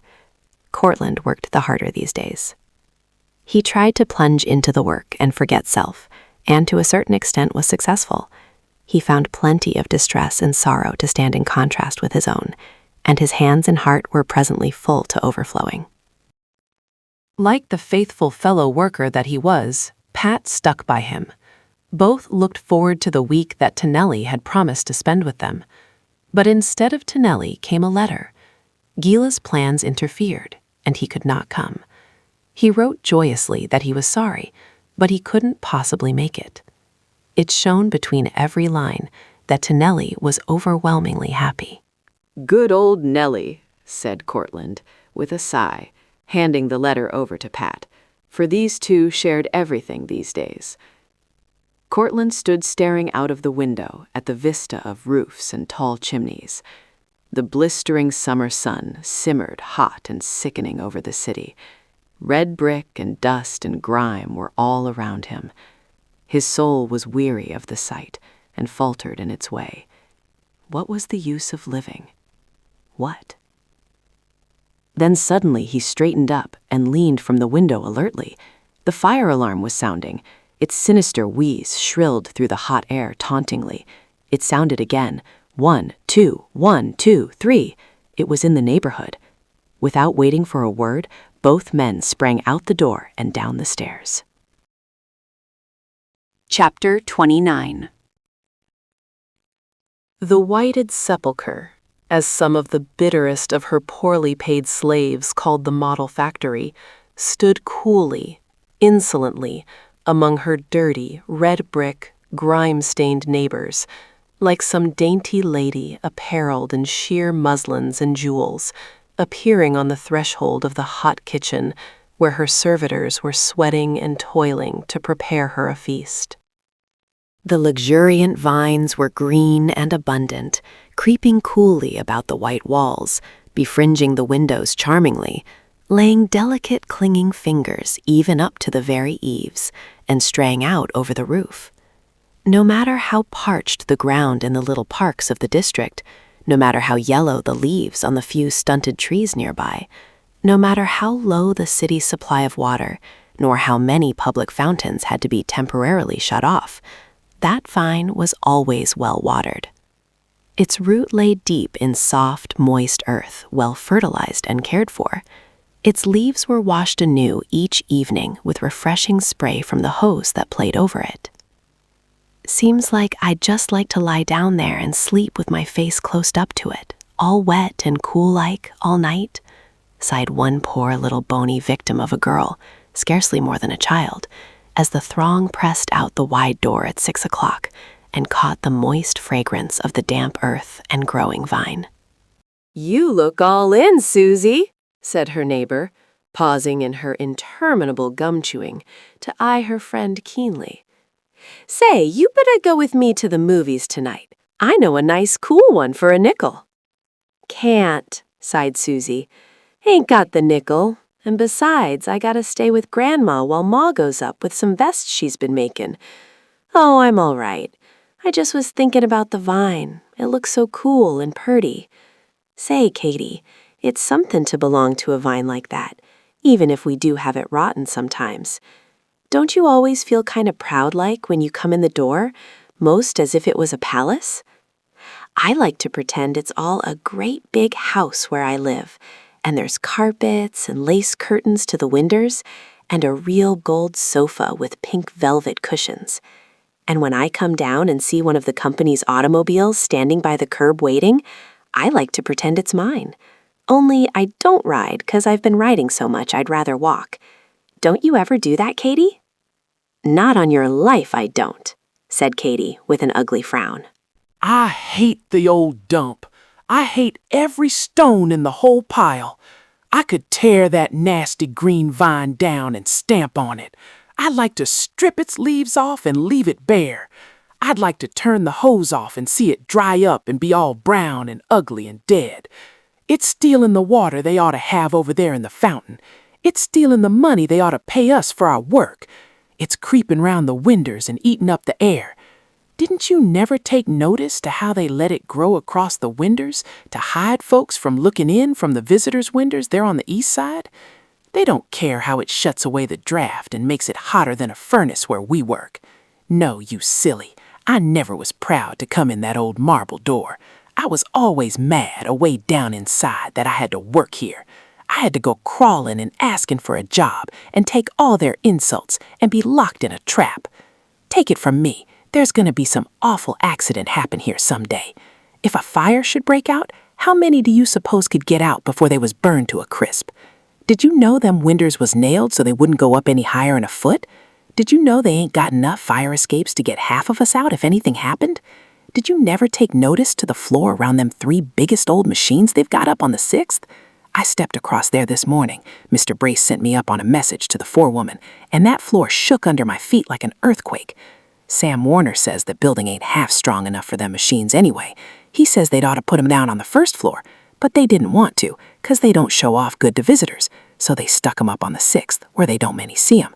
But Sam says someday they're going to bust right through the floor, and if they do, they ain't gonna stop till they get clear down to the cellar, and they'll wipe out everything in their way when they go.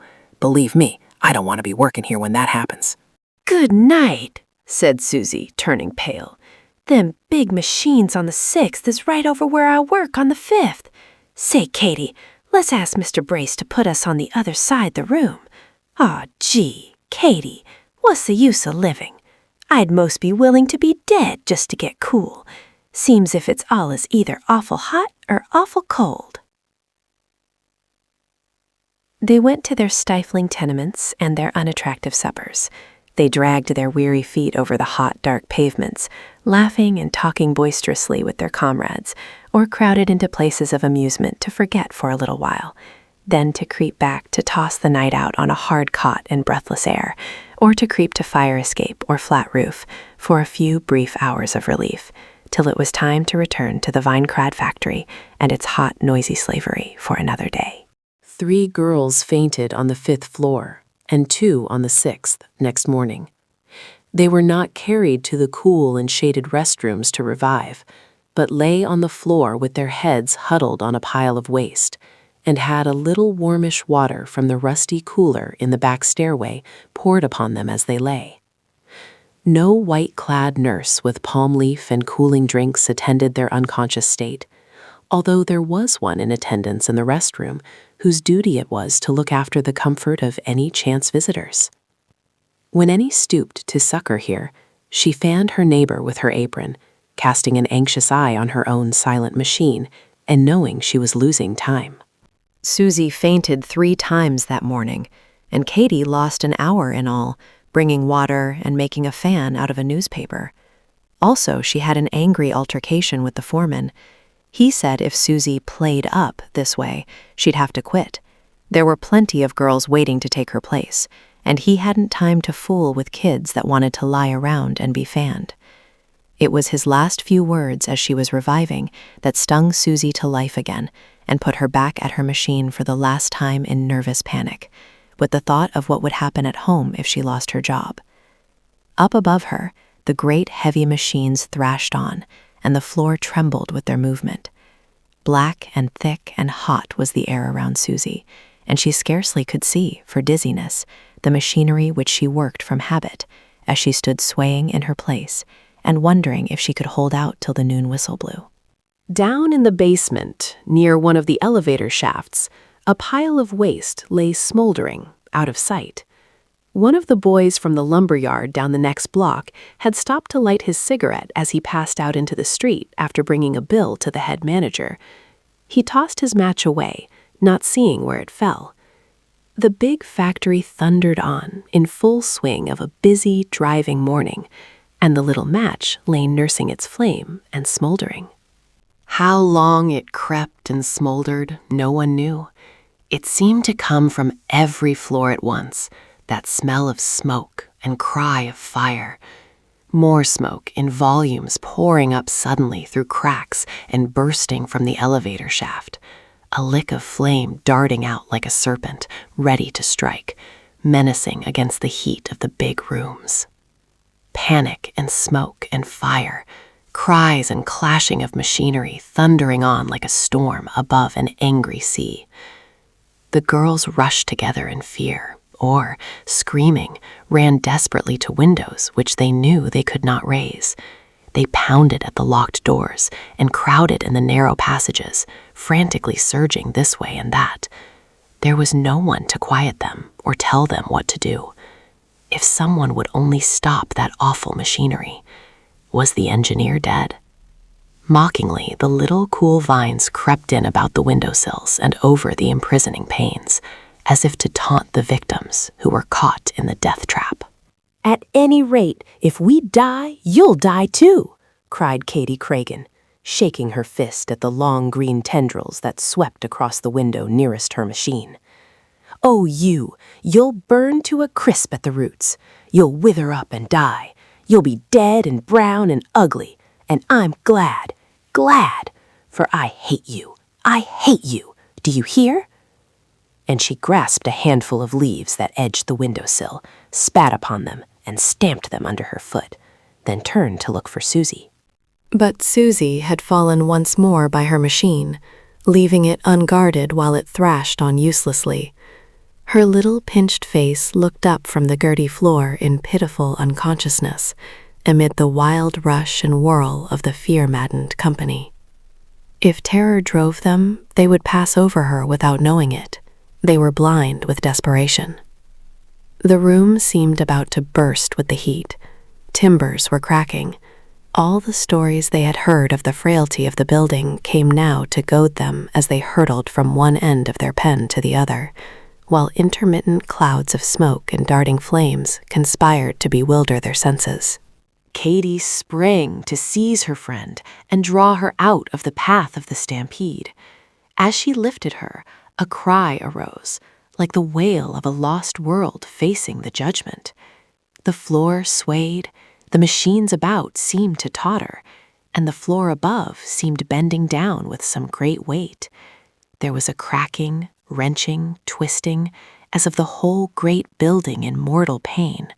And just as Katy drew her unconscious friend away to the window, the floor above gave way, and down crashed 3 awful machines, like great devouring juggernauts, to crush and bear away whatever came in their way.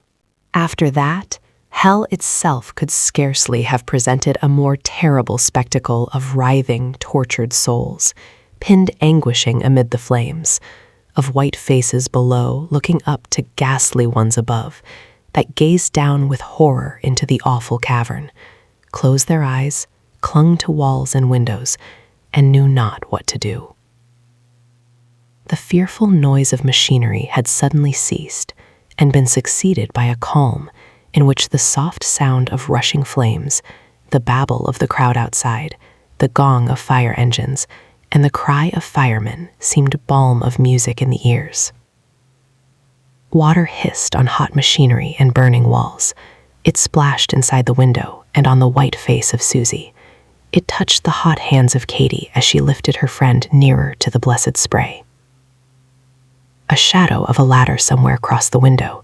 Splintered glass fell all about her, and a hand reached in and crushed the window frame.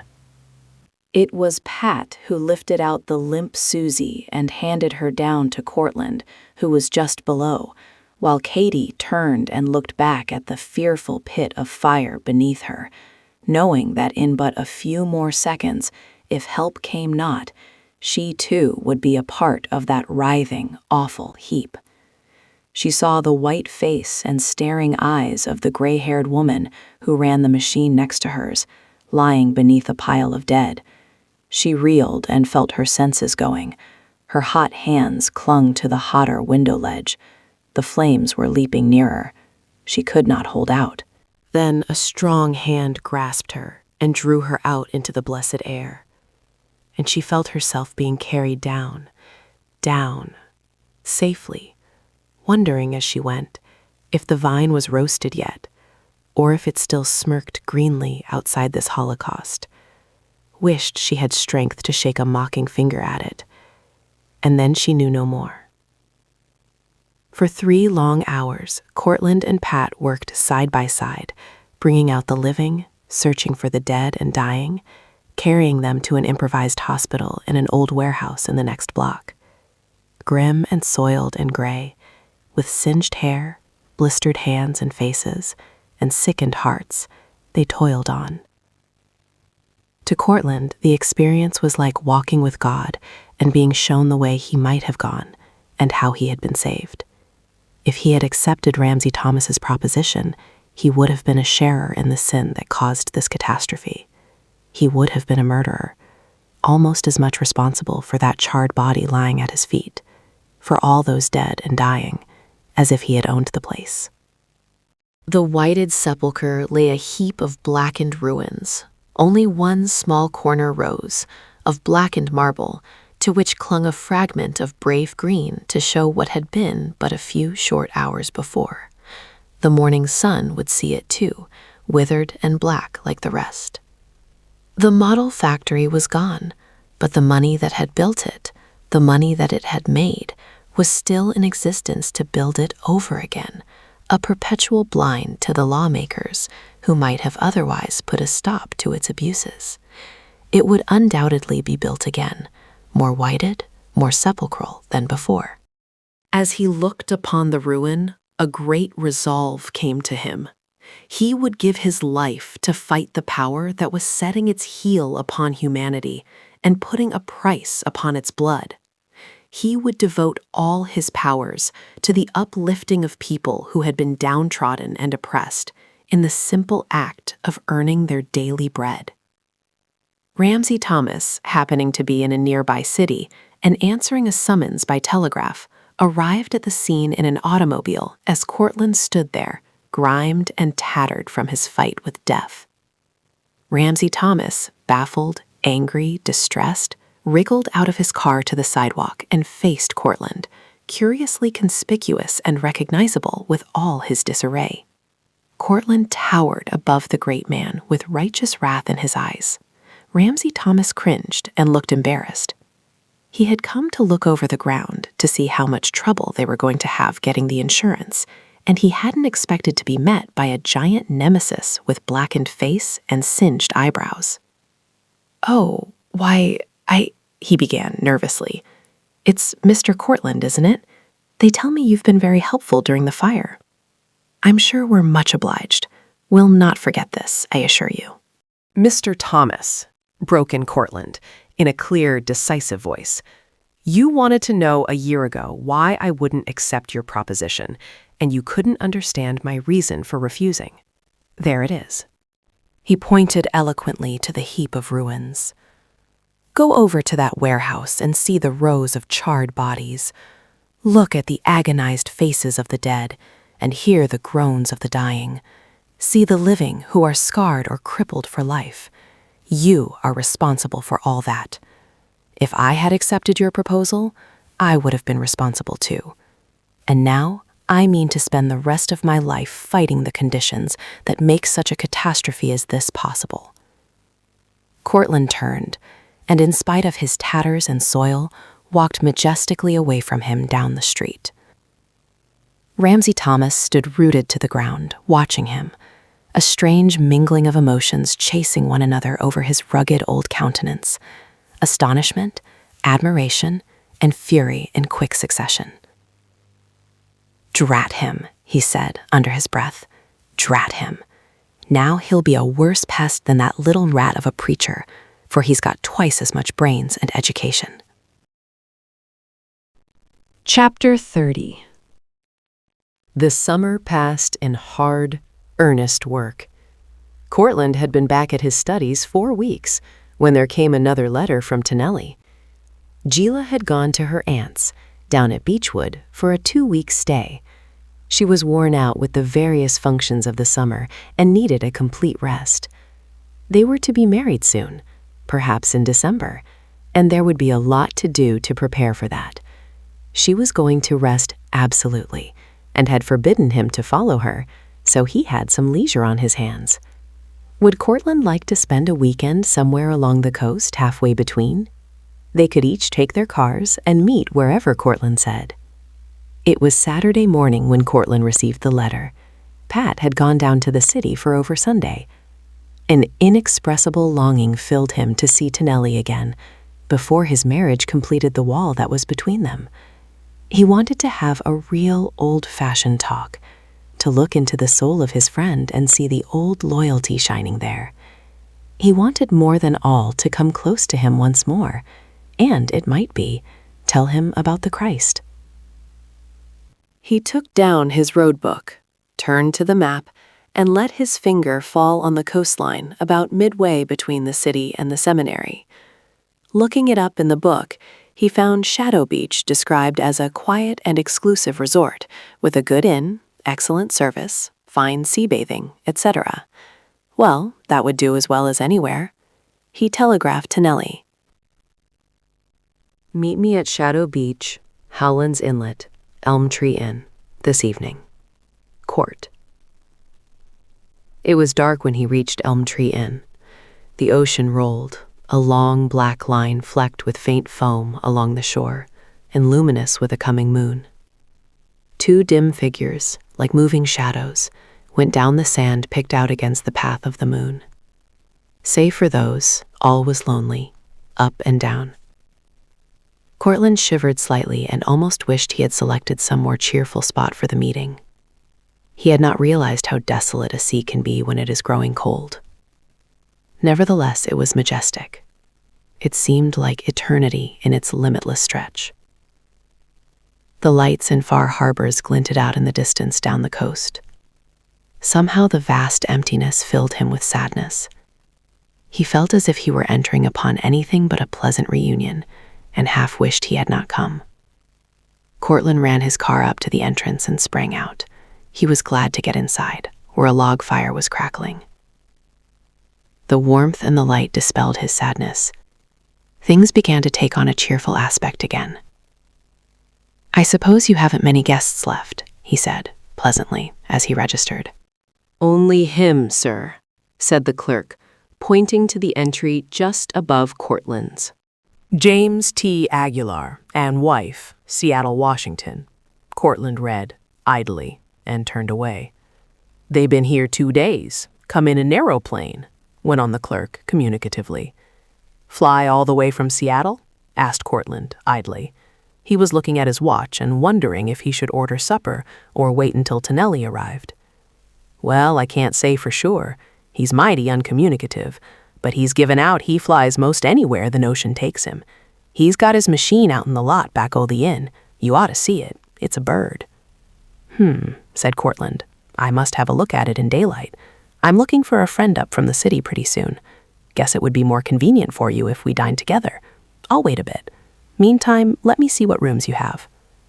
When Courtland came back to the office and sat down before the fire to wait, the spell of sadness seemed to have vanished.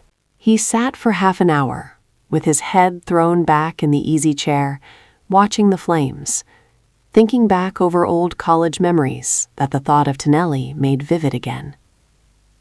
In the midst of it, he heard steps on the veranda. Someone from outside unlatched the door and flung it open. A wild, careless laugh floated in on the cold breath of the sea. Courtland came to his feet as if he had been called. That laugh had gone through his heart like a knife, with its heartless, baby-like mirth. It was Gila. Had Tonelli played him false after all and brought her along? Was this some kind of a ruse to get them together? For he knew that Tonelli was distressed over their alienation, and that he understood to some extent that it was on account of Gila that he always avoided accepting the many invitations, which were continually pressed upon him to come down to the city and be with his friends once more. The door swung wide on its hinges, and Gila entered, trig and chic as usual, in a stylish little coat suit of homespun, leather-trimmed and short-skirted, high boots, leather leggings, and a jaunty little leather cap with a bridle under her chin. Only her petite figure and her baby face saved her from being taken for a tough young sport. She swaggered in, chewing gum, her gauntleted hands in her pockets, her young voice flung almost coarsely into the room by the wind, the innocent look gone from her face, the eyes wide and bold, the exquisite mouth in a sensuous curve. Behind her lounged a man older than herself by many years, with silver at his temples, daredevil eyes, and a handsome, voluptuous face.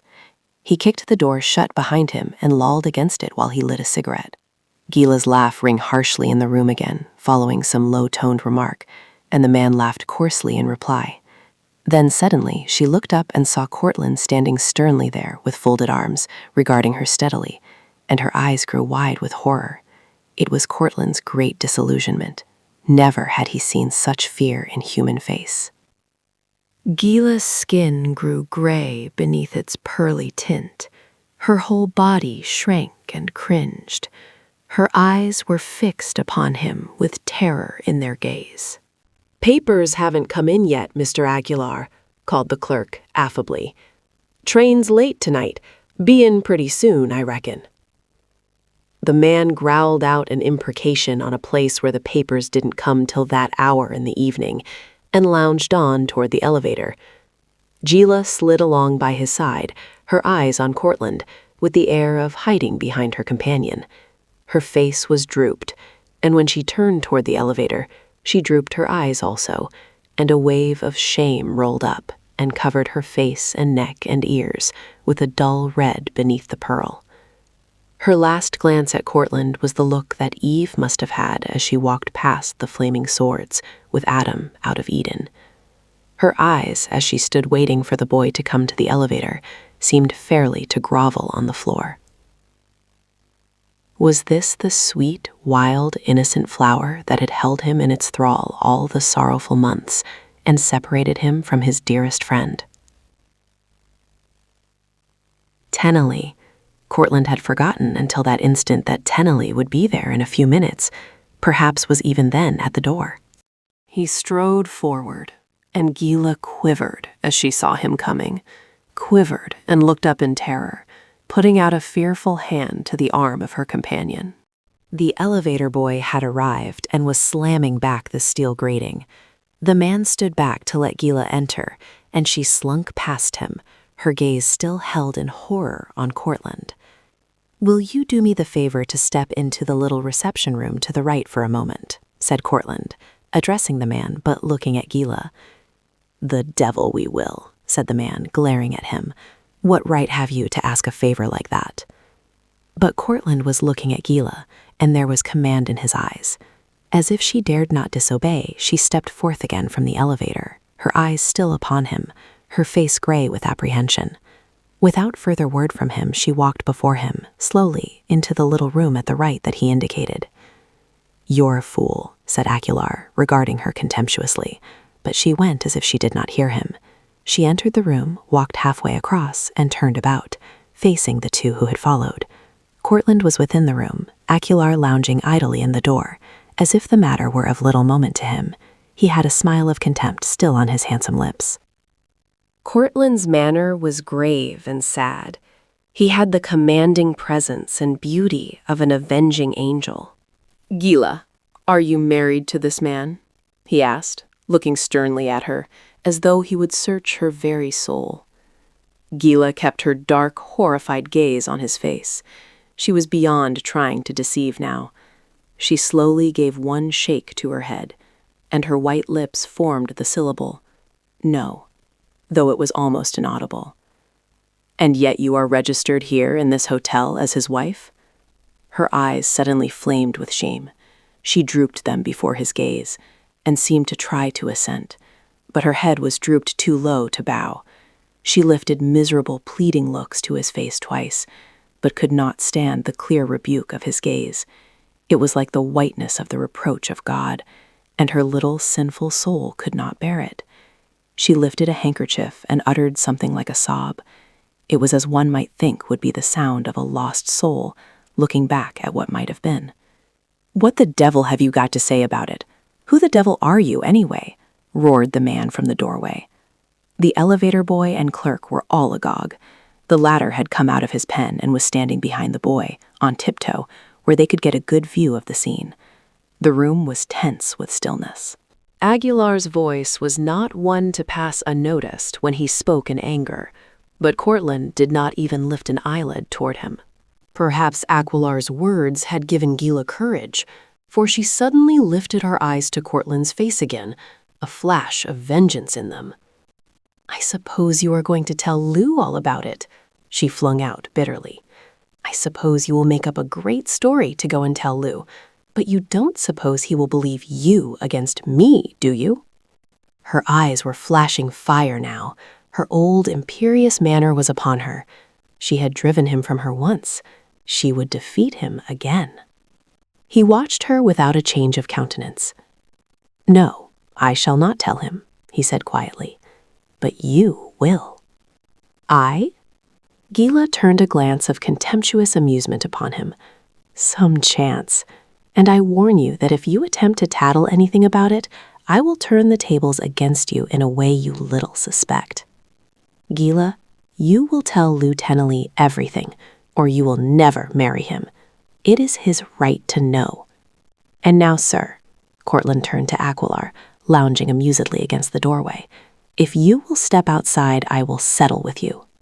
But suddenly, Gila gave a scream and covered her face with her hands, for there, just behind Aguilar, stood Tennelly, looking like a ghost.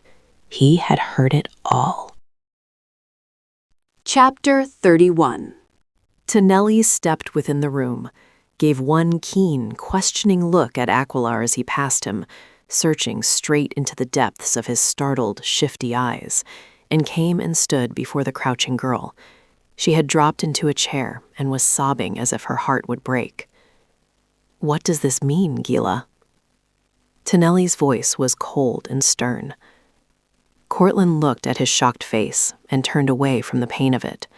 But when he looked for the man who had wrought this havoc, he had suddenly melted from the room. The front door was blowing back and forth in the wind, and the clerk and bellboy stood open-mouthed, staring. Courtland closed the door of the reception room and hurried out on the veranda, but saw no sign of anyone in the wind-swept darkness. The moon had risen enough to make a bright path over the sea, but the earth as yet was wrapped in shadow. Down in the field, beyond the outbuildings, he heard a whirring sound, and as he looked, a dark thing rose like a great bird high above his head. The bird had flown while the flying was good. The lady might face her difficulties alone. Courtland stood below in the courtyard, while the moon arose and shed its light through the sky, and the great black bird executed an evolution or two and whirred off to the north, doubtless headed for Seattle or some equally inaccessible point. A great helpless wrath was upon him. Dolt that he had been to let this human leper escape from him into the world again. A kind of divine frenzy seized him to capture him yet and put him where he could work no further harm to other willing victims. Yes, he thought of Gila as a willing victim. An hour before, he would have called her just plain innocent victim. Now, something in her face, her attitude, as she saw him and walked away with her guilty partner, had made him know her at last for a sinful woman. The shackles had burst from his heart, and he was free from her allurements forevermore. He understood now why she had bade him choose between herself and Christ. She had no part nor lot in things pure and holy. She hated holiness because she herself was sinful. It was midnight before Gila and Tonelli came forth, Tonelli grave and sad, Gila tear-stained and subdued. Courtland was sitting in the big chair before the fireplace, though the fire was smoldering low, and the elevator boy had long ago retired to slumbers on a bench in a hidden alcove. Tonelli came straight to Courtland, as though he had known he would be waiting there for him. "I am going to take Gila down to Beechwood. You will come with us?" There was entreaty in the tone, though it was very quiet. "Shall I take my car?" "No, you will ride with me on the front seat. Is there a maid here that I can hire to go with us? We can bring her back in the morning." "I'll find out." That was a silent ride through the late moonlight. The men spoke only when it was necessary to keep the right road. Gila, huddled sullenly in the back seat beside a dozing gray-haired chambermaid, spoke not at all. And who shall say what were her thoughts as hour after hour she sat in her humiliation and watched the two men whom she had wronged so deeply? Perhaps her spirit seethed the more violently within her silent, angry body because she was not yet sure of Tonelli. Her tears and explanations, her pleading little story of deceit and innocence, had not wrought the charm upon him that they might, had not Aguilar been known to him for the past 2 weeks, a stranger who had been hanging about Gila and who had been encouraged against her lover's oft-repeated warnings. A certain mysterious story of an unfaithful wife put an air of romance about him that Tonelli had not liked. Gila had never seen him so serious and hard to coax as he had been tonight. He had spoken to her as if she were a naughty child, had commanded her to go at once to her aunt in Beechwood and remain there the allotted time. She simply had to obey or lose him. They were things about Tonelli's fortune and prospects that made him most desirable as a husband. Moreover, she felt that through marrying Tonelli, she could the better hurt Courtland, the man whom she now hated with all her heart. They reached Beechwood at not too unearthly an hour. The aunt was surprised, but not unduly so, for Gila was a girl of many whims, and that she came at all to quiet Beechwood to rest was shock enough for one day. She asked no troublesome questions. Tonelli would not remain for breakfast even, but started on the return trip at once, with only a brief stop at a wayside inn for something to eat. The elderly attendant in the back seat was disappointed. She had no chance to get a bit of gossip by the way with anyone, but she got good pay for the night's ride and made up some thrilling stories to tell when she got back that were really better than the truth might have turned out to be, so there was nothing lost after all. It was Tonelli who broke the silence between them when he and Courtland were at last alone together. "She only went for a ride in his aeroplane," he said, sadly. She had no idea of staying more than an afternoon. He had promised to set her down at the next station to Beechwood, where her aunt was to meet her. She was filled with horror and consternation when she found she must be away overnight. But even then she had no idea of his purpose. She says that nobody ever told her about such things. She was ignorant as a little child. She is full of repentance and feels that this will be a lesson for her. She says she intends to devote her life to me if I will only forgive her. So that was what she had told Tonelli behind the closed doors. Before Courtland's eyes there floated a vision of Gila as she first caught sight of him in the office of the inn. If ever soul was guilty in full knowledge of her sin, she had been. Again she passed before his vision with shamed head down-drooped and all her proud imperial manner gone. The mask had fallen from Gila forever so far as Courtland was concerned. Not even her little pitiful, teary face that morning when she crept from the car at her aunt's door could deceive him again. "And you believe all that?" asked Courtland. He could not help it. His dearest friend was in peril. What else could he do? "I don't know," said Tonelli helplessly. There was silence in the room. Then Tonelli did realize a little. Perhaps Tonelli had known all along better than he. "And you will forgive her?" "I must," said Tonelli in desperation. "Court, my life is bound up in her." "So I once thought." Courtland was only musing out loud. Tonelli looked at him sadly. "She almost wrecked my soul," went on Courtland. "I know," said Tonelli in profound sorrow.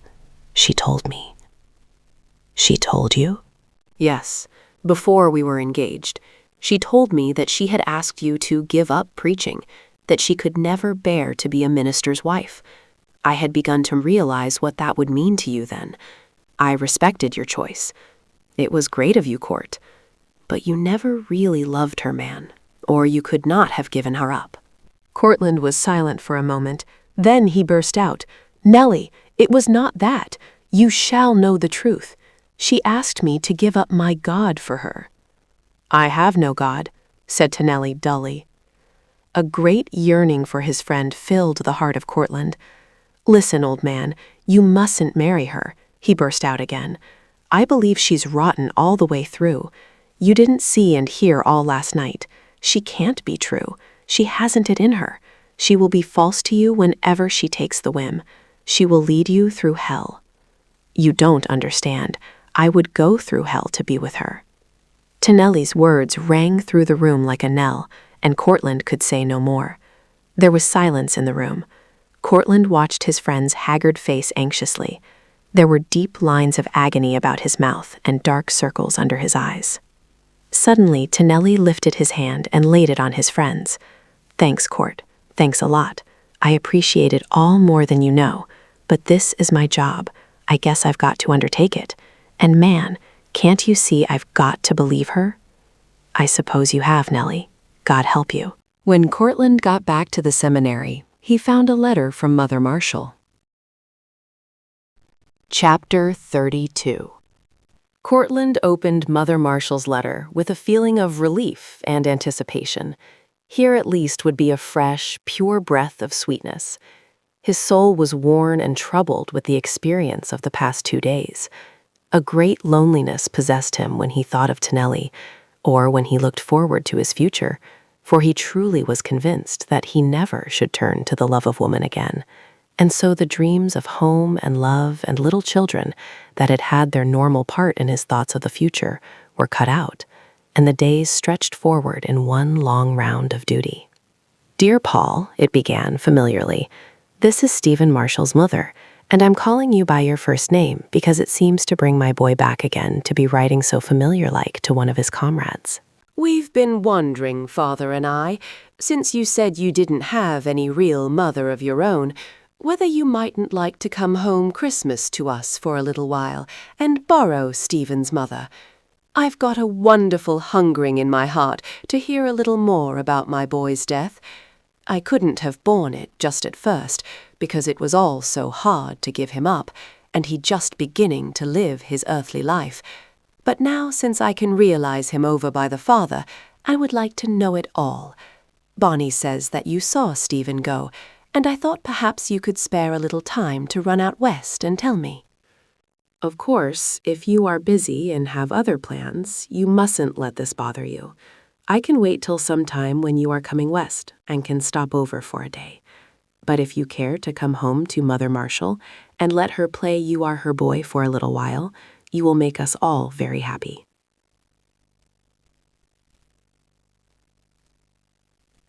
When Courtland had finished reading the letter, he put his head down on his desk and shed the first tears his eyes had known since he was a little boy. To have a home and mother heart open to him like that, in the midst of all his sorrow and perplexity, fairly unmanned him.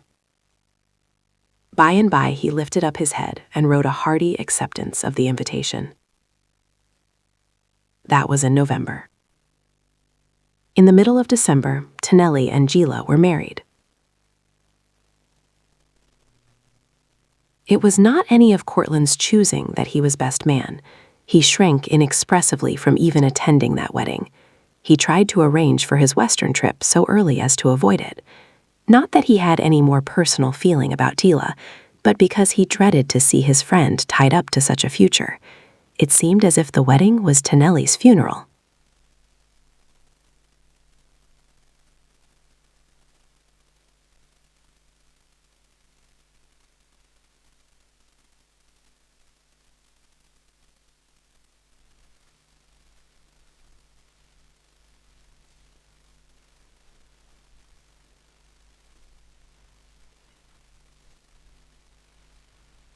But Tonelli had driven up to the seminary on 3 successive weeks and begged that Courtland would stand by him. "You're the only one in the wide world who knows all about it and understands, Court," he pleaded. And Courtland, looking at his friend's wistful face, feeling as he did that Tonelli was entering a living purgatory, could not refuse him. It did not please Gila to have him take that place in the wedding party. He knew her shame, and she could not trail her wedding robes as guilelessly before him now, nor lift her imperious little head with its crown of costly blossoms before the envious world without realizing that she was but a whited sepulchre, her little rotten heart all death beneath the spotless robes. For she was keen enough to know that she was defiled forever in Courtland's eyes. She might fool Tonelli by pleading innocence and deceit, but never Courtland, for his eyes had pried into her very soul that night he had discovered her in sin. She had a feeling that he and his God were in league against her.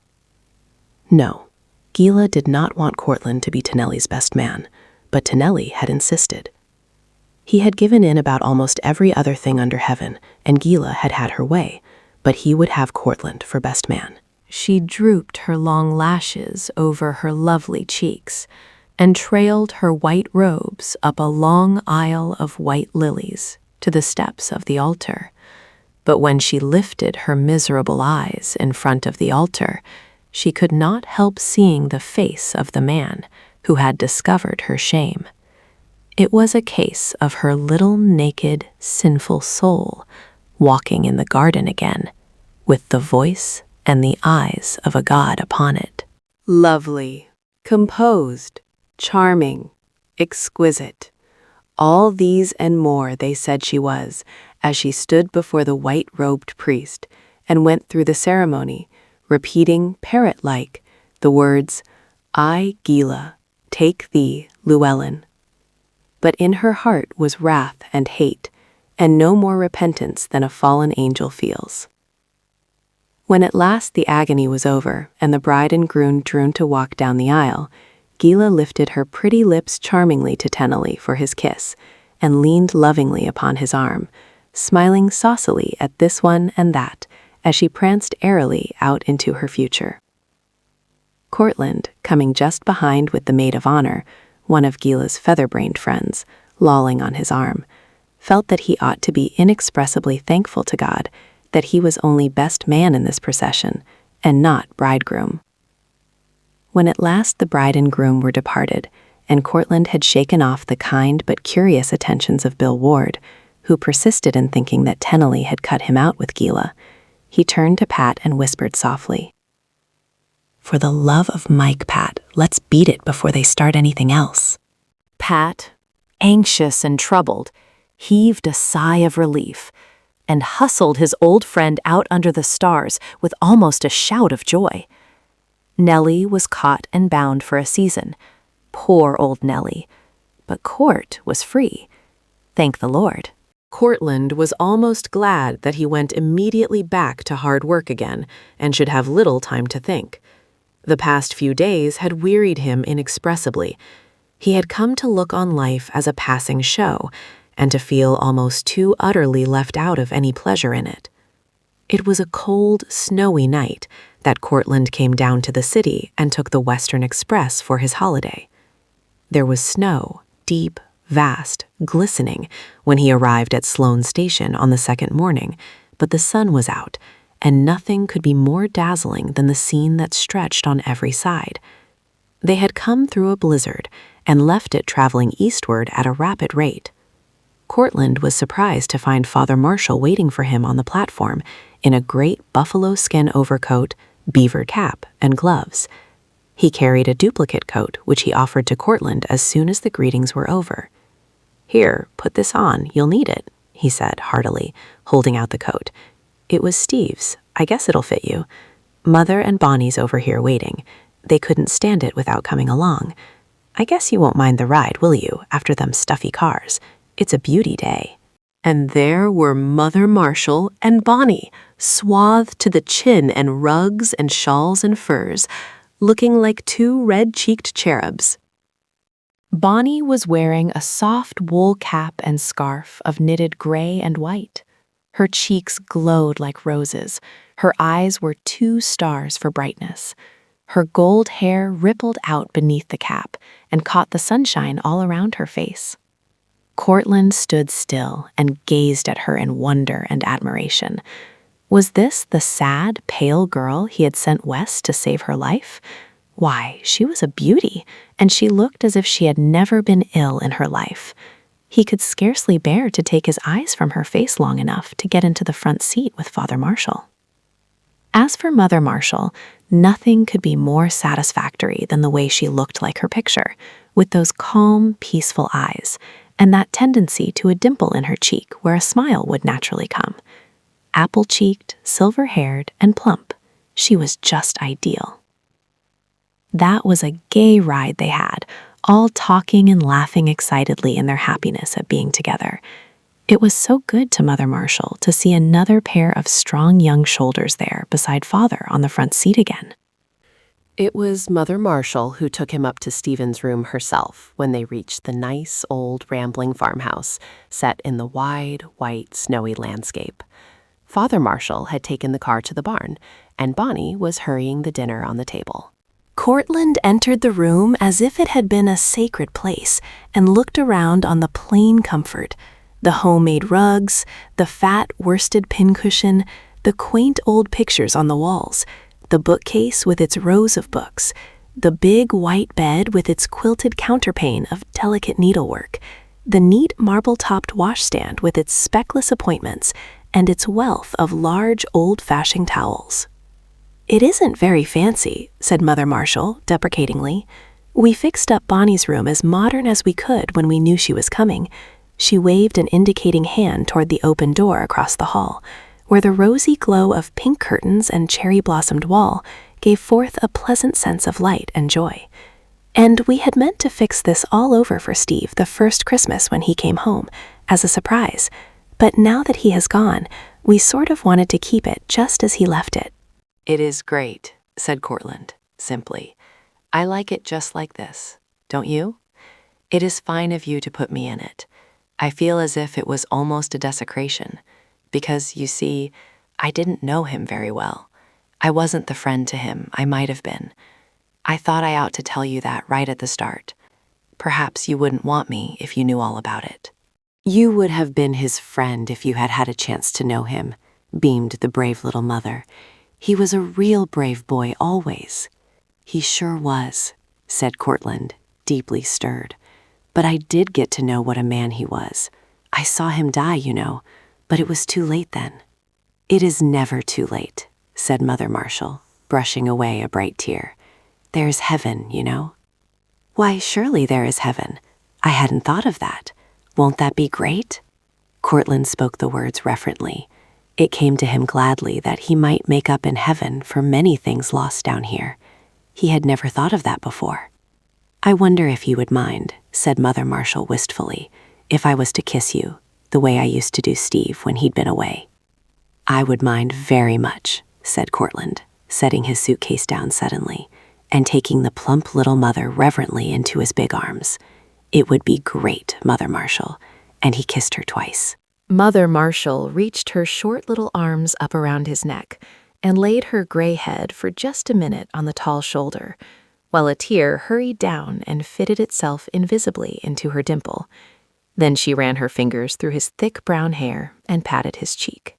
Dear boy, she breathed contentedly, but suddenly roused herself. Here I'm keeping you, and that dinner'll spoil.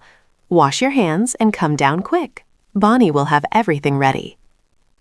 Courtland first realized the deep, happy spiritual life of the home when he came down to the dining room and Father Marshall bowed his head to ask a blessing. Strange as it may seem, it was the first time in his life that he had ever sat at a home table where a blessing was asked upon the food. They had the custom in the seminary, of course, but it was observed perfunctorily, the men taking it by turns. It had never seemed the holy recognition of the presence of the Master, as Father Marshall made it seem. There was Bonnie, like a daughter of the house, getting up for a second pitcher of cream, running to the kitchen for more gravy. It was so ideal that Courtland felt like throwing his napkin up in the air and cheering. It was all arranged by Mother Marshall that Bonnie and he should go to the woods after dinner for greens and a Christmas tree. Bonnie looked at Courtland almost apologetically, wondering if he were too tired for a strenuous expedition like that. No, Courtland was not tired. He had never been so rested in his life. He felt like hugging Mother Marshall for getting up the plan, for he could see Bonnie never would have proposed it. She was too shy. He donned a pair of Stephen's old leather leggings and a sweater, shouldered the axe quite as if he had ever carried one before, and they started. He thought he never had seen anything quite so lovely as Bonnie in that fuzzy little woolen cap, with the sunshine of her hair straying out and the fine glow in her beautiful face. He never heard music half so sweet as Bonnie's laugh, as it rang through the woods when she saw a squirrel sitting on a high limb scolding at their intrusion. He never thought of Gila once the whole afternoon, nor even brought to mind his lost ideals of womanhood. They found a tree just to their liking. Bonnie had it all picked out weeks beforehand, but she did not tell him so, and he thought he had discovered it for himself. They cut masses of laurel and ground pine and strung them on twine. They dragged the tree and greens home through the snow, laughing and struggling with their fragrant burden, getting wonderfully well acquainted, so that at the very doorstep they had to lay down their greens and have a snow fight, with Father and Mother Marshall standing delightedly at the kitchen window watching them. Mother's cheek was pressed softly against the old gray hat. She was thinking how Stephen would have liked to be here with them, how glad he would be if he could hear the happy shouts of young people ringing around the lonely old house again. They set the tree up in the big parlor and made a great log fire on the hearth to give good cheer, for the house was warm as a pocket without it. They colored and strung popcorn, gilded walnuts, cut silver paper stars and chains for the tree, and hung strings of cranberries, bright red apples, and oranges between. They trimmed the house from top to bottom, even twining ground pine on the stair rail. Those were the speediest 2 weeks that Courtland ever spent in his life. He had thought to remain with the Marshalls perhaps 3 or 4 days, but instead of that, he delayed till the very last train that would get him back to the seminary in time for work, and missed 2 classes at that. For he had never had a comrade like Bonnie, and he knew, from the first day almost, that he had never known a love like the love that flamed up in his soul for this sweet, strong-spirited girl. The old house rang with their laughter from morning to night as they chased each other upstairs and down like 2 children. Hours they spent taking long tramps through the woods or over the country roads.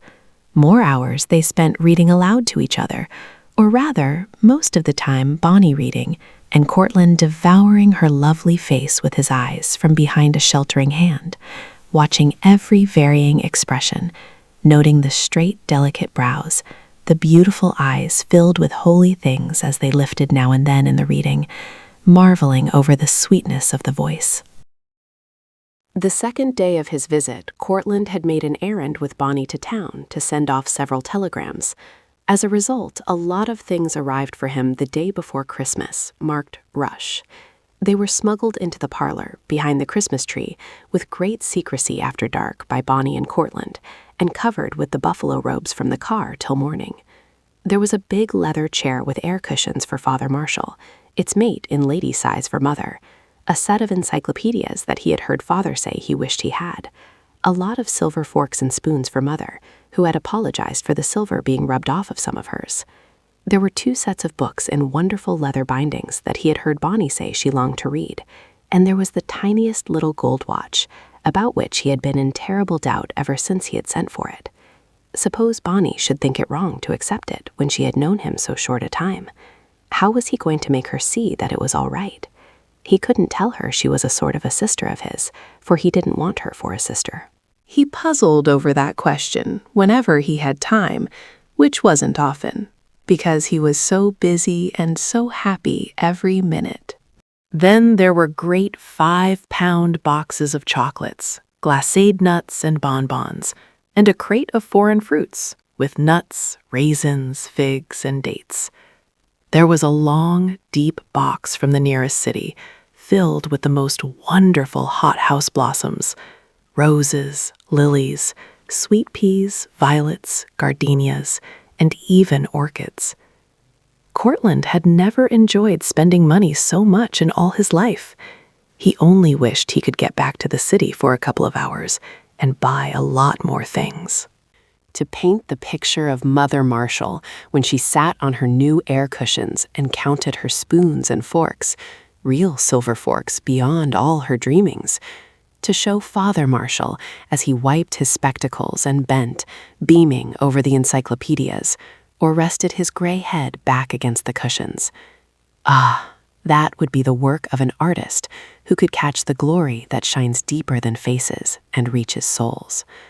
As for Courtland, he was too much taken up watching Bonnie's face when she opened her books, looking deep into her eyes as she looked up from the little velvet case where the watch ticked softly into her wondering ears, seeing the breathlessness with which she lifted the flowers from their bed among the ferns and placed them reverently in jars and pitchers around the room. It was a wonderful Christmas, the first real Christmas Courtland had ever known. Sitting in the dim firelight between dusk and darkness, watching Bonnie at the piano, listening to the tender Christmas music she was playing, joining his sweet tenor in with her clear soprano now and then, Courtland suddenly thought of Tonelli, off at Palm Beach, doing the correct thing in wedding trips with Gila. Poor Tonelli. How little he would be getting of the real joy of Christmas. How little he would understand the wonderful peace that settled down in the heart of his friend when, later, they all knelt in the firelight, and Father Marshall prayed, as if he were talking to one who stood there close beside him, whose companionship had been a life experience. There were so many pictures that Courtland had to carry back with him to the seminary. Bonnie in the kitchen, with a long-sleeved, high-necked gingham apron on, frying donuts or baking waffles. Bonnie at the organ on Sunday in the little church in town, or sitting in a corner of the Sunday school room, surrounded by her 17 boys, with her Bible open on her lap, and in her face the light of heaven, while the boys watched and listened, too intent to know that they were doing it. Bonnie throwing snowballs from behind the snow fort he built her. Bonnie with the wonderful mystery upon her when they talked about the little watch and whether she might keep it. Bonnie in her window seat with one of the books he had given her, the morning he started to go out with Father Marshall and see what was the matter with the automobile, and then came back to his room unexpectedly after his knife and caught a glimpse of her through the open door. and that last one on the platform of Sloane's station, waving him a smiling goodbye. Courtland had torn himself away at last, with a promise that he would return the minute his work was over, and with the consolation that Bonnie was going to write to him. They had arranged to pursue a course of study together. The future opened up rosily before him. How was it that skies had ever looked dark, that he had thought his ideals vanished, and womanhood a lost art, when the world held this one pearl of a girl? Bonnie. Rose Bonnie. Chapter 33. The rest of the winter sped away quickly. Courtland was very happy. Pat looked at him enviously sometimes, yet he was content to have it so. His old friend had not quite so much time to spend with him, but when he came for a walk and a talk, it was with a heartiness that satisfied. Pat had long ago discovered that there was a girl at Stephen Marshall's old home, and he sat wisely quiet and rejoiced. What kind of a girl he could only imagine from Courtland's rapt look when he received a letter, and from the exquisite photograph that presently took its place on Courtland's desk. He hoped to have opportunity to judge more accurately when the summer came, for Mother Marshall had invited Pat to come out with Courtland in the spring and spend a week, and Pat was going. Pat had something to confess to Mother Marshall. Courtland went out twice that summer, once for a week as soon as his classes were over. It was then that Bonnie promised to marry him. Mother Marshall had a lot of sense and took a great liking to Pat. One day she took him up in Stephen's room and told him all about Stephen's boyhood. Pat, great big baby giant that he was, knelt down beside her chair, put his face in her lap, and blurted out the tale of how he had led the mob against Stephen and been indirectly the cause of his death. Mother Marshall heard him through, with tears of compassion running down her cheeks. It was not quite news to her, for Courtland had told her something of the tale, without any names, when he had confessed that he held the garments of those who did the persecuting. There, said Mother Marshall, patting the big fellow's dark head. You never knew what you were doing, laddie. My Steve always wanted a chance to prove that he was brave. When he was just a little fellow and read about the martyrs, he used to say, "Would I have that much nerve, Mother?